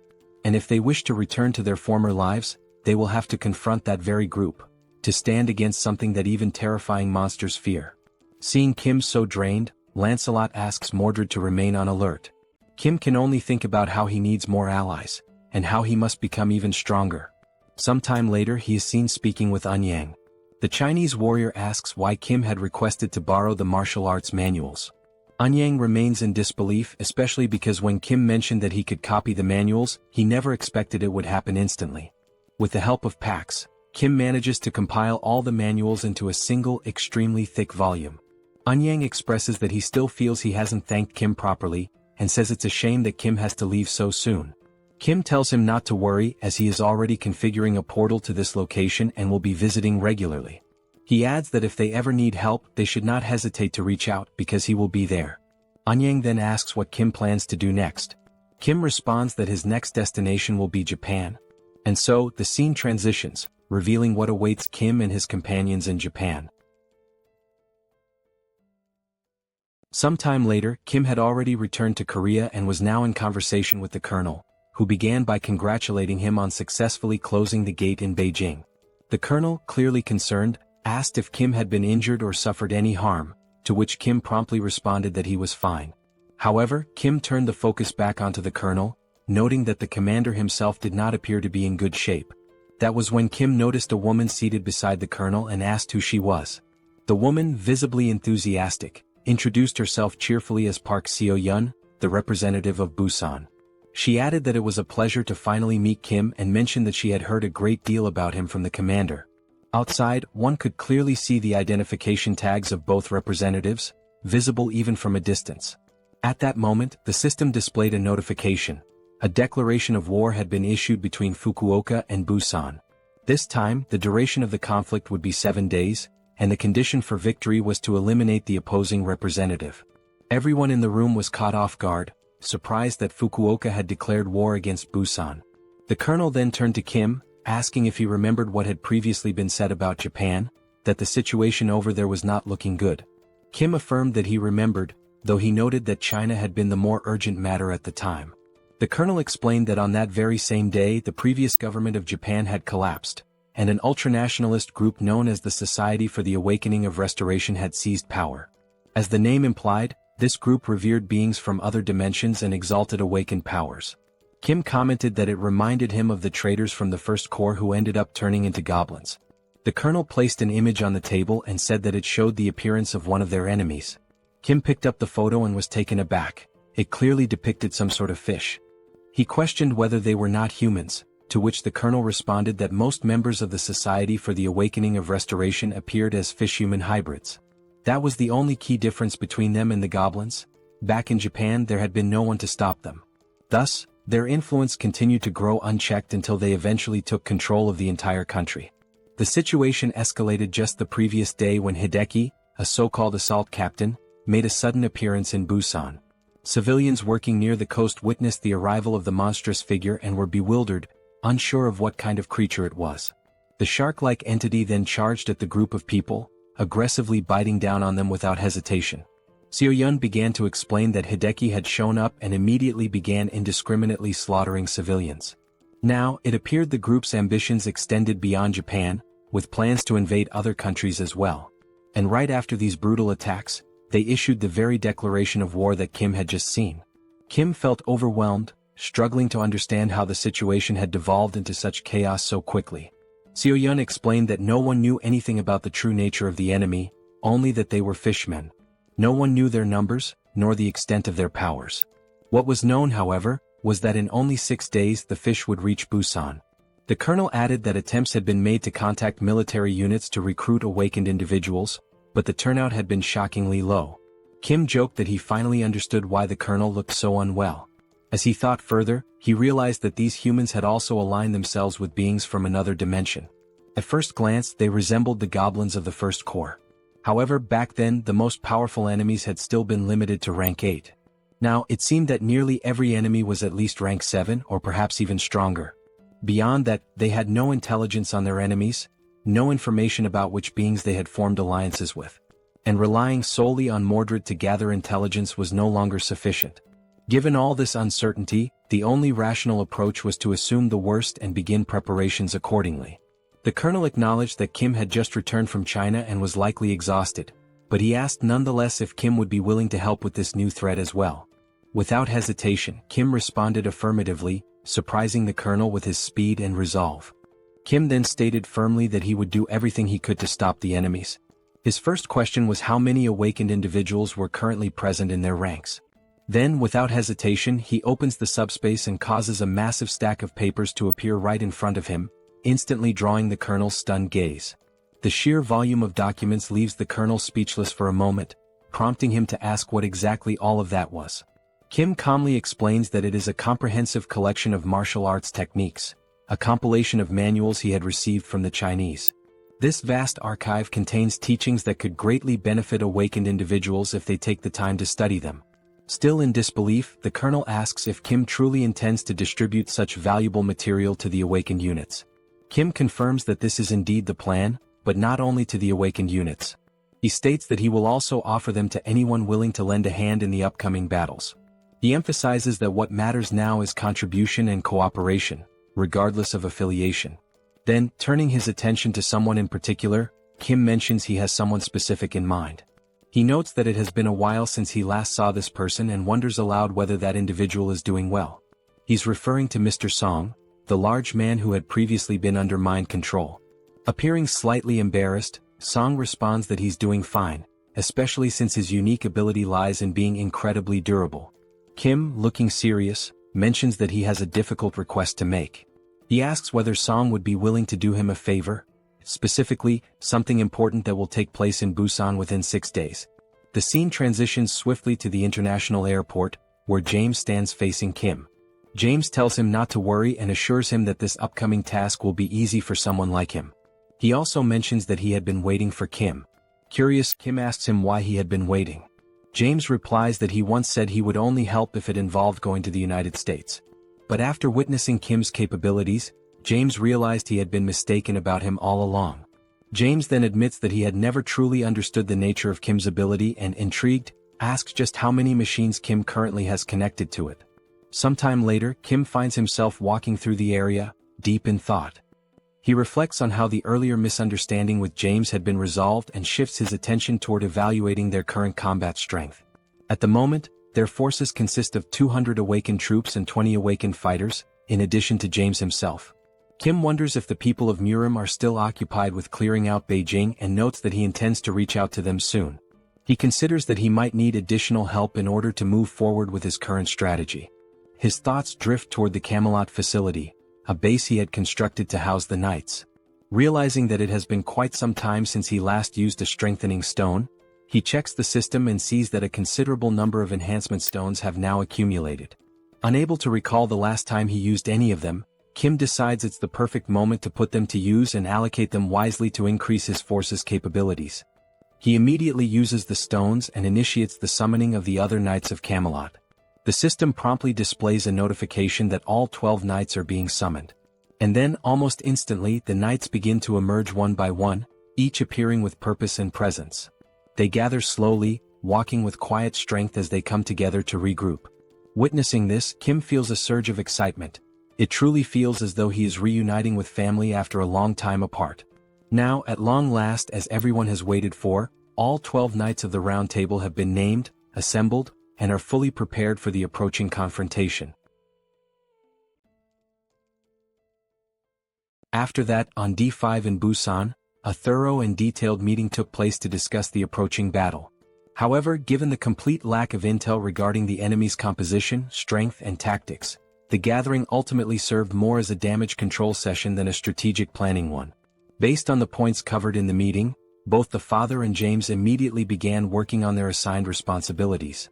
The father took charge of constructing a fortified base designed to withstand enemy assaults, while James focused on modifying a warship capable of engaging the enemy at sea. In particular, James's role proved to be of extraordinary importance in this operation. Though there was initial concern among the others about the weight of responsibility placed on his shoulders, it quickly became evident that James was nothing short of a technology fanatic. Rather than feeling burdened, he welcomed the challenge with excitement. As time grew short, Kim made the decision to request reinforcements from the martial artists as well. Anyang and his men reported that they had managed to get things in order back in China, just in time to lend their assistance in Busan. Unfortunately, not everyone could leave China, so only the strongest among them came to help. They dedicated themselves to training the awakened troops by using martial arts manuals to enhance their capabilities in combat.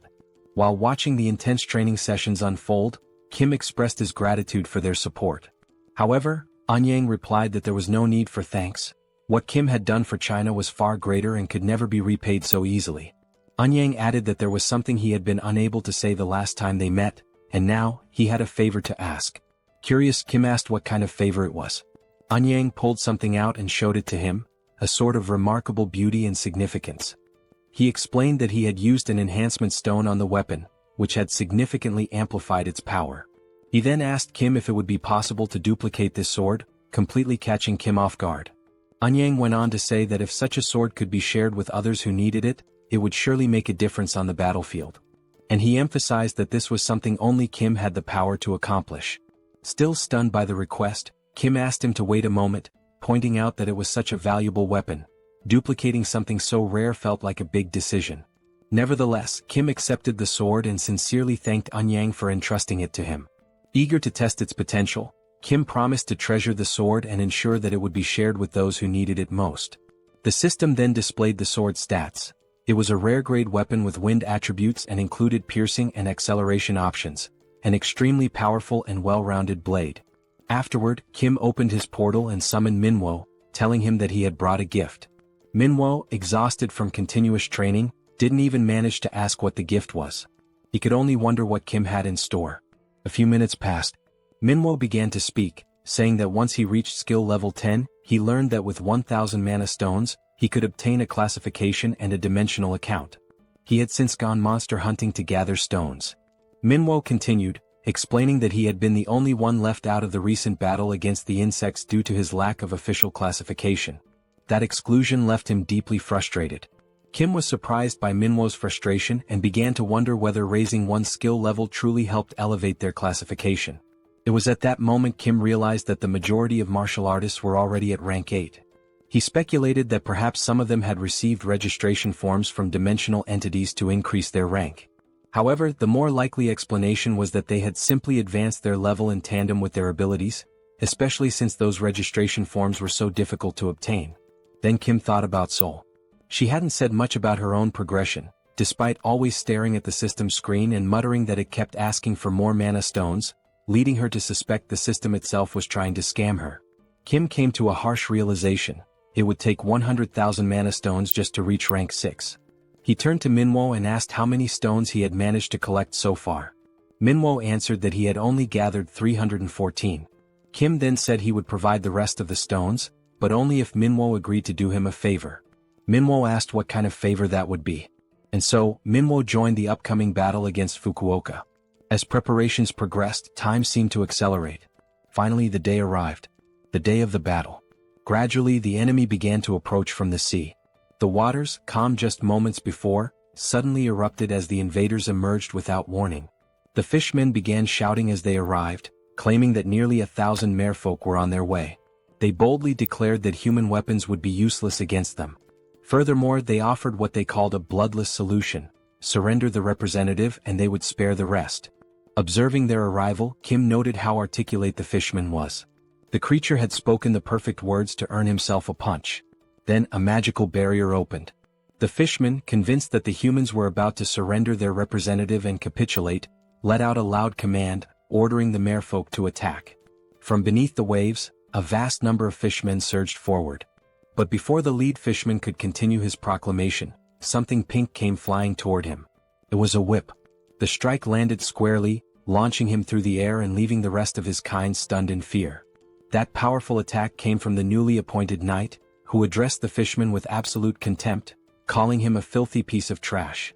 She was flanked by 3 other knights, standing firm as she boldly declared that those damned fish wouldn't be allowed to take even a single step closer to Lord Kim. The 4-knight formation immediately exuded an intense aura of pressure, striking fear deep into the hearts of the invading fishfolk. Amid the mounting tension, a new figure emerged from among the enemy ranks. A fish-like creature who introduced himself as Lord Makio. His presence marked a shift in the battlefield's atmosphere. Observing the resistance before him, Lord Makio remarked that this scene was quite different from what had previously been described by another of their lords, Lord Hideki. A hammerhead-headed subordinate of his stepped forward, ordering the other fish to stand back as he alone would break through the enemy's defenses. Wearing a confident smile, Lord Makio stated that he would now show them the vast difference in power between their forces. But despite his posturing, the hammerhead fishman was swiftly intercepted and utterly defeated by Percival in a decisive, brutal counter. The blow left him crumpled and motionless, showcasing the sheer gap in strength between them. Witnessing one of their commanders fall so easily, the rest of the fish warriors charged in desperation. They shouted that the mighty Lord Hideki was still with them, and they had far greater numbers. Surely they still stood a chance. Joining the battle's frontline was Anyang, wielding his sacred sword with unshakable determination. Fighting at his side was his trusted aide, delivering a relentless flurry of punches against the enemy. Also present on the battlefield was Seoul, effortlessly taking down wave after wave of fish soldiers. Her strikes were sharp and well coordinated, drawing from the new combat techniques she had recently mastered through rigorous training. A bright smile played on her face as she fought with poise and strength. Amidst the chaos, the second Lord Hideki finally made his entrance. Commanding his troops to charge, he stepped forward with a declaration of power, claiming that even among fishfolk, there existed a hierarchy of strength, and they were about to witness it firsthand. But his confidence was abruptly shattered. Out of nowhere, a Virga beam shot through the air at blinding speed and struck him square in the chest, throwing him back violently and halting his advance in an instant. The ordinary fish warriors gasped in horror, eyes wide as they watched their powerful commander being flung through the air like nothing more than debris. Seconds passed as confusion turned into panic. Suddenly, cries broke out among the enemy ranks, urging everyone to retreat. Something was clearly wrong. One of the fish soldiers, now frantic, shouted that they couldn't see any human ships nearby. If there were no ships, there should be no threat. The sea, by all logic, should be a safe haven for them. From the rooftop of a nearby building, Kim silently watched as the fish forces scattered in retreat. There was no celebration in his expression, only observation. He wondered to himself why they were fleeing in such a disorganized manner. Unlike the lizard men or the insect hordes, the fish folk had yet to display any truly formidable power. It left Kim questioning whether this was really the full extent of their strength. Out in the ocean, as the enemy tried to escape, Kim opened a portal high in the sky above the retreating fish. From it, a massive ship descended, an imposing war vessel engineered with unmatched precision and technological enhancements. The fish had plans, no doubt, but against this masterpiece that James had constructed, any strategy would prove meaningless. Inside the ship, Kim gave a direct order to Yangso to set course for Fukuoka. Yangso replied with certainty, affirming that he would take them there, especially now that they had a fully equipped and masterfully modified warship at their disposal. While they sailed on the newly modified ship, Yongsu was excited to be steering the vessel, while Kim thought about how it had already been 2 hours since they had set off for Fukuoka. Besides having escaped earlier, no monsters had appeared. In other words, it had been 2 hours without any incidents or disturbances, completely silent. Kim wondered if perhaps they were being lured somewhere, but he considered that he would have to be extremely careless to be used as bait, which would be far too obvious. He realized that Lancelot and the other knights must be busy defending the base, except for Mordred. As Kim contemplated what could possibly go wrong, and prepared to enter the subspace to protect himself if something did, he suddenly heard an unusual sound. Quickly, he shouted that it was the noise of a strange monster and continued yelling that he had known it was a trap from the very beginning. Outside, on the sea, a giant whale emerged from the water. Kim said that, at first glance, this whale was at least of the same class as the locust, and if it reached Busan, it would cause total devastation, putting Kim on high alert. He then stated that he would try to stop it right there, even though he had no idea how strong it might be. Kim opened the subspace and launched the Eames dimension beams toward the whale. The beams struck the whale, piercing it easily. Then all the other beams also hit, severely injuring the whale. Seeing this, Kim commented that, as expected, the strength of that whale did not even come close to the power of the locust. As the whale sank into the sea, the system appeared, showing that the ownership of the whale's dimensional account had been transferred to Kim, making his current balance 54,827 magic stones. Looking at the system, Kim wondered if it was normal for such a weak enemy to possess a dimensional account and questioned whether this was also part of a bait strategy. Suspicious, he thought about how strong the rank 7 enemies that would appear next might be, but he was ready for whatever came his way, if the enemy had the courage. Or so he thought. About 10 minutes later, Yongsu announced that they had arrived in Fukuoka. Kim was surprised at how quickly they had gotten there. Kim remained cautious since they had crossed the sea without any problems.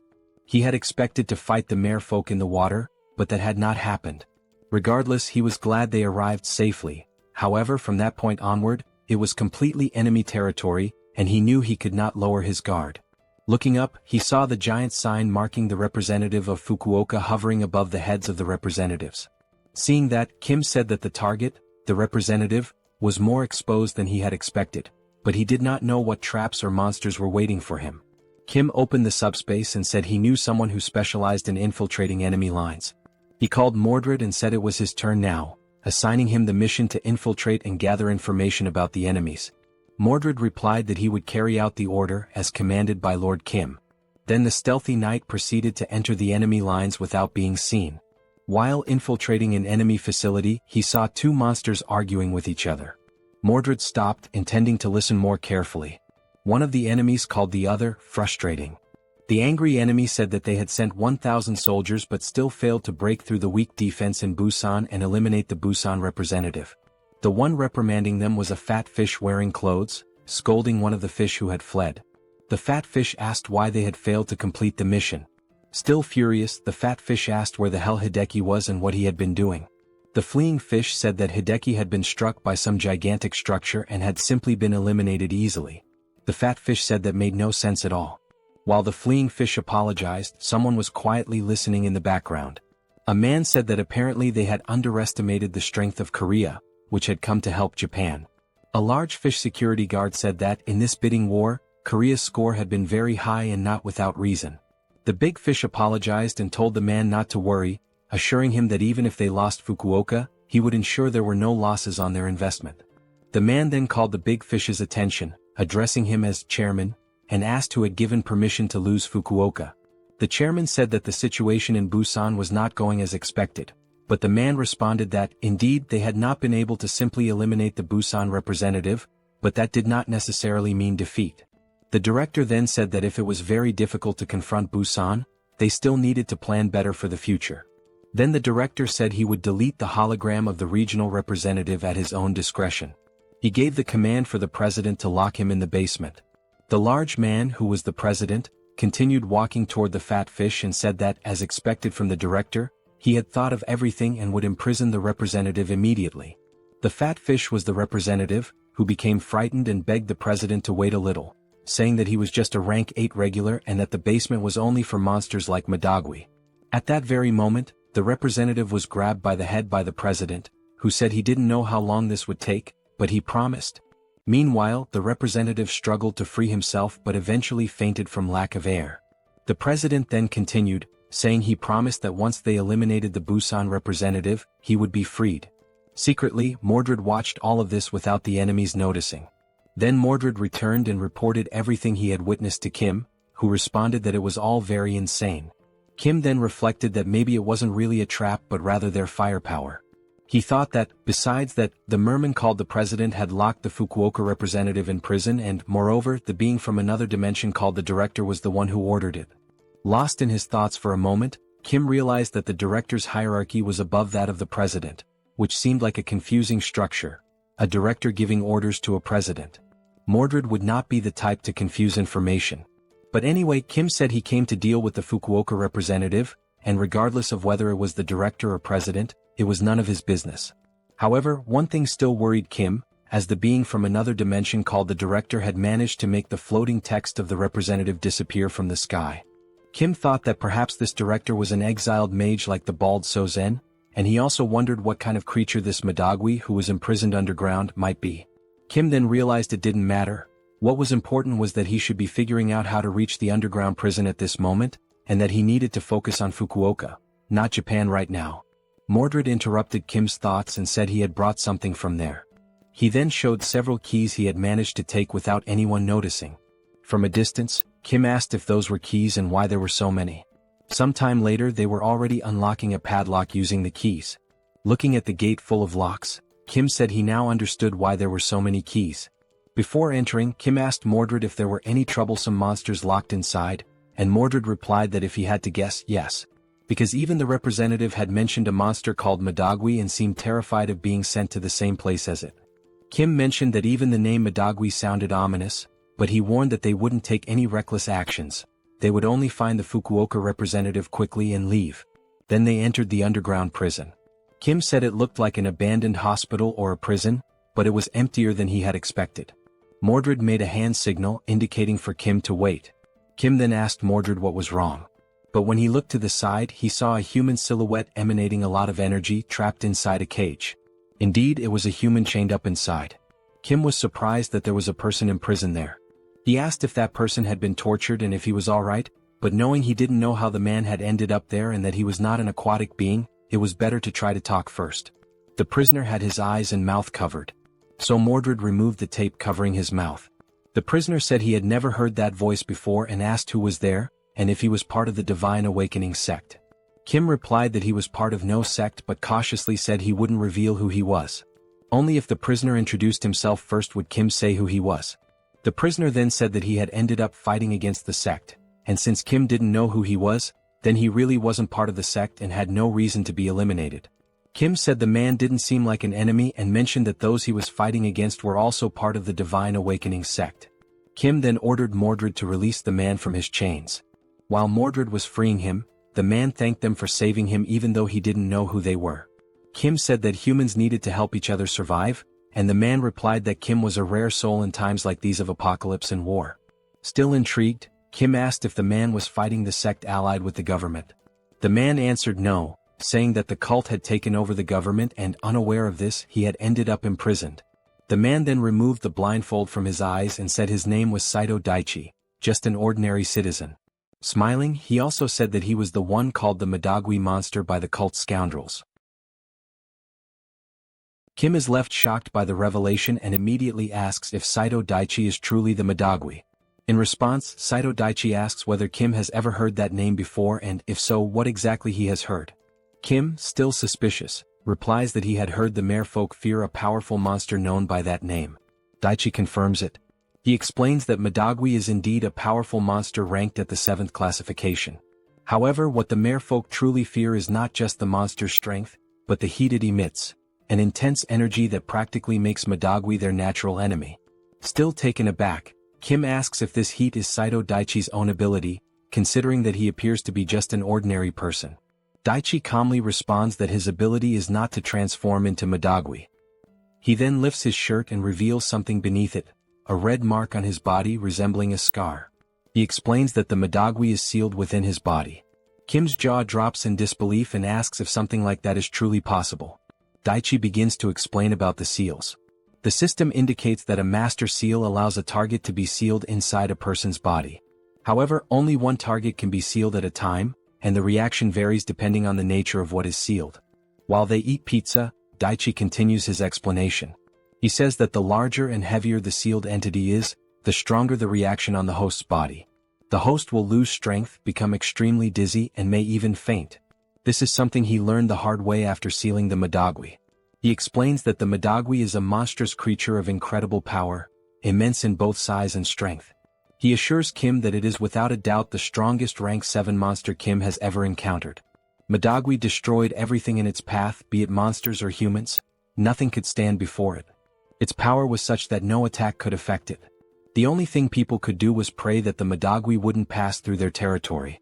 The only thing capable of stopping the Madagui was Daichi's unique ability. The government was aware of this and carefully planned the sealing of the monster with the help of several awakened individuals. And it was only through their combined efforts that the Madagui was safely sealed. But the real problem emerged after the sealing. Only later did they realize that the government faction pushing for the sealing of the Madagui was actually the Divine Awakening cult. But by the time they noticed, it was already too late. The cult had infiltrated by sending in agents who had not yet undergone the merfolk transformation, so no one suspected them. And as soon as the Madagui was sealed, the cult began killing the awakened. Because the awakened had gathered together to seal the monster, they were all conveniently in one place, making it easier for the cult to eliminate them all at once. This was how the cult exterminated every awakened who refused to join them. Daichi explains that he was one of those who resisted. As a result, they kidnapped him and imprisoned him there. Daichi then bows and thanks Kim for saving his life. Kim replies that such formality isn't necessary and asks what Daichi plans to do next. Daichi says that, unfortunately, he's not sure. There isn't much he can do on his own. He then adds that if it were possible, he would unseal Madagui and release it upon the divine cult to destroy them. However, if he did that, he too would be caught in the destruction and die. Because Madagui is uncontrollable and unstoppable, releasing him would result in the total annihilation of Japan. Kim then asks if there are any restrictions or a price to pay for releasing the seal. Daichi responds that there aren't. He simply doesn't release it because he would be in danger, and no one else is capable of controlling the monster. Kim is both surprised and excited, asking if that's really all that's stopping him, giving the impression that he's come up with a good idea. Sometime later within the city, one of the patrolling merfolk senses something unusual. What grabs his attention is a strange, loud noise. But when he looks down, he sees the building housing the merfolk being torn apart from within. The structure appears to be collapsing from the inside. Suddenly, it explodes completely, sending debris flying in all directions and destroying nearby buildings in the process. Amidst the devastation, the dust begins to settle. And from within the cloud of destruction, a monstrous gaze emerges. It is Madagui, now unsealed, rampaging and laying waste to everything in his vicinity. The merfolk who had been nearby see him and can do nothing but widen their eyes in sheer terror, fully aware that this is the end for them. They are frozen in place, paralyzed with fear, unable to move a single step, still struggling to believe that the Madagui is truly standing there before them. Meanwhile, the Madagui continued to advance, and with every step it took closer, the merfolk began to feel as if they could no longer breathe. A suffocating sensation overcame them, as though the very air was being burned away. The monster pressed forward, destroying everything in its path without mercy. As it walked, the merfolk nearby began to melt, unable to withstand the sheer heat radiating from its body. From within the subspace, an emergency shelter Kim had created to protect Daichi from Madagui's wrath, Kim carefully observed the destructive force of the beast outside. At that moment, a notification from the system appeared, stating that the representative of Fukuoka had been eliminated. As a result, Busan had officially won the territorial conflict. Kim acknowledged the representative's elimination and told Daichi not to worry about the rebound effect from the unsealing. Turning to Daichi, Kim assured him that he would take care of everything properly, instructing him to focus only on resealing the monster. Upon hearing those words, Daichi realized this was not the moment to be impressed. But even so, he couldn't help but think Kim was a genuinely admirable person. And it wasn't just because of his strength. It was the way Kim simply did what needed to be done, helping others without hesitation, as if it were the most natural thing in the world. Moved by Kim's resolve, Daichi felt that he too had found someone to look up to, someone who inspired him to do what must be done. Steeling himself, he began removing his shirt. Yes, that's right, just like anyone else would when preparing to bear a scar of such power. Daichi gathered his courage, stood before the portal, and faced the approaching monster. He shouted that the beast's brief moment of freedom was over, it would now be sealed once again. Upon hearing that familiar voice, the Madagui instantly recognized it as belonging to his natural enemy. Panic struck and it turned to flee. But Daichi had already begun channeling his sealing power. In desperation, the monster grabbed onto a nearby building in an attempt to resist. But the structure was no match for its strength and crumbled entirely beneath its grasp. Soon after, the sealing process was complete. The Madagui was drawn back into Daichi's body, once again forming the distinctive scar-like seal upon his skin. Daichi, now drained of strength, collapsed backward. But Kim caught him just in time, preventing his head from hitting the ground. He calmly told Daichi that he had done a great job. Daichi, barely conscious, looked at Kim and thought that he had indeed done what needed to be done. With the last bit of strength he had, he gave Kim a thumbs up. At that moment, Yongsu came running over and asked who the man was. Kim explained that the man was from Japan and was suffering heavily from the aftereffects of his ability. For now, it would be best to move him somewhere safe. As Kim carried Daichi, he told Yongsu not to be surprised if more people appeared in the subspace, since this likely wouldn't be the last time. Suddenly, something caught Kim's attention. When he looked, he saw a new system message. The message congratulated him on his victory and instructed him to head to the Japan branch of the multidimensional Chamber of Commerce for further instructions. Kim recalled the intel Mordred had provided, about a certain manager who held more authority than a president. Something about it seemed like a bug in the system, and Kim began to suspect what might truly be going on. However, before he could finish his train of thought, Yongsu interrupted, reporting that something was ahead of them. Kim looked up and saw two monsters peering intently into the subspace. What surprised him even more was the fact that, despite the widespread destruction in the city, the area where they stood remained completely untouched, as if protected by some strange field. Kim realized with a jolt that this place was none other than the accursed multidimensional Chamber of Commerce, the Japanese branch. Yongsu, recognizing the monsters as enemies, said he would take care of Daichi and told Kim to handle the remaining business. Kim expressed his thanks. Outside, the two monsters conversed. They noted that the Madagui had been unexpectedly released, and that the Fukuoka representative had been eliminated, likely the reason for the chaos. Seeing the floating tag above Kim's head identifying him as the representative of Seoul, they quickly realized that he was most likely the one responsible for everything. Then, a notification from the monster's own system appeared, showing that they had just received a fund of 3,000 magic stones. It was the perfect chance to redeem themselves for past failures. As one of the monsters, the president, devoured the stones, the other warned him to ensure the job was done properly this time. He urged the president to make sure the fight was worth the investment. In the background, the president, already a massive creature, began to grow even larger and more monstrous as he consumed the stones. His body mutated with raw energy. Now fully transformed, the monstrous president roared in fury and challenged Kim directly, declaring that he would not disappoint and demanding that Kim face him. After that, the director demanded that the president prove himself worthy of the investment. The president, with a ferocious expression, responded with determination that he would not disappoint. Raising his voice, he let out an earth-shaking roar, attempting to intimidate the enemy standing calmly in front of him. He anchored his feet firmly into the ground, gathering momentum, and then launched himself forward in a powerful leap. Charging with relentless aggression toward Kim, who remained composed, not flinching as the monstrous president barreled toward him. But just as the president closed the distance, a brilliant light emerged from within the subspace. This radiant burst revealed itself to be none other than the mighty spears of Lakis, which shot forth and pierced through the mutated fish-like creature with precision, forcing him down to his knees, immobilized and gasping. The director, witnessing this unexpected turn of events, stood frozen in disbelief. He could not comprehend what had just happened before his eyes. He questioned aloud, perplexed as to how the president could fall so easily and be overwhelmed so swiftly, especially after the substantial investment he had poured into elevating him to the prestigious 7th classification. His confusion was palpable, unable to fathom the failure after boosting his power. Then a system notification appeared, announcing that Kim had received 14,000 magic stones. The timing of the message puzzled Kim, for he had not yet finished off the president, who remained alive, albeit gravely wounded. Kim's attention was then drawn back to the director, who began speaking, remarking that, frankly, Japan used to be stronger. But as everyone could see, Korea had now become prime real estate in the world of awakened powers. Continuing his monologue, the director revealed his original plan.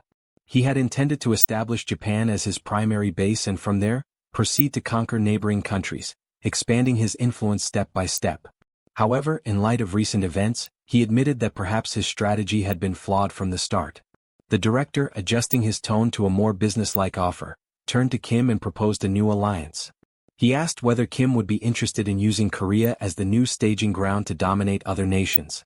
Should Kim accept the investment, the director promised Korea would reap numerous benefits. For example, Kim would gain the authority to declare war on regions such as Osaka or even Tokyo itself. Hearing these words left the president, still bleeding and crouched on the ground in utter shock. He could not believe what he was hearing. His eyes widened as he questioned what the director truly meant by this sudden shift in allegiance. But the director, showing no interest in the president's disapproval, continued as though uninterrupted. He added that, beyond the political power, Kim would also gain access to more magic stones, with the only condition being that it would be rewarded as a prize for victory and for claiming the Fukuoka Gate. He raised his hand, pointing his thumb toward the surroundings, stating that if Kim accepted this offer, he would like him to eradicate this pitiful place filled with losers. He expressed his distaste for working in such a public and exposed office, complaining that it hindered his ability to operate effectively. By eliminating it, he claimed, Kim's classification would increase significantly. Kim couldn't help but wonder silently if this monster truly had the power to raise his classification. The director then, in a seemingly casual manner, asked whether there were any awakened buildings in Korea as well, hinting at his intricate knowledge of awakened infrastructures. At that moment, the president, writhing in pain on the floor, showed signs of deep frustration. Glaring with fury, he gripped the spears lodged in his chest, yanking one free while speaking through clenched teeth. He accused the director of telling a completely different story from the promises he had originally made. Fuming with rage, the president rose to his feet and with all his remaining strength, hurled the spear toward the director, aiming for a lethal strike. However, as the weapon approached, a green aura enveloped the director's body. Despite the force behind the throw, the spear was completely repelled. No matter how much force the president applied, he was unable to breach the director's defensive field. Observing this from a distance, Kim identified the power as repulsion, but something about it felt off. Regardless of how strong a repulsion ability was, there should at least have been some slight impact or recoil, but the director remained perfectly still, unaffected. It was in that moment that Kim came to a realization. The director's power level might not be of a mere 6th rank, it was something beyond. The director then addressed the president sharply, telling him not to interfere when he was in the middle of an important discussion. Turning his attention back to Kim, he requested that Kim eliminate the president first, remarking that while the president excelled at avoiding attacks, he utterly lacked defensive capabilities. But the scene quickly shifted as the president began losing a tremendous amount of blood. Observing this, the director nonchalantly stated that there was no longer a need for Kim to finish him off. The president's end was near, his life slipping away due to his severe blood loss. Curious, Kim inquired about the director's exact classification. With a smirk, the director explained that members of the Chamber of Commerce handled matters differently. He suggested Kim should consider him a rank 0 existence, the highest possible classification. Since they operated on Earth, after all, they needed certain privileges and benefits to manage affairs efficiently. Abruptly shifting the conversation, the director asked Kim if he would accept the proposal or not. His tone left no room for evasion. Kim, now sweating profusely from the sheer pressure of the situation, thought to himself about the nature of the proposal. It was essentially an offer to switch sides, to stop being the invaded and instead become the invader, with a range of perks attached. Nervousness mounting, Kim hesitated, asking for a moment to consider. But the director quickly pointed out that throughout the vast universe, there were countless beings with abilities similar to Kim's. He even mentioned the man Kim had just rescued recently, hinting that he too possessed a comparable power.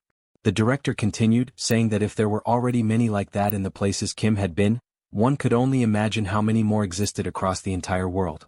At that moment, the director stated firmly that he was merely offering an investment. He emphasized that this did not give Kim the right to become arrogant or presumptuous about his strength. However, within that very instant, Kim's thoughts revealed his conviction. This being clearly had no understanding of his real powers. The director mistakenly believed that Kim's abilities were limited to sealing alone. It became evident to Kim that the director truly had no clue about his actual potential. Now, with a growing sense of certainty, Kim internally confirmed that the director was completely ignorant of his true power. Kim then confronted the director with a direct question, asking what would happen if he were to refuse the offer. The director, without hesitation, responded that if Kim refused, it would simply be over. In the very next breath, without a moment of doubt, Kim declared his refusal. The abruptness of this answer sent a shockwave through the director, who questioned in disbelief whether Kim was truly being serious. Kim, with a composed demeanor, confirmed once again that his refusal was absolute and unwavering. The director, now visibly frustrated, remarked that he had no idea what Kim was relying on. He urged Kim to reconsider, warning him to think carefully as there were no other options available to him. But Kim, remaining steadfast, turned toward the director and stated that his decision had already been made. He further added that he had accomplished what he came here to do and was now leaving. This bold attitude left the director completely dumbfounded. He had just been blatantly rejected, despite being a high-ranking member of the multidimensional Chamber of Commerce. The director, bound by the organization's strict policies of neutrality, knew that making direct investments was absolutely forbidden. And yet, there he stood, so brazenly discussing an illegal investment, only to be outright refused. His initial plan was to keep everything hidden. No one was ever supposed to find out about this, which was precisely why he resorted to subtle coercion and manipulation, intending to corner Kim into accepting the investment. It was practically blackmail masked as a business deal. But as Kim began to walk away, the director's thoughts raced, questioning whether that man was truly doing this. Was he really just walking away from an offer of this magnitude? Perhaps Kim was a fool, or maybe he had a hidden strategy up his sleeve. Regardless, the director concluded that it wouldn't be too difficult to select a capable individual who could eliminate Kim quietly, thus preserving his secret. It would be a simple matter to erase Kim without causing a scene. On the other hand, Kim, while leaving, contemplated his next move. Given how the Chamber of Commerce had harassed them relentlessly, he was determined to retaliate in some way. However, the director's repulsion ability was overwhelmingly powerful. Not knowing the full extent of the director's strength and understanding that having an enemy within the Chamber of Commerce who could wield such potent repulsion would be unwise, Kim decided that for the time being, the best course of action was to retreat discreetly, or at least pretend to. Kim whispered quietly, issuing a command to PX to begin storing the office. A portal silently opened behind them, swallowing the entire office space into its dimensional void, vanishing it without a trace. The director, oblivious to the sudden disappearance, remained unbothered at first. But when he finally turned around, perhaps sensing a shift in the atmosphere, he realized the office that had once stood behind him was now completely gone. Kim then began to explain, though more to himself than to anyone present, that after defeating the lizard men, he had leveled up before heading to China. As a result, he had gained a special save point as a level-up bonus. However, until now he had never found the right opportunity to make use of it. Given that the director had no knowledge of Kim's hidden abilities, this had been the perfect moment to execute his plan and turn the tables on the Chamber of Commerce, using their own space against them. Meanwhile, still paralyzed by shock, the director struggled to comprehend what had just transpired. His mind raced to understand the implications of the vanished office. But as he raised his head to look toward the portal, ready to curse Kim with a furious insult, his words were abruptly silenced. In that very instant, his head exploded without warning, as though it had been obliterated by an unseen force. The sheer suddenness of the explosion left the president, who was still pinned to the ground with spears, utterly speechless. Kim, too, stood in absolute astonishment, baffled as to how the director's head had simply burst apart on its own. Now, lying on the ground before them, was the lifeless body of the president, his chest riddled with spears, and beside him, the headless corpse of the director sprawled motionless. The president turned his gaze one final time toward the director's fallen body and muttered words of disillusionment. He spoke with a bitter tone, realizing that, in the end, the director was nothing more than a subordinate. From the grand perspective of the vast universe, he had been utterly insignificant, a mere pawn in a much larger scheme. These were the president's last words. With that, his life faded away. The system interface appeared once more, informing Kim that a new dimensional account had been transferred. The accumulated total of magic stones now reached nearly 72,000. As Kim stood there, surveying the aftermath of the battle, the chaotic scene seemed to settle into an eerie silence. With both his enemy and the Chamber of Commerce member lying lifeless, it seemed at last that peace had returned to the area. Yet, despite the apparent victory, Kim remained frozen, his thoughts consumed by confusion. He questioned what on earth had just occurred and whether this bizarre outcome had been his fault for storing the office. He wondered anxiously whether his own head might also explode at random, a chilling possibility that left him with a slight sense of regret for having made the decision to store the office in the first place. But no matter how much his anxiety grew, there was nothing he could do about it now. The primary threat had been dealt with, albeit in the strangest of ways. For the moment, Kim decided it was best to process everything step by step, rather than overwhelm himself with panic. He considered that perhaps the best move would be to return to Busan first and consult with Lancelot about what had just happened. Surely, Lancelot would be able to provide insights into this unprecedented situation. But at that precise moment something caught his attention. A system notification appeared, indicating that a significant system update had been detected due to the contents that had been stored. Reading this message, Kim's mind could only produce a single thought. With an awkward, somewhat perplexed expression, he realized that perhaps storing the office had been the right move after all. After accepting, the system displays that the update is currently in progress. Meanwhile, in another place within the subspace, Saito Daichi is taken aback by the scene before his eyes. He sees Kim standing there again inside the subspace, and the thought immediately crosses his mind that it has not been long since Kim sealed the Madagui. To him, it should be impossible for Kim to have completed such a task so quickly, and entirely on his own at that. Kim asks whether Saito Daichi is doing well, and at that moment, Daichi's eyes light up, as if only now realizing just how remarkable Kim truly is. Even though Kim is from another country, he came here, helped them, and did everything for the sake of Japan. Daichi calls out to Kim and expresses his gratitude for all the assistance, stating that he has recovered and is now about to leave. Kim is slightly surprised by how quickly he wishes to depart, but Daichi explains that despite the help in defeating their enemies, there are still many pressing matters that need to be dealt with. He explains that Japan has lost 9 out of 10 bidding competitions. With clear frustration over the situation, he adds that even at this very moment, other awakened individuals are out there fighting monsters, risking their lives in the process. He points out that even Kim, a foreigner from another nation, has come here to fight, so he too should go out there and follow Kim's example. Daichi mentions that he had been the representative of Yokohama, but the text confirming this had vanished and could no longer be seen. If he can announce the news that they have succeeded in defeating the fishmen, it should be possible to recruit several awakened fighters to their cause. Kim remarks that, unfortunately, such is the reality they face. Still, he would have preferred Daichi to stay at least until the next meal. Yet, since Daichi has made his decision, insisting any further would not be appropriate. Saito Daichi says that if they make it quick, it will be fine. They then share a brief meal together, and afterward, Kim tells him that if he ever needs any assistance, he must not hesitate to reach out. Even though Daichi does not like depending on help from others, Kim also mentions that he had been planning to set up a subspace portal in the area. Kim asks whether Daichi ate well and if there is anything else he needs.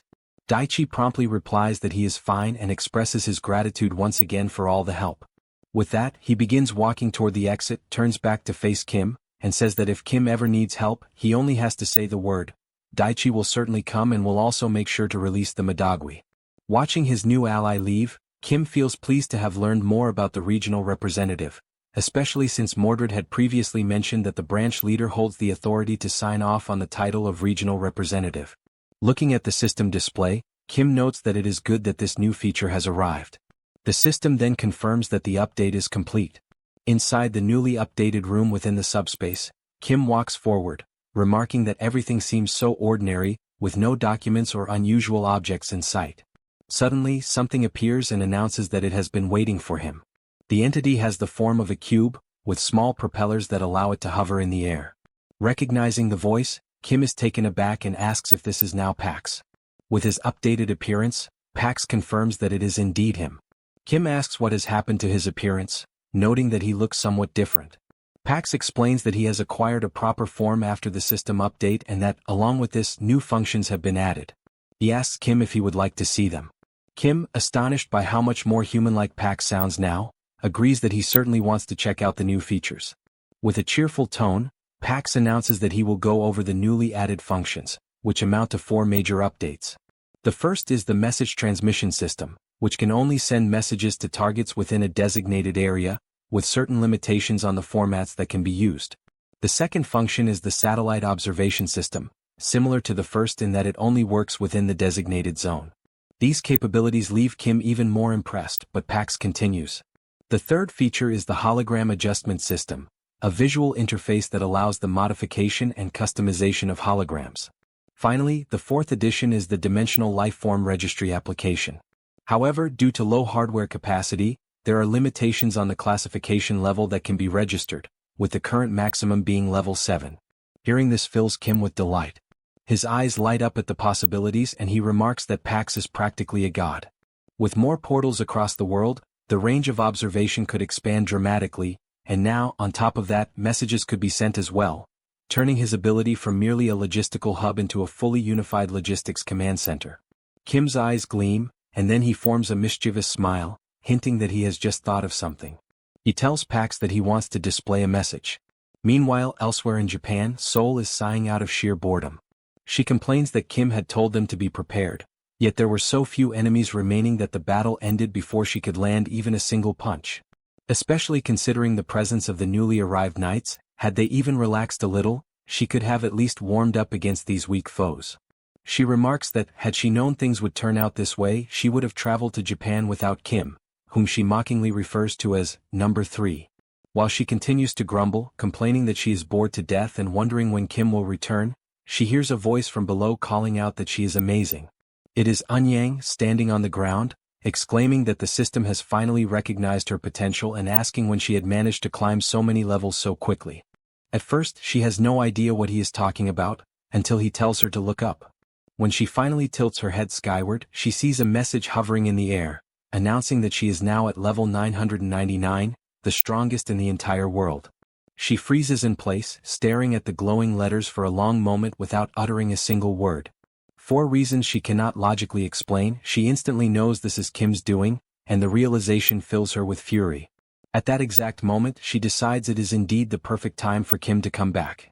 Aboard the ship, Kim waves cheerfully, announcing his return. He also knows that, regardless of nationality, race, gender, religion, or culture, every sibling in the world possesses the supernatural ability to sense the murderous intent of their brother or sister. When his eyes fall upon Seoul, he sees a red aura boiling with rage, more intense and dangerous than that of any recent enemy he has faced.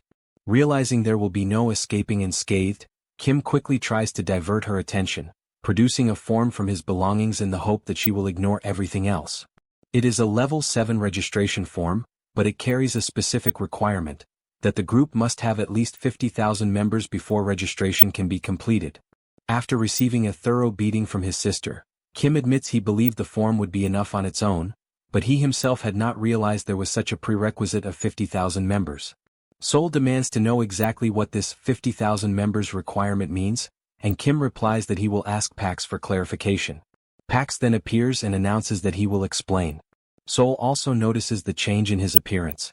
He proceeds to describe how the system includes a function that allows the creation of groups, enabling someone to establish a group and recruit members into it. Once registered in a group, members cannot join any other group or create separate ones. Seoul asks if, in order to raise the group's level, they must actually gather all 50,000 people, and Pax confirms that this is indeed the case. Once again she grumbles, declaring that the idea is insane. How on earth are they supposed to find 50,000 people? Kim tells her to wait a moment, explaining that he has a method to gather the required number. Elsewhere in another location, a ruined city stretches out under a gray sky, its streets littered with debris and broken structures. In the middle of the destruction, a massive foot slams down, belonging to a hulking creature that resembles an orc. The orc catches a strange scent in the air. When it turns toward the source, it notices a thin trail of blood smeared across the cracked pavement. It follows the trail until it discovers an injured human, attempting to remain hidden among the rubble. The creature chuckles, confident it has found its prey with laughable ease. The man is paralyzed with fear, unable to move. A sudden spray of blood splatters across the ground, soaking the shattered stone beneath them.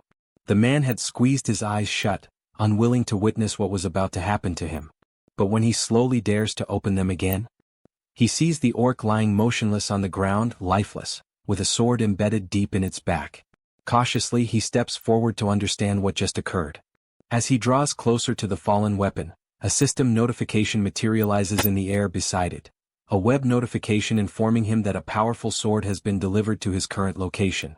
Almost immediately, another message appears inviting him to join the group, Pax FC, a group that comes with certain benefits. And so, the clever nature of Kim's plan to recruit people becomes clear. Now that Pax had been updated after absorbing the Japanese branch of the multidimensional Chamber of Commerce, not only had he gained new abilities, but his artificial intelligence had also become significantly more advanced. Thanks to this upgrade, the satellite surveillance system was now able to clearly distinguish between enemies and allies within the operational range of the portal. It could evaluate situations in real time and provide whatever was needed, using this power as a means to assist others. Kim, upon realizing this, also conceived the idea of using that same system as a method to promote Pax FC. After some time, the system displayed that more than 10,000 members had already joined Pax FC. This discovery filled Kim with excitement, for his brilliant idea was not only working but flourishing. Wanting to recruit even more people, he decided to update the ability once again. The latest update allowed the broadcast range to be expanded, enabling Pax's messages to reach areas that previously would have been inaccessible. The system reported that 8,000 magical stones had been consumed during the upgrade and that both the communication range and the transmission speed had increased fivefold. With this improvement in place, Kim departed together with Yongsoo to install additional portals, beginning their journey with a trip to Busan, accompanied by his personal pilot. After successfully installing the portal in Busan, and just as they were on their way to Gwangju to establish another one, Pax suddenly appeared, reporting that a problem had arisen. Indeed, an unexpected situation had occurred. People had begun to gather in large numbers around the portal. Many did not truly understand what it was. Some even assumed that Pax FC referred to a football team. Observing the swelling crowd, Kim reasoned that the situation did not appear too dangerous at the moment, but if the number of people continued to grow, it could quickly become one. In that case, he resolved to request the colonel's assistance, asking the military to help manage the portal. Kim explained that outside the portal's range, blind spots were inevitable. He emphasized that if this task were too burdensome for the military, the colonel was free to decline. However, the colonel became visibly enthusiastic, declaring that the idea was excellent. His eyes gleamed as he proclaimed that this was the very first step toward rebuilding a nation, the precise duty that a soldier ought to fulfill. He promised that he would give the order for the units to begin immediately. Kim then explained that for the moment the active portal sites were located in Incheon, Busan, and Gwangju, though many more were still to come. The colonel responded by saying that he would require a great number of people. At that moment, Kim realized he had not considered the matter of manpower. Yet the colonel reassured him, stating that if manpower was the issue, he knew someone who could help. The scene then shifted to Kim speaking with the representative of Busan, asking her to take responsibility for managing that area. He explained that while the military would be in charge of the portal itself, blind spots beyond its operational reach would remain, and manpower shortages would make them difficult to monitor. As they walked together, he elaborated further, explaining that he needed her cooperation to oversee the areas surrounding the portal in collaboration with the military, promising to provide all the necessary supplies for the effort. Upon hearing this, she responded that it sounded fantastic. Seizing the opportunity, Kim then asked if she would also like to join Pax FC. Through the cooperation of the military and local awakened individuals, the shortage of manpower was resolved, and the chaotic surroundings of the portal gradually began to stabilize. At the site, soldiers were giving clear instructions. No one was to push forward, and distribution would proceed one box per person in strict order, so patience was required. As they handed out supplies, they repeatedly announced that these provisions came from PAX FC, adding that anyone who joined would receive even more the following day. Through such promotional efforts carried out here and there, the system soon indicated that the number of members had surpassed 40,000. Kim's expression twisted into something almost psychotic, for everything was unfolding even better than he had planned. Now, only 10,000 more members were needed to reach level 7. Interrupting his moment of exhilaration, Pax appeared once more, reporting that another problem had been discovered. He explained that he had detected a being from another dimension, one that showed no intention of attacking, and asked what action should be taken. Kim was astonished, questioning whether it was truly possible for a dimensional being to exist without hostility. The scene then shifted to the introduction of this unusual creature. It was small, fluffy, and undeniably cute. Facing it directly, Kim attempted to identify its species, and realizing this, the tiny furry being began to cry, pleading for Kim to spare its life. Astonishingly able to communicate in a manner similar to a human, the little creature begged, insisting that it had nowhere else to go and promising that it would remain hidden, causing no trouble to anyone. Only then did Kim recognize that the creature was indeed peaceful. Kim stated that he wished to hear its story and suggested that they sit and talk for a while. The adorable creature was deeply moved by the human's attitude. While they were speaking inside, the little creature explained that his dimension had been destroyed by an invasion. While searching for refuge, he had managed to infiltrate during a migration toward Earth.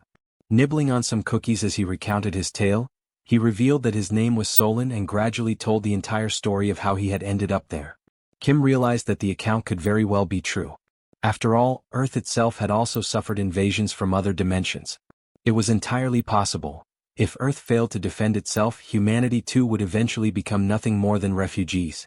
Kim asked whether Solon had come to Earth alone, and this question made the small, fluffy creature cry once again. Still sobbing, he clarified that he had not come entirely by himself. In the beginning there had been many companions. He recalled how he had been their leader and had devised a plan to lead them to a mountainous area to establish a settlement. Unfortunately, it had not been a safe zone. Because of his misjudgment, many had been killed and devoured by monsters, and the survivors had scattered. He explained that they were probably still hiding somewhere, but emphasized that they all possessed a heightened sense of smell. This detail piqued Kim's curiosity. The little one confirmed it, explaining that their keen olfactory ability allowed them to evade detection by monsters. To demonstrate, Solon sniffed the air and declared that there was the scent of a goblin coming from the third floor of the building next door. Kim was left stunned by such a remarkable ability. To be absolutely certain, Kim asked if he might verify the claim. He opened a portal and summoned Mordred, instructing him to investigate the building for goblins. Whether or not to kill them would be Mordred's decision. Only a few seconds later, Mordred returned, carrying the severed head of a goblin. He reported that the goblins had attacked him the moment he appeared, which was why they had been eliminated. Impressed by the speed and precision of the execution, Kim reflected that this was exactly how Mordred operated, efficient, direct, and swift as expected. Kim then considered that, while the result was not entirely surprising, it was still perplexing. Nevertheless, this new companion was astonishing in his own right, for he could identify goblins solely by scent. As Kim glanced back, he noticed the small creature now crying because the cookies had run out. It struck Kim that this ability was essentially a kind of wall hack, but at the same time dangerously exposed, since it left them vulnerable to sudden attacks from other monsters. Kim extended his hand and acknowledged that he could not pretend to fully understand the pain of losing so many companions. However, he reminded Solon that humans too had suffered greatly from invasions, which made both of them victims of similar tragedies. Therefore, Kim asked whether he might like to live with him, proposing a mutual arrangement. Kim would help him find his missing friends and in return, Solon would lend his assistance. The system then displayed that an invitation had been sent to join PAX FC. Looking at the notification, the furry creature saw that Kim was the leader of the group and asked if he might pose a question. He identified himself as Manong and explained that, throughout his entire life, he had never once eaten so well. Filled with gratitude, he submitted a request for his entire Manong tribe, more than 10,000 members, to join PAX FC. For a brief moment, Kim was rendered speechless by the sheer number. Then his eyes gleamed with astonishment and delight. He had never anticipated so many Manongs, and with their addition, the total instantly reached 50,000 members, enough to achieve level 7 immediately. He considered it a stroke of luck that might never be repeated and gladly joined forces with the Manongs. The system confirmed that together they now possessed 50,000 members. At that time, everything seemed marvelous. Yet Kim had not realized that this also meant he would now have to locate the 10,000 scattered Manongs. And thus began Solan's journey to reunite with his lost comrades. As they walked, Kim remarked that the initial search would begin in the mountain where Solan had first attempted to establish a settlement. Riding on Kim's shoulders, Solan admitted that he would only truly recognize the place when he saw it again. After some time, they arrived before a mountain, and Solan affirmed that this was indeed the very location. Kim recognized it as Mount Sirak, well known for its treacherous and difficult terrain. But this would not be an obstacle, for he had access to a helicopter and intended to survey the area from above. Kim asked whether Solan could detect the scent of any of his companions. At that moment, Yongsu explained that the steep, jagged rocks made landing impossible. Moreover, the strong winds from the rotor blades scattered the aromas, making it impossible for Solan to smell anything accurately. Thus, they were forced to return to square one, but now with greater preparation. Equipped and ready to climb the mountain, Kim commented that the journey would likely be dull and that it was the perfect time to have a partner for conversation. He opened a subspace portal and summoned their old acquaintance, Lancelot. The very first question he posed was whether Lancelot enjoyed hiking. Lancelot confirmed that he did, while inwardly reflecting that this was what humans called socialization. Already anticipating such a response, Kim continued to ask Lancelot various questions as they ascended, seeking to learn more about his life and his past. Lancelot eventually admitted that he could tell his story, though it was not, by any means, a happy one. From vast plains to dense forests, from hidden mountain ranges to the depths of the ocean. This dimension, home to a vibrant ecosystem, is known as Avalon. It is a world where countless creatures coexist, and where the inhabitants of Avalon have learned to endure and survive in the constant presence of monstrous threats. The fundamental skills required for survival were hunting and gathering. Even children barely learning how to speak already carried rudimentary hunting tools, and naturally the people of Avalon evolved into a warrior race. And yet, despite the ever-looming menace of monsters, the people of Avalon managed to push their civilization forward. Through this progress, monsters no longer posed the same overwhelming danger as before. However, with this advancement came a new trial: war. The strength that had been honed to combat monsters was turned inward, against their own kind. The struggle for survival twisted into bloody conflicts over power and territory. After centuries of civil war, when the people were weary and broken, a young knight rose to the occasion. Through peace and diplomacy, that knight put an end to the endless fighting. This knight, who preached love above all else, was cherished by everyone and was crowned king. His name was Arthur. To those scarred by violence, suffering, and poverty, Arthur offered forgiveness, compassion, hope, and laughter. He summoned knights renowned for their valor on the battlefield and ensured that their swords would never again be raised in war against one another. Arthur declared that the sword, once forged for destruction, would henceforth serve only to protect Avalon. Thus, the 12 Knights of Camelot were formally anointed. Together, these knights repelled invaders and defended Avalon with unwavering courage. Under their protection, Avalon flourished more than ever before. Then, on what seemed like an ordinary day of fending off invasions, an extraordinary threat emerged. These new invaders were black magicians from the dimension of Barnaul, and they were unimaginably powerful. From that moment onward, the Knights of Camelot were bound to cursed relics, and Avalon itself fell under a terrible curse. Stepping out of the flashback, Lancelot explains that this was how they became the undead, condemned to continue existing even after death. He then asks Kim if that sounds like a joyful story, to which Kim responds that it is indeed far from uplifting. With his small companion resting on his shoulder, Kim tells Lancelot not to worry about his reaction, but that he needed to hear the complete story at least once. Yet deep inside, Kim is shaken, for an entire dimension as strong as Avalon had collapsed completely. Such a fate is not spoken of lightly, for it meant families, friends, everything one knew, vanished in its entirety. Kim apologizes to Lancelot for making him recall something so painful. However, he also reflects that his own family and world are still safe, so he should not pretend with hollow compassion. In that moment, Kim grows nervous, struggling with what to say to Lancelot. Sweating with unease, he asks if there might be any possible way to restore Avalon. Realizing that this question is as futile as asking if one can bring the dead back to life at their own funeral, Kim feels utterly useless for having cast such a heavy shadow over the mood. Yet, Lancelot respectfully answers Mr. Kim, telling him that it is not possible and that he knows of no method to ever reach Avalon again. He explains further that the multidimensional chamber does not open portals to anyone except the invaders. Besides, reviving the dead is something he has never even heard whispered of. Kim apologizes once more, but Lancelot acknowledges that he understands the intention behind his words. Then Lancelot says something that leaves Kim momentarily speechless. He reveals that his obedience is indeed a result of the curse, but beyond that he also possesses genuine feelings. And the mere fact that Kim is not an invader is enough for him. He explains that it has been that way from the beginning and most likely the other knights feel the same. At this, both Kim and Lancelot exchange words of gratitude with one another. Just then Solon catches a scent and asks them to pause.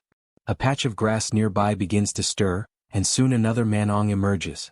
Upon seeing one of his kin, Solon leaps with excitement and embraces his comrade warmly. The comrade anxiously asks if Chief Solon is injured in any way, but Solon reassures him that he is unharmed, explaining that he encountered kind people who promised to help them. That was why he returned, to reunite with his lost kin. His comrade then turns to Kim and expresses deep gratitude. He goes on to declare that he will also help, and that he knows where some of the missing Manongs are hiding. Hearing this, Kim is filled with excitement, realizing how much time this will save. He thinks to himself that from here, it will simply be a matter of climbing the mountain in search of the Manong tribe. One Manong will help locate another who will then lead them to even more, creating a chain until the tribe is whole again. But things do not go exactly as planned. A week later, Kim is completely drained in every sense. Only after that long and exhausting time is he finally able to gather all 10,000 members of the Manong tribe. Exhausted and moving like an old man, Kim tries to recall how many mountains he has climbed over the course of the past week, all while wondering why the Manong seem to have such an attachment to mountains. He once again expresses his happiness at being able to help them reunite, and tells them that he will create a portal to make it easier for them to remain on that mountain. He explains to the tribe that if a monster ever appears, they simply need to escape through the portal, and in addition if they are ever in need of supplies, they can retrieve what they need directly from it. The Manongs express their gratitude, admitting that they do not know how they could possibly repay such generosity. Kim tells them that thanks are unnecessary and instead asks them to continue doing what they do best, using their extraordinary sense of smell. Yet Kim also wonders if there is perhaps something else they might help with. The system then notifies him that the fierce trackers of the Manong tribe are now available for deployment. At that moment, with all the energy and excitement he can muster, Solon, the leader of the Manong tribe, raises his voice to rally his kin, calling on them to demonstrate exactly what the Manongs are capable of. He orders them all to flare their nostrils wide. And so, the Manongs begin working side by side with the humans, using their keen senses to track down hidden monsters. They lend their aid to Manhwa as well as to Seoul, allowing them to uncover enemies that would have been otherwise impossible to detect. The sense of smell possessed by the Manong tribe proves to be truly extraordinary. Within only a single week of their alliance, reports of damage caused by monsters drop drastically. Watching all of this unfold from within the system while casually eating a bag of chips, Kim remarks that even though it may be impossible to completely wipe out every last monster, the fact that casualties have decreased is already more than enough. Things are definitely more stable now than they were before. Yet something still gnaws at him, keeping him unsettled. Now that he has reached level 7, secured an alliance with the Manongs, and witnessed a sharp decline in enemy activity, it feels like exactly the kind of moment when something catastrophic is bound to erupt. And right then, Pax appears, agreeing with what Kim has just said, announcing that new documents from the Chamber of Commerce have just arrived. For a brief moment, Kim feels a rush of pride, assured that his intuition never lies.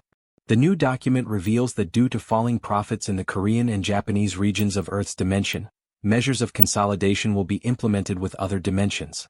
Expecting it to be about expansion or new opportunities, Kim realizes instead that it concerns the consolidation and merging of dimensions. He immediately asks which dimension will be merged, and Pax hands him another document. This one, however, is long and tedious, spanning more than 20 pages filled with dense text. Knowing how to make use of Pax's AI capabilities, Kim asks Pax to summarize it for him. Recognizing the importance of the information, Pax summons the other members into SUBSPACE to share the news. Pax then begins to explain that the chamber's objective seems to be twofold. First, to increase revenue in Korea and Japan, and second, to reduce the number of level holders. To achieve this, the continent of Elvenheim will be relocated to the Pacific region and forced into battle. After that, an official warning for Korea and Japan will be issued within 7 days. Upon hearing this, Seoul raises a question. If it is only 7 days away, what is the point of sending an advance warning? Kim clarifies that this is an internal chamber document, one they received early thanks to their control over certain facilities.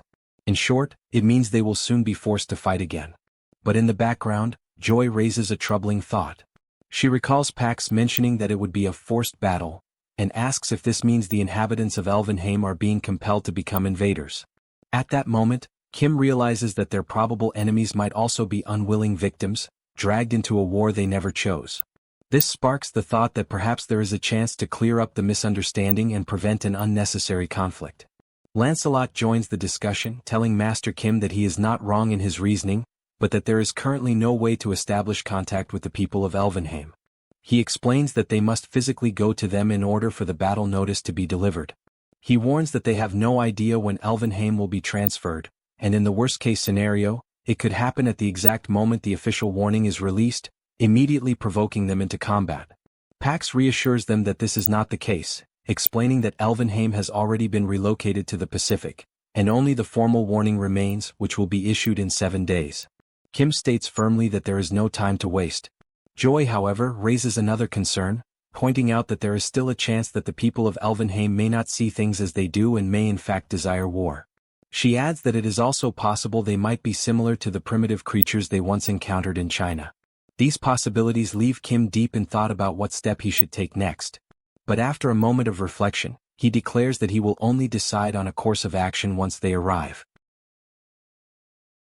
The scene shifts to a beach covered in dark sand. The landscape, though striking at first glance, carries an unsettling air for 2 young elves with golden hair who have just arrived there. One of them remarks that, despite the dirty and gloomy appearance of the place, it still feels preferable to their homeland. As they walk along the water's edge, the young female elf comments once more on how filthy the place looks, yet admits that even so, it is not as unbearable as returning home. Her companion nods in agreement, reflecting that perhaps there are even filthier and more unpleasant places scattered across the vast universe.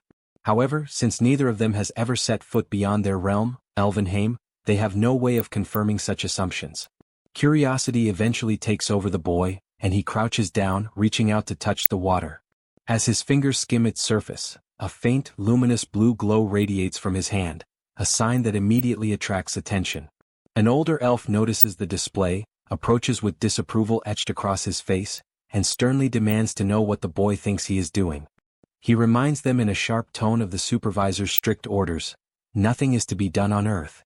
Startled, the young elf stammers in response, insisting it was nothing, that he was merely playing around. The elder, unconvinced, reprimands them firmly, stressing that they had been clearly instructed to be cautious in every single action. Even the act of purification, he warns, requires express prior permission. Intimidated, the 2 children fall silent under his reproach. From a distance, another elven figure keeps watch, ensuring the rules are upheld and no further mistakes occur. Hidden further away, Kim observes the entire scene unfold with careful attention. Inside a command room, Kim discusses the situation with Lancelot. Together, they observe that although these beings are elves, the environment around them still looks appallingly dirty. Lancelot adds that it appears the young boy has just purified the ocean itself.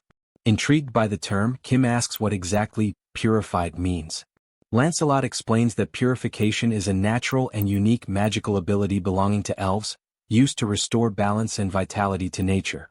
He points out that while elves are famous for their combat prowess, this ability is what truly sets them apart.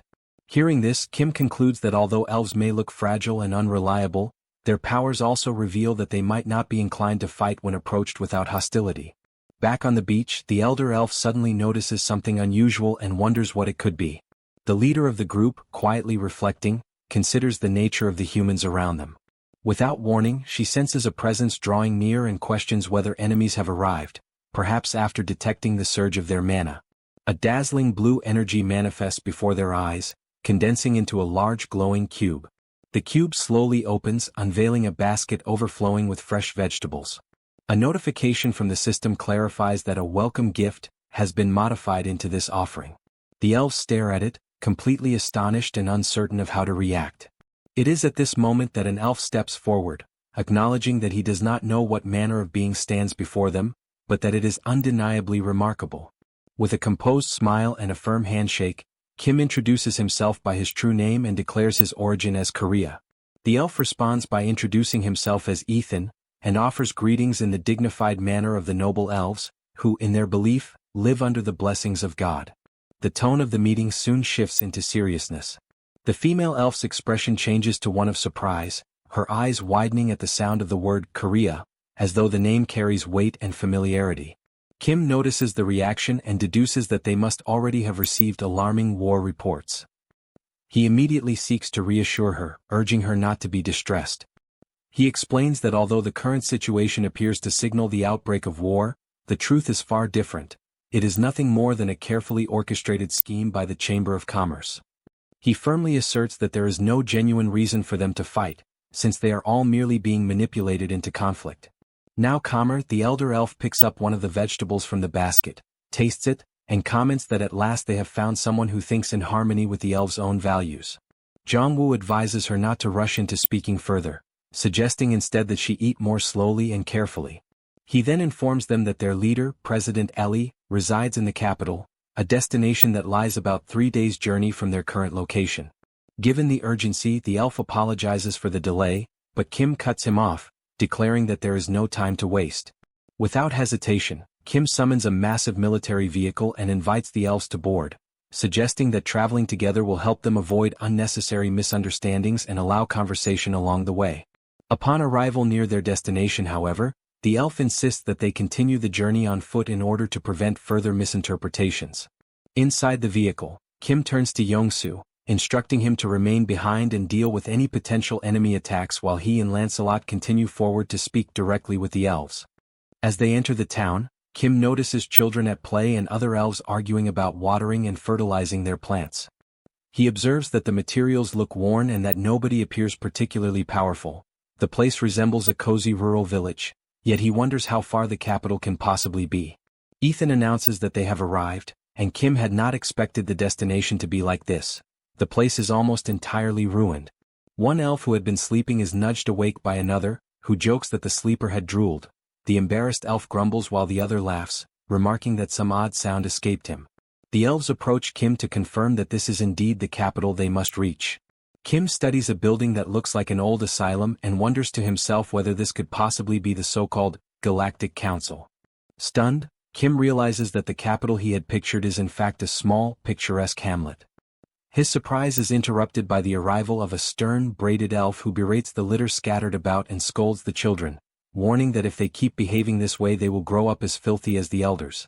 Her scolding stops abruptly when an elder announces that Mother Nature will take care of the mess, and then informs her that guests have arrived. Startled, she turns and sees Kim's group for the first time. Led into a council hall, Kim and Lancelot receive a formal welcome.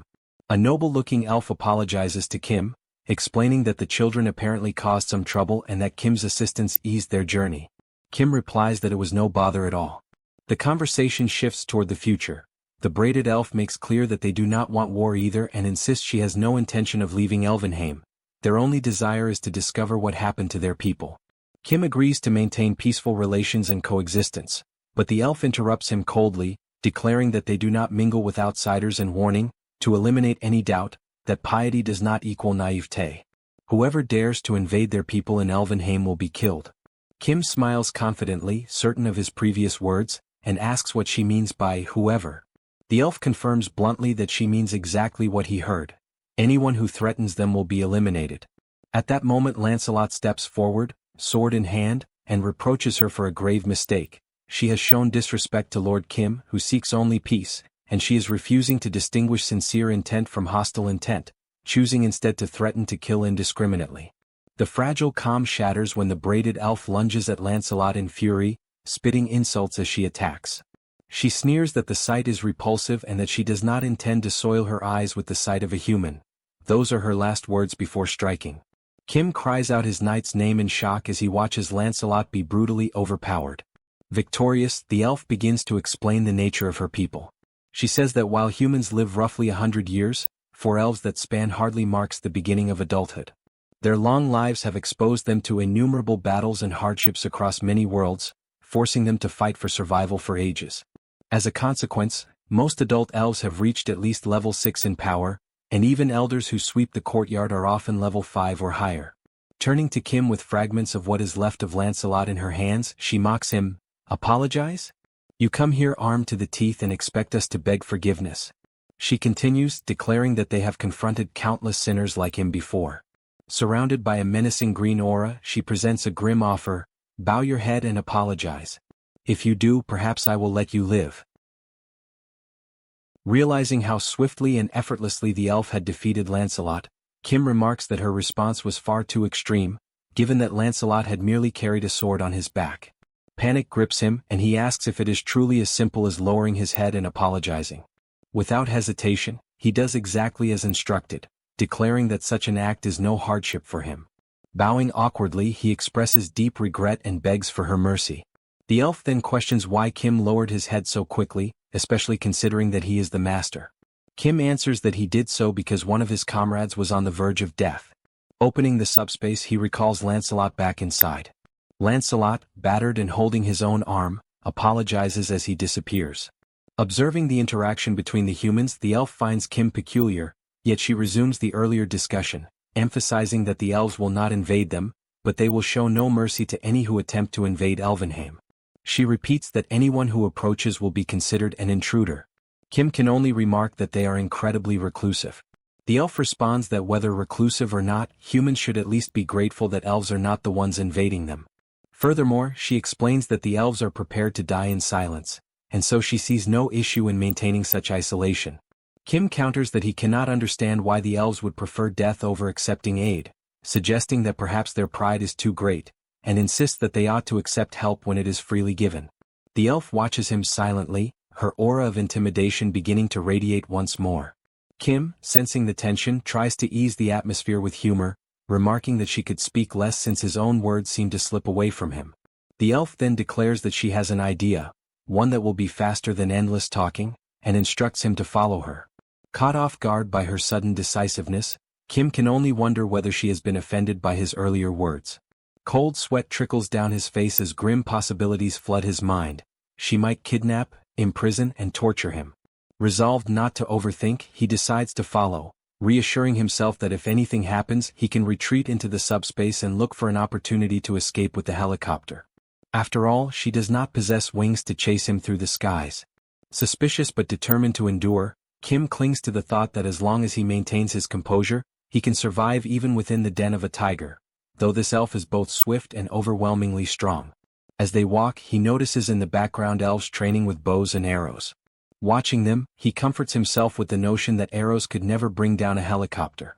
That fragile reassurance vanishes instantly when the elf fires an arrow. The shot is so powerful that a helicopter would be obliterated effortlessly if struck. Horror grips him as he realizes that escape is impossible. The elf explains that the child who fired the shot possesses little skill, which is why she trains separately.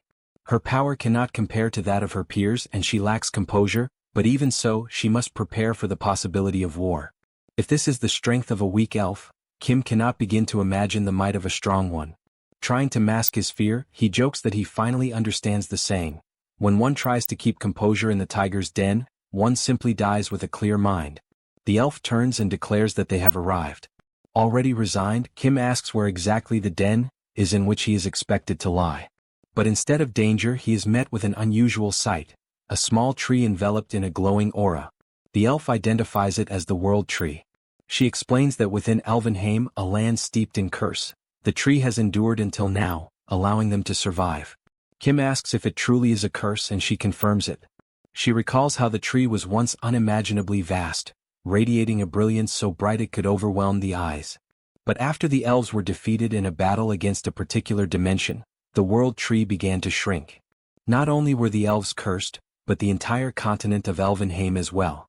Since then, the tree has resisted the curse, though it has been slowly dying all this time. Thanks to its resistance, the elves are still able to harvest a small amount of crops. Yet the elf warns that it will not last much longer. At last, Kim understands what she meant earlier about dying in silence. She falls silent once more, prompting Kim to ask who cast the curse. She questions his sudden curiosity, and he responds that perhaps he can help. The elf insists that his level is far below that of the elves, but he counters that he might help in other ways. She dismisses the notion, telling him that he cannot comprehend the scope of the problem, as Earth's dimension was only open to the multiverse less than a year ago. Finally, she reveals the truth. This curse was the work of the black mages of Barnaul. Kim's expression changed instantly as he remembered that Barnaul were the same ones Lancelot had mentioned, and he began to question who exactly these dark mages were, spreading destruction wherever they went. The elf gathered energy in her hand and declared that this was natural power. She explained that Barnaul had been careless with the natural energy radiating from the World Tree, a power belonging to the elves. She further explained that even among elves, there are those born with the talent to wield natural power, and they are marked by horns on their heads, beings known as superior elves. Distracted, Kim remarked that perhaps he had seen a few earlier. The elf quickly responded, telling him that most of them had already been killed by the dark mages. She confirmed that only a few superior elves were still alive, but they had disappeared when transported to Earth. Then she asked if he had seen any horned elves on Earth. At that moment, Kim realized he should have kept silent and hastily said that he must have been mistaken. She then requested that if he ever did encounter one, he should inform her immediately. Kim understood that he had nearly walked into his own grave by pretending to know something. The elf concluded that she had nothing more to say to him and suggested that perhaps it was time for him to return to Earth. She said she would accompany him to the plaza, and that Ethan would guide him to the exit. Kim thanked her and followed along. As he gazed at the World Tree, he wondered if the tree was constantly struggling against the curse, and whether he might be able to resolve the situation by replicating it. The system interrupted, informing him that the corresponding category did not exist. Kim realized then that, although it was indeed a tree, it belonged to a category different from ordinary trees. This left only one possibility: the special storage spaces available at each level of the subspace. Since the current subspace was at level 5, and he had already managed to store the branch of the Chamber of Commerce within it, perhaps the World Tree could only be stored at level 6. He checked the requirement. The cost for level 6 was 100,000 magic stones, yet he had only 68,000. At that moment, the elf announced that they had arrived at the plaza. She asked him to wait while she went to call Ethan, and she added that although their time together had been brief, she was glad to have spoken with him for the first time. Kim then said that before leaving he wanted to give her a gift. He opened the subspace and summoned forth a massive pile of crops and food for the elves. He clarified in advance that he was not asking for anything in return. It was simply a gift, and they could eat as much as they wanted, promising that he would return soon. At that instant, someone emerged from the subspace. It was Saito Daichi, stating that he wanted to speak with Kim. Kim asked whether there were still fish left and whether Saito needed help. Saito confirmed that there were, explaining that only one location remained, but the enemies had seized the core and escaped into the sea, now guarded by a giant kraken along with the fishmen. The elf listened to their conversation, still in disbelief, and recalled what Kim had said earlier about offering help. She thought to herself that even though he was not particularly friendly, he had still given them a great amount of food, which made her wonder if he would eventually demand something in return, perhaps a contract or even a trap. And if not that, then maybe this human named Kim simply had some sort of intellectual deficiency. The scene shifted back to Kim, who confirmed that there was indeed a massive kraken spraying acidic ink that made it nearly impossible to approach. No one had the range to deal with such a creature, since its attack radius was 800 meters. Kim's own ability only reached 500 meters, which meant it would be difficult for him as well. He realized then that they needed a long-range, powerful attack, and the only one capable of this was the elf. Kim declared that since she had already received his gift, he wanted to ask her for a favor, thereby confirming the elf's suspicions. The elf said she had already guessed his plan, since it had always seemed strange to her, and she questioned whether it was not shameless of him, given that he had previously insisted he wanted nothing in return. Kim then countered that if she accepted he would give her double. The scene shifted again, showing the kraken spraying its acidic ink in several directions. From a distance the elf observed everything. Slowly she began to gather her hair and tie it back. Kim handed her a bow, jesting lightly and asking her to take good care of it. The elf then focused her energy, preparing to unleash an overwhelming attack powerful enough to defeat the kraken at a range of 800 meters. The elf released her shot toward the octopus, and the arrow struck the kraken with such overwhelming force that it defeated the creature in a single blow. The beast exploded into countless fragments, scattering pieces in every direction, while, in the background, the humans erupted into celebration. That single arrow, fired by the elven leader and imbued with the pure force of nature, not only destroyed the kraken but also shattered the portal core it was protecting. This meant that both the monster's magic stones and the portal's core would soon be recovered. Depending on the value Kim received, two possibilities emerged. If the total amount of magic stones, those he already possessed combined with the new ones, reached 100,000, he would be able to upgrade the subspace level, store and reapply the world tree, and thus save Elvenheim. However, the entire process would have to remain secret, for the elves would never accept such an act. They would believe he was trying to exploit the world tree, and if they ever found out, they might misunderstand his intentions and kill him in a cruel way. The second possibility would arise if the total number of stones failed to reach 100,000. In that case, he would need to act as though nothing had happened, plan again, gather more stones, and gradually increase his level before visiting the elves once more. Both alternatives were difficult, requiring absolute secrecy, but the second, starting over from scratch, was the most dangerous of all. Looking at the system window, Kim expected to see only 32,000 stones remaining. However, he actually had 68,000, and he believed that by defeating the kraken he would finally reach the 100,000 mark. Yet even after the ship returned to Elvenheim, not a single new stone had been added. After all, it was the elf who had slain the creature. At first, Kim was not overly concerned, thinking he could trade food for the stones. However, the elf soon sought him out, demanding the promised food since she had fulfilled her part by killing the monster. Somewhat embarrassed, he agreed but asked if he could at least receive the magic stones obtained from the kraken's defeat. The elf replied coldly that this was not part of their agreement. Kim insisted, saying he wanted nothing for free and that he would offer 4 times the amount of food.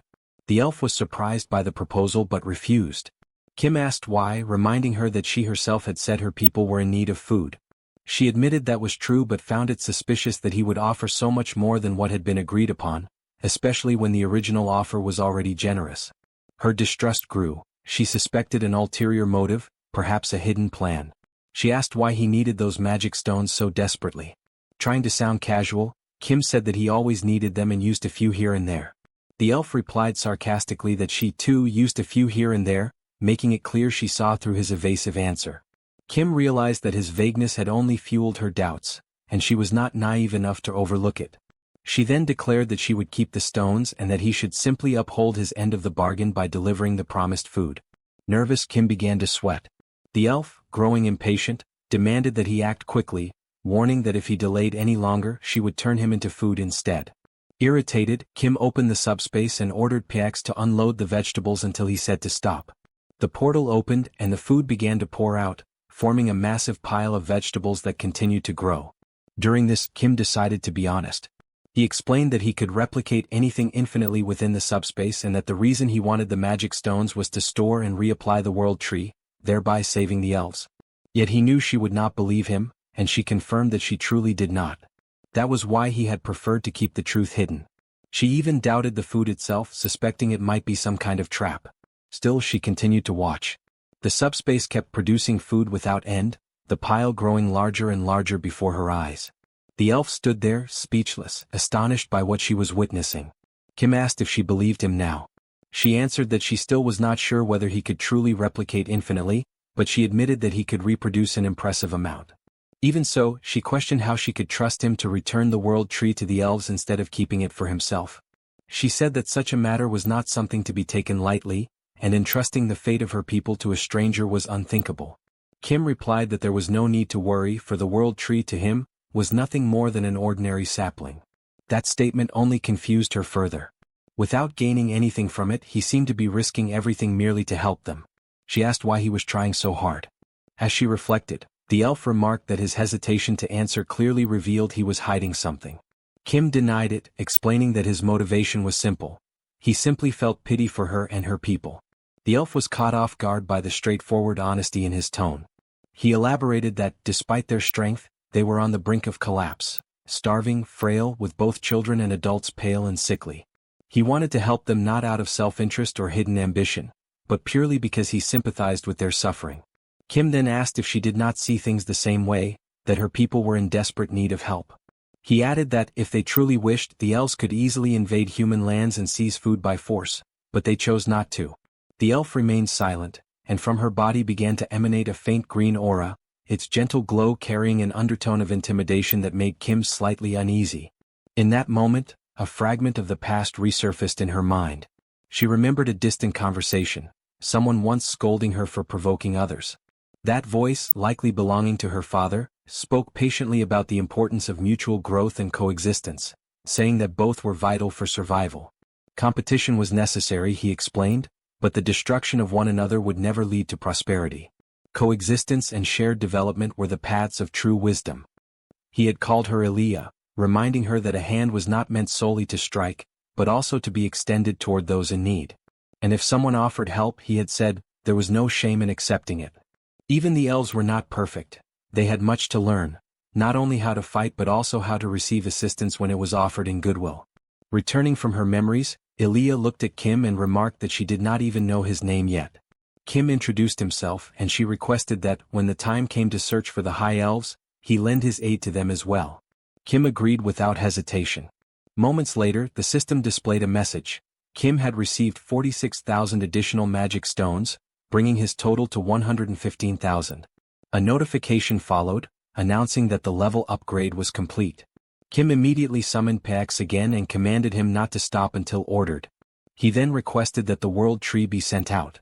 Back in Elvenheim, the elders watched the sky, struggling to comprehend what was unfolding before their eyes. One of them began to cry, overcome by emotion and shame that Feindrich, a former elder, was no longer alive to witness that moment. From above, countless crates began descending, each one sent by Pax, and inside every box lay a newly duplicated world tree created by Kim. The elves were overwhelmed with emotion, their cheers and tears blending into one. After some time, Seoul, Kim's sister, pointed out that there was no more space left to plant and asked that the remaining trees be placed near her. Witnessing the scene, Elia's composure finally broke. Tears streamed down her face once more. Even after all these years, she still cried like before. She was not alone. All around her, other elves were weeping too. They said that they had always given their utmost to endure hardship, but expressing gratitude, that somehow was even harder. An elder replied that they could not help it, for their tears would not stop flowing. Another elf, smiling through his exhaustion, murmured that they were likely tired down to their very bones. Meanwhile, everyone, elves, knights, and even Kim with his family and friends, joined together in replanting the world trees. In the midst of the work, one of the knights suddenly began trembling, scratching himself uncontrollably, confused and alarmed by the strange itching spreading rapidly through his body. As Kim observes the growing forest before him, he realizes there are now far too many world trees and not nearly enough people to plant them. Faced with this, he orders Pax to halt the transmission of the trees for the time being. Then, turning to the system, he requests that messages be sent across the realms, summoning anyone willing to come to Alverheim and assist in the planting effort. Before long, countless responses begin to arrive. Among the volunteers are Colonel Myo, an old friend of Kim, and the Chinese man he once helped in the past. Both assure him that they came to lend their strength, insisting that Kim need not worry. Moved by their enthusiasm, Kim decides to explain to everyone exactly what is happening. With a spirited grin, Colonel Myo declares that he trusts his own skill with a shovel and that this is the perfect time to prove the strength of an experienced worker. Kim smiles faintly and instructs everyone to think of the mission as a grand divine reforestation campaign, a sacred effort to plant the world trees throughout the continent of Alverheim. Each volunteer is to take one tree, plant it at a safe distance from the others, and ensure that its roots are firmly set in the soil.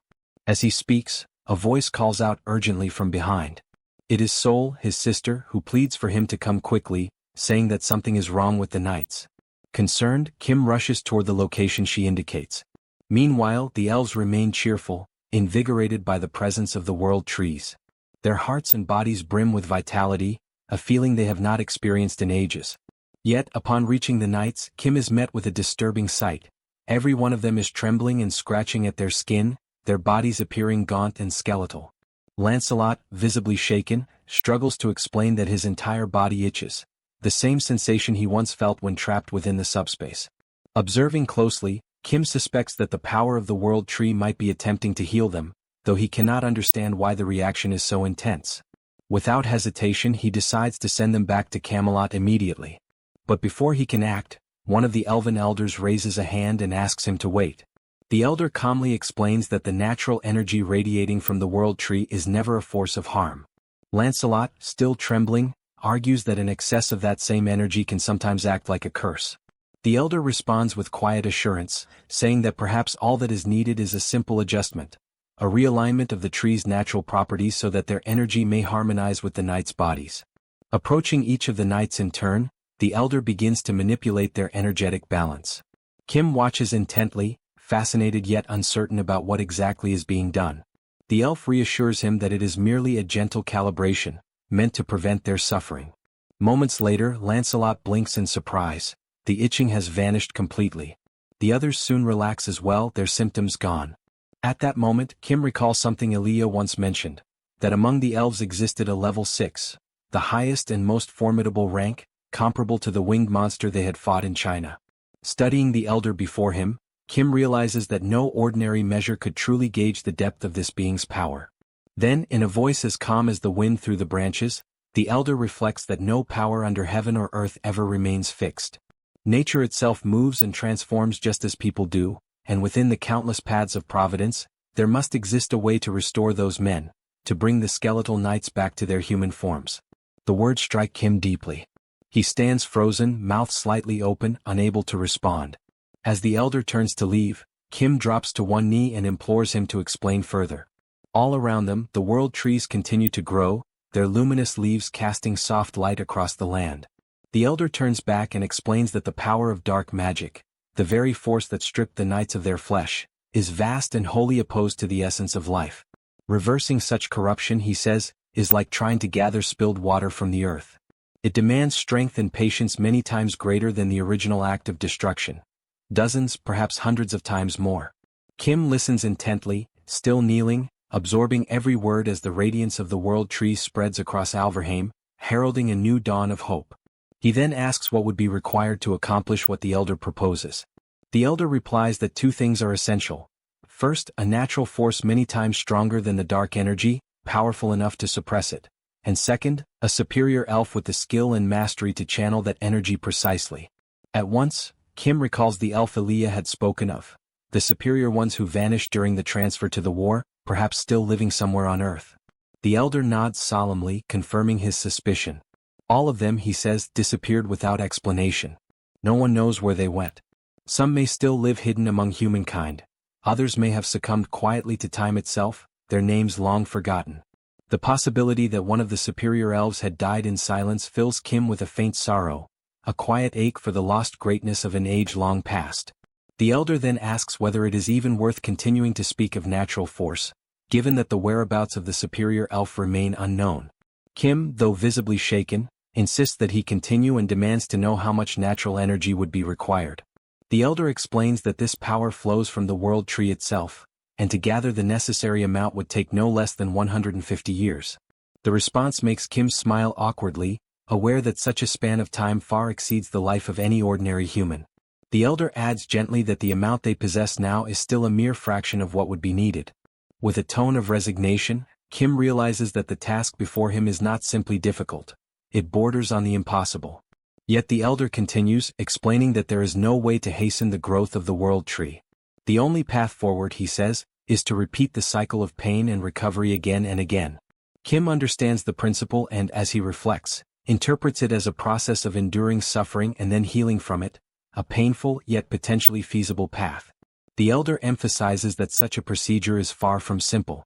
The energy they face is extraordinarily resilient, nearly destroyed by the curse that taints it, and lesser beings could never hope to inflict even a scratch upon it.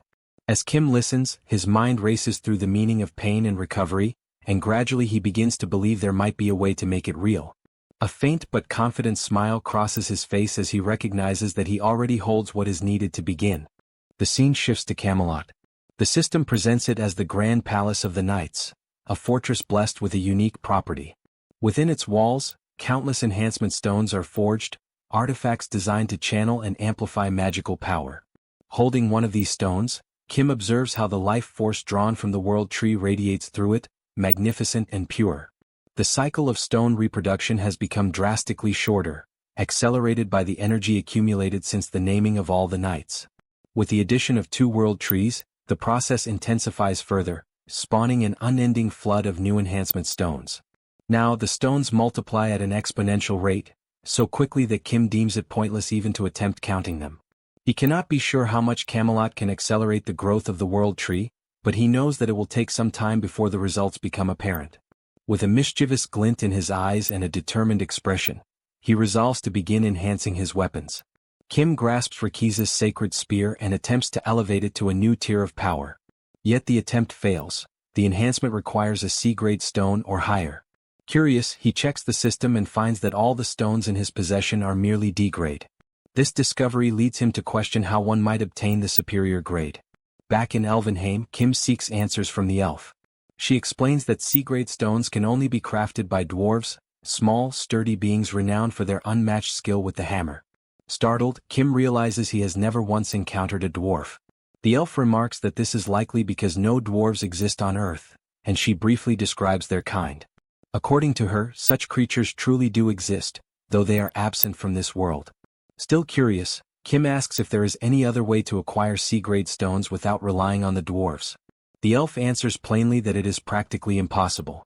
It is at that moment that Kim fully understands the gravity of his mission, the sheer magnitude of the path that lies ahead. He glances at the massive piles of enhancement stones surrounding him and recognizes that they are all useless. The realization dampens his spirits, especially after having been so eager to forge countless powerful weapons from them. But the elf, noticing his disappointment, adds one final remark, that perhaps not all hope is lost. She explains that it is possible the dwarves may also have come to Earth, since the elves may not have been the only race affected by the dimensional consolidation process. She continues, noting that the level cap of the earthly dimension was raised to match that of the elves, and thus the presence of other races in this world is not impossible, merely uncertain. The elf adds that if an immense, previously unseen mountain range were ever to appear, there would be a high chance that dwarves dwell within it.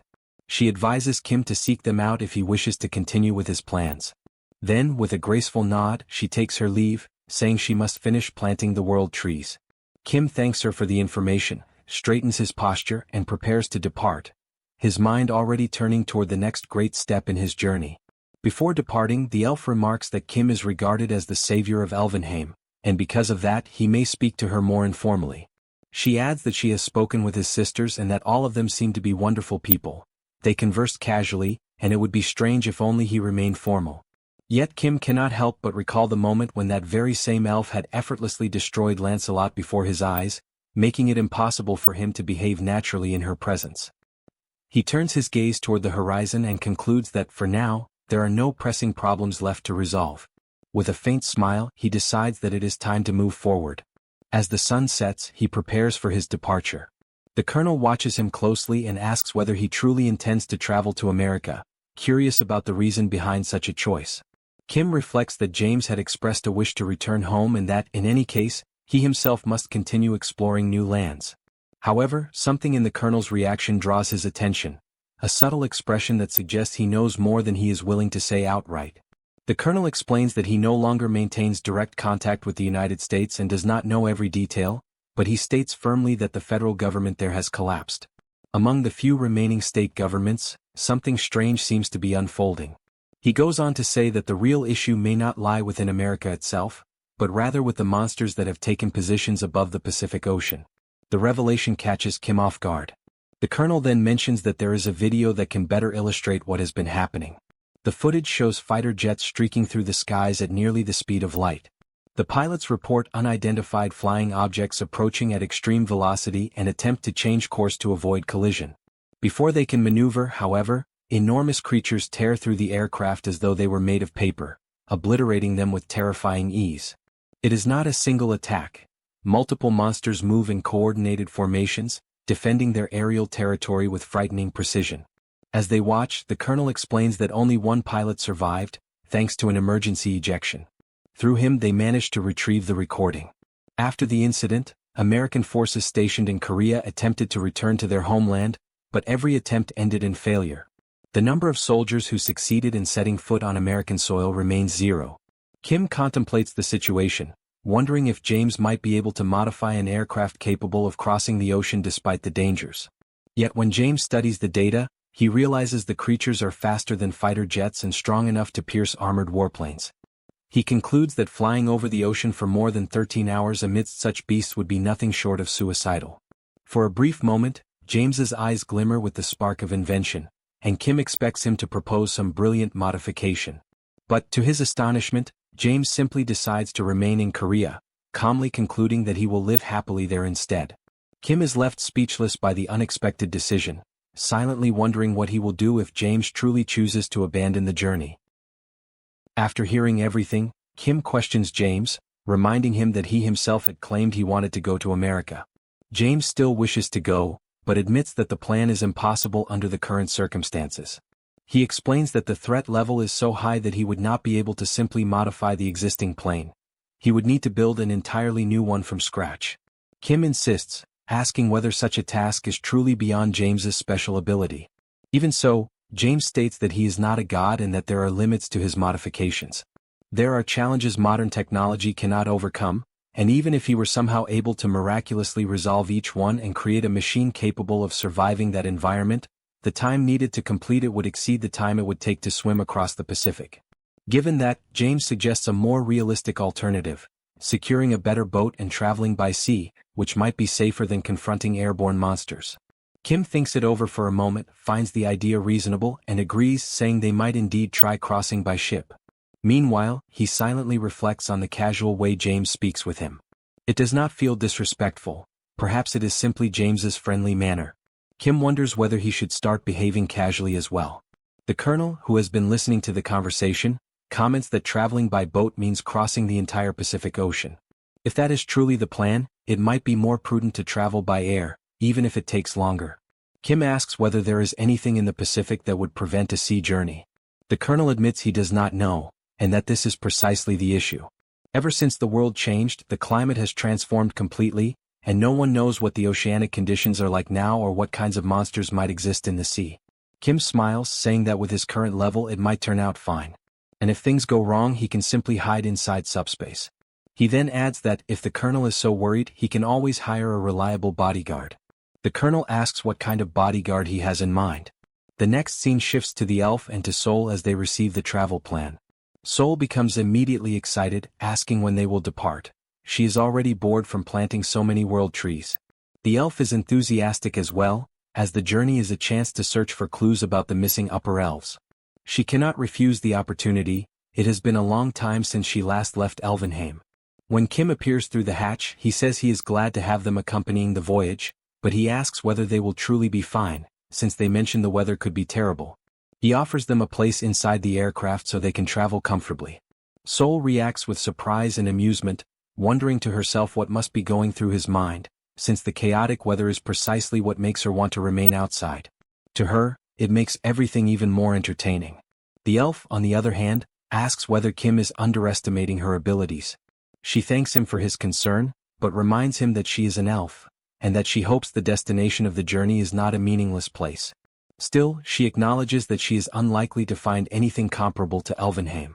Kim, observing the two of them, can only think that common sense simply does not work with either of them. In the end, he accepts their decision and allows them to do as they please. The journey begins by ship, heading toward America. The sea is far from calm, storms build in every direction. Even so, Seoul and the elf remain enthusiastic. The elf considers the weather surprisingly mild compared to Elvenheim and notes that Seoul is handling everything better than expected. Kim appears, questioning the endurance of the two, but they insist on staying outside.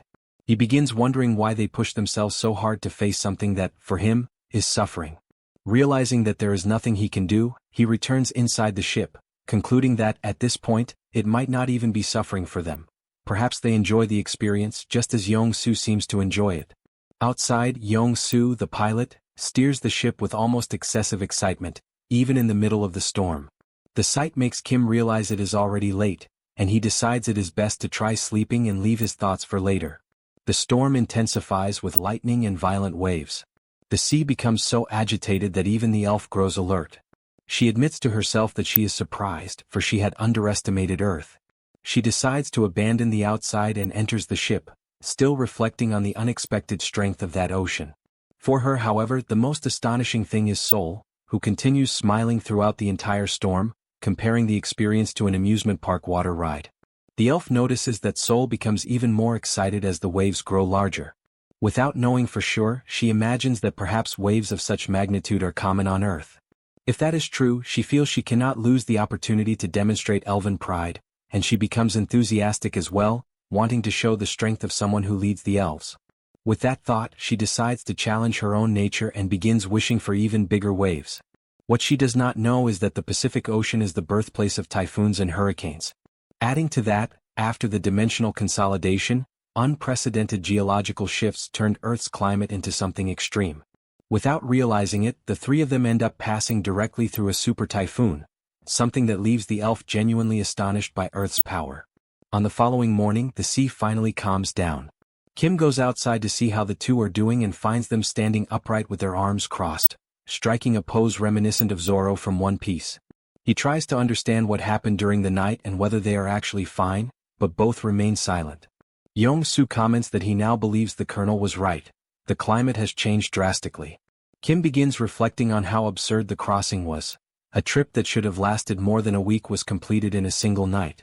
He recalls Ellie mentioning that transfers occurred in other regions, and he begins to suspect that the effects of those transfers might be connected to the catastrophic climate changes they just experienced. Then Kim, Seoul, and Ellie leave the ship and begin their journey. A growing sense of unease rises around them, but despite everything, they have arrived safely. Seoul, with an intimidating expression, wonders silently whether she will be forced to plant trees again and threatens in her own mind to assert her strength if anyone tries to make her do so. Kim senses her aggressive intent clearly. He simply advises her, in thought, to change her clothes and orders Pax to retrieve Seoul through the portal. Determined to investigate on his own while they prepare, Kim examines some destroyed and seemingly empty containers, as well as buildings that have also collapsed. He walks silently through the area and notices that there is not a single person there, not even monsters.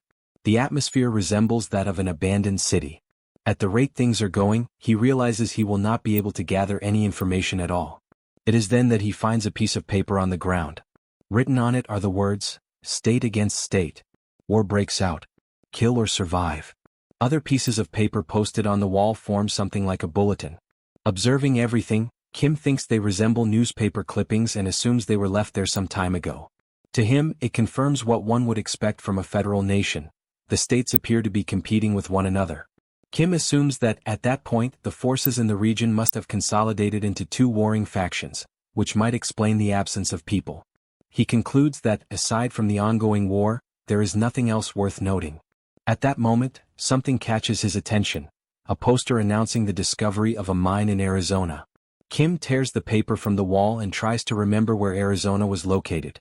He checks the map and realizes that the state is near California, and therefore close to where he is now. While he analyzes this information, the subspace portal opens and Seoul and the elf appear, asking what he has found. Kim is about to answer when he interrupts himself after noticing something unusual.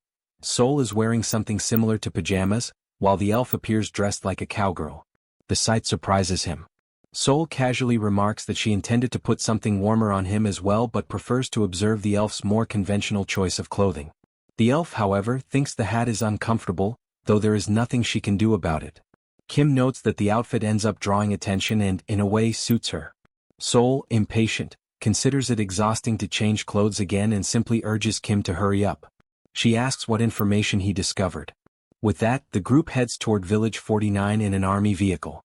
During the ride, someone complains about the abrupt braking, feeling worse than they did on the ship and blaming the situation on the fact that someone with an expired driver's license is behind the wheel.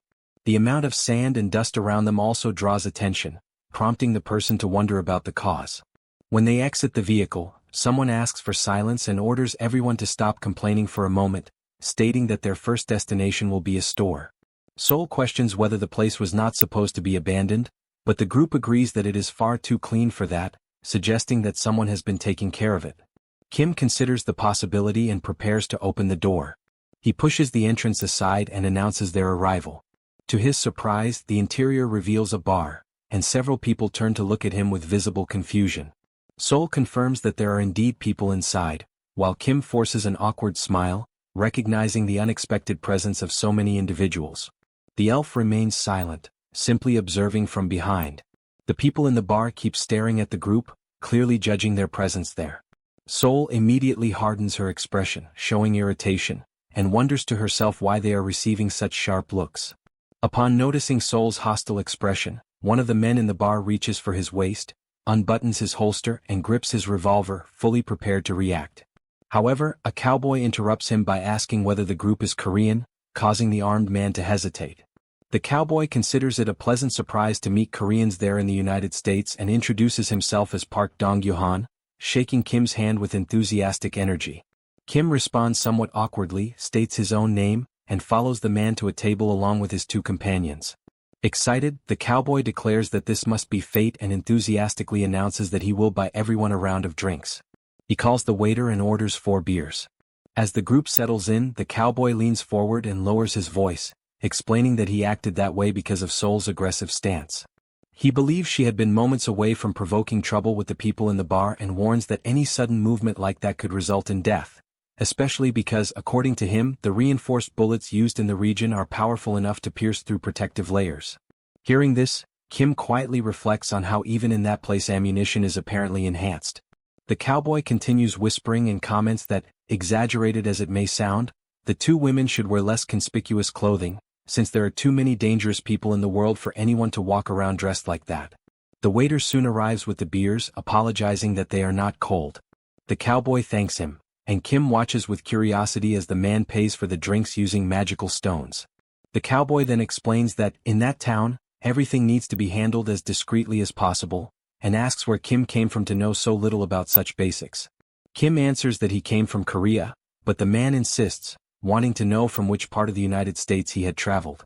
Kim surprises him by stating that the group truly came from Korea, by boat, and arrived about an hour earlier. The cowboy is stunned and insists that crossing the ocean is impossible, recalling reports of waves reaching dozens of meters in height. Seoul and the elf, amused, consider that exact danger what made the journey so thrilling, leaving the cowboy even more confused and suspecting it might be some kind of Korean joke. Kim silently concludes that trying to explain the behavior of the 2 would not be worth the effort. He changes the subject and asks whether the cowboy knows the location of the Liseon mine. The sudden question catches the man off guard, and the entire bar shifts its attention toward them. Kim immediately notices that he has touched on a sensitive topic. The cowboy confirms that he does, explaining that awakened individuals from several places have gathered there to attempt to explore the mine. Kim apologizes for bringing up such a delicate matter, especially after having been told not to draw attention. Even so, the cowboy concludes that if Kim wants to know the mine's location, he is likely also after the reinforcement stones. He sighs and informs him that the group will not be allowed to enter. The elf intervenes, stating that they are not there for the stones because they have business with the dwarves. The cowboy becomes even more surprised and asks why they would not be seeking the stones, but she repeats her claim. She also asks why they are forbidden from entering the mine. At that moment, the man who had previously drawn the revolver approaches once more, still armed, and declares that he wants to know why the group is asking about the mine. He warns that if they attempt to enter, they will end up dead. Sensing the growing tension, the cowboy thinks to himself that the group has drawn far too much attention and that allowing the situation to pass quietly is now impossible. He even considers using his own gun if an opportunity arises. Meanwhile, the armed man presses the revolver directly against Seoul and asserts, based on what he heard, that she likely possesses reinforcement stones. He demands that she hand over every stone she has in exchange for the mine's location, and insinuates that, in the case of the beautiful women, another form of payment would also be acceptable. Seoul simply fixes her gaze on him. The man smiles, convinced he holds all the power.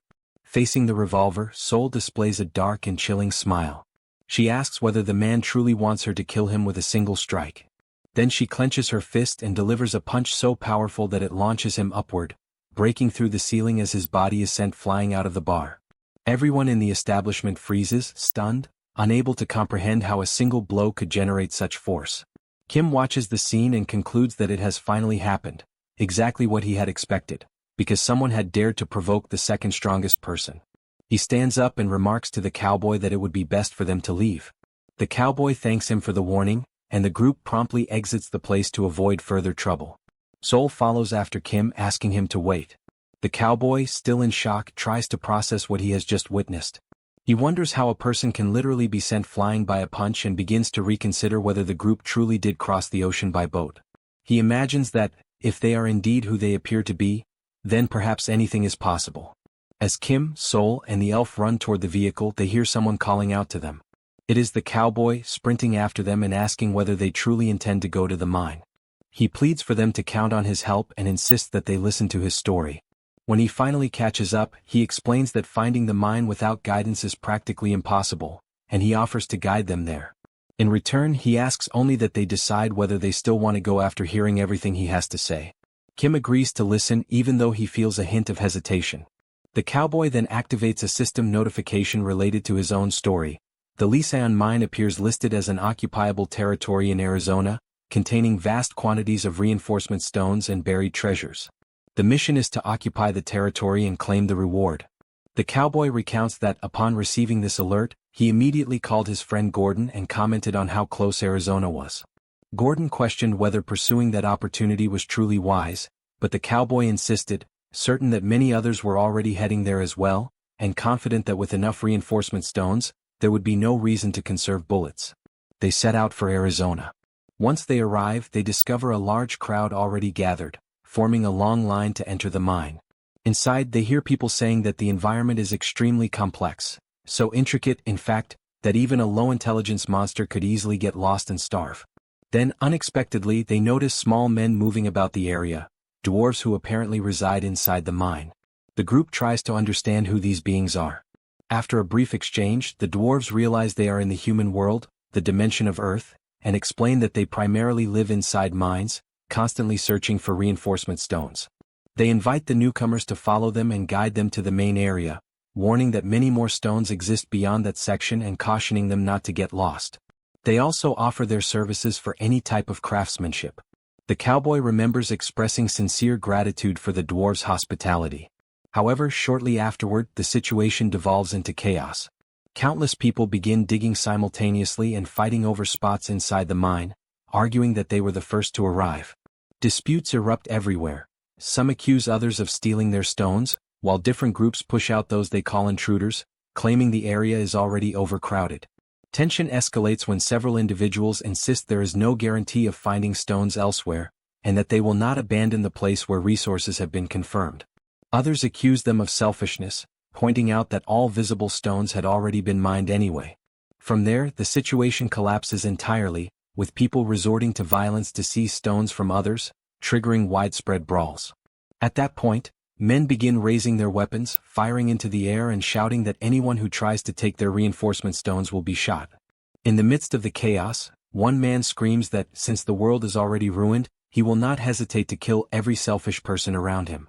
The cowboy and his friend realize that everyone has completely lost their minds. Gordon insists that the reinforcement stones do not matter at that moment. Survival is what truly matters. Meanwhile, the dwarves of the mine argue among themselves, trying to understand the source of the sudden noise.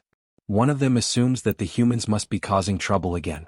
When they decide to investigate, they encounter a frantic man, desperate to protect his reinforcement stones. The dwarves attempt to understand what is happening, but the man reacts with immediate hostility, pointing his gun at them. He demands that they hand over every reinforcement stone they possess.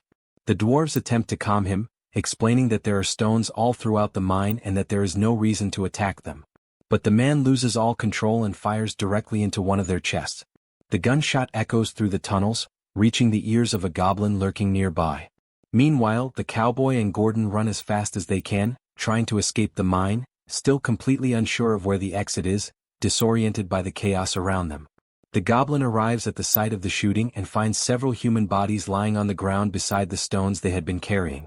It begins devouring both the corpses and the reinforcement stones, consuming everything it can until it undergoes a mutation. A golden aura wraps around its body, revealing that it has become far stronger than before. Sensing the abnormal presence, the cowboy, the sheriff, and Gordon all feel a chilling shiver of warning. The goblin suddenly appears before them, transformed into a much more powerful creature. Realizing the danger, Gordon panics and orders the cowboy to run before it is too late. All three of them sprint with everything they have, but the goblin charges after them with terrifying speed. After great effort, they finally manage to see the exit of the mine in the distance.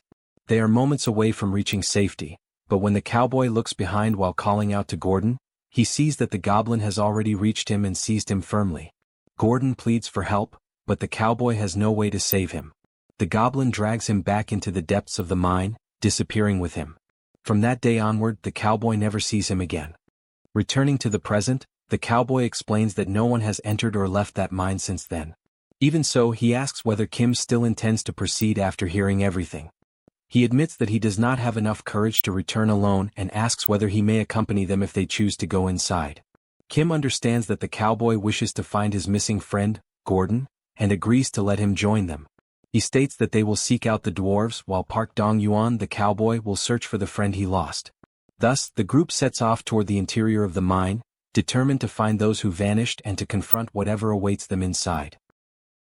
Now, with their feet firmly planted inside the mine, the group advances with caution. Every step is taken with distrust, their attention fixed both on what appears at their sides and on what stretches ahead. Bloodstains are scattered across the walls. Suddenly, Kim raises his gaze and notices a suspended bridge in the middle of the mine. As he evaluates the path, he realizes they will not make it in time before dawn.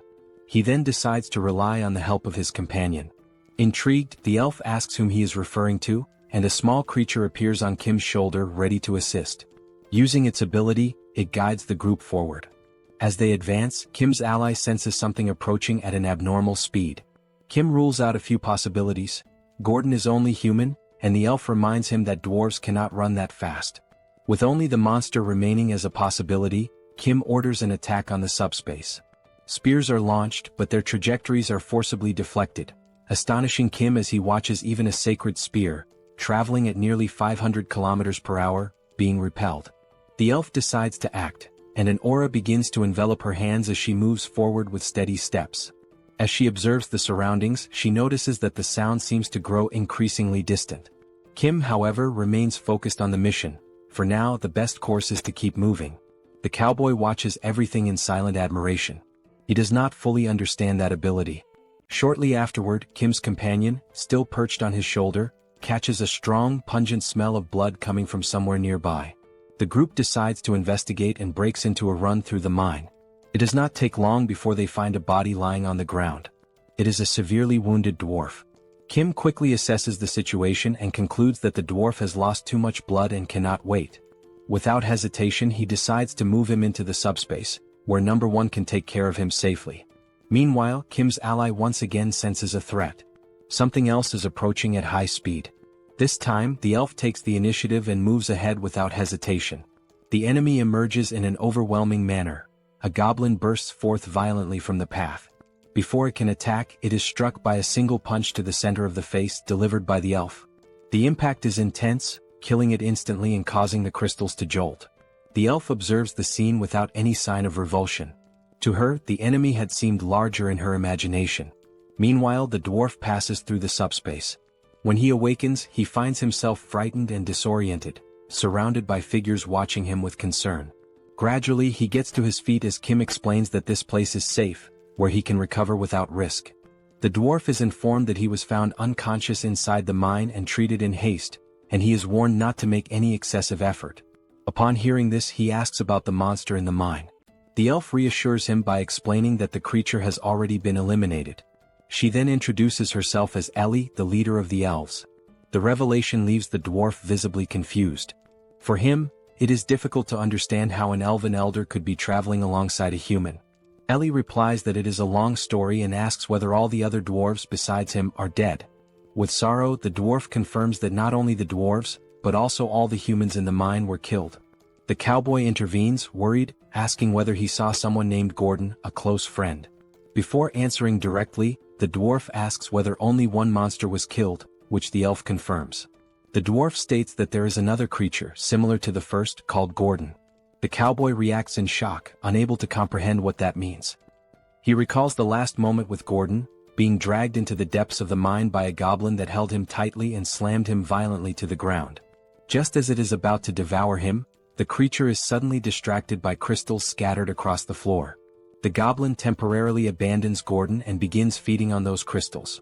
Seizing the moment, the dwarf approaches Gordon and tries to help him. He leads Gordon to a hidden door in the mine, taking him into a protected area. Inside, Gordon is astonished by the enormous quantity of crystals stored there. The dwarf explains that this is a deposit used by his people, deeper and more valuable than any area Gordon has ever mined, assuring him that monsters will not find him there. He introduces himself as Brock and asks about Gordon's injuries, and Gordon thanks him for saving his life. When questioned about the creature, Brock admits he does not know for certain, but believes that the monster, driven by hunger, devoured human corpses and ingested a reinforcement stone and a magic stone, which caused it to lose its sanity. Brock concludes that the monster now displays an intense obsession with magic stones and reinforcement stones. What is certain to him is that the creature has become a deranged monster, placing everyone in grave danger. Gordon suggests that, once people discover the area has become an occupied zone, they will eventually gather there. Surprised, Brock admits he had not realized this, as he had been focused on his craftsmanship. Upon further reflection, Brock concludes that, if that is the case, there must be a guardian somewhere in the mine. He explains that he has never seen a guardian personally, but that it is possible to control one if someone possesses a special gem called an occupied stone. Brock describes the guardian as a massive living rock, capable of moving on its own, likely installed by the multidimensional Chamber of Commerce. Gordon concludes that all they need to do is find the occupied stone, but Brock points out the problem. He does not know where it is and the mine is enormous. He also recalls the monster's speed and suggests that Gordon should be the fastest one. Gordon refuses, preferring to wait for reinforcements. He realizes he still has food and proposes talking to pass the time. Gordon begins to speak about his childhood as time drags on in the hiding place, bringing fatigue and tension. Not knowing what day it is, the silence weighs heavily until Gordon recalls Brock's words about magic stones turning someone into a monster. After a few moments of reflection, Gordon, with renewed conviction in his eyes, states that he has come up with a good idea. Brock reacts with unease to Gordon's statement. For a few moments, both remain silent, staring at those stones as if they themselves were a sentence being passed. Gordon then lays out his plan to consume the reinforcement stones and transform into a monster. While he confronts the creatures outside, Brock will be able to escape. The dwarf states that this is far more interesting than the empty conversations they have had over the past few days. After reflecting, Brock questions whether Gordon is serious. He warns that the action is reckless, requires many magic stones and allows no return. By consuming them, Gordon would become nothing more than a monster guided by instincts. Gordon listens and asks about alternatives, but there is no other plan. Consumed by hunger, he accepts the option so that at least one of them may survive. Brock says he has nothing left to lose and suggests mutilating himself, but Gordon recognizes the absurdity. That is not survival, it is despair, and the transformation leaves no path back. Gordon tells Brock that he does not need to sacrifice himself. The choice is a personal one. He recalls that he has already died once, reliving the brutal scene of a woman being devoured while he watched helplessly. He remembers who saved him that day, the cowboy. Brock questions him, but Gordon begs, saying it is his final wish. Brock's hands begin to crush the crystals, one by one, while Gordon waits in silence. When everything is ready, Gordon makes one last request, that Brock survive and kill him if he continues living as a monster. Brock promises and leaves the room, carrying the weight of that decision. Alone, Gordon approaches the crushed crystals and begins to consume them. Meanwhile, Brock runs desperately through the mine tunnels. Behind him, a massive goblin advances, drawn by the sounds of hammering that had echoed earlier. The goblin opens its mouth grotesquely, about to attack him. However, something interrupts it. A hand suddenly appears and strikes its head with violence, gripping and forcing the creature back. Brock immediately recognizes who it is. Gordon is there. Gordon stares at him and forms a strange, distorted smile that no longer belongs on a human face. For a moment, Brock believes he is saved, but he realizes something is wrong when Gordon extends claws toward him, not to protect him but to consume him. Now, in the subspace, he recounts that he was injured by the creature Gordon became and that he lost consciousness shortly afterward. The cowboy remains motionless, trying to process everything. The revelation leaves everyone in shock. Brock states that Gordon became a monster to face another, not to live that way, and he begs for help to allow him to pass on in peace. Kim concludes that only the elf could face him, as their weapons would barely wound him.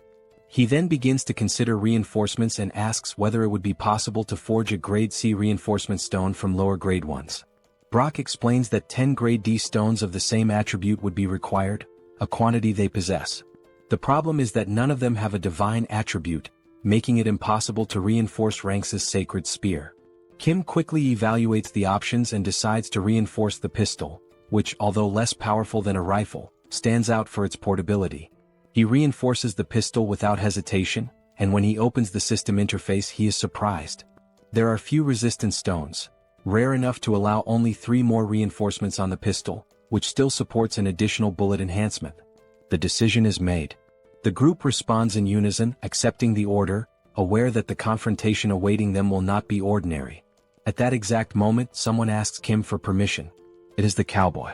He states that this will be the last moment of his friend's life and that he wishes to accompany them to the mine's exit. Kim considers and explains that the situation is extremely complicated and dangerous. Even so, the cowboy insists, pleading to go along. Kim reflects for a few moments before agreeing. He accepts but imposes a condition. With that decided, the group returns to the interior of the mine. As they advance through the tunnels, the cowboy walks in silence, with a small companion perched on his neck, sniffing the air with focus. Along the way, the cowboy wonders whether Gordon would still be alive if he had not called him, and whether everything might have been different had they not returned to the mine together. Suddenly, Kim's ally senses something. His keen sense of smell detects an intense presence ahead, and he points toward a dark area. It is from there that something emerges. Gordon steps out of the shadows and advances relentlessly. His appearance is no longer human. His presence sends an immediate shock through the group. The cowboy reacts instinctively, raising the pistol with resolve. The shot echoes through the mine. The bullet strikes Gordon directly in the center of his body. Upon impact, crystals scatter across the ground. Deep within, the cowboy bids farewell, wishing that at last Gordon may rest in peace.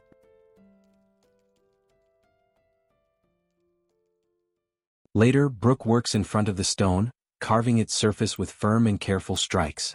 He engraves a name with patience, repeating the same gesture for long hours. Daybreak arrives, and on the face of the stone, Gordon's death is recorded on the gravestone. Standing before the stone, the cowboy remains silent, bidding farewell to his friend. Brooke steps closer and places a hand on his shoulder, a simple gesture of support as if asking him to find strength. Then the dwarf steps away, leaving him alone. Shortly after, Brooke reappears holding a special stone, informing them that it is an occupied stone. That he explains that the gem allows control over a guardian and remarks that it is the first time he has ever seen one in person. After wiping the dust from its circuits, he attempts to activate it. While the group discusses what a guardian is, the elf describes it in simple terms as a gigantic golem that protects an occupied zone. Then the stone begins to glow intensely, drawing everyone's attention. The elf notices the movement and suggests they head toward the mine to investigate. Rain begins to fall, and an intense light starts shining on the ground. From that light, enormous stone figures emerge, true immobile colossi. The sight is absurd, even for those who were expecting something large. Observing the area, the cowboy notices the impressive amount of magical stones accumulated there and concludes that the place was designed to generate conflict, drawing people in to compete against one another. The elf confirms that inciting disputes is exactly the kind of thing the Chamber of Commerce does, creating occupied zones to force competition from the very beginning. She explains that it is clear everything there was planned with that purpose, most likely to create intruders. Brooke then points out that there are only 5 warriors present and offers the occupied stone to Kim, considering him worthy of holding it. Even though he feels insecure, Kim accepts. Brooke explains that there is no secret. One simply has to hold the stone and think of the command. Kim does so, and one of the guardians activates. Facing the colossal creature, he tries to order it to leave the mine and attack the monsters that are harming people. Nothing happens and the guardians return to their immobile state. Brooke concludes that the command fails because the guardians can only act within the occupied zone of the mine. With that, Kim understands that the true prize there is not the guardians, but the magical stones. The cowboy then decides to give up any reward to him. Everything in that place represents regret and tragedy, and accepting anything from there would dishonor Gordon's sacrifice. That he insists that Kim keep all the stones and use them for a noble cause, making his friend's sacrifice even more meaningful. After hesitating, Kim accepts. Kim accesses the PX and opens the interface before him. When examining the notification window, he sees the record that 100,391 magical stones have been requisitioned and that the total now amounts to 115,443. The number frightens him. It is far more than he expected, something that, until recently, seemed impossible and far too distant to even consider.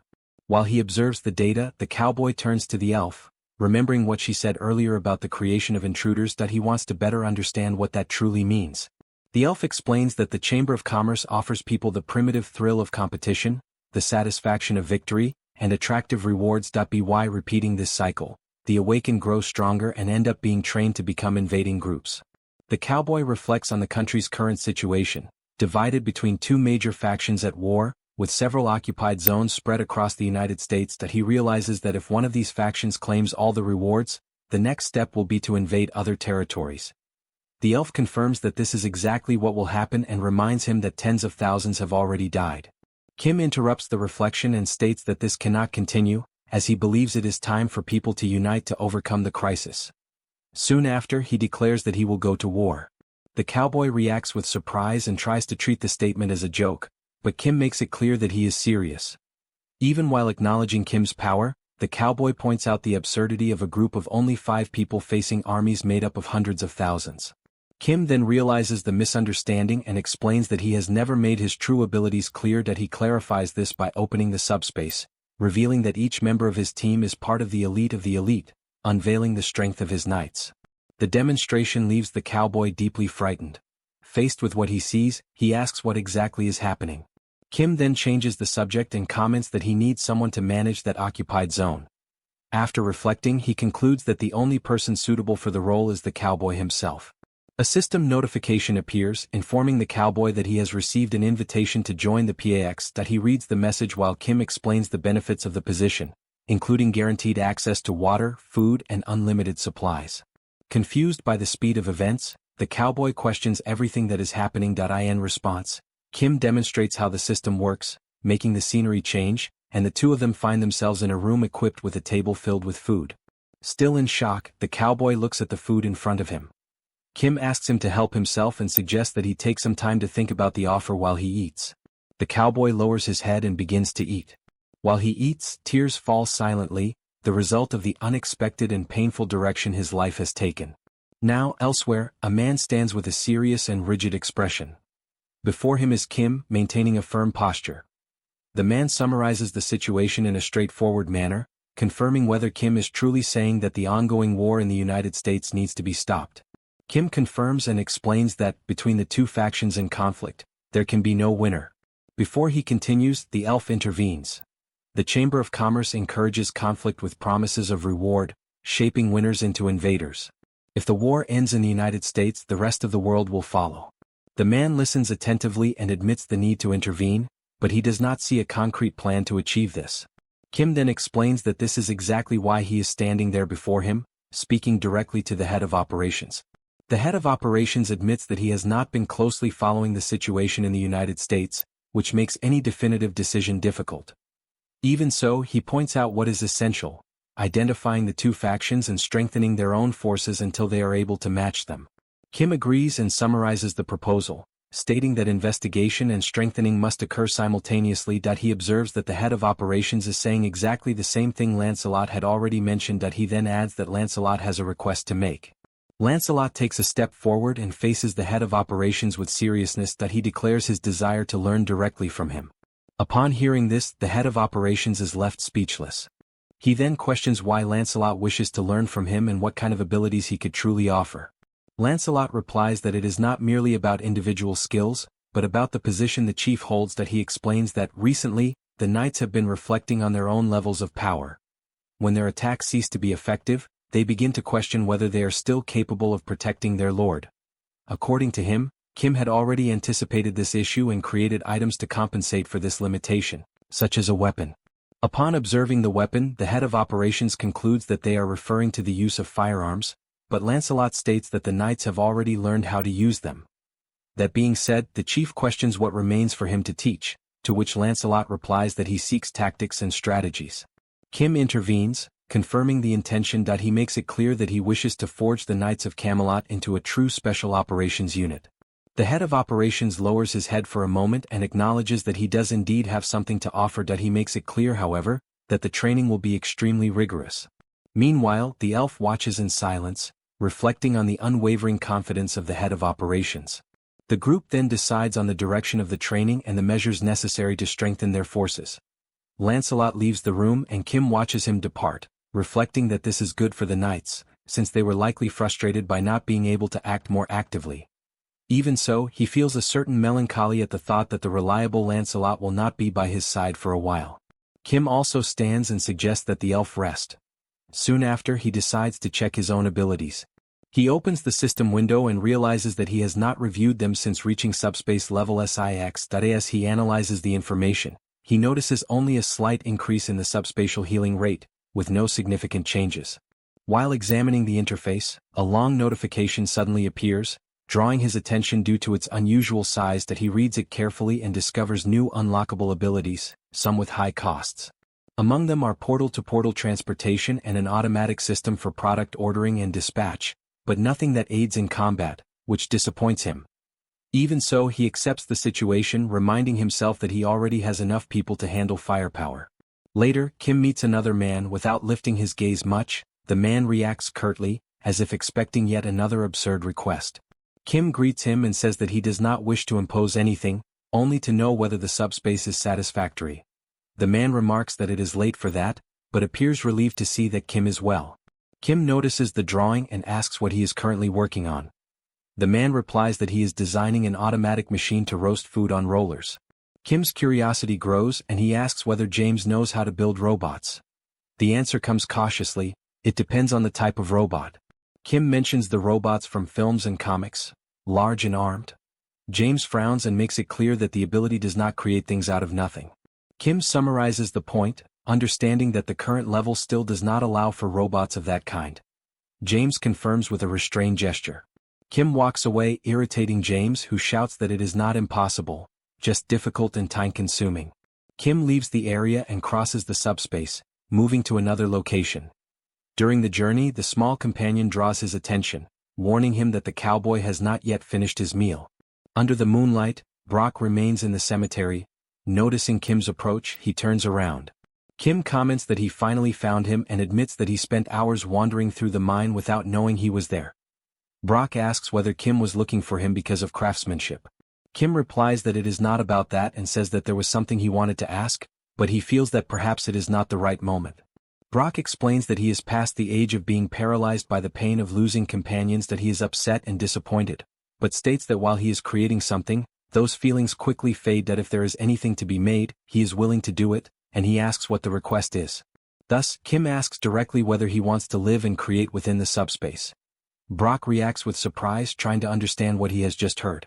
Elsewhere, James continues drawing when Broly suddenly appears, catching his attention. The two stare at each other for a few moments, confused, without fully understanding what is happening. Meanwhile, a man mentions the war in the United States. Kim asks whether it will be difficult to obtain support. The answer comes firmly: no. If the request comes from Kim, there is no reason to refuse help. Even so, the man asks whether Kim will speak with other awakened individuals and regional leaders. Kim confirms that this was always the plan and that he started there. The man then expresses doubt, saying that many will likely not offer help. He explains that, despite the stability brought by Kim, monsters still appear, and that near the portals the system responds, but outside them there are blind spots that depend on the awakened. He questions what these people would do if they were forced to choose between protecting their own regions or helping the United States. The answer seems obvious. Kim absorbs the logic and, with a hint of bitter irony, wonders if this means he is in trouble. The man says that only a few, including himself, will be able to help. Kim thanks him and promises to inform him once there is a plan and a schedule. Kim returns to the subspace, reflecting deeply. He realizes that he naively assumed everyone would help him without hesitation. He analyzes the current situation in Korea. Within a radius of 500 meters from the portals, the system automatically identifies and eliminates enemies. Outside this area, security depends on patrols carried out by regional representatives and military awakened individuals. He concludes that he himself would not leave his region under such conditions. To support the United States, local problems must be resolved first. Kim considers asking James to build automatic defense drones, but dismisses the idea upon remembering that he has already pushed him too far. He then decides to analyze everything calmly, evaluating his own abilities more carefully. Kim looks at the system window and reflects that expanding range is possible, but dispatch remains limited, and he does not have a subspatial laboratory. While assessing the options, a specific notification draws his attention. The system displays the order function, capable of receiving requests and automatically dispatching items from the subspace, with configurable criteria, costs, and evaluations. Kim lingers on this point and wonders whether he can personally designate this channel. The PAX responds affirmatively, confirming that he must designate a channel to receive evaluations and asking whether he wishes to do so now. Before he makes a decision, the scene changes. Elsewhere, a cell phone is visible with two numbers highlighted on the screen, 119 and 112. A man shows the device to another, explaining that the numbers are used for rescue and support requests, requiring only that the user press and hold. The other man reacts with distrust upon recognizing the Paxman. He says that nothing connected to Pax is free and sees it merely as a strategy to charge later. The man holding the cell phone partially agrees, saying that it is still better than dying, which prompts the woman to question whether pressing the button truly brings sufficient help. The man explains that support is no longer limited to areas near the portals and can now reach more distant locations much more quickly. The woman shows surprise and doubt, but admits that if this is true she may need to consider acquiring a Pax. At that moment she suddenly screams, overtaken by panic. She warns of the presence of a gigantic monster, but the attack happens in a brutal instant. The woman begins to tremble, paralyzed by horror, while the other man watches in shock. The monster remains with the man who was explaining how Pax works still in its mouth. As the previously distrustful man recognizes the creature, he remembers that it acts in packs. He decides to draw them away and tells the woman to activate the rescue request on the cell phone. He admits that he does not know exactly what to do, but believes that if help arrives quickly, there is still a chance. At that moment, something unexpected catches his attention. Even trapped in the monster's mouth, the injured man is still holding the cell phone. The screen lights up repeatedly, and with one last desperate movement, his finger manages to press the help request button. Almost immediately, something begins to happen. The couple watches, confused, as presences suddenly appear around them. Seoul moves with precise motion, advancing against the monster without mercy. She strikes it, causing the creature's blood to spray. Her eyes remain cold and focused, as if she had been ready to act long before that moment. Elsewhere, Kim reflected on the two abilities he could unlock upon reaching level 6 in the subspace. The first was portal transport, which allowed travel from one portal to another without having to traverse the subspace, at a cost of 10,000 magic stones. Product request enabled receiving orders and automatically sending items from the subspace. It was possible to set criteria, types, costs, and conditions, as well as receive evaluations if a designated method was provided. He organized the information mentally, noting that portal transport allowed direct movement between portals. Product request, on the other hand, when assigning an intermediary, allowed people to order PAX products and receive them within a radius of 500 meters from a portal. He could receive messages sent by PAX, and users could send evaluation messages to the PAX. Kim noticed a crucial detail. Although the delivery of products had a range limit, the messaging function did not. He asked the PAX where the medium was. The system responded that whenever an evaluation was received, the sender's location data came along with it. Kim immediately understood. He reflected that he could use this function as an emergency call system. Thus, he created the 112 and 119 buttons, which, when pressed, sent a predefined message to the PAX. The system analyzed the content and, based on the received location data, forwarded the information to the nearest PAXman.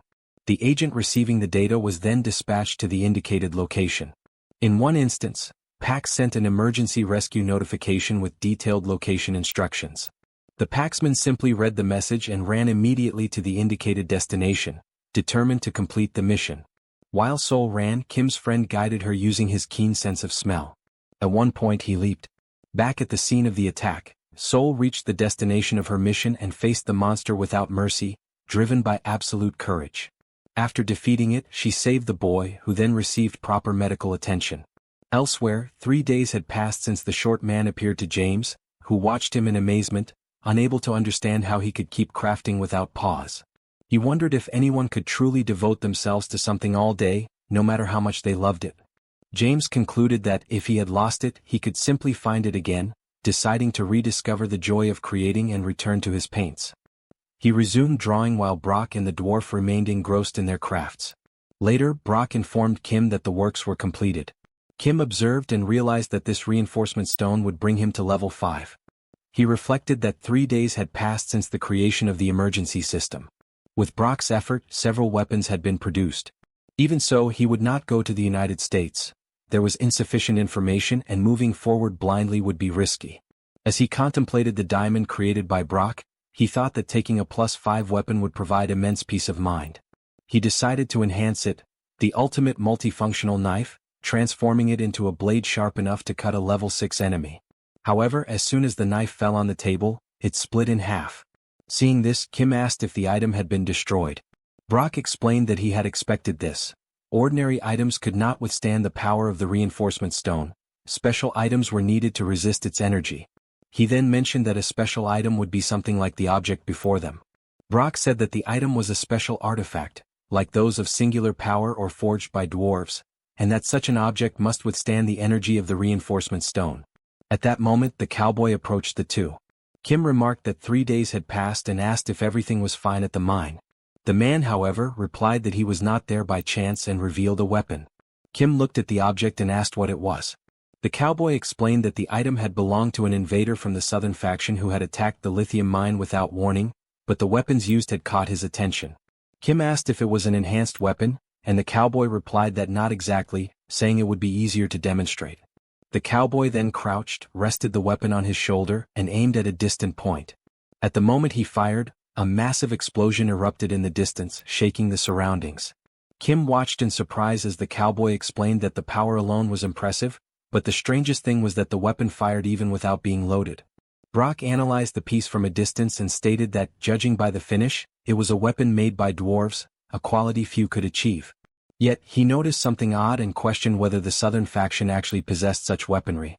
Brock said that dwarves feared hurting others more than dying, so it was strange that they would make weapons for war, and that perhaps they were not acting of their own free will. The cowboy affirmed that the southern faction was advancing too quickly. They had already reached Arizona. If this continued, the North could be defeated. Kim felt the urgency and said that time was running out, asking where the northern faction was. The cowboy believed it was near Chicago and asked what he intended to do. Kim stated that he needed to somehow join the North, but admitted he did not have a concrete plan and intended only to go there and see what would happen.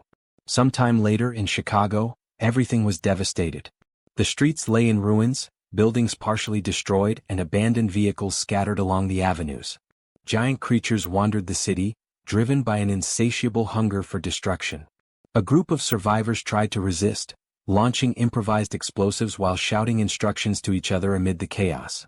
The group's leader ordered everyone to hold their positions and aim for the creatures' heads.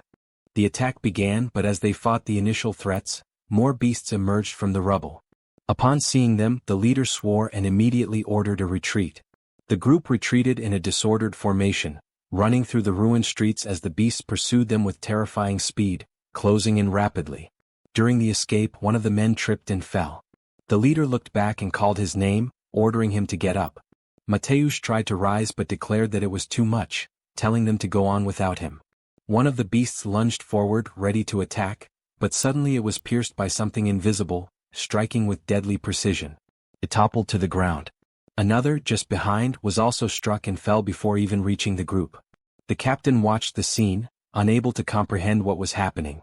Raising her eyes to the distance, she noticed 3 figures approaching through the dust and debris.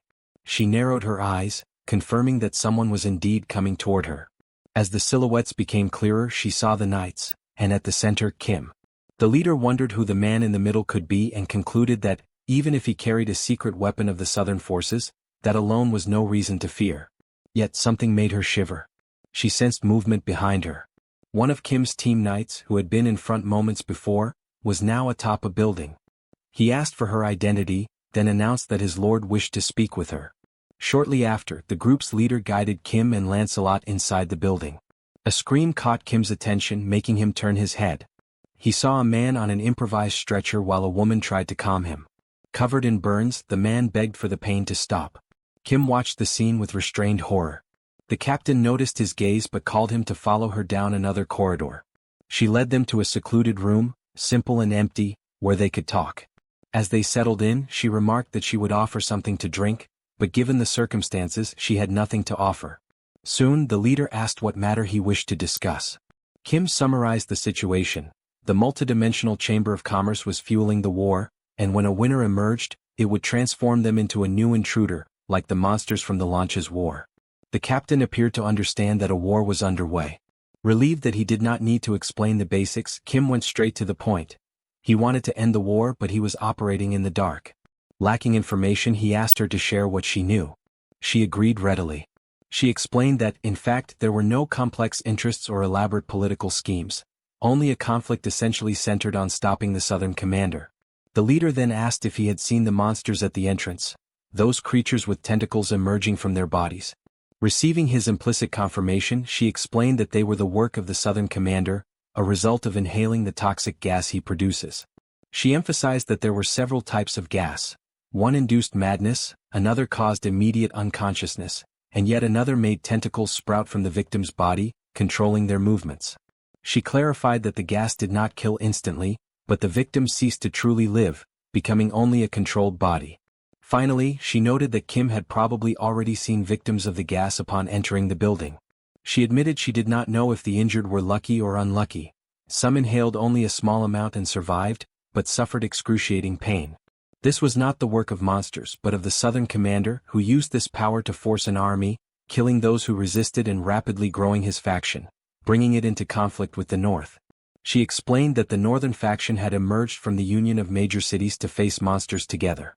They had never imagined fighting humans, which was different and far worse. By an almost miraculous coincidence, the Northern commander, Glenn Ford, was the only one capable of blocking the Southern leader's ability.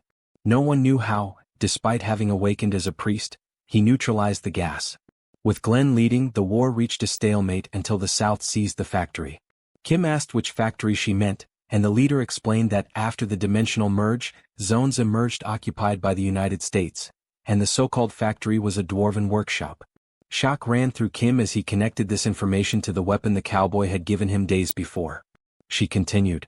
The weapons produced by the dwarves at the factory were extraordinary. At first glance, they did not seem much different from human weapons, but their power was disproportionately superior.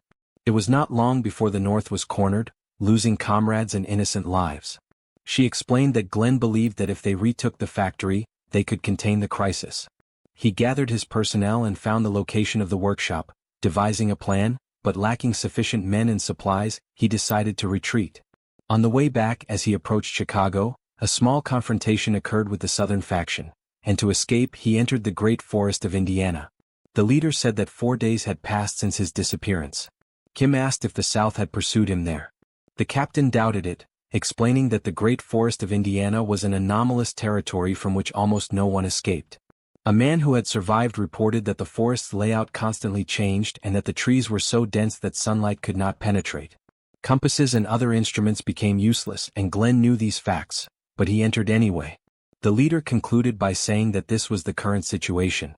Kim said the information was very helpful, affirmed that he would find Glenn, and asked exactly where the forest was located. The captain grew agitated, incredulous, and asked if he had really heard everything. She said that, no matter how strong he was, entering there was suicide, especially with the Southern gas spreading. Kim remained calm and asked if, should he manage to persuade her, she would reveal the location. She reacted irritably, asking what he intended to do. Kim replied that he would search for the forest regardless, with or without her help, and therefore preferred to convince her. The leader stared at him and challenged him to try, asserting that she was not crazy enough to give away the location so easily. After a while, the leader remained silent following Kim's departure. For a few moments, she reflected alone, wondering if he would return safely and if she should have given more instructions. Elsewhere, a motorcycle stopped at the entrance of the great forest of Indiana. Kim observed the forest ahead, remarking that he had always known forests could be dense, but this one exceeded all expectations. Ellie stated that they would have to proceed on foot. Kim, with a gas mask covering his face, commented that the accessory impaired his vision. She reminded him that Ellie could purify the gas with her nature powers and did not need a mask, suggesting that she take the lead. Ellie agreed readily and asked him to follow closely. The two advanced through the forest. Suddenly, Kim sensed something strange and asked what was happening. Ellie replied that something was approaching. He pressed, asking what exactly was coming and if it was something even she could not face, which Ellie confirmed. The answer shocked him, and he immediately suggested that they retreat and hide in the subspace. Before they could act, a tree toppled beside them. Kim watched, alarmed, as the fallen tree began to move, while the elf recognized the sensation of that power as eerily familiar. Ellie lifted her eyes upward. Perched on a high branch, an elf watched them. He stated that, as he had suspected, it was Ellie who had entered the forest. Kim watched him with curiosity, partially hiding behind the elf. He murmured that this individual definitely did not seem ordinary. Ellie explained that this was the superior elf she had mentioned before, like an older brother she had always played with. When she had said she could not handle the situation, she had been referring to him. She could face him if necessary, but out of respect, she did not want to. Kim noted that she should have said that from the start. The superior elf mentioned that Elder Frennick was also safe and then offered to take her, ordering her to climb up. Ellie ran to him, relieved, saying she had much to tell, and asked Kim to climb first, explaining that the superior elves controlled the trees and would use this power to traverse the forest. Kim began to follow but was stopped. The elf said that the human could not accompany them, and from what he had seen, humans destroy nature. Someone like Kim deserved to die there. Ellie defended him, insisting that not all humans were the same and that Kim was a benefactor of the elves, reminding the elf that her brother could not even leave the forest on his own. He noticed a change in her and asked if she was being deceived, stating that he had seen humans attempt to destroy the forest before. Before he could finish, Ellie stuffed food into his mouth to silence him, pulled Kim toward the tree, and moved along the branches, smiling, saying that he did not recognize the benefactor before them. Perched on a branch, they were guided through the forest. One of the small elves noticed something in the distance and remarked that it seemed Uncle Obstin was arriving. Her companion confirmed that he had said he would come. Elder Feindrick, who accompanied the children, observed their approach and announced that Ellie was indeed coming, and that she was bringing a guest from afar. They could see the three approaching, while Ellie's brother, with his mouth full of food, waited with a stern expression. As they neared, they quickly descended from the tree branch. Ellie's brother asked if anything inconvenient had happened on the way, and Kim replied that he would make the path darker. Kim introduced himself to Elder Feindrick and remarked that there was much to discuss, but suggested everyone eat first. After the meal, the elves lay down for a brief nap. Feindrick, impressed by the kindness shown, commented that he did not know how they could ever repay such consideration. Kim, however, stated that there was no need for thanks as it was a natural ability. Feindrick expressed interest in hearing more from Kim, who then explained that 4 days earlier, a man with a robust physique had crossed the forest. Feindrick reflected and confirmed that the man had been found wandering, suffering from severe injuries but with eyes full of an intense will to live. Although a stranger, they could not ignore him, and he used his powers to tend to the wounds, even though the man had not yet fully regained consciousness. Kim explained that this man was exactly the person they were looking for, Glenn Ford. Kim recounted that the war between invaders and resistant forces was ongoing. The elf confirmed that, since the man's arrival, human attacks had worsened. Initially small groups tried to invade the forest, but recently they had begun spreading toxic substances. Although they could not neutralize all the attacks, a thin layer of these substances now covered the forest. Feindrick noted that the mask Kim wore seemed to protect him from these effects, explaining that it was a result of the elves' natural abilities, as they were born with the power to purify the environment. In Glenn Ford's case, special measures protected him using the processed leaf of the world tree, which purified the air and enhanced healing properties, physical performance, concentration, and focus. Feindrick handed a leaf to Kim, saying it could be kept in the mouth or attached to him, providing effective protection against attacks. Kim tried the leaf and felt a natural, refreshing sensation. The elf emphasized that, compared to the kindness shown, this was insignificant, but requested that they accept it.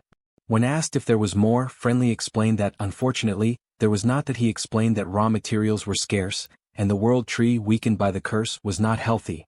But Kim denied this, stating that the world tree was not only healthy but seemed to be spreading everywhere. At that moment, the elf looked up, astonished by what he had just heard. Kim stressed that there was much to discuss. But he was not alone. Others also had important messages to convey, showing genuine concern for the situation. Through a portal, 2 elves could be seen, surprised to find Elder Feindrick alongside Kim. Inside the environment, the trees described by Kim were there, countless in number, leaving Feindrick in complete shock. A leaf was removed from one of the trees and handed to Feindrick, who handled it swiftly and passed it to Kim. Friendly confirmed that the leaf was ready but questioned the necessity as the process was complex. Kim explained that, for him, it was like having access to an infinite stock. The magical system registered the processed world leaf, under the world tree category, costing 1,000 magic stones, now available for use and capable of being kept in the mouth to improve physical condition. Seoul held the world tree leaf along with one of Kim's friends. They prepared to enter the new area, holding on tightly. Joy, meanwhile, was amazed and asked about the leaf, learning that it could aid in alchemy. She remarked that it would be very helpful, especially since her sister-in-law had requested she prepare some analgesics. Meanwhile, James tried holding a leaf in his mouth that he reflected on the work done, recognizing the masterpiece, yet noticing small points that still required improvement. The scene shifted to Kim, who spoke with joy about the Manhwa tribe, capable of identifying cancer by the smell of external wounds. She dreamed of the possibility of treating internal lesions invisible to the naked eye. Kim then suggested creating a specialized medical curriculum for the tribe. Suddenly, someone called for Kim, informing him that Glenn Ford had awakened. Still disoriented, Glenn Ford asked who the pointy-eared people were. Kim explained that they were elves who had saved his life and that he was merely trying to stop the soloist faction. He informed that Glenn had been attacked while returning from the factory and had hidden in the Great Forest for 4 days. Alarmed, Glenn realized they were still in the forest and that there was no time to lose, as the South faction could attack at any moment. Elsewhere, the elves commented on the density and darkness of the forest, impressed by its strangeness, and wondered what effort had allowed Glenn to survive there. But suddenly something caught the elves' attention. A strange sound echoed through the forest. Curious and alert, they wondered who the enemy was trying to destroy this sacred environment. Kim asked what he meant by mentioning that the southern faction might attack. Glenn explained that he had only recently discovered it upon returning from an inspection of the factory. The faction was keeping troops hidden nearby, something he had not noticed before. He warned that the factory's defenses were weak and that they first needed to plan the attack and gather weapons, taking advantage of the site's limited protection. As he contemplated the plan, Glenn sensed something behind him. Someone was aiming a weapon at him. Suddenly, from the upper floor of a building, an attack was launched, causing a massive explosion. The southern faction members, believing they had hit Glenn, discussed the effects of the attack, remarking that even if he was not dead, he should be severely wounded. They also mentioned that the dolls brought by General Ferrix were not simple toys but dangerous weapons. They assumed the invaders probably did not know who Glenn Ford was and decided to merely confirm the body. Despite being struck, Glenn remained alive and reflected on what had occurred. He noticed that no visible troops were near the factory and deduced that, if he had been attacked by tentacle dolls, they would have stood out. He concluded that nothing had been lost but questioned why the troops were hiding. Was it a surprise attack? If so, the North was in grave danger and he needed to warn the Allies. At that moment, a door opened and a man, frightened, had a knife pressed to his neck and was eliminated by Glenn. The southern faction reacted quickly, but Glenn managed to flee into the Great Forest. Upon waking, he realized his injuries had improved and that 4 days had passed. He understood that the faction, having failed to confirm his death, had attempted to destroy the entire forest. Kim grasped the severity of the situation, and Glenn emphasized that there was no time to lose. Action had to be taken swiftly. The sounds of explosions drew their attention, and Glenn reflected on the number of troops the enemies had brought, realizing that they intended to destroy the entire forest. He warned that, at the very least, they needed to move away from the area. Someone questioned Kim about the situation, noting that he normally did not remain still. Kim explained that the elders had just inspected the forest, which left Glenn confused. The nearby elves, surprised by the events, commented on the sequence of attacks and destruction. First the smoke, now the attempt to devastate the forest. Feindrick observed that intervening was the least they could do to repay Kim, although the other elves argued that they were too old to move. Feindrick countered that, when repaying a kindness, one should not distinguish between large or small actions. Sincere help should be offered whenever possible. He explained that if he could manifest the powers of nature, he would have done so long ago, but as he was not a high elf, he was doing his best to help. One of the elves present, the bald one, surrounded by fire, commented that they did not need help and that Kim should handle the situation alone. Yet, contrary to his words, he decided to act and took a step forward. Spotting the rivals, he declared that a great challenge lay ahead. Determined, he promised that he would return soon. Meanwhile, elsewhere in the forest, goblins fired relentlessly, causing massive explosions. General Ferrix commented strangely that, before the explosions reached the Great Forest, the trees seemed to stretch to absorb the impact. He then suggested that perhaps it was time to release the children present. At that moment, something caught his attention. Amid the explosions, the elf ran with complete focus on his objective. The general, confused, wondered who this lunatic was traversing the occupied forest zone without a mask, ignoring the dangers.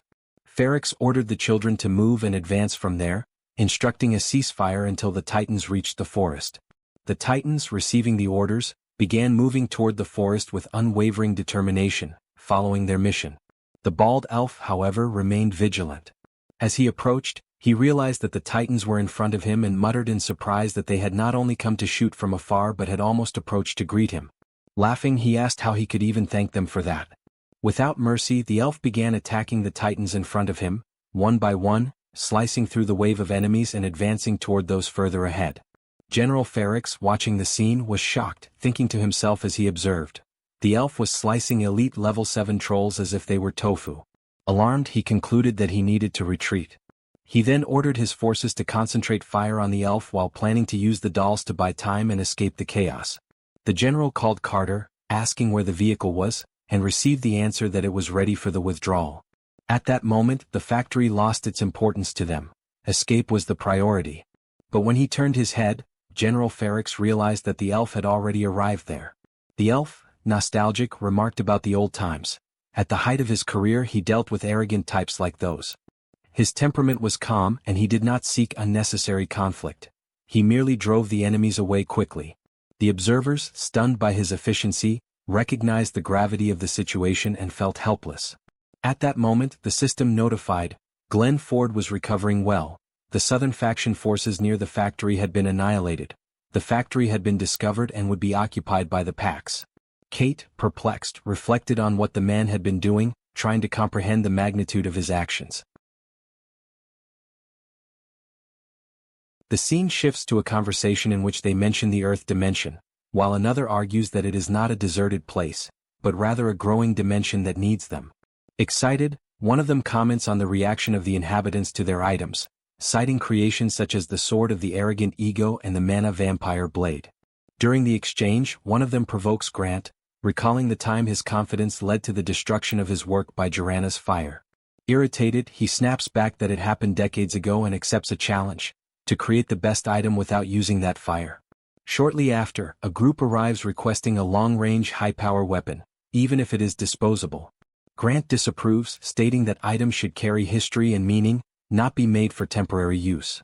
When he questions the purpose of the weapon, he is suddenly taken by surprise as the man in front of him grabs him by the face. Cooper tries to react, but is left in shock as he sees the man tightening his grip on his colleague's head. The aggressor asserts his authority, declaring that they are not there to question anything, only to obey, and orders the immediate start of the work. The group begins a brutal assault, knocking the dwarves down and spreading violence. Blood spills as the force of the blows strikes their bodies. With time, they are forced to work under constant surveillance, producing without rest. Supervisors demand greater speed, threatening punishment and forbidding complaints, while the weakest end up overburdening the others. Exhausted, they continue working, sustained by a dark liquid that keeps them awake despite the discomfort. Cooper, worn down, questions how long they have been living like that, but another replies bitterly that it no longer matters. He suggests taking a substance provided to them, a dark water that causes discomfort but keeps everyone awake. Amid this oppressive routine, something draws the attention of all the dwarves. One of them notices unusual movement, and a dwarf woman, looking outside, confirms that something unexpected has happened. The oppressors appear to have been defeated. The news brings hope, but not everyone believes in change, fearing new masters who may be just as cruel, or even worse. Looking at his own reflection, one of the dwarves states that it does not matter who won, as new rulers will continue to exploit them until they are discarded, possibly with even greater cruelty. In response, he proposes observing and judging the newcomers. If they prove to be the same as the previous ones, he suggests destroying the reactor to prevent any further production. The proposal shocks the others, who consider him insane, fearing that such an act would reduce them to useless bodies, to be immediately discarded. Even so, he questions whether that can truly be called living and decides to speak with the newcomers. Soon after, the new group enters the facility, the very ones responsible for defeating the former oppressors. The atmosphere fills with tension as the dwarves watch in silence. Faced with this uncertain encounter, an elf steps forward and directly addresses the dwarves, questioning whether they are the new masters of that factory. In response, Cooper firmly states that he does not know what they want from the factory, but makes it clear that they will not continue working if their expectations are not met. Kim finds the irritation strange but asks how they can be satisfied. Cooper then demands answers first and questions whether they could guarantee 100 hours of work per week, surprising everyone. Among the dwarves, some interpret this as a negative reaction and begin to consider demanding even more. Noticing their reaction, Cooper changes his approach and asks whether they could at least have monthly vacations. The demand surprises the dwarves, who had never considered such a possibility, yet he remains firm. Ignoring the interruptions, he asks one final question, causing panic among the group. He wants to know whether they will receive wages, food, and decent living conditions. The surrounding dwarves quickly try to silence him, almost desperately asking Kim to ignore everything that was said, as if it had never happened. However, upon observing carefully, Kim begins to understand the reason behind that outburst. He perceives the accumulated desperation, exhaustion, and suffering those workers carry. The emotion hits him, but he restrains himself so as not to show weakness. Composing himself as best as he can, he gets straight to the point and asks everyone to follow him. One of the dwarves watches Kim and, despite his serious expression, feels an unexpected sense of trust. Even so, as they follow him, they arrive at a comfortable place and, for the first time in a long while, truly rest, falling asleep almost immediately. Cooper remains asleep for some time, completely overcome by accumulated exhaustion. Amid his deep slumber, he begins to notice a distant voice calling out to them. Gradually, his consciousness returns and the figure of Brock approaches, trying to wake them. The dwarves awaken abruptly, startled. Still disoriented, Cooper feels an immediate tightness in his chest as he realizes he had fallen asleep without even noticing when it happened. His thoughts become tangled as he tries to recall recent events, remembering only that they had been rescued and brought to that unfamiliar place. Brock introduces himself calmly and explains that, although they are in different areas, he considers it a good thing to encounter other dwarves. Without going into details, he makes it clear that he already understands the suffering they have endured. He also mentions that he had intended to explain everything earlier, but did not have the courage to wake them, respecting their state of exhaustion. However, he now needs to proceed with his responsibilities and therefore asks them to follow him for a brief introduction to the place. Still wary, the dwarves follow him, while Cooper observes everything cautiously, fearing he may have trusted the wrong group. As they walk, they become more familiar with the surrounding environment. Everything appears extremely organized and efficient, which draws the dwarves' attention. Among them, a realization arises that maintaining a structure of such magnitude is no simple task, making it all the more impressive. Some begin to wonder what kind of work someone so methodical would demand of them, concluding that they would hardly be assigned meaningless tasks. Cooper analyzes the situation coldly.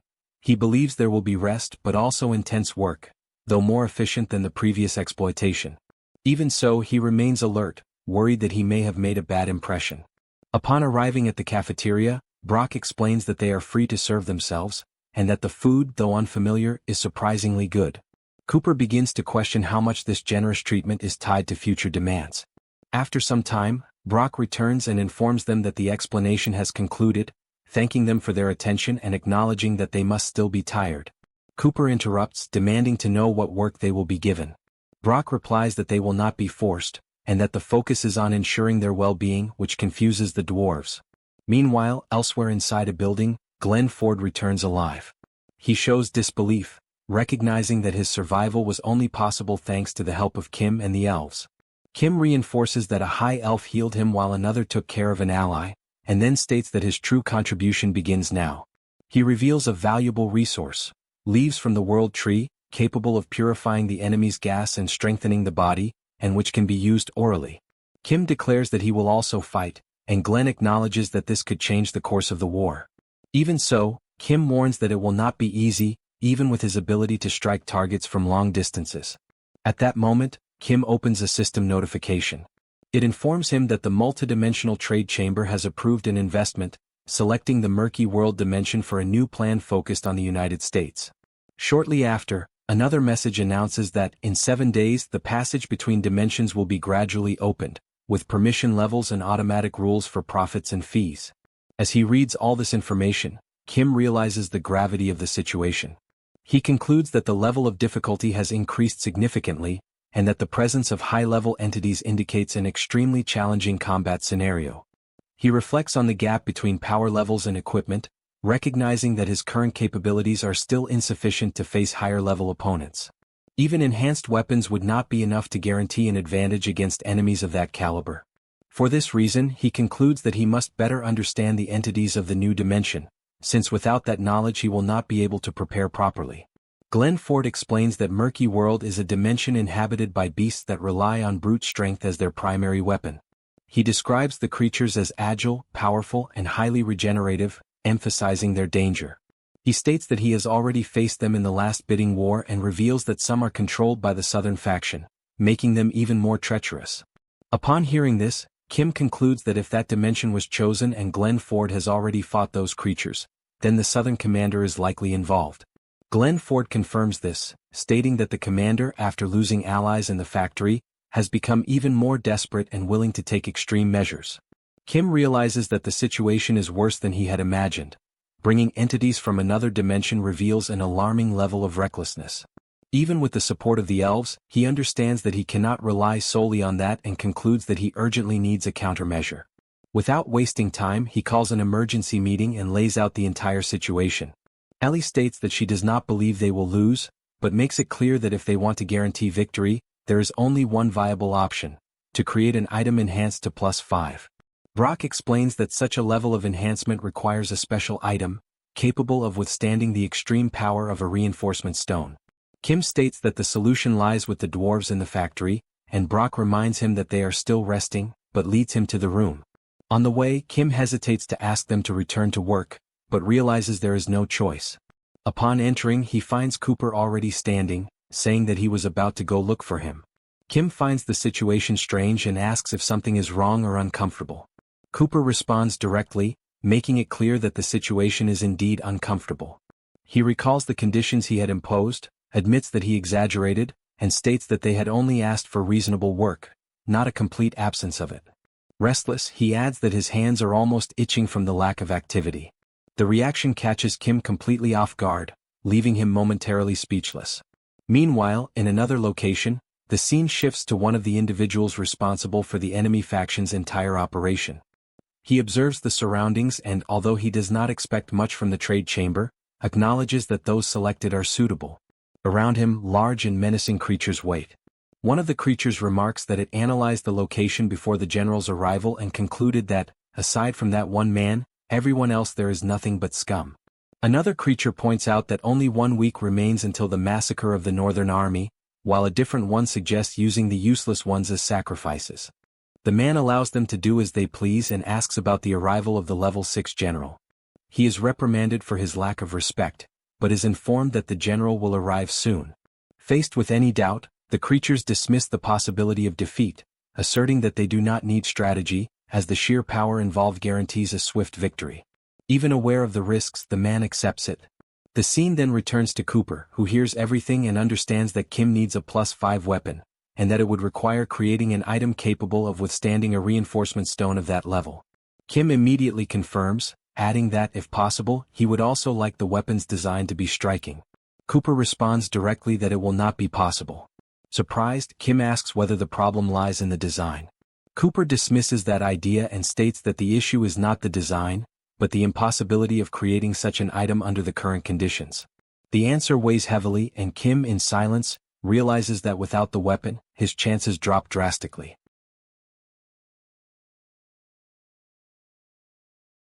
Cooper remains with his arms crossed, unsure of how to help. He explains that a mana reactor would be required to create the item, but the only one in existence cannot be used there. Building a new one would take 10 days, time they do not have, since in 7 days a portal will open in Washington, releasing the monsters from the murky world. Amid this urgency, an emergency meeting is called. During the discussion, the situation is laid out. Most of the enemies will be level 7 or B, yet there are no weapons capable of dealing with level 6 creatures. James reflects that if the stones fail, nothing else will matter, while others question why the elves would lose or disappear. It is clarified that this is not the point. The objective is preparation, and the meeting is not meant to produce a magical solution, but to bring ideas together in search of new approaches. At the table, Cooper proposes creating an item capable of storing the power of a +5 stone. However, he warns that without a mana furnace, the process would be unstable and dangerous.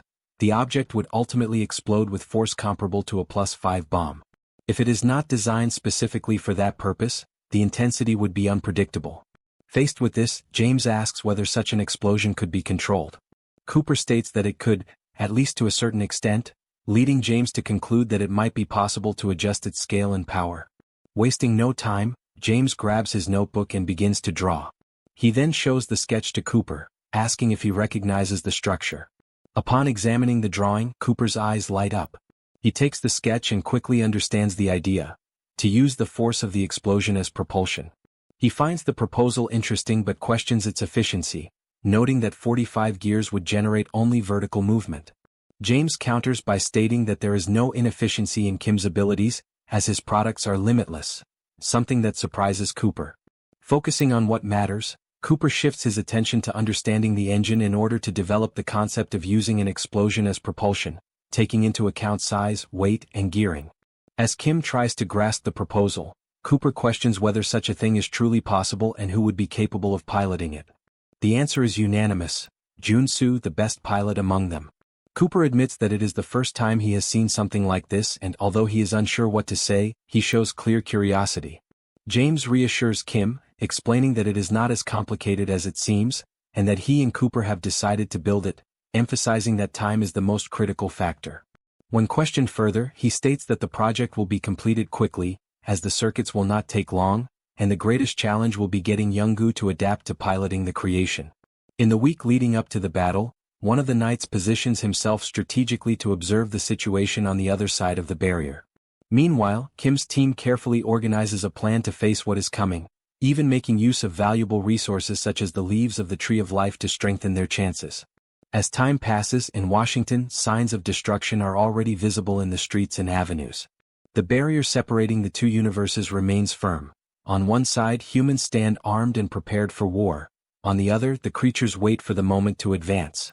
When the decisive day finally arrives, the day of the battle, the atmosphere is one of absolute tension. Among the creatures, one addresses a figure responsible for the entire situation, asking whether there is anything he desires or wishes to consider before the beginning. The man, maintaining a firm posture, shows no demands other than a swift victory. The creature accepts the response and orders the rest of the group to identify and eliminate enemies without hesitation. As soon as the command is given, the creatures surge forward at high speed, moving in a coordinated and relentless manner. On the opposite side, Seoul prepares for combat and immediately strikes, hitting the first creature that appears before her. However, the others continue advancing, fully focused on their objectives. In the midst of the clash, one of them lands a powerful blow on Seoul, knocking her down. Seeing this, a knight reacts instantly, calling out to her. Without hesitation, he aims directly at the center of the creature's head and fires. Even so, the creature's advance does not stop. Gunfire continues in succession from the army, attempting to contain the relentless assault. Amid the chaos, Seoul rises again, demonstrating resilience, while the creatures press forward against Kim's forces, maintaining an aggressive pace and constantly pressuring human defenses. In the midst of the battlefield's chaos, Lancelot grips his sword with determination. Without mercy, he delivers a precise strike and decapitates one of the creatures, eliminating it instantly. However, the victory lasts only a moment. Another creature quickly emerges in his direction, ready to attack. Before it can reach him, a shot strikes it. The bullet comes from a weapon wielded by Ancelotti, who intervenes at the exact moment to halt the advance. Even so, the situation escalates rapidly. Unexpectedly, a third creature appears and strikes Ancelotti with a brutal blow. The impact is so powerful that it sends him flying, hurling him a great distance.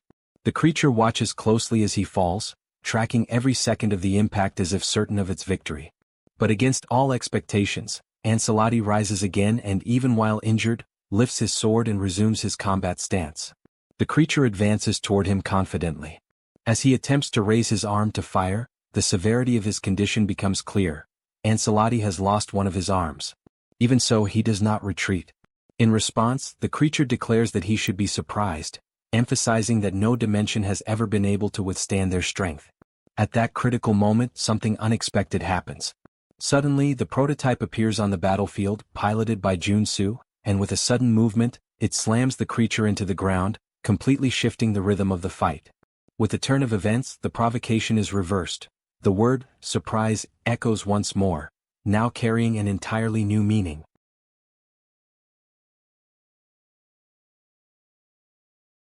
After that, Jun-soo hears something in the distance and notices two other creatures approaching from behind them, moving in his direction, declaring that they are going to save their partner. They are two creatures advancing rapidly, determined to rescue their fallen companion. As they run, the prototype prepares to retaliate. At the right moment, it extends its arm, and the two creatures collide against it and fall, blood spilling onto the ground. Junsu remains steady, counting 2 more kills as he prepares for what is yet to come. Days earlier, while observing Mr. Brock's passion for craftsmanship, James recalls the pleasure he once felt in creating and begins to question the fate of his own motivation. Determined to ignore efficiency and act out of pure desire, he conceives the Giant, his new prototype. The Giant is a colossal and inefficient machine, whose immense weight causes structural failures with every movement. To operate it, James uses the energy of unstable magical scrolls that, despite their danger, are viable due to the prototype's limited nature. A gem integrated into the system serves as a warning indicator for overload and imminent explosion. Now, Jun-sun observes everything from inside the machine and prepares for the signal. At the right moment, he presses the button and exits the prototype he was piloting.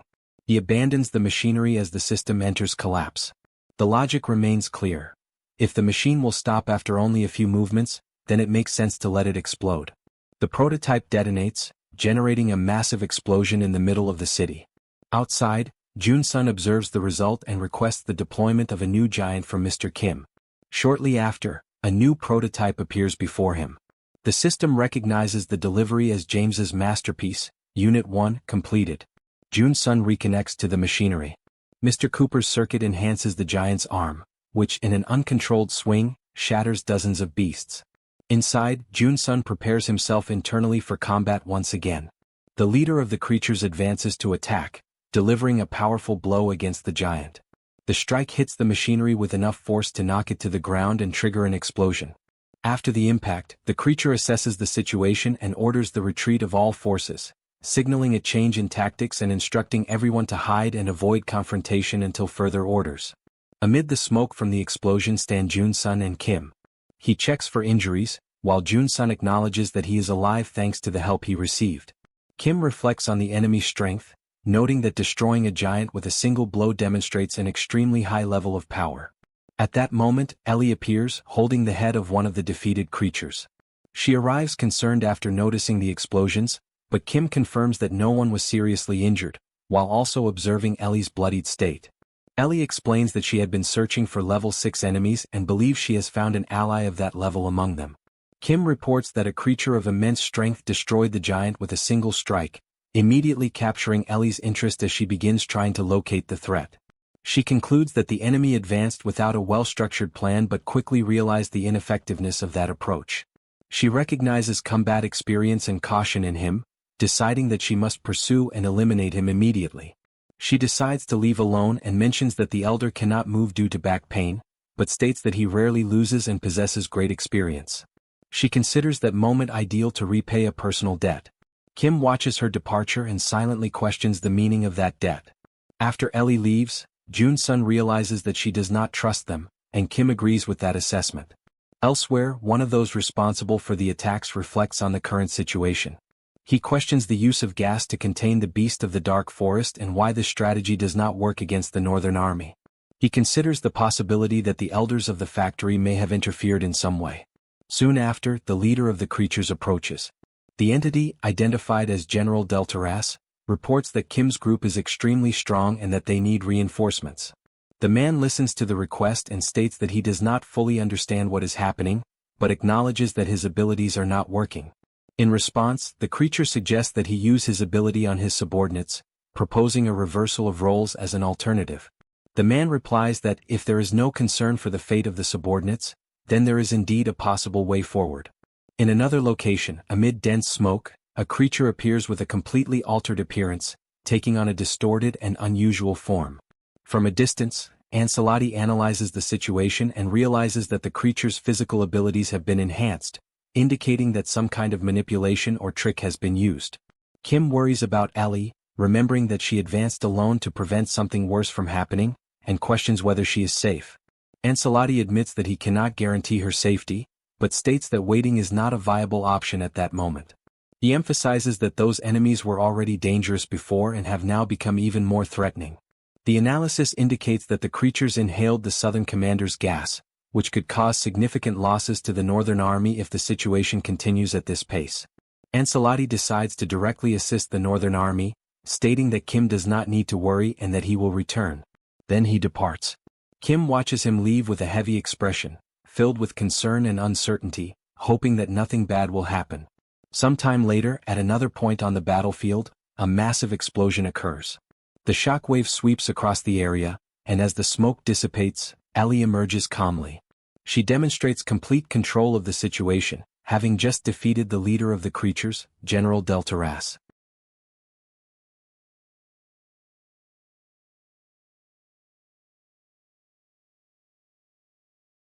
Elsewhere, a creature let out a scream.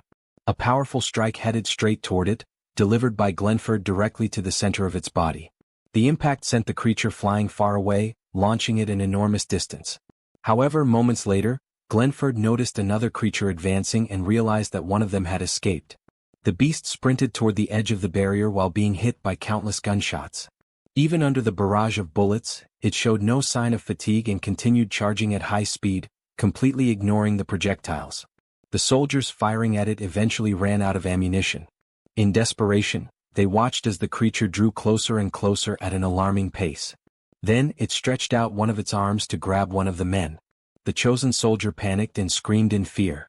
Before the creature could reach him, Lancelot suddenly appeared and, with a single strike, sliced through the beast, causing blood to spray in every direction. Immediately afterward, he delivered another tremendously powerful attack, sending the creature flying away. Turning toward the soldiers, Lancelot declared that he had come to replace the knights. He ordered them to reorganize their equipment and prepare to face the beasts while he held the defensive line. As he spoke to the men, the creature he had previously knocked down quietly approached from behind. Before the attack could happen, Glenford appeared once again and landed a powerful blow directly in the center of the creature's face. The impact protected Lancelot and sent the beast crashing violently into the ground. Without wasting any time, Glenford rushed toward the fallen enemy. Clenching his teeth, he concentrated all his strength into a single fist and unleashed another devastating strike. The creature completely lost its strength and died. Even so, Glenford continued staring at the body, carefully evaluating whether another blow would be necessary or if the beast had truly been eliminated. He then looked back and warned Lancelot that those creatures possessed an extremely high regenerative ability. He explained that even when they appeared dead, they could recover before anyone noticed. Upon hearing that, Lancelot was surprised. The possibility reminded him of another warrior, and he immediately feared that the same thing might have happened to him. The scene then shifted to Kim. Standing before a PAC system screen, he desperately tried to come up with a plan. Kim reflected that Ellie had gone to confront the monkey chief of the Mirkwood forest beasts. However, shortly after her departure, the forest creatures inhaled the gas and became far stronger. Meanwhile, the knights who had been blocking the southern army scattered to search for their commander.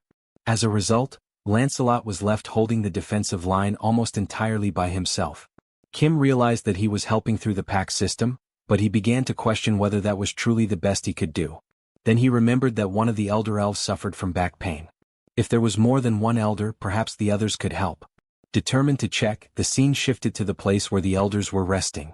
As he observed them, Kim recalled that the elder on the left was the one who had destroyed the army during the previous battle. Noticing another elder on the right, he approached and asked whether he was all right. The elder replied that he had planted an entire crate of world tree saplings and that his back had completely locked up. He then complained about the situation, claiming that he was utterly screwed and did not even know how he would manage to go to the bathroom. Kim stepped away and began to reflect. Thinking it through, he concluded that having a high level made someone resistant to external threats, but it did not make them immortal nor prevent the effects of aging. If the elder's back was truly in that condition, the situation might be more serious than it appeared, so he decided to look for a better solution. He considered that if they could suppress the southern commander, the beasts might return to their normal state. That would make the battle easier and also create an opportunity to help Ellie. At that moment, one of his companions appeared. After hearing the situation, the ally concluded that they should find the Knights of Camelot, assist them and locate the southern commander. Kim confirmed the plan while warning him about the many beasts in the dark forest. The companion showed no concern and with confidence, reminded Kim of who they were and declared that he could finally help during such a decisive moment. Shortly afterward, he assured Kim that he would return and quickly set off toward his destination. Watching him leave, Kim wished for everyone to return safely. However, he soon pushed that thought aside, realizing that worrying would solve nothing, and decided that he needed to keep acting. As he thought about this, something began to form behind him. Sensing a strange presence, Kim turned around and wondered what was happening. A beast appeared before him. Without the slightest hesitation, the creature charged to attack. Just as it was about to land its strike, something blocked the attack. It was Lancelot. Wielding his sword, he intercepted the creature's assault and prevented it from reaching Kim. Surprised, Kim immediately recognized his savior, and Lancelot apologized for the delay. He then looked at the beast before them and concluded that it had become stronger, exactly as he had imagined. The creature stared directly into Lancelot's eyes and showed that it could not understand his actions. To it, only the strong survived, and that was the truth governing all life. For that reason, it found it incomprehensible that someone like Lancelot would risk his own existence for much weaker humans, especially individuals who did not even belong to the same species as him. Lancelot replied that he had expected no other way of thinking from a beast and stated that such savage thoughts were natural for someone who lived solely according to instinct. He then explained that the value of a life did not depend on strength and that judging the world by that standard only produced blood and ashes, while the creature countered that such words were useless in the face of hunger. As the two stared at one another, the tension between them intensified. The creature declared that hunger could devour even gods and that fear could destroy love. It explained that the mercy defended by Lancelot was nothing more than a chain that suffocated the needy. Immediately afterward, it unleashed a powerful kick. The impact sent Lancelot flying backward. He tried to reduce the damage by dragging his feet across the ground and regaining his balance. Even so, he held firmly to his convictions and declared that he fought precisely to break those chains. Growing impatient, the creature said it was tired of the debate and claimed that anyone who faced true hunger would eventually betray everything they believed in. Lancelot remained steadfast and replied that the creature could believe whatever it wished. However, he stated that he had fought for love far longer than the beast had merely survived, and that he would continue defending those ideals until death. Mocking him, the beast declared that he would soon discover whether he could still defend those convictions after losing his head. The next instant, the beast launched itself toward Lancelot with overwhelming speed, strength, and ferocity. From a distance, Kim watched the confrontation and realized that he could not use the pack system in a battle unfolding so quickly. Suddenly, something caught his attention. When he looked back toward the battlefield, he saw a figure being violently slammed into the ground. It was the knight. He crashed down with tremendous force and remained motionless, seemingly unable to react. Alarmed, Kim tried to check his condition. Before he could receive any response, the creature grabbed Lancelot by the head and lifted him from the ground, leaving him suspended in the air as though he weighed nothing. Holding him firmly, the beast stared at him and declared that it would consume Lancelot's convictions. Then, in front of Kim, it promised to destroy him and reveal the true law of that world. According to the creature, strength became reason and weakness became consequence, and Lancelot himself was that consequence. However, before it could continue, a hand firmly seized the creature's arm. When the beast turned its head, it found Eli standing there. With one hand he carried the defeated monkey leader, and with the other he completely restrained the creature's movement by gripping its arm. Without showing the slightest sign of effort, Eli looked directly into the beast's eyes. Then, after observing the situation, Ellie remarked that it seemed the beast was about to become the very consequence it spoke of so confidently.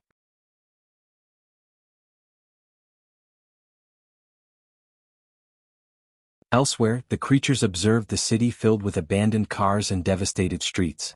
Nearby, hidden behind one of the vehicles, was one of Kim's companions. Thanks to his excellent sense of smell, he was able to track the creatures throughout the area. After analyzing his surroundings, he concluded that he could not detect the scent of any beasts nearby. Believing that this was the ideal moment, he quickly dashed toward his objective. As he ran, he searched for the scent of the Knights of Camelot and followed the trails they had left behind. Suddenly, something caught his attention. A creature was watching him from the rooftop of a building. He immediately stopped running and wondered whether the beast had truly managed to notice him from that distance. His doubt lasted only an instant. In the blink of an eye, the creature vanished from the rooftop and appeared directly in front of him. Before he could react, the beast grabbed him firmly and demanded to know who he was and what he was searching for, claiming that his movements had seemed suspicious for quite some time. However, before it could obtain an answer, a weapon appeared aimed at its head. A knight emerged and fired without the slightest hesitation, causing the beast to crash heavily onto the ground. Kim's companion and the knight looked at the fallen beast before them. Meanwhile, back at the battlefield, Ellie continued holding the arm of the creature she was facing. The beast stared into her eyes and, lowering its gaze, finally noticed that she was carrying the defeated monkey leader. Watching the scene, Kim called out to Eli. Without taking her eyes off the creature, she stated that strength could indeed become reason and that weakness often became consequence. The creature remained silent, listening to her words. Ellie then explained that the knight had not simply lost a battle. He had chosen to sacrifice himself, willing to give up his own life to protect others. She stated that such sacrifice was not weakness, but something that even hunger could not devour, and that hunger and competition were merely survival instincts in the struggle against death. However, what Lancelot sought to protect existed beyond those instincts. It was something that could not be destroyed or erased, regardless of the strength of those who opposed it. For that reason, Ellie believed that power should serve to protect rather than rule, and she declared that this was the ultimate wisdom she had found after a long life filled with solitude, death, and hunger. The creature stared at her without understanding and, irritated, demanded to know what she was talking about, causing Eli to release the defeated monkey leader. She clenched her fists, and a powerful aura began to envelop her arms. Preparing to attack, she made one final remark, advising the creature to become a good person. The next instant she unleashed a devastating punch. The blow struck the beast directly, causing blood to burst violently from its body as it was hurled backward. At the same time, Kim received a new message through the system interface. A notification from the multidimensional Chamber of Commerce informed him that the investment made in Merc World for that region had been officially concluded.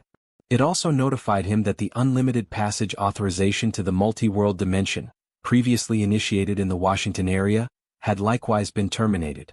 The system further informed him that the distribution of investment profits and the payment of brokerage fees had been processed and completed. Shortly afterward, another notification appeared, thanking all participants in the investment. Elsewhere, the situation finally began to stabilize. One of Kim's companions walked alongside a knight while carrying the severed head of one of those responsible for the disaster that had plagued the region. Meanwhile, Kim helped Lancelot walk after the battle. Still injured, the knight insisted that he could walk on his own and did not need assistance. Kim then acknowledged that he often apologized, but rarely expressed his gratitude. He said that he knew Lancelot always worked hard and protected him from the shadows. A short time later, in another area of the city, Kim's friend spotted someone who was injured. Upon noticing the situation, he immediately pointed toward the victim and alerted the others. He explained that the patient was in critical condition and ordered them to hurry over and provide assistance. Elsewhere in the city, while receiving treatment for her injuries, Ellie thanked those caring for her and admitted that the battle had been difficult. Even so, she stated that she had emerged victorious. Meanwhile, rescue teams continued moving through the streets, directing everyone to move quickly and informing them that there was another patient in the next block. Later, with the situation finally under control, Glenford and Kim shook hands.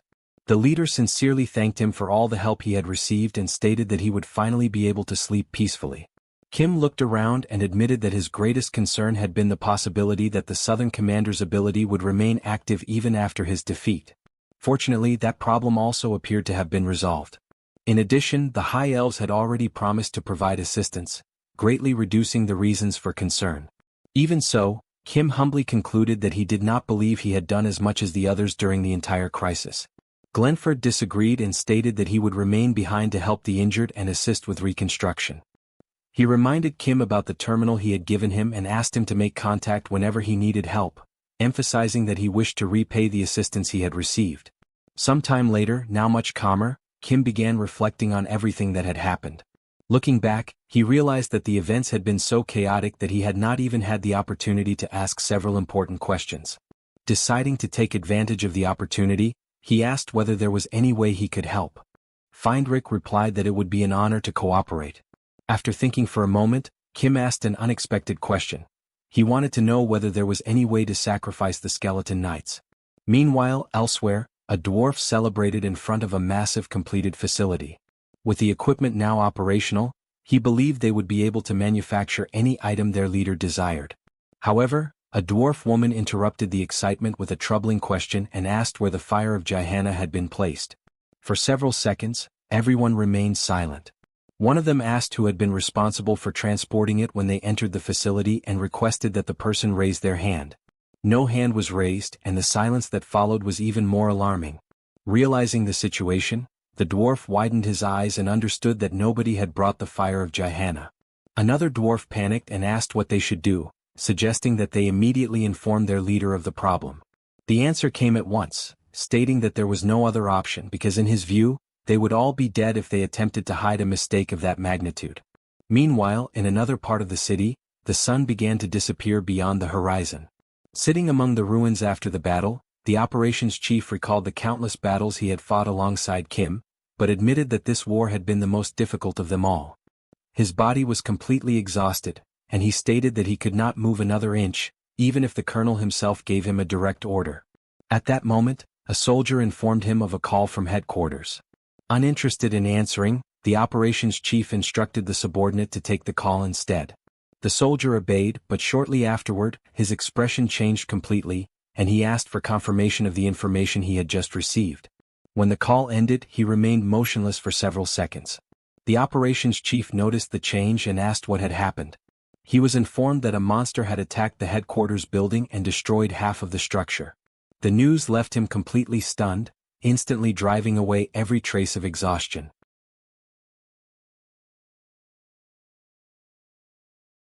After hearing the question about the possibility of bringing the skeletal knights back to life, Feindrich replies that he has already heard something similar from the elven elders. According to them, the knights suffer because their wounds continuously regenerate through the power of the world tree, while the elders' currents control this natural energy. Before stating whether this is possible or not, Feindrich asks a question. He questions whether the regeneration of bodies through the power of nature can truly be considered resurrection. He then clarifies that it is not true resurrection, but merely a transformation occurring in a body that still harbored a soul. For him, real resurrection goes beyond healing wounds. It requires freeing the knights from the curse, transforming both the items to which they are bound and their own connections. Upon hearing this explanation, a dwarf shows surprise. Both Feindrich and Kim turn their attention to him. The dwarf then comments that he had already intended to speak with them and has a favor to ask of Lord Kim. Shortly afterward, the three begin analyzing the project developed by the dwarves.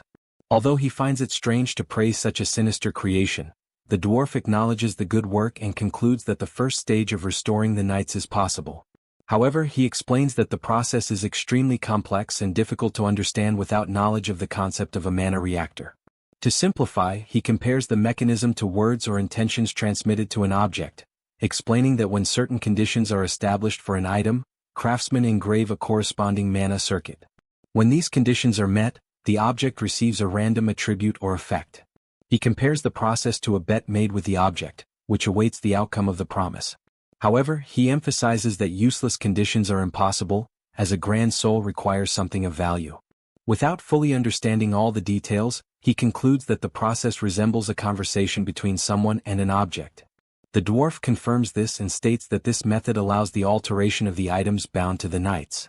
The real problem is the colossal amount of energy required for this transformation, forcing him to measure the power of nature contained in the world tree in order to obtain at least an approximate estimate. Since the process will take some time, he asks everyone to continue attending to their own matters while he performs the calculations. Upon hearing this, Kim reflects in silence. He does not know how much natural energy will be required, but he possesses an almost infinite supply. Because of this, he believes there is nothing that cannot be restored. Although he feels like immediately telling the knights, he decides to keep everything secret in order to surprise them later. The mere idea fills him with pride and happiness, as he promises himself that he will give them a great surprise.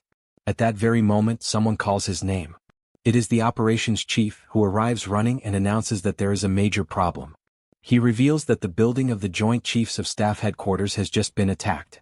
When he arrives at the scene to assess the situation, Kim realizes that the damage is not as limited as he had imagined. Shocked by the destruction, he asks what kind of monster is capable of causing something of that magnitude. The operations chief replies that it is a creature never seen before, a monster resembling a demon with enormous bat-like wings and classified as level 7. The soldier adds that even after facing multiple awakened individuals, the creature continued to carefully observe its surroundings before heading toward the coast, which, in his opinion, suggests a reconnaissance mission. Faced with this possibility, the suspicion arises that the creature came from a distant country, a hypothesis that the operations chief confirms as the most likely. The news leaves Kim somewhat upset, as everyone had just gone through major conflicts and now another problem had arisen. At that moment, through the portal, Kim asks Pax if he has received anything as well. He reports that an official document contains concerning information. The demon dimension of Permigon, which emerged through the licensing, has unified the entire European region and designated Korea as its next target for occupation. In addition, Kim has been named the representative of Korea. The soldier comments that the situation resembles the cases of the Yusen Awakened Association. However, Pax emphasizes an important difference. As a benefit of Europe's unification, a free passage portal between the two regions will be installed in 14 days, with a general warning being sent to Korea in 7 days. Upon hearing this, Kim shows disbelief. To him, the situation is already a complete chaos, and the opening of a portal even before the battles begin only makes everything worse. The operations chief then states that there is no more time to waste and that it is necessary to reorganize the forces, prepare for battle, and gather as much combat power as possible. Kim agrees and promises to do everything within his power to prepare, but he cannot avoid a reflection. It feels strange to return so soon after having just said goodbye to everyone, although the circumstances leave him no choice. After some time, Glenford intervenes and declares that it is fine. He knows that Kim helped his people when they needed it, and now it is their turn to return the favor. Then Glenford asks what kind of monsters they are facing. Kim explains that the creatures are as dangerous as Mookward, having destroyed the headquarters without taking damage, and mentions a demon dimension whose name he cannot recall. Upon hearing this, Glenford is surprised. He has already faced demons before and knows they usually resemble giant gargoyles, with massive bodies and stone-hard skin. He recalls being quite disturbed when one of these creatures advanced toward him without warning. Despite this, he managed to defeat it with a single punch. According to his experience, divine power is the true kryptonite of these demons. Glenford also mentions reports of similar appearances in various regions and that, according to this information, even reinforced bullets can barely scratch the gargoyle's resistant skin. Since they all easily fall before divine power, he concludes that this is undoubtedly the main weakness of those creatures. The scene shifts to Kim holding his sacred spear, carefully observing the weapon. In silence, Kim recalls that his weapon has been stuck at +3 due to a lack of materials. Noticing his expression, the cowboy asks if he still needs them, but Kim replies that he does not. Thanks to the Listen Mine, he now has everything he needs, and after raising the weapon to +4 with the help of Lord Brock, a new idea emerges in his mind. Remembering the dwarves' explanation, he proposes a severe condition for a magnificent soul to inhabit the spear, the elimination of 1,000 members of the demon race, and he asks for a mana circuit to be created with this requirement. Upon hearing this, the dwarf widens his eyes. To him, a truly cruel spear is about to be born. Shortly afterward, the dwarf comments that Kim has arrived at the perfect time, as the approximate calculations regarding the possible resurrection of the knights have finally been completed. He took into account the growth rate of the world tree, its scale, the density of natural power, and also Kim's ability to produce energy infinitely, estimating it at 8 units per second. After gathering all these factors, the result is revealed. It would take 250 years. Kim questions whether there is a mistake in the calculations. After all, since he can produce infinite energy, wouldn't it be possible to simply keep pouring power endlessly? The dwarf explains that it is not that simple, and that although Kim possesses virtually infinite energy, the real limitation lies in the speed at which he can release it at once. To make it easier to understand, he offers a comparison. According to the dwarf, resurrecting the knights is like trying to break a massive dam using only a small faucet. Although Kim has infinite energy, he can only release it slowly, causing most of it to be wasted before producing any significant effect. This does not mean all the energy is lost. Part of it slowly accumulates, increasing pressure until it creates a small crack in the barrier, and this is the process that takes about 250 years. The dwarf prepares to give another example, but Kim immediately interrupts him. He states that he already understands the situation, and that it is like creating a possibility and then spending centuries trying to expand it. Even though disappointed, Kim thanks him for the warning and, before leaving, only asks the dwarf to take good care of the sacred spear. Watching him leave, the dwarf cannot avoid a question. He wonders why Kim is so determined to resurrect the knights. Kim replies that he tried to help in the best way possible, since the knights always take on the most dangerous tasks, but now he is certain that resurrection is impossible. The dwarf then questions whether it truly needs to be resurrection and suggests changing direction instead, proposing enhancement rather than revival. Observing that Camelot and the knights are treated as items, a new possibility begins to emerge. The scene then shifts to a blonde dwarf brushing her teeth while talking to another dwarf. She asks whether that man did not forget the matter due to being distracted by other concerns. The other dwarf agrees, commenting that although some things can be forgotten, this particular matter makes no sense to ignore. While the conversation continues, someone is holding a pencil. It is the dwarf responsible for the calculations who remains focused at a workbench drawing the new project. As his strokes move across the paper, a strange feeling of discomfort grows within him. Mentally, he tries to understand what is happening, sensing that he has lost something important, but he cannot recall exactly what has disappeared from his memory. Somewhere in Europe, a creature remarks that the journey is extremely difficult at the beginning, but that somehow they managed to reach this point. It admits that it feels strange to say this now, but acknowledges that it would never have achieved this result without the help of its chief, once again expressing gratitude for everything it has received. The chief praises its performance regarding Permigon. He especially highlights the use of gargoyles, which are rarely harmed by opponents of the same level, allowing the rapid construction of fortresses and forward bases in enemy territory. Across Europe, they have already accumulated dozens of portals conquered in battle, which are later transformed into efficient bases of expansion and influence. Although some unconquered regions still remain, the chief does not consider this a relevant problem. For him, only the correct completion of the plan remains. With so many vengeful spirits gathered, he believes he already has more than enough. He then reveals his intention to present a proposal to Barnel.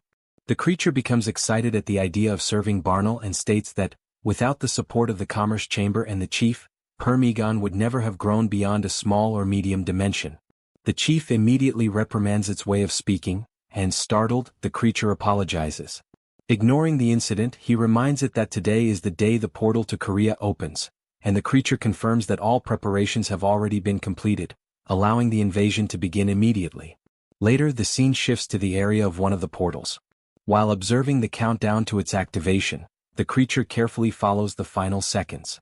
It recalls that the gargoyles will pass through the portal, build a fortress and establish a forward base, making the conquest of the region only a matter of time. Observing the operation calmly, the chief remembers the record of Luxembourg, conquered in just 1 hour and 19 minutes, and wonders how long it will take for Korea to fall. However, something unexpected happens.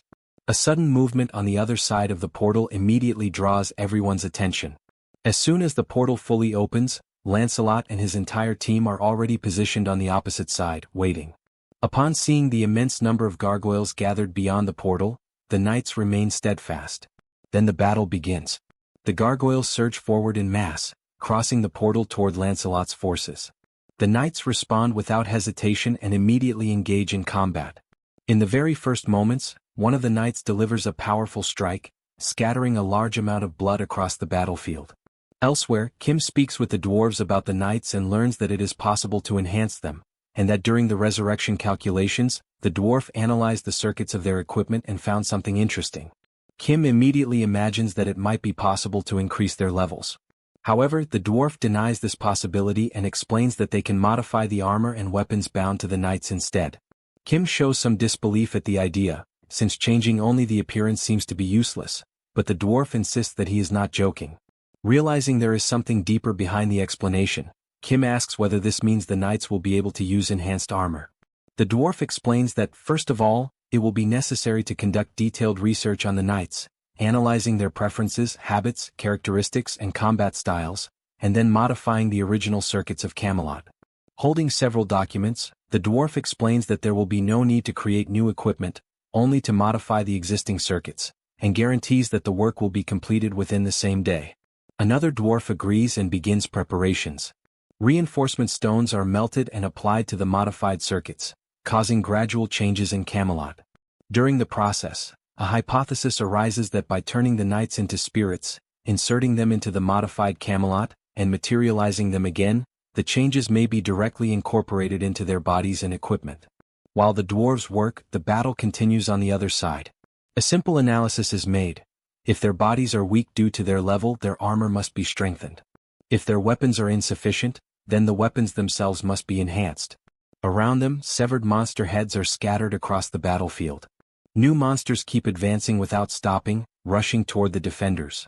Amid the chaos, one of the knights raises his gaze to the sky, and upon observing movement above him, he realizes that the gargoyles are maneuvering in the air. In the next instant, various objects slice through the air and strike the creatures mid-flight. Without understanding what is happening, the gargoyles are hit one after another. Farther away, Mordred continues launching projectiles at the flying monsters with impressive precision. Seeing him in action, Bedivere questions why he abandoned his post and crossed such a great distance just to participate in that battle. Mordred simply replies that he is sorry for taking someone else's place, but still believes he must do at least this much. If he cannot help in this way, he feels he has nothing else to offer, and therefore asks to be allowed to take on that responsibility just this once. Bedivere sighs and admits that he would also like to test his own strength after becoming more powerful, but ultimately lets the matter go. Meanwhile, attention returns to the battlefield. Lancelot's forces continue observing enemy movement when they notice two figures positioned on top of a building. On the other side, the chief also spots the knights and, out of curiosity, asks about Permegon. The creature states that despite the efficiency of the gargoyles, it is time to use something even more dangerous, letting matter devour the enemies since even the vengeful spirits have not produced satisfactory results. At that very moment, a sudden change occurs on the battlefield. A female knight feels a strong gust of wind suddenly rise around her. Confused, she watches the gust circle around her body before condensing into a single point in front of her. Little by little, a dark mass begins to take shape. The knight observes the scene in shock as countless spectral presences merge within that swirling vortex. Realizing what is happening, she immediately calls Lancelot's attention. The captain observes the formation for a few moments before concluding that it is a specter. While the creature continues to form, Kim receives a message through the communicator. Lancelot reports that a specter has just appeared on the battlefield. Assessing the situation, Kim asks for more details, and Lancelot explains that it is not an ordinary specter, but a single entity formed by the fusion of countless specters. Upon understanding the severity of the situation, Kim orders an immediate retreat of the knights, and Lancelot complies without question. Knowing that specters are immune to conventional physical attacks, he commands the immediate withdrawal of all forces under his leadership. As the knights fall back toward the portal, one question lingers in Lancelot's mind. Why would a demon dimension be controlling specters? While retreating, he cannot avoid an unsettling suspicion. Perhaps there is some connection between those enemies and Barnel. Before Lancelot can think further, a voice interrupts his thoughts. The figure praises the knights and orders them to pass through the portal and rest. Then Glenford steps onto the battlefield, fixes his gaze on the spectral entity, and declares without hesitation that he will take over the fight.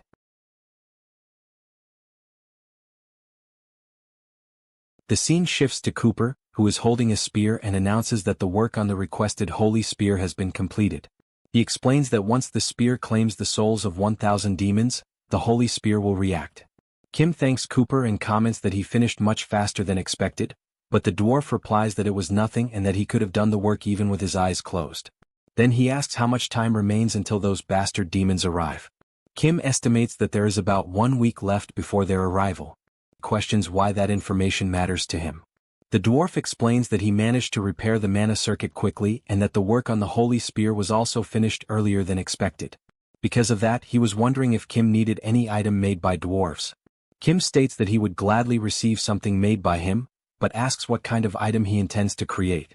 Cooper then asks if there is any resource Kim needs or something he feels is missing.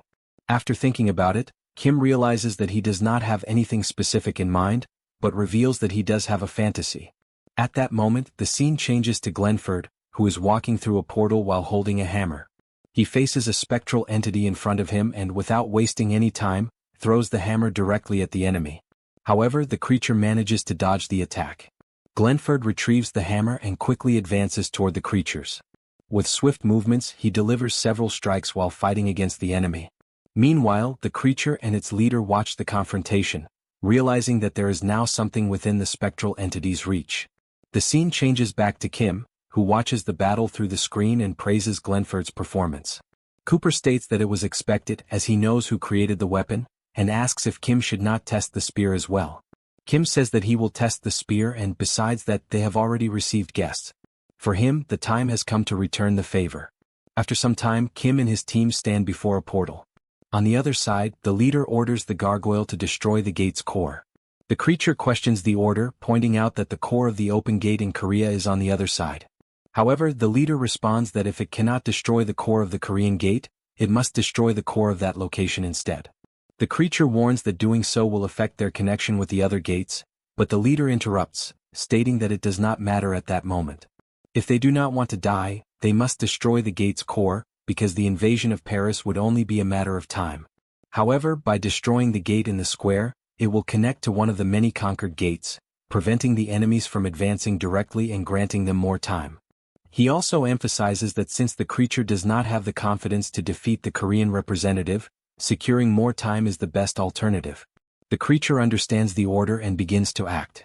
It places a strange object on the ground and remains standing beside the leader. On the other side of the portal, Kim and his team continue watching the two enemies. Meanwhile, the object placed on the ground remains there, and on the other side, Lancelot takes his position, preparing for what is about to happen. However, moments later, the group suddenly appears in a different location under a sunny sky. Kim and Glenford appear confused, unable to understand what is happening. Kim questions where they are and asks where those demons went. At that moment, an alarmed shout echoes, warning them not to be pushed back. The voice declares that they need to hold on a little longer because if they retreat this time, everything will be over. The source of the shout comes from a group of people fighting against demonic creatures. A woman orders the wounded to be taken to the back while the rest maintain the defensive line. She states that they can win because those are only W-class demons. The group advances toward the creatures and begins fighting the demons. During the battle, a man celebrates after realizing that the enemies are being pushed back and orders everyone to continue applying pressure. He claims that those bastard demons are nothing. At that moment, a strange shadow begins to cover the area, and a much greater presence emerges, revealing a massive gargoyle. When they notice the creature, the people panic and cries echo throughout the battlefield, emphasizing that they thought all the gargoyles had gone to Korea. The group begins desperately retreating while explaining that they had been attacking the other demons because they never expected to encounter a gargoyle there. They reinforce that everyone must retreat and avoid approaching the creature, as that gargoyle is on a completely different level from the other demons. While everyone flees, the woman notices that someone is still advancing and shouts, asking if he did not hear the retreat order. She warns that a gargoyle is coming toward him and asks if he wants to die. She is referring to Lancelot, who, without showing any effort, strikes the gargoyle, causing its head to fall to the ground. The other smaller demons stare in shock at the fallen head of the gargoyle. The woman who had ordered Lancelot to retreat looks back, completely surprised. Unable to understand what just happened, she realizes that he has defeated the gargoyle. As she looks around, she notices the presence of another knight and finally pays attention to the battlefield. Then she realizes that there are countless knights scattered throughout the area, all fighting against the demons. Kim approaches her and explains that there is no reason to be so surprised, as he and his group also came to hunt demons. He explains that they arrived after seeing those demons, but the creatures disappeared, causing them to end up in that place. Because of that, he asks where they are now. The woman replies that the place is Prague in the Czech Republic and asks who they are. Kim introduces himself, saying that his name is Kim Jeong and that he is the representative of Korea.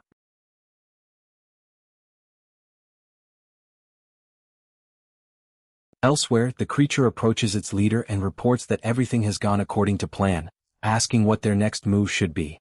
The leader reveals that the time has come to make use of the final transformation.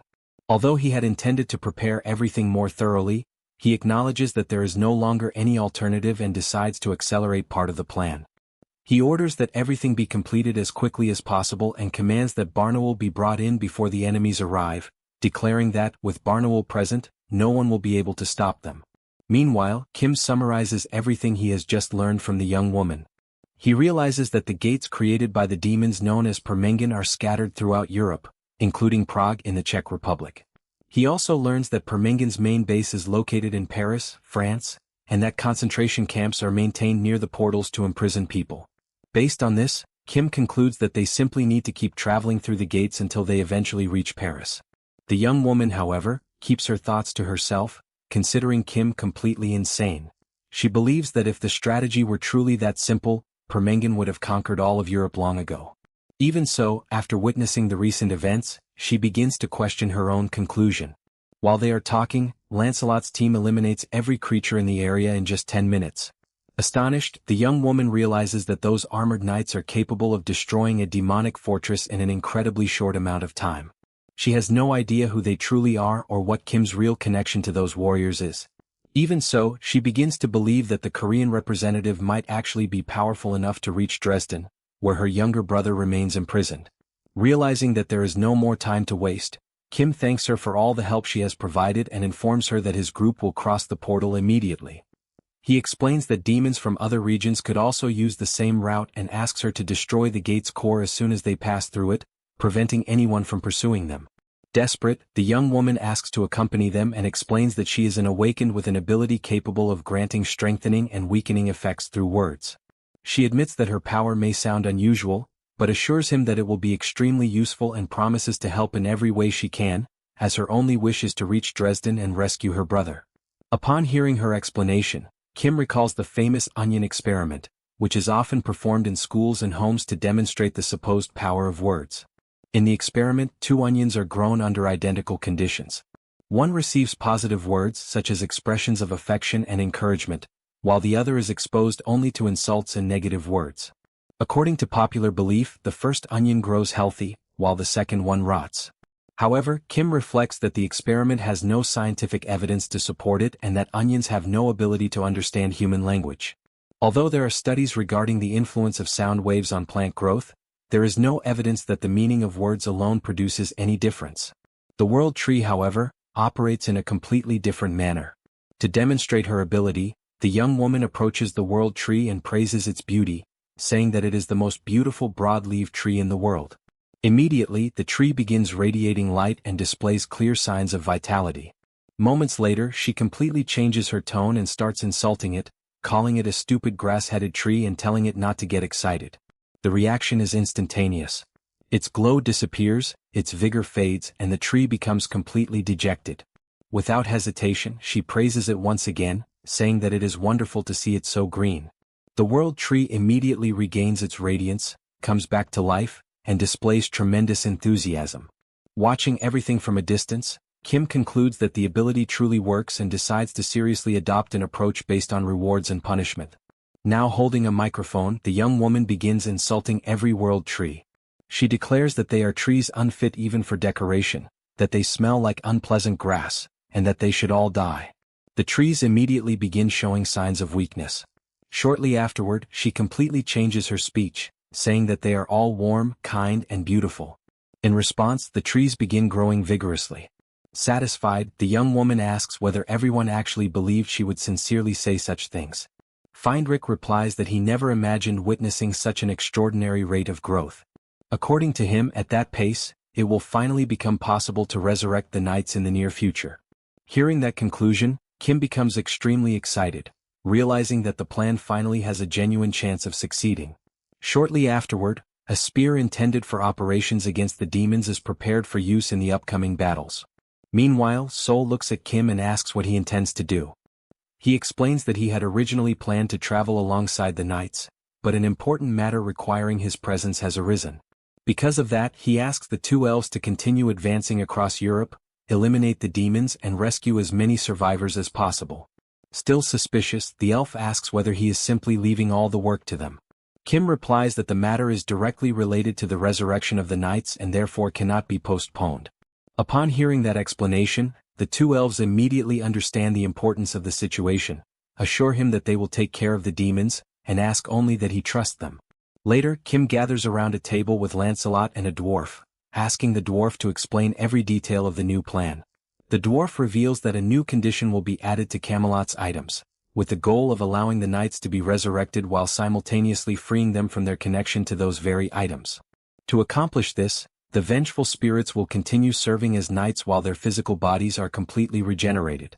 He explains that an enormous amount of natural power will have to be poured into the bodies during the reconstruction process.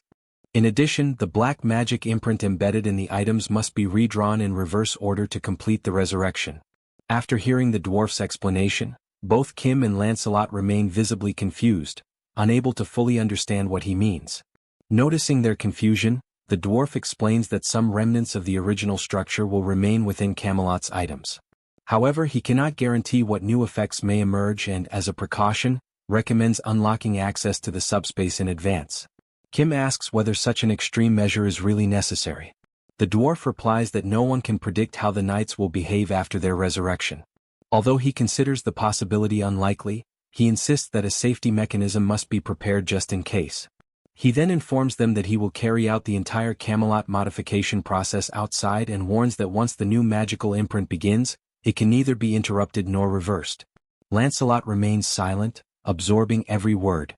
Beside him, Kim accepts the dwarf's decision. A moment later he turns toward the knight. Noticing his concern, Kim tries to reassure him, reminding him that the dwarf himself said the chances of anything going wrong are extremely low, and says that he believes everything will be fine. Even if the worst-case scenario comes true, Kim states that he will remain protected inside the subspace and asks Lancelot not to burden himself with so much worry. With his head lowered, Lancelot deeply thanks his lord for placing such trust in him. The night passes, and a new day begins. A monster crosses the sky and is immediately shot down by Seoul, crashing lifelessly to the ground. After killing the creature, she asks Ellie how many portals they have crossed. Ellie replies that she has not been keeping an exact count, but estimates that they have already been traveling for more than 12 hours. Reflecting on the answer, Seoul realizes that approximately 12 hours have passed since the beginning of their journey and asks when they first started finding concentration camps that were completely empty. Ellie answers that it began about 5 hours earlier, when the number of demons also started decreasing. From this, Seoul concludes that the demons are preparing some kind of major plan, but decides to leave that investigation to someone more qualified. A short while later, Lancelot approaches the two of them and admits that he also has no idea what the demons are planning. His answer surprises the young woman, who had expected him to have some explanation. Even without any certainty, Lancelot shares a hypothesis based on the information provided by Lydia. According to that information, the number of concentration camps matches the number of demonic portals. Although he does not know how many humans are being held in each camp, he believes the total is enormous and concludes that they are all being kept alive to be transformed into specters. Upon hearing that conclusion, Kim is completely alarmed by the mere mention of specters and immediately realizes the gravity of the situation. Without wasting another second, Kim declares that they can no longer continue advancing one portal at a time and orders the group to head straight to Paris. The scene shifts to a helicopter flying over Germany. The pilot, Yong-soo, transmits a report over the radio as he enters Dresden's airspace.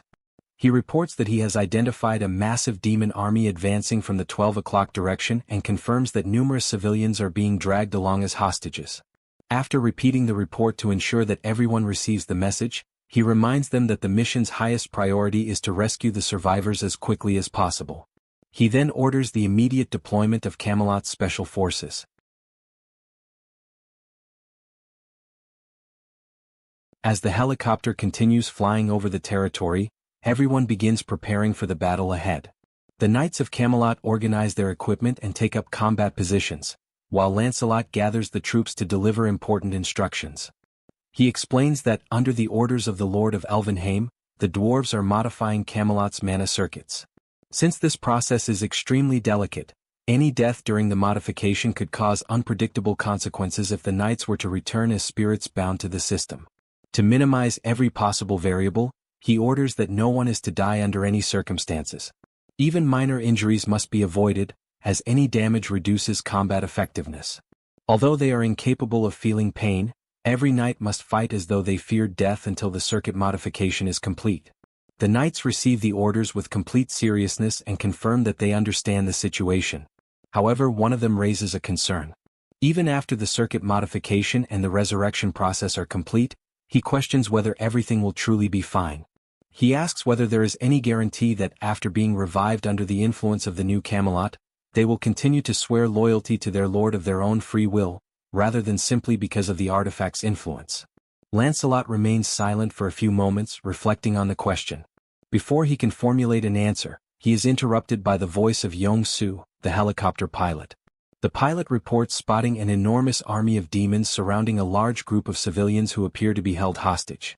Without wasting any time, the mission's highest priority becomes the immediate rescue of the survivors, and Camelot's special forces are deployed directly to the operation. Meanwhile, elsewhere, the dwarves continue working tirelessly on the modification of Camelot's mana circuits. On the battlefield, demonstrating flawless precision and absolute hesitationlessness, one of the knights kills a creature with a single strike. The instant the monster falls, numerous other creatures charge desperately toward him. Realizing he is outnumbered, the knight retreats while being pursued by a veritable horde of enemies. As he falls back, he calls out to Perceval. The moment Perceval hears the call, he raises his halberd and unleashes a devastating series of attacks. One after another, the monsters are decapitated as blood violently sprays across the battlefield. Soon afterward, another creature appears with a ferocious roar, accompanied by yet another group of completely frenzied demons. Before they can reach the knights, Lancelot springs into action. With extraordinary precision, he eliminates the enemies, beheading them with swift, fluid movements. At the same time, a female knight charges another demon. Using her whip, she splits the creature's body cleanly in half with a single attack. Shortly afterward, another knight joins the battle. Focused solely on his target, he delivers a powerful strike that slices through yet another monster, splitting it into two halves as a large amount of blood erupts in every direction. At that moment, as Seoul holds the holy spear, the pack system displays its information. Blessed Demon Predator +5. A unique spear blessed by Hermes. After eliminating 1,000 demons, it unlocked new effects. Grants the holy attribute, piercing +5, acceleration +3 and penetration +3. The system then reveals the spear's new abilities. Double piercing, soul predation, which absorbs the soul of a defeated enemy, and holy explosion, which fires the absorbed soul as a projectile of sacred energy. As she carefully examines the weapon, Seoul admits that she does not understand the meaning of all those abilities, yet she is completely captivated by the refinement of its design. Kim studies the spear and concludes that its greatest feature is not its appearance, but the tremendous increase in power granted by its +5 enhancement. With it, he believes he can easily defeat even level 7 monsters. Upon realizing that the spear possesses the holy attribute, Kim concludes that it cannot be wielded by the Knights of Camelot, but it can be entrusted to number 2 Soul or Pax. Shortly afterward, Lancelot approaches to deliver the mission report, informing him that all the demons have been exterminated and every civilian they found has been rescued. However, Lady Lydia's younger sister, whose location had previously been identified, was not among the survivors. Kim is immediately puzzled, as he was certain she was in Dresden. Lancelot then explains that several aspects of the operation seem suspicious. According to his analysis, the number of civilians they found was extremely small compared to the size of the facilities and the number of demon troops stationed in the area. Even after conducting a thorough search, they found no signs of executions or any other group of prisoners. The most disturbing detail, however, is that the demon gate had simply disappeared. Based on these facts, Lancelot concludes that the enemies most likely discovered Camelot was approaching. They quickly withdrew the hostages and voluntarily destroyed the gate's core to prevent pursuit. Kim concludes that the demons merely bought themselves some time. Lancelot agrees but admits that he has a bad feeling about the situation. Confidently, Kim declares that the demons' plan no longer matters. With the Holy Spear's full power now awakened, he orders everyone to proceed immediately to Paris. Upon arriving before the barrier protecting the city, Seoul raises the Holy Spear and points it toward the barrier, beginning an attempt to pierce it. Seoul remarks that the barrier created by the Chamber of Commerce surpasses every imaginable limit, questioning who could possibly break through a defense of such magnitude. Even so, she insists that the barrier open, placing complete faith in the power of the Holy Spear. As he watches the attempt to breach the barrier, Kim reflects that the multidimensional Chamber of Commerce had always pretended to remain neutral. However, when Camelot arrived in Paris, the organization erected an enormous barrier. Seeing this, Kim concludes that the Chamber of Commerce has finally abandoned any pretense of neutrality. Upon hearing that conclusion, Lancelot silently mocks the situation, thinking that the organization should have admitted from the very beginning that it had always acted as the exclusive sponsor of one side of the conflict. After Lancelot's sarcastic observation, a sudden noise draws his attention. He immediately turns his gaze back toward the massive barrier standing before the group. Beyond the barrier, the silhouette of the Eiffel Tower becomes visible. Beneath it, an unexpected scene catches everyone's attention. A gargoyle lies on the ground, covered in blood, while another creature silently watches over its corpse. Seeing the scene, Kim's group is bewildered that one demon has killed another and begins considering the possibility of an internal conflict, which would also explain the barrier erected by the Chamber of Commerce. At that moment, the creature turns toward the group, revealing a grotesque, deformed face with sharp fangs that emphasize its monstrous nature. Upon seeing the creature, Lancelot concludes that it resembles an undead being. He then begins to suspect that everything is connected to Stanley. The scene shifts to the European branch of the multidimensional Chamber of Commerce. Looking around, Stanley finds his creature dead, its head pierced through and pinned to the wall. The silence is broken by a visitor, who asks whether the man before him is Stanley, director of the European branch of the multidimensional Chamber of Commerce. Surprised, Stanley confirms his identity and questions how the visitor arrived so quickly, since the proposal regarding Permangan had only been sent a few hours earlier and no entry request had been registered. The visitor confirms that he did indeed receive the business proposal. Unable to understand the situation, Stanley asks why he is exterminating the members of Permangan. The visitor states that he found the proposal ridiculous and says the most absurd part was believing that Barneau would ever need money. Because of that, he decided to eliminate everyone involved. Stanley realizes that the visitor never intended to negotiate. The intruder confirms this and explains that he came solely to recover an item that violates the established regulations. Confused, Stanley asks what object could possibly justify such an operation. The visitor reveals that an artifact originating from his side was used to summon a level 7 entity in the Free Frontier, and that he was assigned the mission of retrieving it. Finally, he reveals the artifact's name: Camelot.